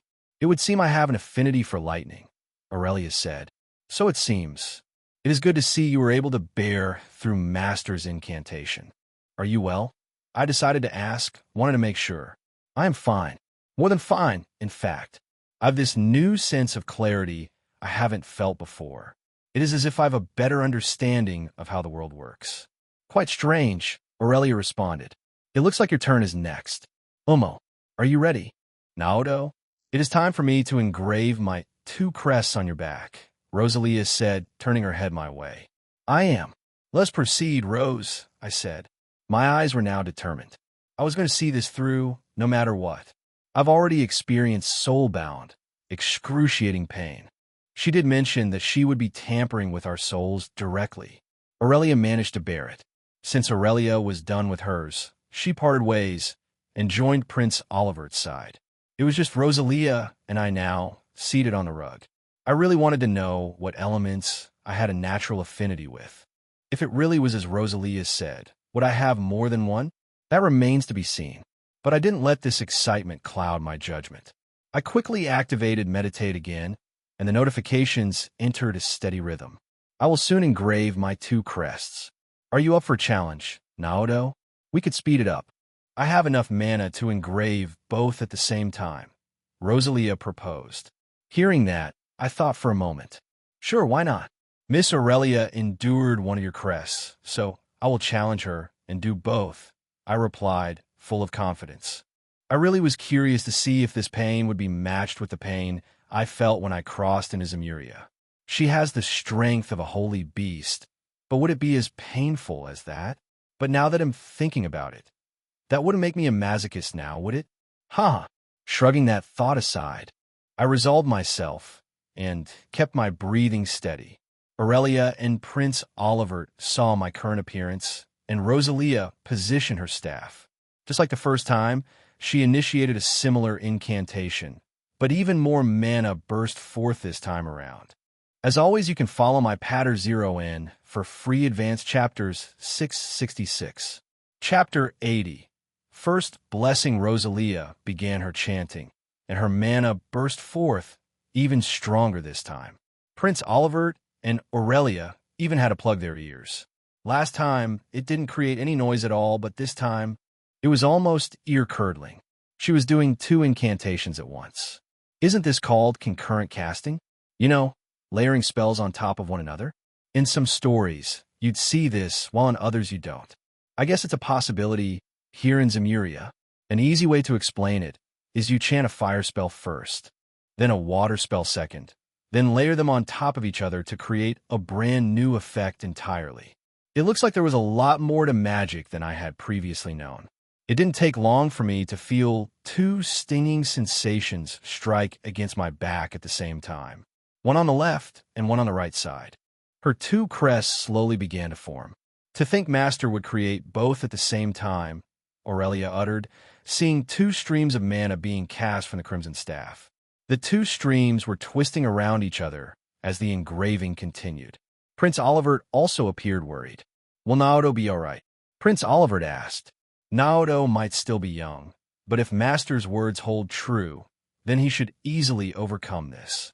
Far easier than me, Aurelia said, revealing a rare praise. I am not sure if he has that ironclad will of that father of his, but he did not back down a single time during this entire visit. That is true. I just can't help but worry, you know, now that our friendship is beginning to sprout. Well, if something does happen, it's your but that's on the line, Prince. What do you think would happen if word came out that a prince of our neighboring nation were to perish here? Aurelia uttered, cracking a playful smile. Ha ha, that is very true. It would only spell disaster. To avoid that, let us pray to the one who dwells above that this goes well. Indeed, though I wonder, Aurelia began to say, drawing Prince Oliver's attention. Prince Oliver replied, looking at her. Aurelia didn't respond. She raised her hand, and her eyes flashed purple. He quickly realized that this was the same purple lightning from earlier. Aurelia gently blew some of her mana, letting it streak across the room. She aimed it right at my back, to where the spell was currently happening. It happened very quickly since it was pure lightning. At the same time, the purple aura inside her eyes turned into a glint of light. Rosalia caught a whiff of this while she was casting, but she remained focused. She didn't stop Aurelia.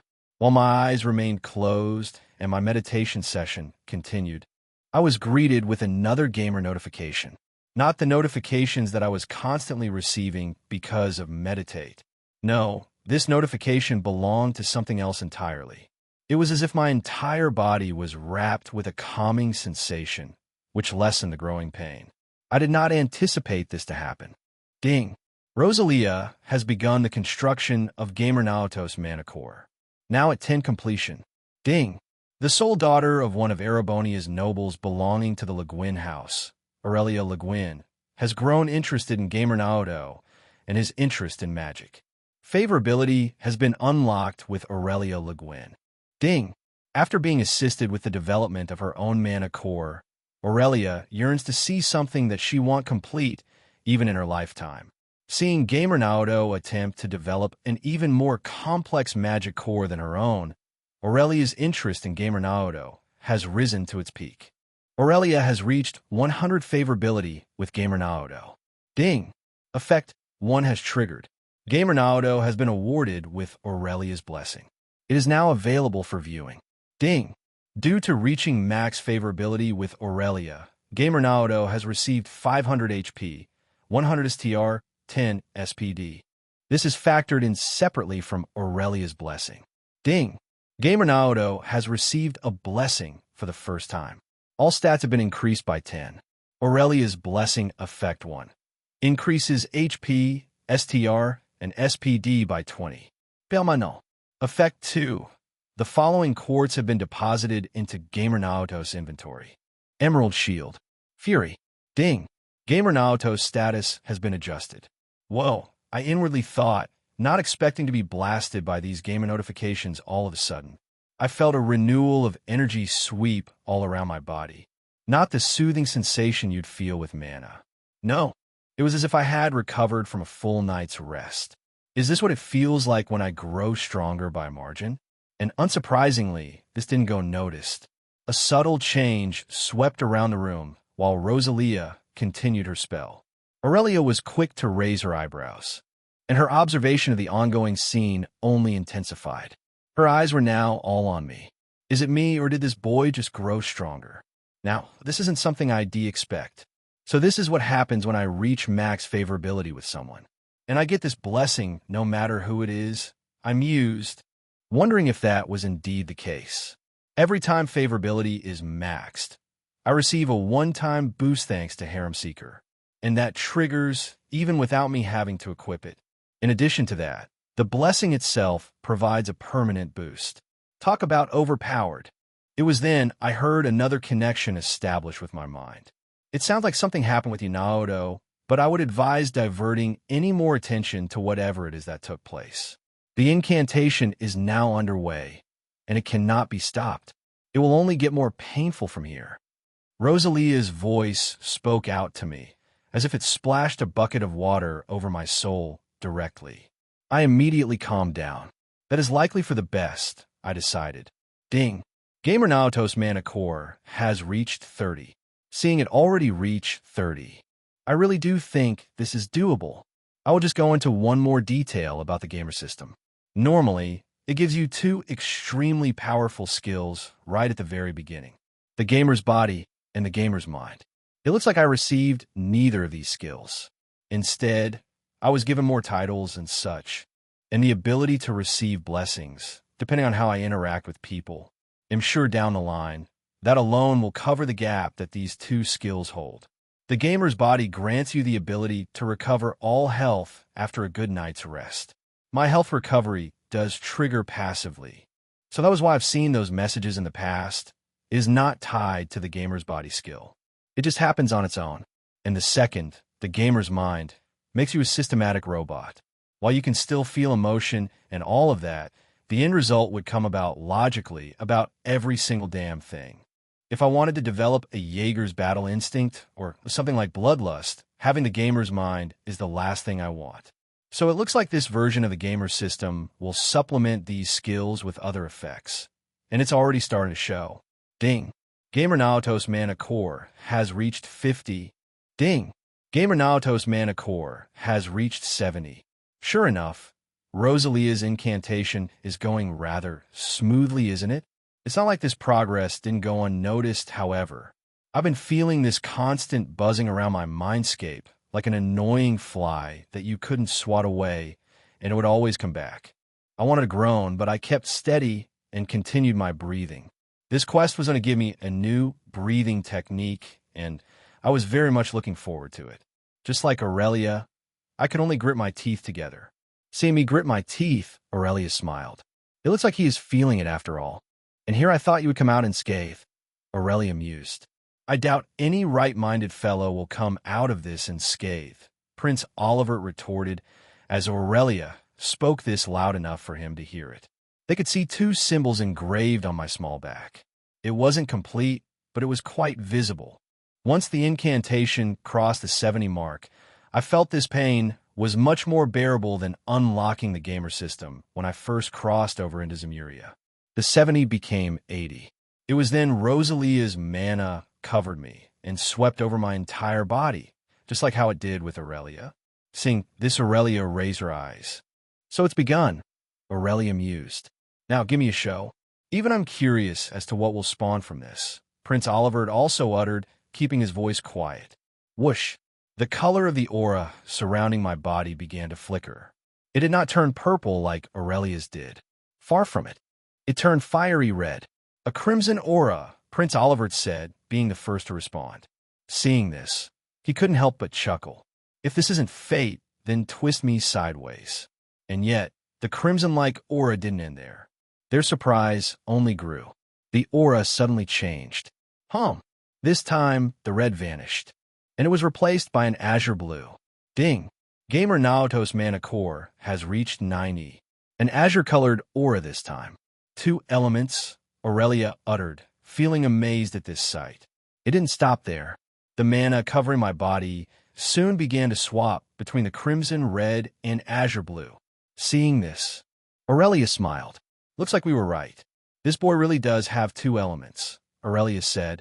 As if responding to Aurelia's statement, I heard one final notification sound off inside my mind. It was then a thunderous boom crashed deep within, and the dull pain striking against my entire body came to a sudden halt. Ding! The formation of Gamer Naoto's mana core has reached 100. Gamer Naoto has successfully formed a 2-type mana core. As always, you can follow my Patter 0 in for free advanced chapters 666. Chapter 81, Testing Out Gasp. Vol du Zend. Look forward to Volume 3. No turning back. A loud, thunderous boom struck across my entire body. Obviously, no one but me could hear it. It reacted as if it came straight from my soul, like it had been pried open. I felt mana flood throughout me. To confirm what I felt, I received new gamer notifications, and I reviewed them one by one. Ding! Gamer Naoto has successfully created a 2-type mana core. Multiple bloodlines have been detected. Ding! Gamer Naoto has successfully bonded with the element of water. Gamer Naoto can now cast water magic. Ding! Gamer Naoto has successfully bonded with the element of fire. Gamer Naoto can now cast fire magic. Ding! A unique occupation has been detected, True Damper. Gamer Naoto can now cast blood magic. Ding! An unexpected phenomenon has been created due to Gamer Naoto possessing the Auslese bloodline. With this bloodline now mixed with Gamer Naoto's vermilion eyes, Gamer Naoto has successfully bonded with a new element. Gamer Naoto can now cast ice magic. Ding! Gamer Naoto's active quest, Learn Magic, has been updated. Only one step is left to complete the quest. Ding! Due to Gamer Naoto possessing more than one element, all stats have been increased by 10. Max EP has been increased by 1,000. Ding! Gamer Naoto's status has been adjusted and is now available for viewing. Holy, I thought, seeing these notifications come after another. My thoughts stayed quiet for a moment. I felt stronger yet again thanks to that stat boost. Seriously, having bloodlines really goes a long way, doesn't it? I know this is sounding pretty Eastern, but I will say this. Do not underestimate bloodlines that you are given. Just knowing this alone, I can assume some things.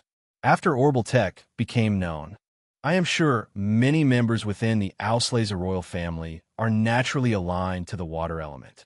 And with the bastard blood I have alongside the vermilion eyes, I can equally assume the Phoenix House is closely tied to fire. But blood magic and ice magic, I did not think I would receive those affinities. They aren't even part of the natural efficacies. You see, here in Zemuria, you have what are called the basic elements and the 3 higher elements. I'm sure Master will love going into the details once I truly start my training. But to keep it short, the elements went as follows: wind, water, fire, earth time. Space and Mirage. Mirage is definitely the most obscure element of the bunch. Basically, anything that directly affects the atmosphere around us that isn't classified under the other 6 elements. It also can bend reality, like reflecting your entire body from view and hide in plain sight. That kind of thing. There are treasures bestowed by the goddess Adios that take this to whole other levels, such as the Septembertarian of Mirage, Demiurgos, who has the ability to alter causality itself. Any choices you make can be changed and bent at its will. Let's say I did something, I didn't like the outcome, so I changed it and went with option B instead. Demiurgos has the power to see that through. It got so crazy in the games that a certain character named Kia reset an entire timeline because she didn't want to see the destruction of her friends. She wiped that off the face of the map and changed causality itself. Now, I'm not saying my gamer system can achieve such powers, but I won't say I can't either. There's too much unknown about it still for me to make such a conclusion. There's one thing to say, and that is that the cat is out of the bag. Having water magic makes sense because of my mother's lineage. I did learn more about her after Emperor Eugent III declared himself the new emperor. Father took me to meet the now previous emperor for a short discussion. Apparently, the Phoenix family were once prominent enough to take action during the War of the Lions, to which had most of its number routed by other great houses during the turmoil that took place. This took place around 240 years ago. Not all of them perished. Enough survived, allowing their bloodline to continue in secrecy, and one of them just so happened to be grandmother's sister, Aulwa von Auslese. I also learned they served the eyes and ears of the emperors of the past. They could discern truth from lies. Every single member had those vermilion eyes. It wasn't just me. My late mother likely also had access to these vermilion eyes. And it's making much more sense to me now, seeing as I am the only one who has these eyes. Father doesn't. Reen doesn't. Cassia doesn't. Only me. And hopefully, I won't be the last. I don't want to see myself dying too early here in Zemuria. And if I can form a harem of my own, I am sure I will be blessed with many children down the line. If that does happen, every single one will inherit the vermilion eyes I possess. That is what I currently think, anyway. On top of all of that, the gamer system found a way to harmonize it. That's how scary this system is. Not only did it harmonize my bloodlines, it strengthened them. I now have access to ice magic. How cool is that? Excitement appeared in my eyes as my meditation ended. Meditation grew several levels thanks to this entire event. I can now recover EP at a much faster rate than what it originally had. Looks like the incantation was a success. Congratulations, Naoto, Aurelia happily said, seeing my new aura wrapping around my body. It was still flickering between the crimson red and azure blue auras. Umo, my incantation is now complete. Your back has been engraved with my 2 insignias. Do us a favor, will you? Rosalia said, wiping away her sweat. Even she was feeling the burn. I saw her grab my phoenix robe while I laughed seeing this. Tossing it my way, I put it back on. Of course, I replied while putting the phoenix robe back on. As I did, I took this time to retract my mana back into my body, just how easily Aurelia did with hers. Stretching a bit, I stood up from the rug. I saw the 2 standing further away with amused looks in their eyes.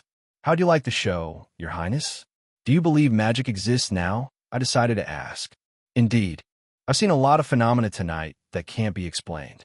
Seeing the elements of nature behave like this is quite different from our ordinance. Truly a shame I couldn't be part of the learning process. Prince Oliver responded with a chuckle of his own. You lucked out better than I did. To think you'd have 2 elements. Even I won't be able to achieve something like that. Care for a little demonstration? Aurelia asked me with a giggle. Am not someone of your talent, Miss Aurelia. You expect me to cast my magic as instantly as you did? I did not see it take place, but I felt it, I replied, retorting at her. You dealt with the same process that I did, and you took on more than I did. Your talent shouldn't be any less than mine as kid. Aurelia spoke back at me, causing me to pause. Perhaps Aurelia doesn't know how much a monster she is. She did say she has no equal, but I tend to think otherwise. I thought to myself, or is she just playing nice, I continued to think, only to quickly shake that thought away. I didn't say I couldn't. Let's take it for a spin, I said, answering Aurelia's request. Taking in a deep breath, I calmed myself down. My breathing took over in the same rhythm Rosalia taught me. The familiar and calming sense of warmth that I no longer found strange swept through my entire body. It wandered freely, but this time I no longer allowed this mana to roam freely. Unlike before, I felt different kinds, likely the elements themselves. I directed the first one I wanted to show to my right hand. Opening my palm outward, the space above it began to distort. Splash, splash. A little ball of water formed, constantly hovering above it. I didn't need an incantation or anything to trigger this. The two stared at the ball of water, now floating above my hand. So it is the element of water, Prince Olivert said, seeing this. And yet, I couldn't even finish this test of mine. As much as I wanted to display a cool-looking fireball next, we were interrupted by a huge burst of mana that suddenly spewed from the ground up. This mana didn't come from me. It behaved like it came from the ground itself. At the same time, my vision blurred. It became void of color. Then, flashes of black and white came forth and shattered like a broken mirror. This scene played out very similarly to how Reen reacts when he reaches the old schoolhouse for the first time. It is time. A booming voice suddenly spoke around the entire room. No, this voice spoke directly into me, as if it came from my very soul. As always, you can follow my Patter 0 for free advanced chapters 666. Chapter 82. Disturbance. Welcome to Volume 3. No turning back. It is time. A booming voice spoke out, as if it struck directly into my soul. A voice that I have heard before. All of a sudden, I felt that different mana flows within me started to spike. The feeling grew intense, making me groan. Ugh, I uttered. The water ball floating around in my palm quickly destabilized and splashed onto the ground, making the rug damp. The mana surging inside only grew more and more intense. It was strong enough that I collapsed onto one of my knees and started to breathe heavily. Aurelia frowned, seeing me react like this. Ashi, I was only joking earlier. Are you all right? Aurelia said, quickly approaching my side and began checking on me. Stay back, Miss Aurelia. My mana is rapidly expanding. I don't want you to get swallowed by it. I try to respond, only to feel another surge strike against my body. Prince Olivert also approached us, looking worried. Yet he couldn't even do anything before he became distracted by a deep blue aura that started releasing from my body. My eyes went dim, making me appear unresponsive. Is this supposed to happen, Master? Aurelia questioned, shifting toward Rosalia. Sadly, Rosalia couldn't even answer before the same booming voice that directly spoke to me actually spoke out externally for the first time. Enough which caused all three to bravado their heads at the foreign voice. Potential Awakener's mana signature detected. Now establishing link, the voice said. To everyone's surprise, they tried looking around to see where this voice was coming from. The last thing they'd expect was for me to speak these words. This voice clearly wasn't mine. Despite that, the words came right out of my mouth. You, Aurelia tried to say, seeing my eyes still dim. Hearing this, Rosalia clicked her tongue. TCH, I had a feeling this would happen if we stayed here for too long. Amongst the knights, you are one of the more troublesome ones to deal with, Rosalia uttered, only causing confusion between the two. What do you mean by that, Miss Witch? Prince Oliver tried asking, wanting to know more. It did not take long for the trio to get distracted by something else this time. Ding dong, ding dong. The sound of an ancient bell started resounding around the entire room. It was deep and steady. It sounded off in a way that you couldn't tell where it was coming from. It was as if it was all over them. The sound of a bell, Aurelia said, trying to determine where it was coming from. She looked all around and saw my wild blue aura not stopping. She frowned again. It isn't you who is doing this, is it, Naoto? Aurelia quickly determined, wondering if that is the case. Prince Oliver turned quiet and just observed. Umo, it looks like something is taking root inside this palace. You two will be in for a good show. Rosalia answered, seeing me not respond. Is that right? Prince Oliver responded. He saw me again. It's not like I was hurting or anything. I just felt this massive pressure striking against me, and I likely knew who it was. I've heard this voice before. Meanwhile, it wasn't just those who were residing in Naoto's guest room who experienced the sound of this ancient bell. The maids and the rest of the residents of Valflame Palace also became distracted. No matter where the sound carried itself, it remained the same. The sound of an ancient bell beginning to toll. It was as if it was resonating around the entire palace itself. Within the main dining hall where the banquet had recently concluded, a couple figures remained behind, which included the newly appointed 87th Emperor of Erebonia, Emperor Eugent III, and Naoto's father, Gileath Osborne. Next to the two was Erebonia's new queen, a woman who went by the name Empress Priscilla, Prince Olivert's new mother-in-law. Unlike other countries like Liberal, she is an empress on equal footing with the emperor. The two of these people rule all of Erebonia, while the man beside the two will eventually enact their policies. His debut as chancellor will not happen until the passing of the 100 Days' War, and it was through Empress Priscilla that Princess Alphen and Prince Cedric were born. Earlier in the day, Prince Oliver brought Naoto to meet his two siblings, and likewise the Empress. Now that the banquet had concluded, her two children weren't present here. They were actively being attended by her personal wet nurse. Emperor Eugent continued looking around as the tolling of a bell continued. He was unable to determine where it was coming from. A tolling of a bell? What in Adios name is going on here? Emperor Eugent questioned. He was now distracted thanks to this. On the contrary, for Gileath seated next to him, he smiled. Does this not sound familiar to you, Your Majesty? Gileath questioned, smiling. Now that you've mentioned it, Emperor Eugent uttered, recalling a weird sense of familiarity with this bell toll. It was as if he had heard of it. How auspicious, Empress Priscilla said, chiming in with a frown. Rumbly, eek! Empress Priscilla suddenly yelled out, feeling a subtle quake strike against the entire dining hall. She grabbed on her chair while the quaking intensified. Thankfully, she did not fall out of place. Emperor Eugent and Gileath also braced for impact. During the quake, time seemed to have slowed down, but after another moment or two, it soon began to pass. It wasn't violent enough where items started falling down from their cabinets, but it was enough to rattle items where they stood. Once it had entirely died down, Emperor Eugent frowned. Something must be happening within the palace, but what exactly? Emperor Eugent uttered, wanting to find the cause of all of this. It should be him, Your Majesty. Why don't we head out and take a look outside? Gileath suggested, drawing the two's eyes toward him. You seem to know something, General. Why am I feeling so nostalgic? Emperor Eugent continued to ask, unsure why he was feeling like this. He should feel wary or scared thanks to what just struck his home. But to his surprise, all he felt was a sense of calm and nostalgia, like he had felt something from long ago. They didn't directly head outside, of course. They had protocols to follow in events like this. All they did was wander toward the large windows that peered into the dining hall.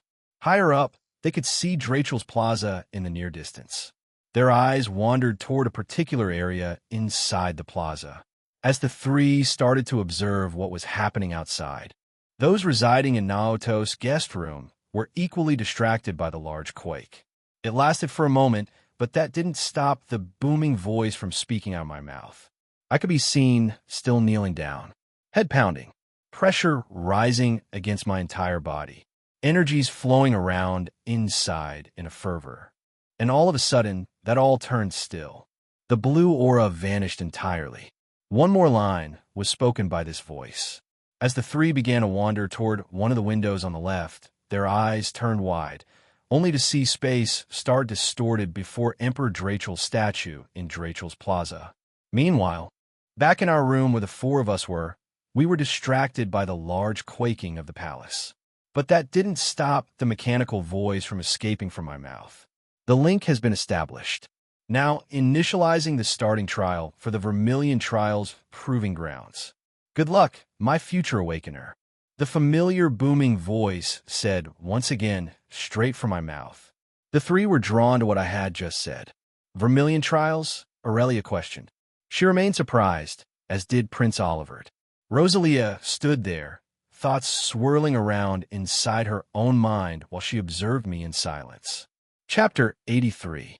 Status Window V. It'll ask the readers. What effects for occupation would you readers like to see? I'm continuing to flesh out Naoto's status, but I'm still unsure if occupation should do anything stat-wise. I just carried over the blood magic so far. Let me know. Shortly after that voice spoke, clarity returned to my eyes. My vision started to clear up, and I could see the bedroom again. Sadly, I couldn't even call out to the three beside me before I was interrupted again. Not by that familiar voice. No, this was from the gamer system. Several gamer notifications started to flow in one after another. Might as well check them out. Ding! Gamer Naoto has activated their mana core for the first time and successfully established a link with the otherworldly being resting deep inside Gamer Naoto's soul. Now that the link has been established, this being is offering Gamer Naoto a chance. A chance to become their awakener. Ding! A new quest has been issued to Gamer Naoto. The Vermilion Trials have begun. Ding! Phase 0 of the Vermilion Trials can now be taken on. Slay Magic Knight. 03. Ding! Gamer Naoto is permitted to form a party before challenging the quest. Party limit. 5. Phase 0. Slay Magic Knight condition. Must deliver the final blow on all three. Time limit. 24 hours reward. Title.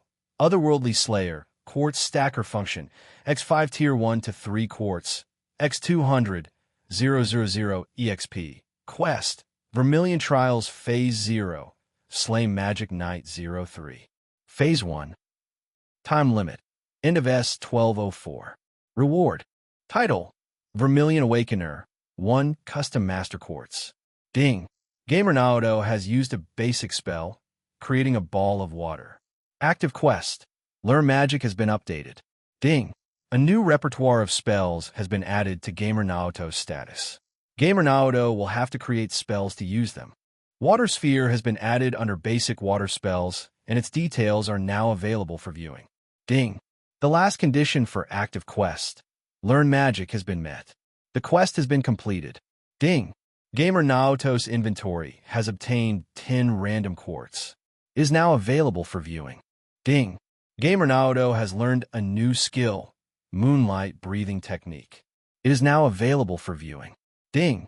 Gamer Naoto has leveled up. LV1011. Ding! Gamer Naoto has leveled up. LV1112. Ding! Gamer Naoto has leveled up. LV1213. Ding!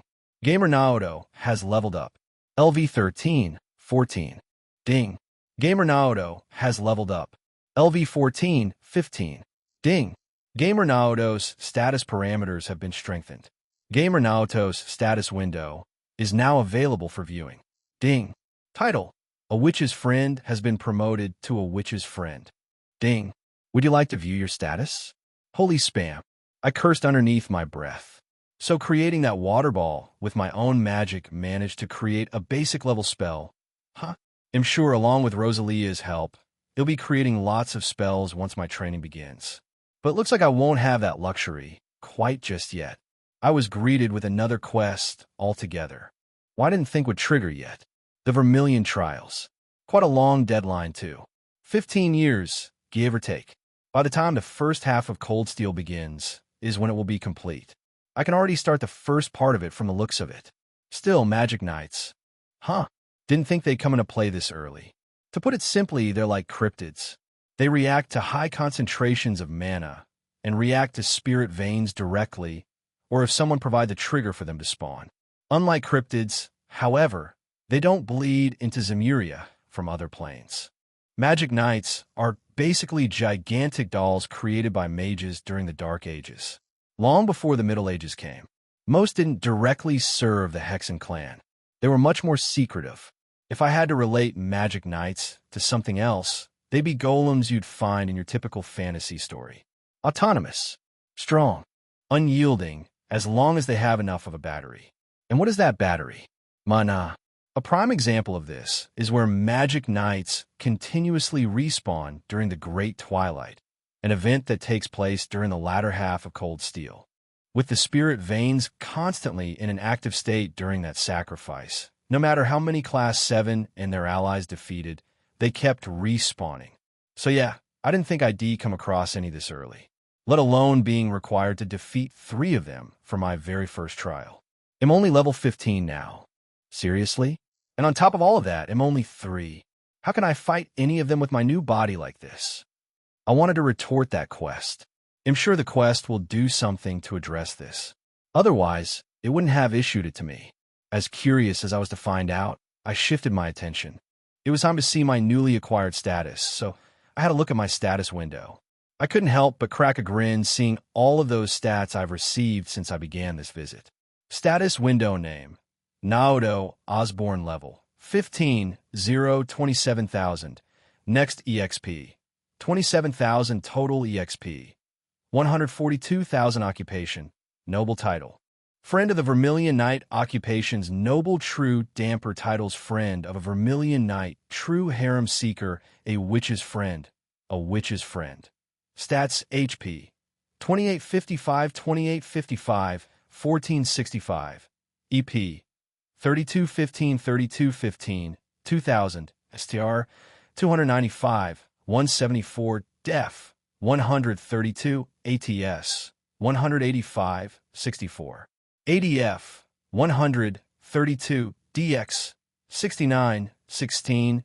SPD 63, 20. Available points 127. Current title: Friend of the Vermilion Knight. Blessing: Aurelia's Blessing. Current HP 62, 80, 62, 80. 120. Current STR 455, 55. Current SPD 75, 20. Attack damage 455. Arts damage 185. Resistance 100. Arts resistance 100. Boosting skills: weapon boost ILV1 0 100. 1 attack damage W weapon. Rapier mastery ILV1 0 100. 1 attack damage W rapier. Frostfire pulse LV1 0 100. 1 attack damage W fire. Water arts and spells. Frostfire reversal 50. Water fire efficacy after reversing target's resistance. Frostfire enchant can turn on off. Attacks now deal fire water damage. E boost y 50 e parlatoniap. Blessings: Aurelia's Blessing 20 HP. STR SPD titles: Friend of the Vermilion Knight 100 HP. 35 STR True Harem Seeker Favorability Meter. True Friend. Party function unlocked. A Witch's Friend 50 ATS 150 EP 150 fire damage. Attack damage now deals fire damage. Cannot be stacked with water damage. New Combat Ornament Generation 3 Model 6 slots. Quartz X1 Mind, X1 Petrify, X1 Cast, X1 Absorb, X2 Heavens, X1 Emerald Shield, X1 Fury, X1 Death Blade, X1 Poison, X1 Action, 3X1, EP2 X1 Ruby, Shield, X1 Scent, X1 Mind, 4X1 Strike, X1 Nothingness. And I have changed the format for quartz to this for a reason. It has something to do with the new quartz stack function I'm planning to introduce in this rewrite. Equipment: weapons, Glistening Moonlight, Rapier, Growth, LV 15 0 27,000. Armor boots: Phoenix Robe, Small, Growth, LV 15 0 27,000. Phoenix Robe, Medium, Growth, LV 15 0 27,000. Phoenix Robe, Large, Growth, LV 15 0 27,000. Accessories: X1 Gladiator Belt, X1 Silver Chain, X1 Tiger Heart. Inventory: X1 Record of House Phoenix, X1 Sealed Letter, House Deed. Location: Valeria Lakefront. Liberal: X1 Black Record, EX Money. 25 million Mirror Skills, Vermilion Eyes. LV1 8100 Flameborn Intuition Detection. LV1 7100 Minimap. LV1 1100 Septium Sensor Distant Flame, Crimson Tide, Resonance, Frostfire, Enchant, Frostfire Pulse. LV1 0100 Frostfire Reversal Weapon Boost Eye. LV1 0100 Rapier Mastery Eye. LV1 0100 EP Boost Eye Meditate. LV10 1000 recovers 10 EP second during meditation. Moonlight breathing technique, inner meditation, when the moon is visible to temporarily increase all stats by 30. Favorability General Vandyck, 20 General Craig, 20 Fiona Craig, 20 Isola Milstein, 30 Emma Milstein, 30 Roselia Milstein, 50, 20 Vita Clotilde, 20 Estelle Bright, 20 Cassius Bright, 20 Ellie McDowell, 20 Henry McDowell, 20 Mueller Vander, 20 Oliver Reese Arner, 30, 10 Aurelia Le Guin, 100 New, Crafts Art Spellbook, New, Water Sphere E, Single Affinities New, Fire Water Ice Blood Quests X1 Defeat Agnigarn, 1-1, X1 Learn Magic, 1-1, X1 Phase 0. Defeat Magic Knight X3, 0-1, in progress, X1 Vermilion Trials, 0-1, in progress, Daily Quest V1 Run 10 kilometers per day. Duration, 1 year. Reward, 1 available stat point current progress. 122 365 miscellaneous next EXP. 100x current LV2, 300x current LV. Obtained EXP. Target EXP after battle, 20-20, if target or then current LV. Current LV, no adjustment. Tactical bonus and scathe, 0.2, when a battle without getting hit, sidestep. 0.1, dodge an attack. Speedster, 0.3, hit a target with an art or craft before target attacks. Switcheroo, 0. 5, switch position with an ally and have them attack before target attacks. Party Stomper, 0.3, hit all targets before they attack. First Strike, 0.2, land a strike first when battle begins. Vanquisher, 0.4, defeat 4 or more targets in one attack. Vengeance, 0.5, when a battle while health is low. Canceller, 0. 3, interrupt a target's casting or craft use. Tenderizer, 0.2, attack a weak point. Superstar, 0.5, inflict a critical hit. Overpowering, 0.3, knock an enemy down. Overkill, 0.1, do more than x5 damage of current target HP. Can stack, Naotos per level stats. HP, 125 EP.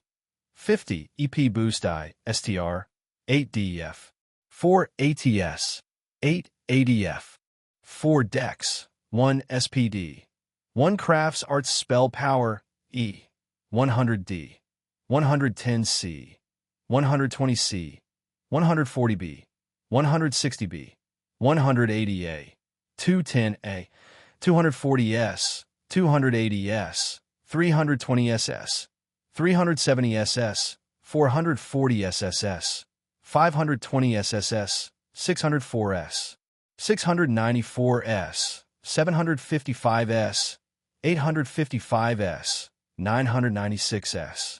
1100 elements, earth, wind, water, fire, time, space, mirage. As always, you can follow my Patter 0N for free advanced chapters. 666 Chapter 84. Instance Dungeon. Those really my stats? I thought to myself, wanting to suck in a deep breath of air. Im just LV15. But my stats are already approaching mid-game level. My EP2. I think that stat was the winner here. Unlocking one's mana core sure did something alright. Even so, I'm still a far cry from Father's stats when he limited himself down near my level when he fought Agnigarn. Just how much of a monster is he? Plus, I've gained new abilities this time around. I do like to point out the blessings. So that's what happens when I reach 100 favorability with someone. I didn't think Aurelia would be that impressed with me. She only unlocked a single-type mana core. But seeing me unlock a 2-type mana core was enough for her to unlock her favorability, let alone reaching it all the way to 100. It did mention that rewards will vary, but receiving a whole 20% to 3 of my stats is huge. Plus, it is permanent. I can see my growth exploding from here if I can continue bonding with others. I've already a handful, even my gear isn't properly equipped yet. These are just my raw stats alone. That title promotion too. That's going to be scary once I start learning fire spells. My damage is going to soar with that. But this is good progress. I need to be as ready as I can be for what is to come. Quite literally, all hell is going to break loose soon in these next couple years, and it decided to throw a bone my way already. Phase 0 of the Vermilion Trials. I think a battle is awaiting me beyond Valflame Palace. I need to find out where, and I was able to determine who that voice belonged to. It was Testarossa, the Divine Knight currently resting inside my soul. Not physically, of course. Testarossa's actual body is sealed far beneath Valflame Palace by the previous emperors. Did he reach out to me through the spirit veins here? And once I activated my mana for the first time, the signal grew strong enough, allowing him to establish the link? That is what I assumed for now. It looks like things aren't over yet, but I was able to calm down during this time. My mana also reseeded back into my body, and my eyes returned to normal, like nothing had happened. Unfortunately, I could not rest for long as we all heard hastened shuffling of feet dashing our way, followed by a loud bang of a door. Bang! Opening the door wide, a figure came through with a worried look. One of their hands rested on the sword at their waist. It was Mueller. "Your Highness, are you all right?" Mueller quickly asked, looking around the room we were in, and quickly spotted him, still holding onto the pillow that Aurelia sent flying at him earlier. He smiled seeing Mueller arrive. "Of course, Mueller, my boy. Not a hair out of place. All is well." Prince Oliver responded, assuring Mueller that he was safe and sound. Valflame Palace shook rather hard, so it was clear as to why Mueller was worried. Hearing that, Mueller sighed, but he kept his hand on his word, ready to draw it at a moment's notice. "Nice timing, Mueller," I said, greeting him. Hearing me suddenly speak out to everyone, Aurelia became relieved and checked over me. "You look fine now, Naoto. Just what an Adios name was that?" Aurelia questioned. "Muda Pausit." It didn't take long for his eyes to spot me amongst the group. "It's you. Naoto, was it? There was a report saying you'd be staying the night and departing in the morning since the general is still with his majesty. I did not expect you to remain behind as well, Lady Aurelia," Mueller said, keeping his tone formal after taking a moment to regain his composure. "Let's just say I had a prior commitment, which has been mostly taken care of at this point. But should you really be asking that? Did you forget what just happened? I'm grateful that you checked in on us, but I think there is a more pressing matter to attend to," Aurelia said, her eyes turning serious while saying that. "Umo, it is as the girlie said. Why don't you all take a gander out the window over yonder?" "You too, Mueller boy," Rosalia suddenly said, calling out to everyone. For some reason, a look of anger appeared on his forehead. "Did you just call me Mueller boy? Now that I think about it." "Who are you?" Mueller questioned, recalling how this girl sat next to me on top of Emperor Eugen's orbital car earlier in the day. Prince Oliver simply smiled and shook his head. "Sometimes, Mueller, it is better not seeking answers to questions you ask. This person is a friend. That is all you need to know. You can be at ease." Prince Oliver responded. His playful demeanor vanished entirely. Mueller could only nod his head at his words. He then recalled Rosalia's words, and his gaze was quickly drawn toward the window. In a similar position to the main banquet hall, the guest room I resided in also had a direct line of sight with Drachel's Plaza. Disregarding Rosalia, who was still in her adult form, Mueller was first to rush up toward the large window next to the bedside. It still had its blinds mostly closed. It wasn't closed all the way since Rosalia enjoyed a soak in the moonlight earlier. It should be nighttime right now since dinner has already ended. But the moment the blinds were open, we were greeted with an unusual sight.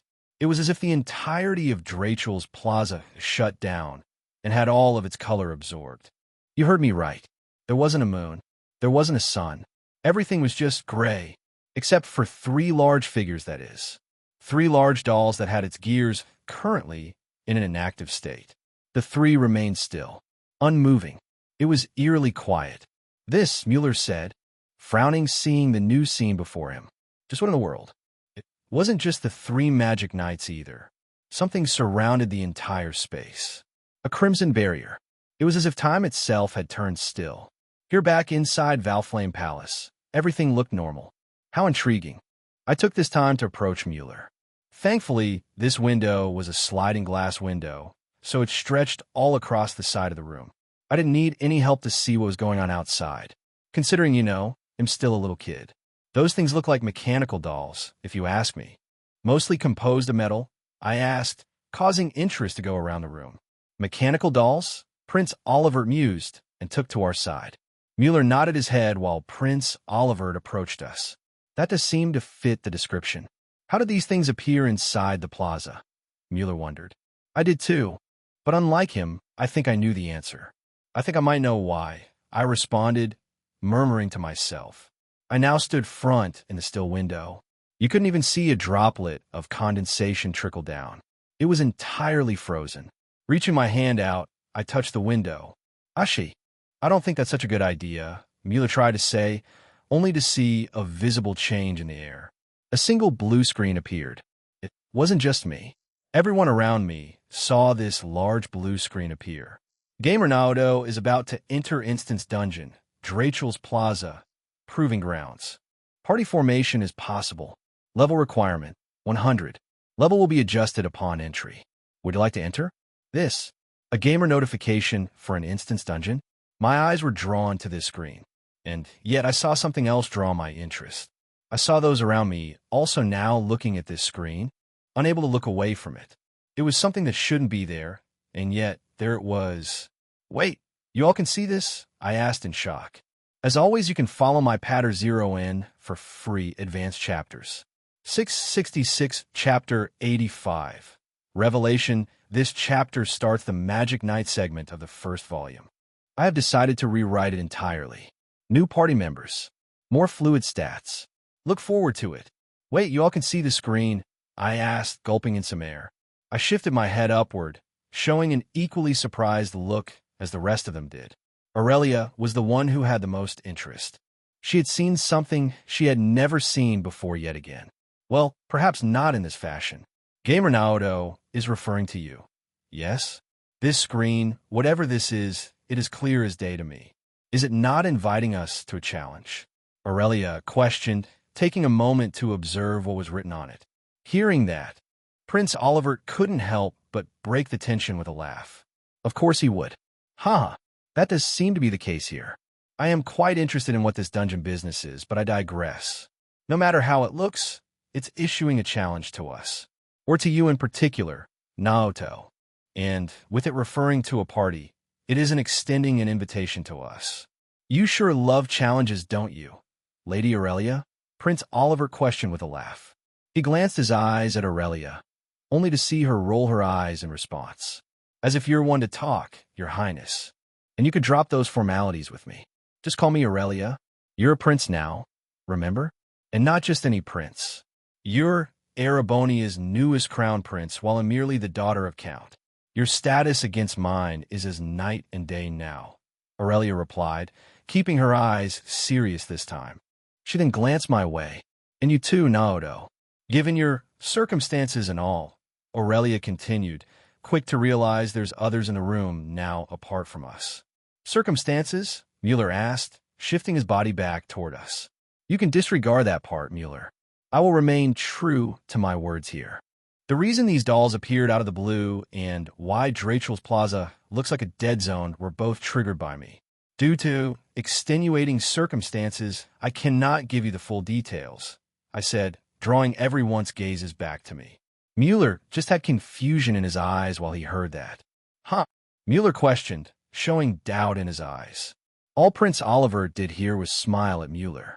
It is as the boy says, Mueller. The reason, I do not know. But he is indeed the trigger for all of this. I do not think any harm has come about the palace, but I am quite interested as to what is happening outside. But can we even call it outside? If what is written on this screen is true, it has turned into a dungeon. Prince Oliver mused, shifting his eyes back toward the stillness beyond the window. Not a single movement could be seen. I seriously doubt a soul child is responsible for all of this, Mueller responded, revealing a frown on his lips.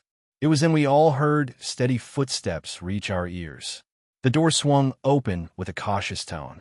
Following that, a deep voice reached our ears. What you all see is the truth.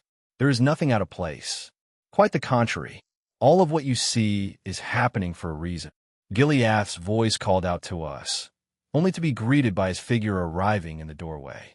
He wasn't alone either. Other figures could be seen beside him. General Osborne? Mueller asked, not expecting to see his arrival here in my room. But to my surprise, he wasn't alone. The moment we all realized who it was who arrived beside Father, we stood up, showing respectful gazes. Your Majesty, I said, greeting the man. You could be at ease, Emperor Eugen said, greeting us as he arrived. I still find it surprising that your child is the one behind all of this, General, Emperor Eugen said, still showing a look of shock in his eyes. It wasn't just him who arrived. His wife, Empress Priscilla, also stood nearby. Prince Oliver remained respectful, as did we. So you've come, Lord Father. Mother, Prince Oliver said, greeting his parents with a smile. Empress Priscilla smiled back, while Emperor Eugen returned the greeting with a nod of his head. Once the exchange was over, Father turned to the side and looked at Emperor Eugen, dropping a sudden question that shifted the ongoing conversation. Tell me, Your Majesty, you are familiar with the Divine Knights, yes? Gileath suddenly asked, which changed the topic. Divine Knights, Emperor Eugen uttered. I was afraid it would come to this. Is our country about to go through another bout of turmoil? Is it already challenging my newfound authority? Emperor Eugen continued, sighing with an exacerbated look. He couldn't help but shift his eyes toward me. I was still near the window. I no longer touched it, considering it would prompt the gamer notifications again. A glint of light streaked across Emperor Eugen's eyes, acting as if he had realized something. Are you suggesting the boy is capable of influencing the Divine Knight that was sealed underneath our palace by my ancestors? That shouldn't be possible, unless, Emperor Eugen began to say. Gileath simply smiled back at him, like he had waited for this to happen.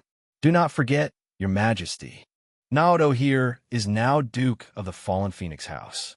Some are even bound by blood, as thin it might have been. It is enough to stir the Vermilion apocalypse to awaken. It is not yet time. What you see here is merely the prelude of what is to come, Gileath declared. His voice was quite imposing. He sure likes to do this, doesn't he? It is why he is such a popular villain in the games. But Father is no normal villain. He could have chosen to live a normal life. He quite literally chose the role, so others didn't have to. Such determination. I hope I can be like that in the future. Father sure is setting the bar high, isn't he? What? Mueller responded, now in full-blown shock this time. He took another glance at me, but I paid him no mind. He was there for the declaration that took place earlier in Drachel's Plaza. The abolishment of the 4 great houses, only to get formed into the 5 great houses. But that was the only thing that took place. Knowing who the Phoenix House truly was, I learned their background during the conversation I had with the previous emperor. Mueller wasn't present then, so of course he'd be shocked here. Bound by blood, Emperor Eugen responded. His face revealed a frown. I guess records really do not lie. What was said is true. However small it is, you have Arnor blood running through your veins. The same blood we share, Emperor Eugen stated. W what? Mueller responded a second time. This time he yelled. He was by far the one who was most shocked here, which is why what is being spoken here will not leave this room. I do hope you all understand. There's a precious line that must remain stable. Considering where it is you hail from, Your Highness, Empress Priscilla added, causing the room to turn still for a moment. She glanced at me this time, addressing me with Your Highness and not Your Excellency, implying that she knows my identity as Liberal's would-be prince. We did speak quite a bit with the previous emperor, and both she and Emperor Eugen were present, so it's not a surprise she knows this. But in response to that, Mueller's mind began to fizzle out. Aurelia simply raised her eyes once more, looking my way. I think I'm beginning to see the bigger picture. Your actions earlier now have justification, Aurelia said while looking at me. From earlier, she was likely the actions we took with Rosalia. That meant the Mana Core. And if Aurelia was referring to that, she might be referring to the 2 elements I've acquired. Fire and water. Fire implies the Arnor blood, while water implies the Auslese blood. I only have Water Sphere as a spell. You'll need to see if I can create a basic Fire Sphere later. I likely can, seeing what's presently happening. Still, my eyes remained serious while observing Erebonia's imperial family before me. Apart from the newborn twins Cedric and Alfin that I had the joy of greeting earlier, they were all present in this room. A look of determination appeared in my eyes while I nodded my head at everyone. I already had my own confirmation of the Arner blood, thanks to Testarossa residing inside my soul. Mother is no longer with me, but Valflame Palace reacted to me nonetheless. That alone is enough confirmation to dissuade any remaining doubts you all might have, I responded. Hearing this, I earned a smile from Prince Olivert. You really are related to the Imperial family? Impossible, Mueller stated, still in full disbelief mode. He didn't want to acknowledge my words. But reality presented itself. But to my surprise yet again, I heard a few notifications sound off inside my head. Things sure are progressing nicely. Ding! Due to the acknowledgement of Gamer Naoto's background, Prince Oliver's favorability has risen to 75. Mueller's favorability has risen to 50. Emperor Eugen's favorability has risen to 50. Empress Priscilla's favorability has risen to 50. As always, you can follow my Patter 0 in for free advanced chapters. 666. Chapter 86. Forming a Party. 1. Haha. Reality often presents us with a different outcome. Mueller, my boy. You have no option but to face this. Prince Olivert was the first to break the silence after I presented that revelation to everyone. Still, does that make us cousins now? They'll have to look into our records to see if I can find anything else about House Phoenix. Hearing that, I smack my head, as if my blood is already thin as it is. We've two entirely different families, I retorted, causing a wave of laughter to spread around the room. Afufu. Be that as it may, you are still in this palace, Naoto. The twins already grew attached to you when you met them earlier, did they not? Empress Priscilla responded with a smile. She then shifted toward Emperor Eugen. Dear, after things settle down, why don't we arrange some play dates once Alphen and Cedric can move around? It won't happen immediately, but it doesn't hurt to plan things out. Empress Priscilla suggested, causing Emperor Eugen to raise his eyes at her. I don't think there's a problem with that. We can make some arrangements at a later time. Emperor Eugen responded, nodding his head in agreement. Playdates, huh? I already have some schedule with Ellie. But it looks like that will grow once the twins grow older. Perhaps in a couple years, when I'm around 5 years old, it will still be before the 100 Days War breaks out and I go off-grid. So there's definitely some time to enjoy there. I'm not against it. While I considered this, Emperor Eugen continued speaking. Either way, we can save this discussion for later, Priscilla, Emperor Eugen said, glancing at her for a moment, only to look back at me. As to what happened, how else would Valflame Palace react if you weren't one of us? Considering the severity of the matter, I will urge you all to not let this matter leave this room, as Priscilla had just stated earlier. What we will be talking about next solely is tied to our imperial family and the military, Emperor Eugen continued to say. His eyes turned serious as they swept across the room. I could feel a hidden pressure escape from his body, one that wasn't suffocating, but one that made their presence known. My lips are sealed. I am merely here due to my field studies. What is spoken here clearly doesn't relate to that, Aurelius said, nodding with a serious look. As will I, your majesty. Mullah responded. He saw the matter at hand. We were not joking around here. He simply nodded his head. I could still see shock in his eyes, but he now tried playing it cool. Good.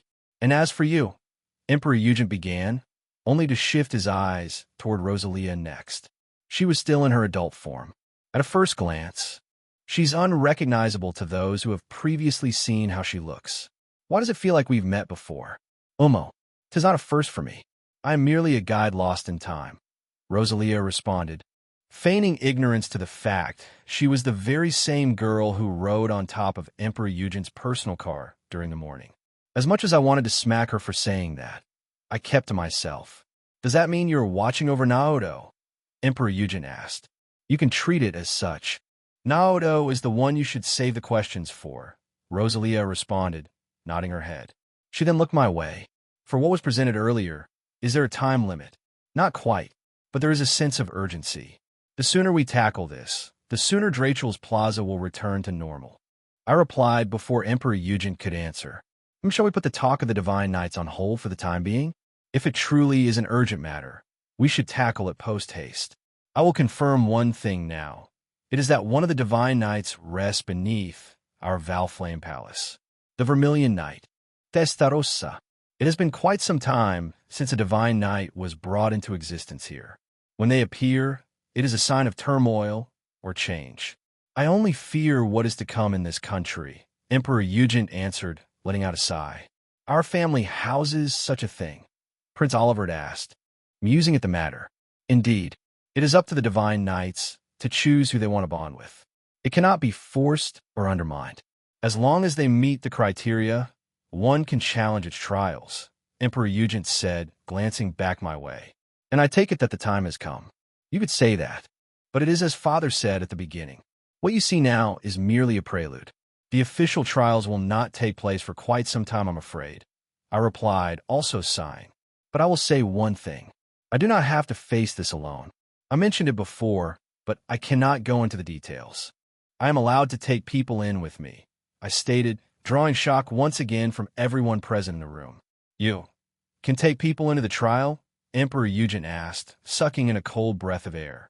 That's right, Your Majesty. Myself included, I could take in 5 other people with me, I answered. Ha ha ha. So that is the case after all. I had initially thought there was an artifact at play here, but this is somewhat out of the Church's expertise. It is good that the Church allowed me to remain behind to see the outcome of this. A determined voice reached our ears, only to see a new figure arrive near the doorway. I did not expect to hear this voice again so soon. Sure enough, it was a girl. Ein cellmate strutted in. Despite being so young, she was already in charge of the Seption Church's Grousritter. It was never shown, but I'm guessing her stigma has already manifested. That was the one requirement to actually join the Grousritter. I was beginning to wonder where you were, Miss Ein. I hope you keep such information that was relayed here to yourself. I thought most of the Seption Church retired for the evening and departed the country. But it looks like they allowed you to remain behind, Emperor Eugent said, smiling at the girl. They did, and boy am I glad I chose to. Such an interesting turn of events, isn't it? Ein replied while smiling. And what is this talk about forming a combat party?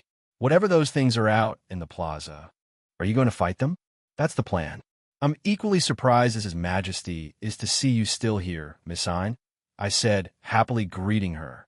Perhaps this is the will of Adios that brought me here. Would you allow me to fight alongside you? Those beings outside should be magic knights of the Dark Ages. I have yet to see one personally, but it ought to serve a good challenge, Ein asked, causing another wave of surprise. Ding.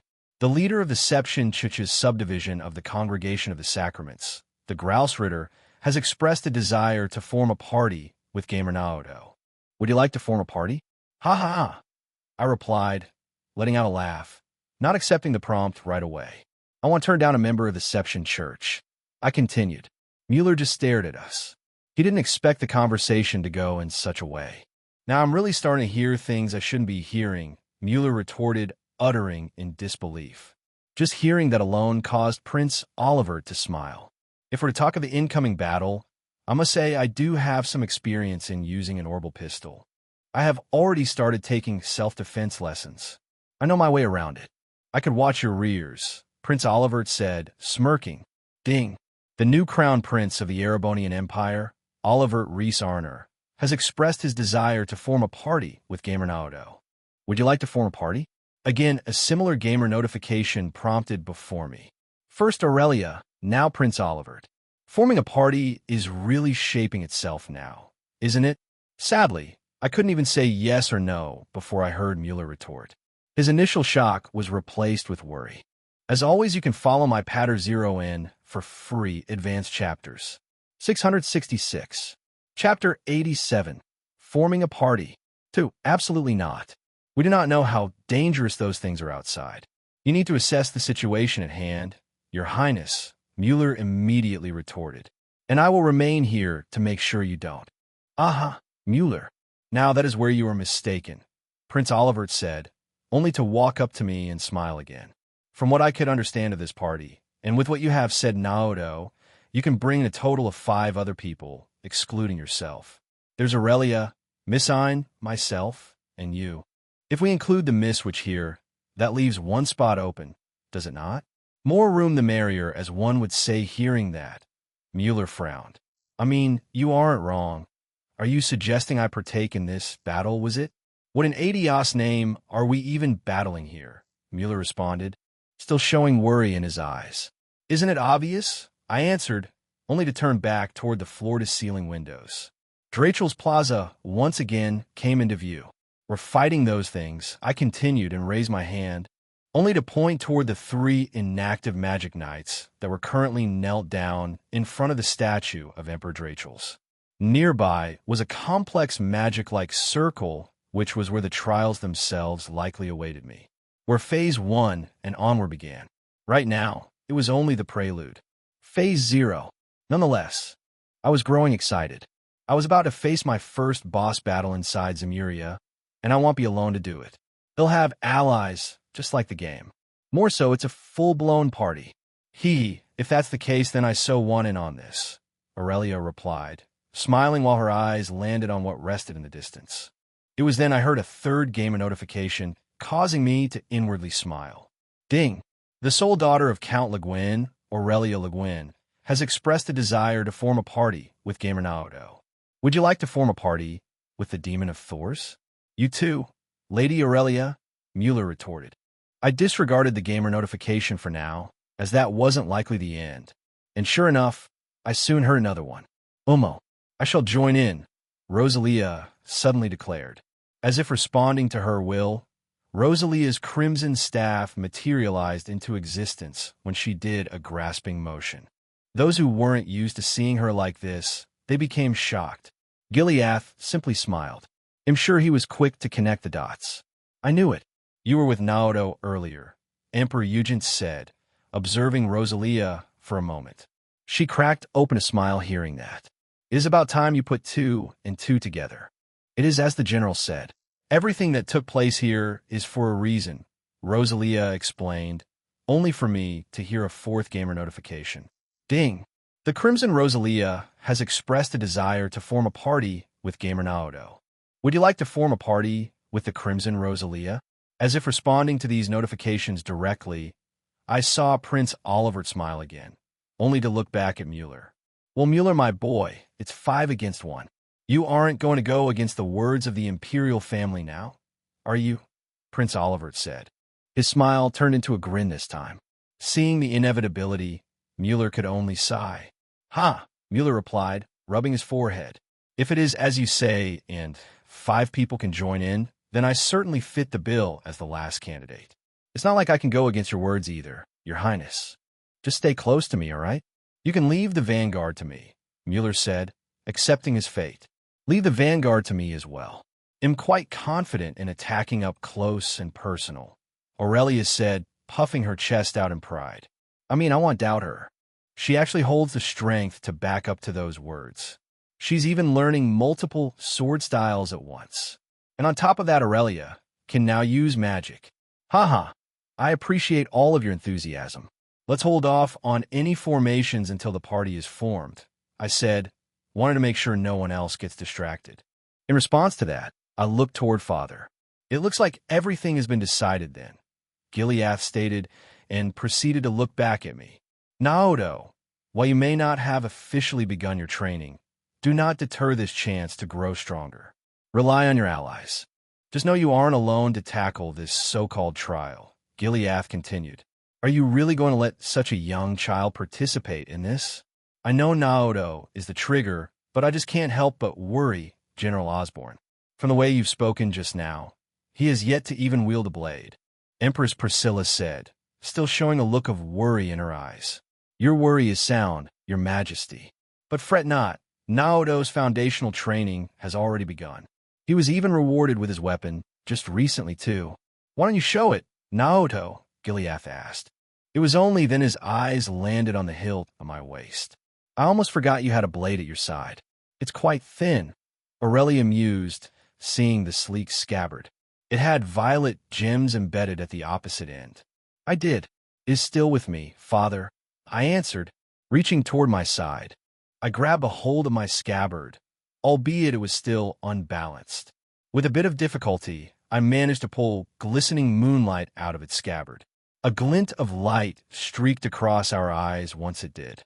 It is even more exquisite up close like this. The thunder god praised it earlier, and I can feel great strength within it.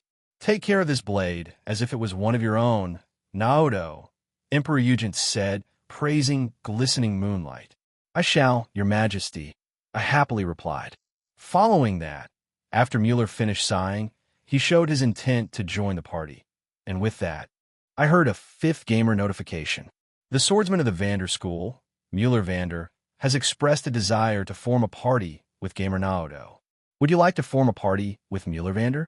Seeing this, I smiled. The gamer notifications didn't stop there, and I saw a new one show up. Ding! 5 people have expressed their desire to form a party with Gamer Naoto. This is within the current limit. If Gamer Naoto wants to form a party, an invitation will be delivered to each individual. Please note, once the decision has been made, they will be able to see the gamer window, and likewise, their status window will become available. Would you like to proceed? My smile remained once I saw this prompt. Since Rosalia had cut her feed off within my mindscape, she couldn't see this window. But she observed me, and saw it was clear she saw that I was looking at something.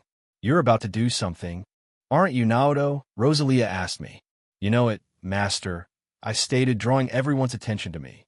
Well, Father, Emperor Eugent, and Empress Priscilla won't be able to see what will happen next, but Prince Oliver, Aurelia, Rosalia, Ein, and Mueller and myself will. I willed my gamer system, and prompted yes ding. Gamer Naoto has created a party. Participants have met the criteria. Now, sending out invitations.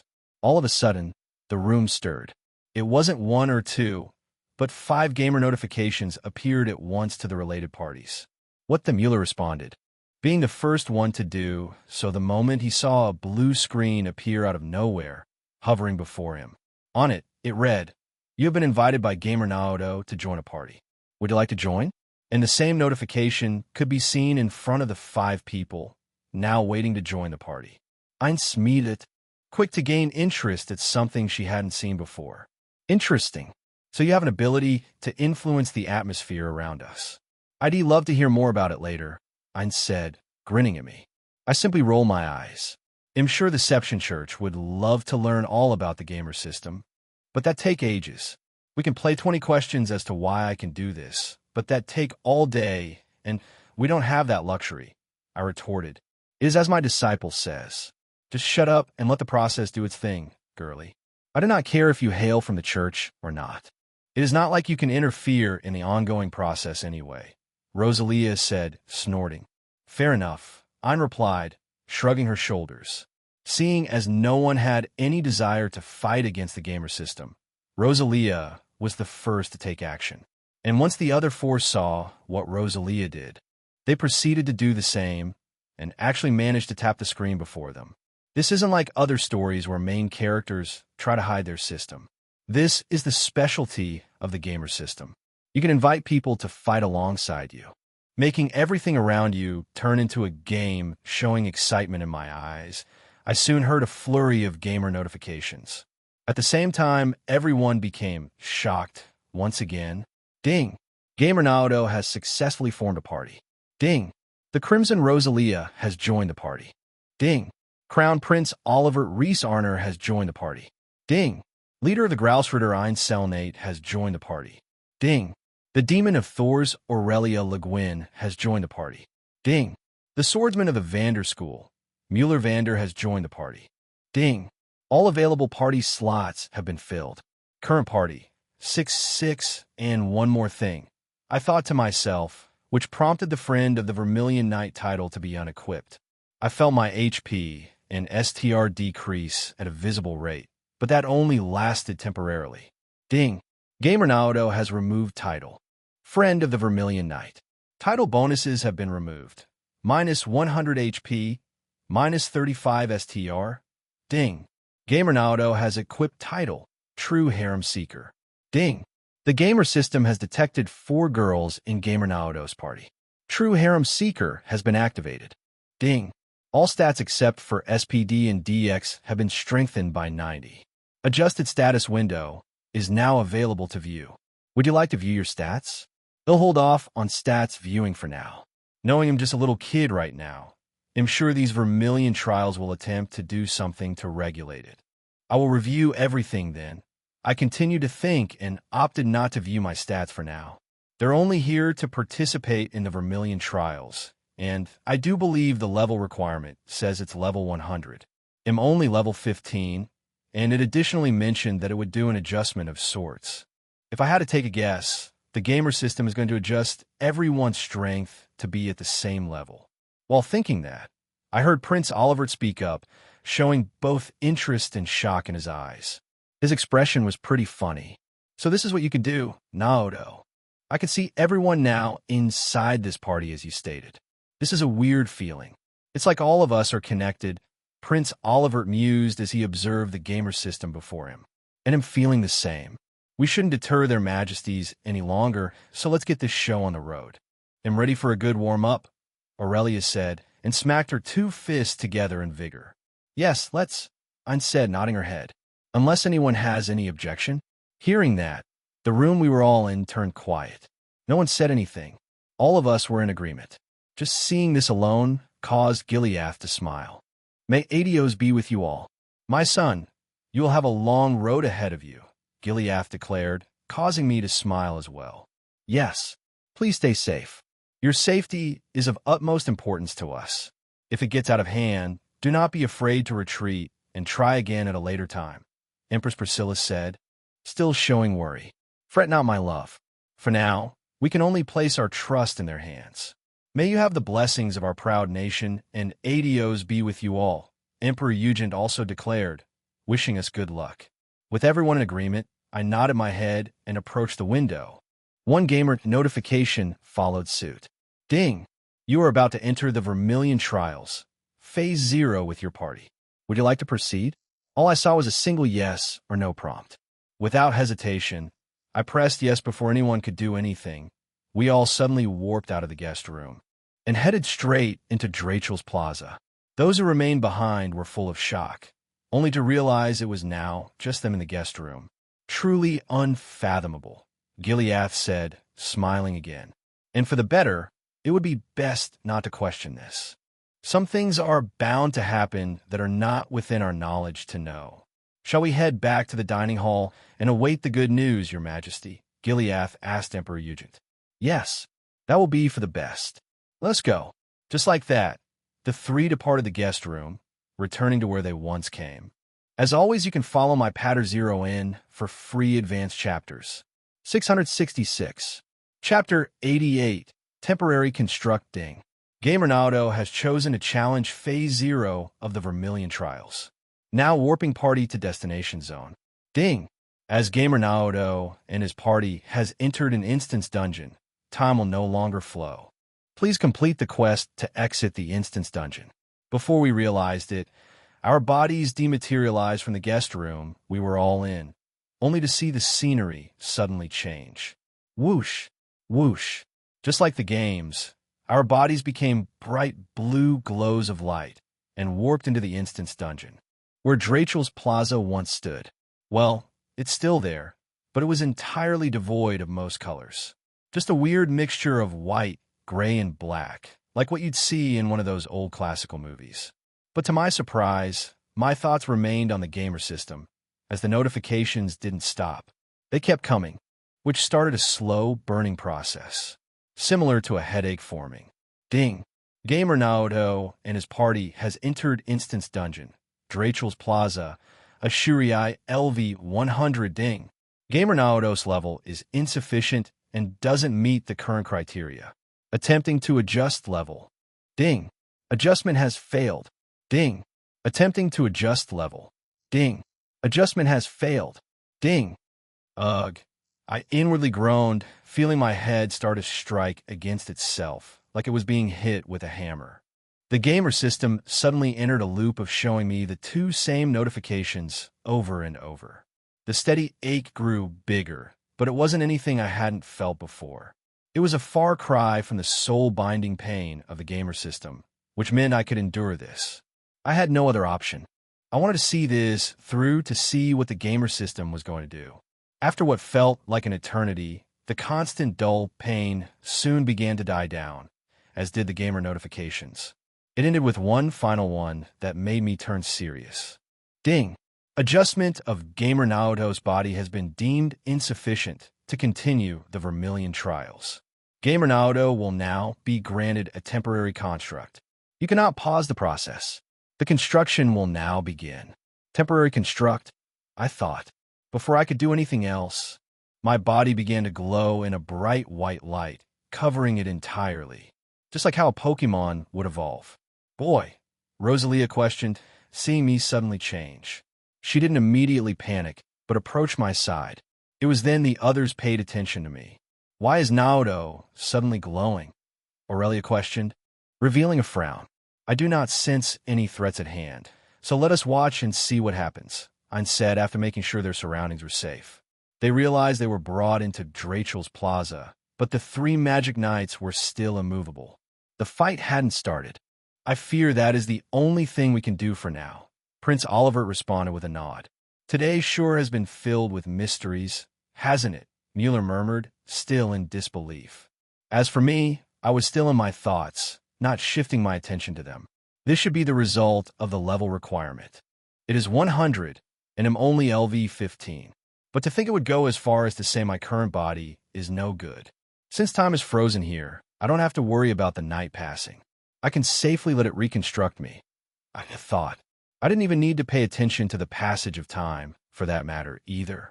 I just had to simply wait. And so, I waited until the next gamer notification. Ding! Gamer Naoto's temporary construct is now complete. Now delivering Gamer Naoto's soul into the temporary construct. Please note, it will break down once the quest is complete. Upon completion, Gamer Naoto's soul will return to his original body. All of a sudden, my vision blacked out. Then, I felt like something tugging my very being. It didn't last long, then I felt the tugging stop. Soon after, my vision returned. I still groaned, taking a moment to readjust myself. Ugh, I uttered with a groan. But once I spoke, I paused. I became bewildered at the sound of my own voice. It sounded much older. Also, why am I getting a sudden sense of nostalgia? I tried to get my bearings straight, but I almost tumbled over due to the sudden balance loss of my legs. They didn't feel as short anymore. It's not like I didn't feel much strength in them. Quite the opposite, actually. They felt stronger, more powerful, sturdier, and longer. I became confused again just feeling this. This reconstructed body feels so weird and yet so familiar, I uttered again. It was then I heard Rosalia's voice speak to me, which woke me up from my stupor, as if a bucket of water was splashed on my face. Umo, I did not think this would be within the realm of possibility. You sure like to bring surprises left and right. Naoto, Rosalia said. I saw her eyes furrow upward. Master, I asked. Not sure what she meant by that. 'Tis best to see it for yourself, Rosalia said. After that, Rosalia uttered a small incantation, creating a small echo around us. In response to that, a small distorted mirror came into view, similar to the scrying mirrors those villains would use when declaring their intentions. But not to that extent. But it served its purpose, allowing me to see myself. I turned wide in shock the moment I gazed upon my own reflection. It was the same Joker-like face I had in my previous life. Not just that, I had the entire body. It was as if I was in my prior life again. No way, I uttered in shock. Did the gamer system deem this temporary body suitable for me to do this Vermilion trial? I could only imagine so, seeing as I was now in it. And as if responding to that doubt, I heard more gamer notifications. Ding! Gamer Naoto is now in the temporary construct. Criteria has been met. Gamer Naoto's level has been adjusted. Current level, 100. Gamer Naoto's status has been adjusted. It is now available for viewing. Would you like to view it? Ding. Prince Olivert's level has been temporarily adjusted to LV 100. Ding. Mueller's level has been temporarily adjusted to LV 100. Ding. Ein's level has been temporarily adjusted to LV 100. Ding. Rosalia's level has been temporarily adjusted to LV 100. Ding. Aurelia's level has been temporarily adjusted to LV 100. Ding. Temporary adjustments of party status have all been completed. Each party member can now review their own status before challenging the Magic Knights. Now would be the time to formulate a battle strategy. The Magic Knights will not move until the first move has been made. The Magic Knights can also have their status viewed at this time. Well, that's a good thing to hear. This Vermilion trial really is giving me the upper hand here, isn't it? If I had to take a guess, it feels more like a tutorial, if anything, seeing as I had yet to enter combat here. Now, I've been given the body to do so. I want to immediately start, since I still need to discuss this with everyone. I'm used while reviewing these gamer notifications. As I checked over that, I saw subtle glows appear on everyone's bodies. It didn't feel harmful or beneficial. Instead, depending on who it was, some either felt empowered or weakened, causing them to all raise their eyes. Why do I suddenly feel weaker? Aurelia questioned, not expecting to feel this way. Is that right? In the opposite, I feel bursting with energy. Prince Oliver responded with a smile.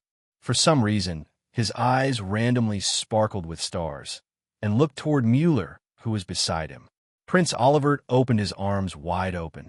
Come on, Mueller. Why don't you leap into my arms and give me a big OL hug? Prince Oliver tried to say. But Prince Oliver couldn't even finish saying his words before we all heard a loud smack strike our ears. Smack? Yeah, how about no? Mueller immediately retorted after smacking Prince Oliver on the head. You'd often see these two bicker constantly in Sky, and were quite the comedic duo. I couldn't help but laugh seeing this exchange happen before my eyes. And seeing me laugh from this, the others did too, which eased the ongoing tension. Ah, you're no fun, Prince Oliver responded while laughing with us. After we all shared a laugh, the tension around us eased considerably. As much as I like to joke around here, all of this has been an enlightening experience. I too felt my strength become limited. I take it we've all received a different adjustment according to those messages. Just what an adios name is it that you could do, Naoto? I asked, taking the time to approach me. And for that matter, is this your true form? I guess it was time to tell them about the gamer system. Huh? Not like I was trying to hide it. Knowing how the gamer system operates compared to other systems and all. I looked at Rosalia, and she nodded in agreement. Might as well. You see, I have a rather particular ability. It could turn everything around me into a game, affecting the laws and rules of my surroundings itself. I'd love to go into the logistics, but that'd take all day. For now, why don't you all review your status? All you need to do is think of it, like I want to see my status window, and it shall appear before you. I replied, showing honesty in my eyes. You can turn everything around in a game? Aurelia asked in shock.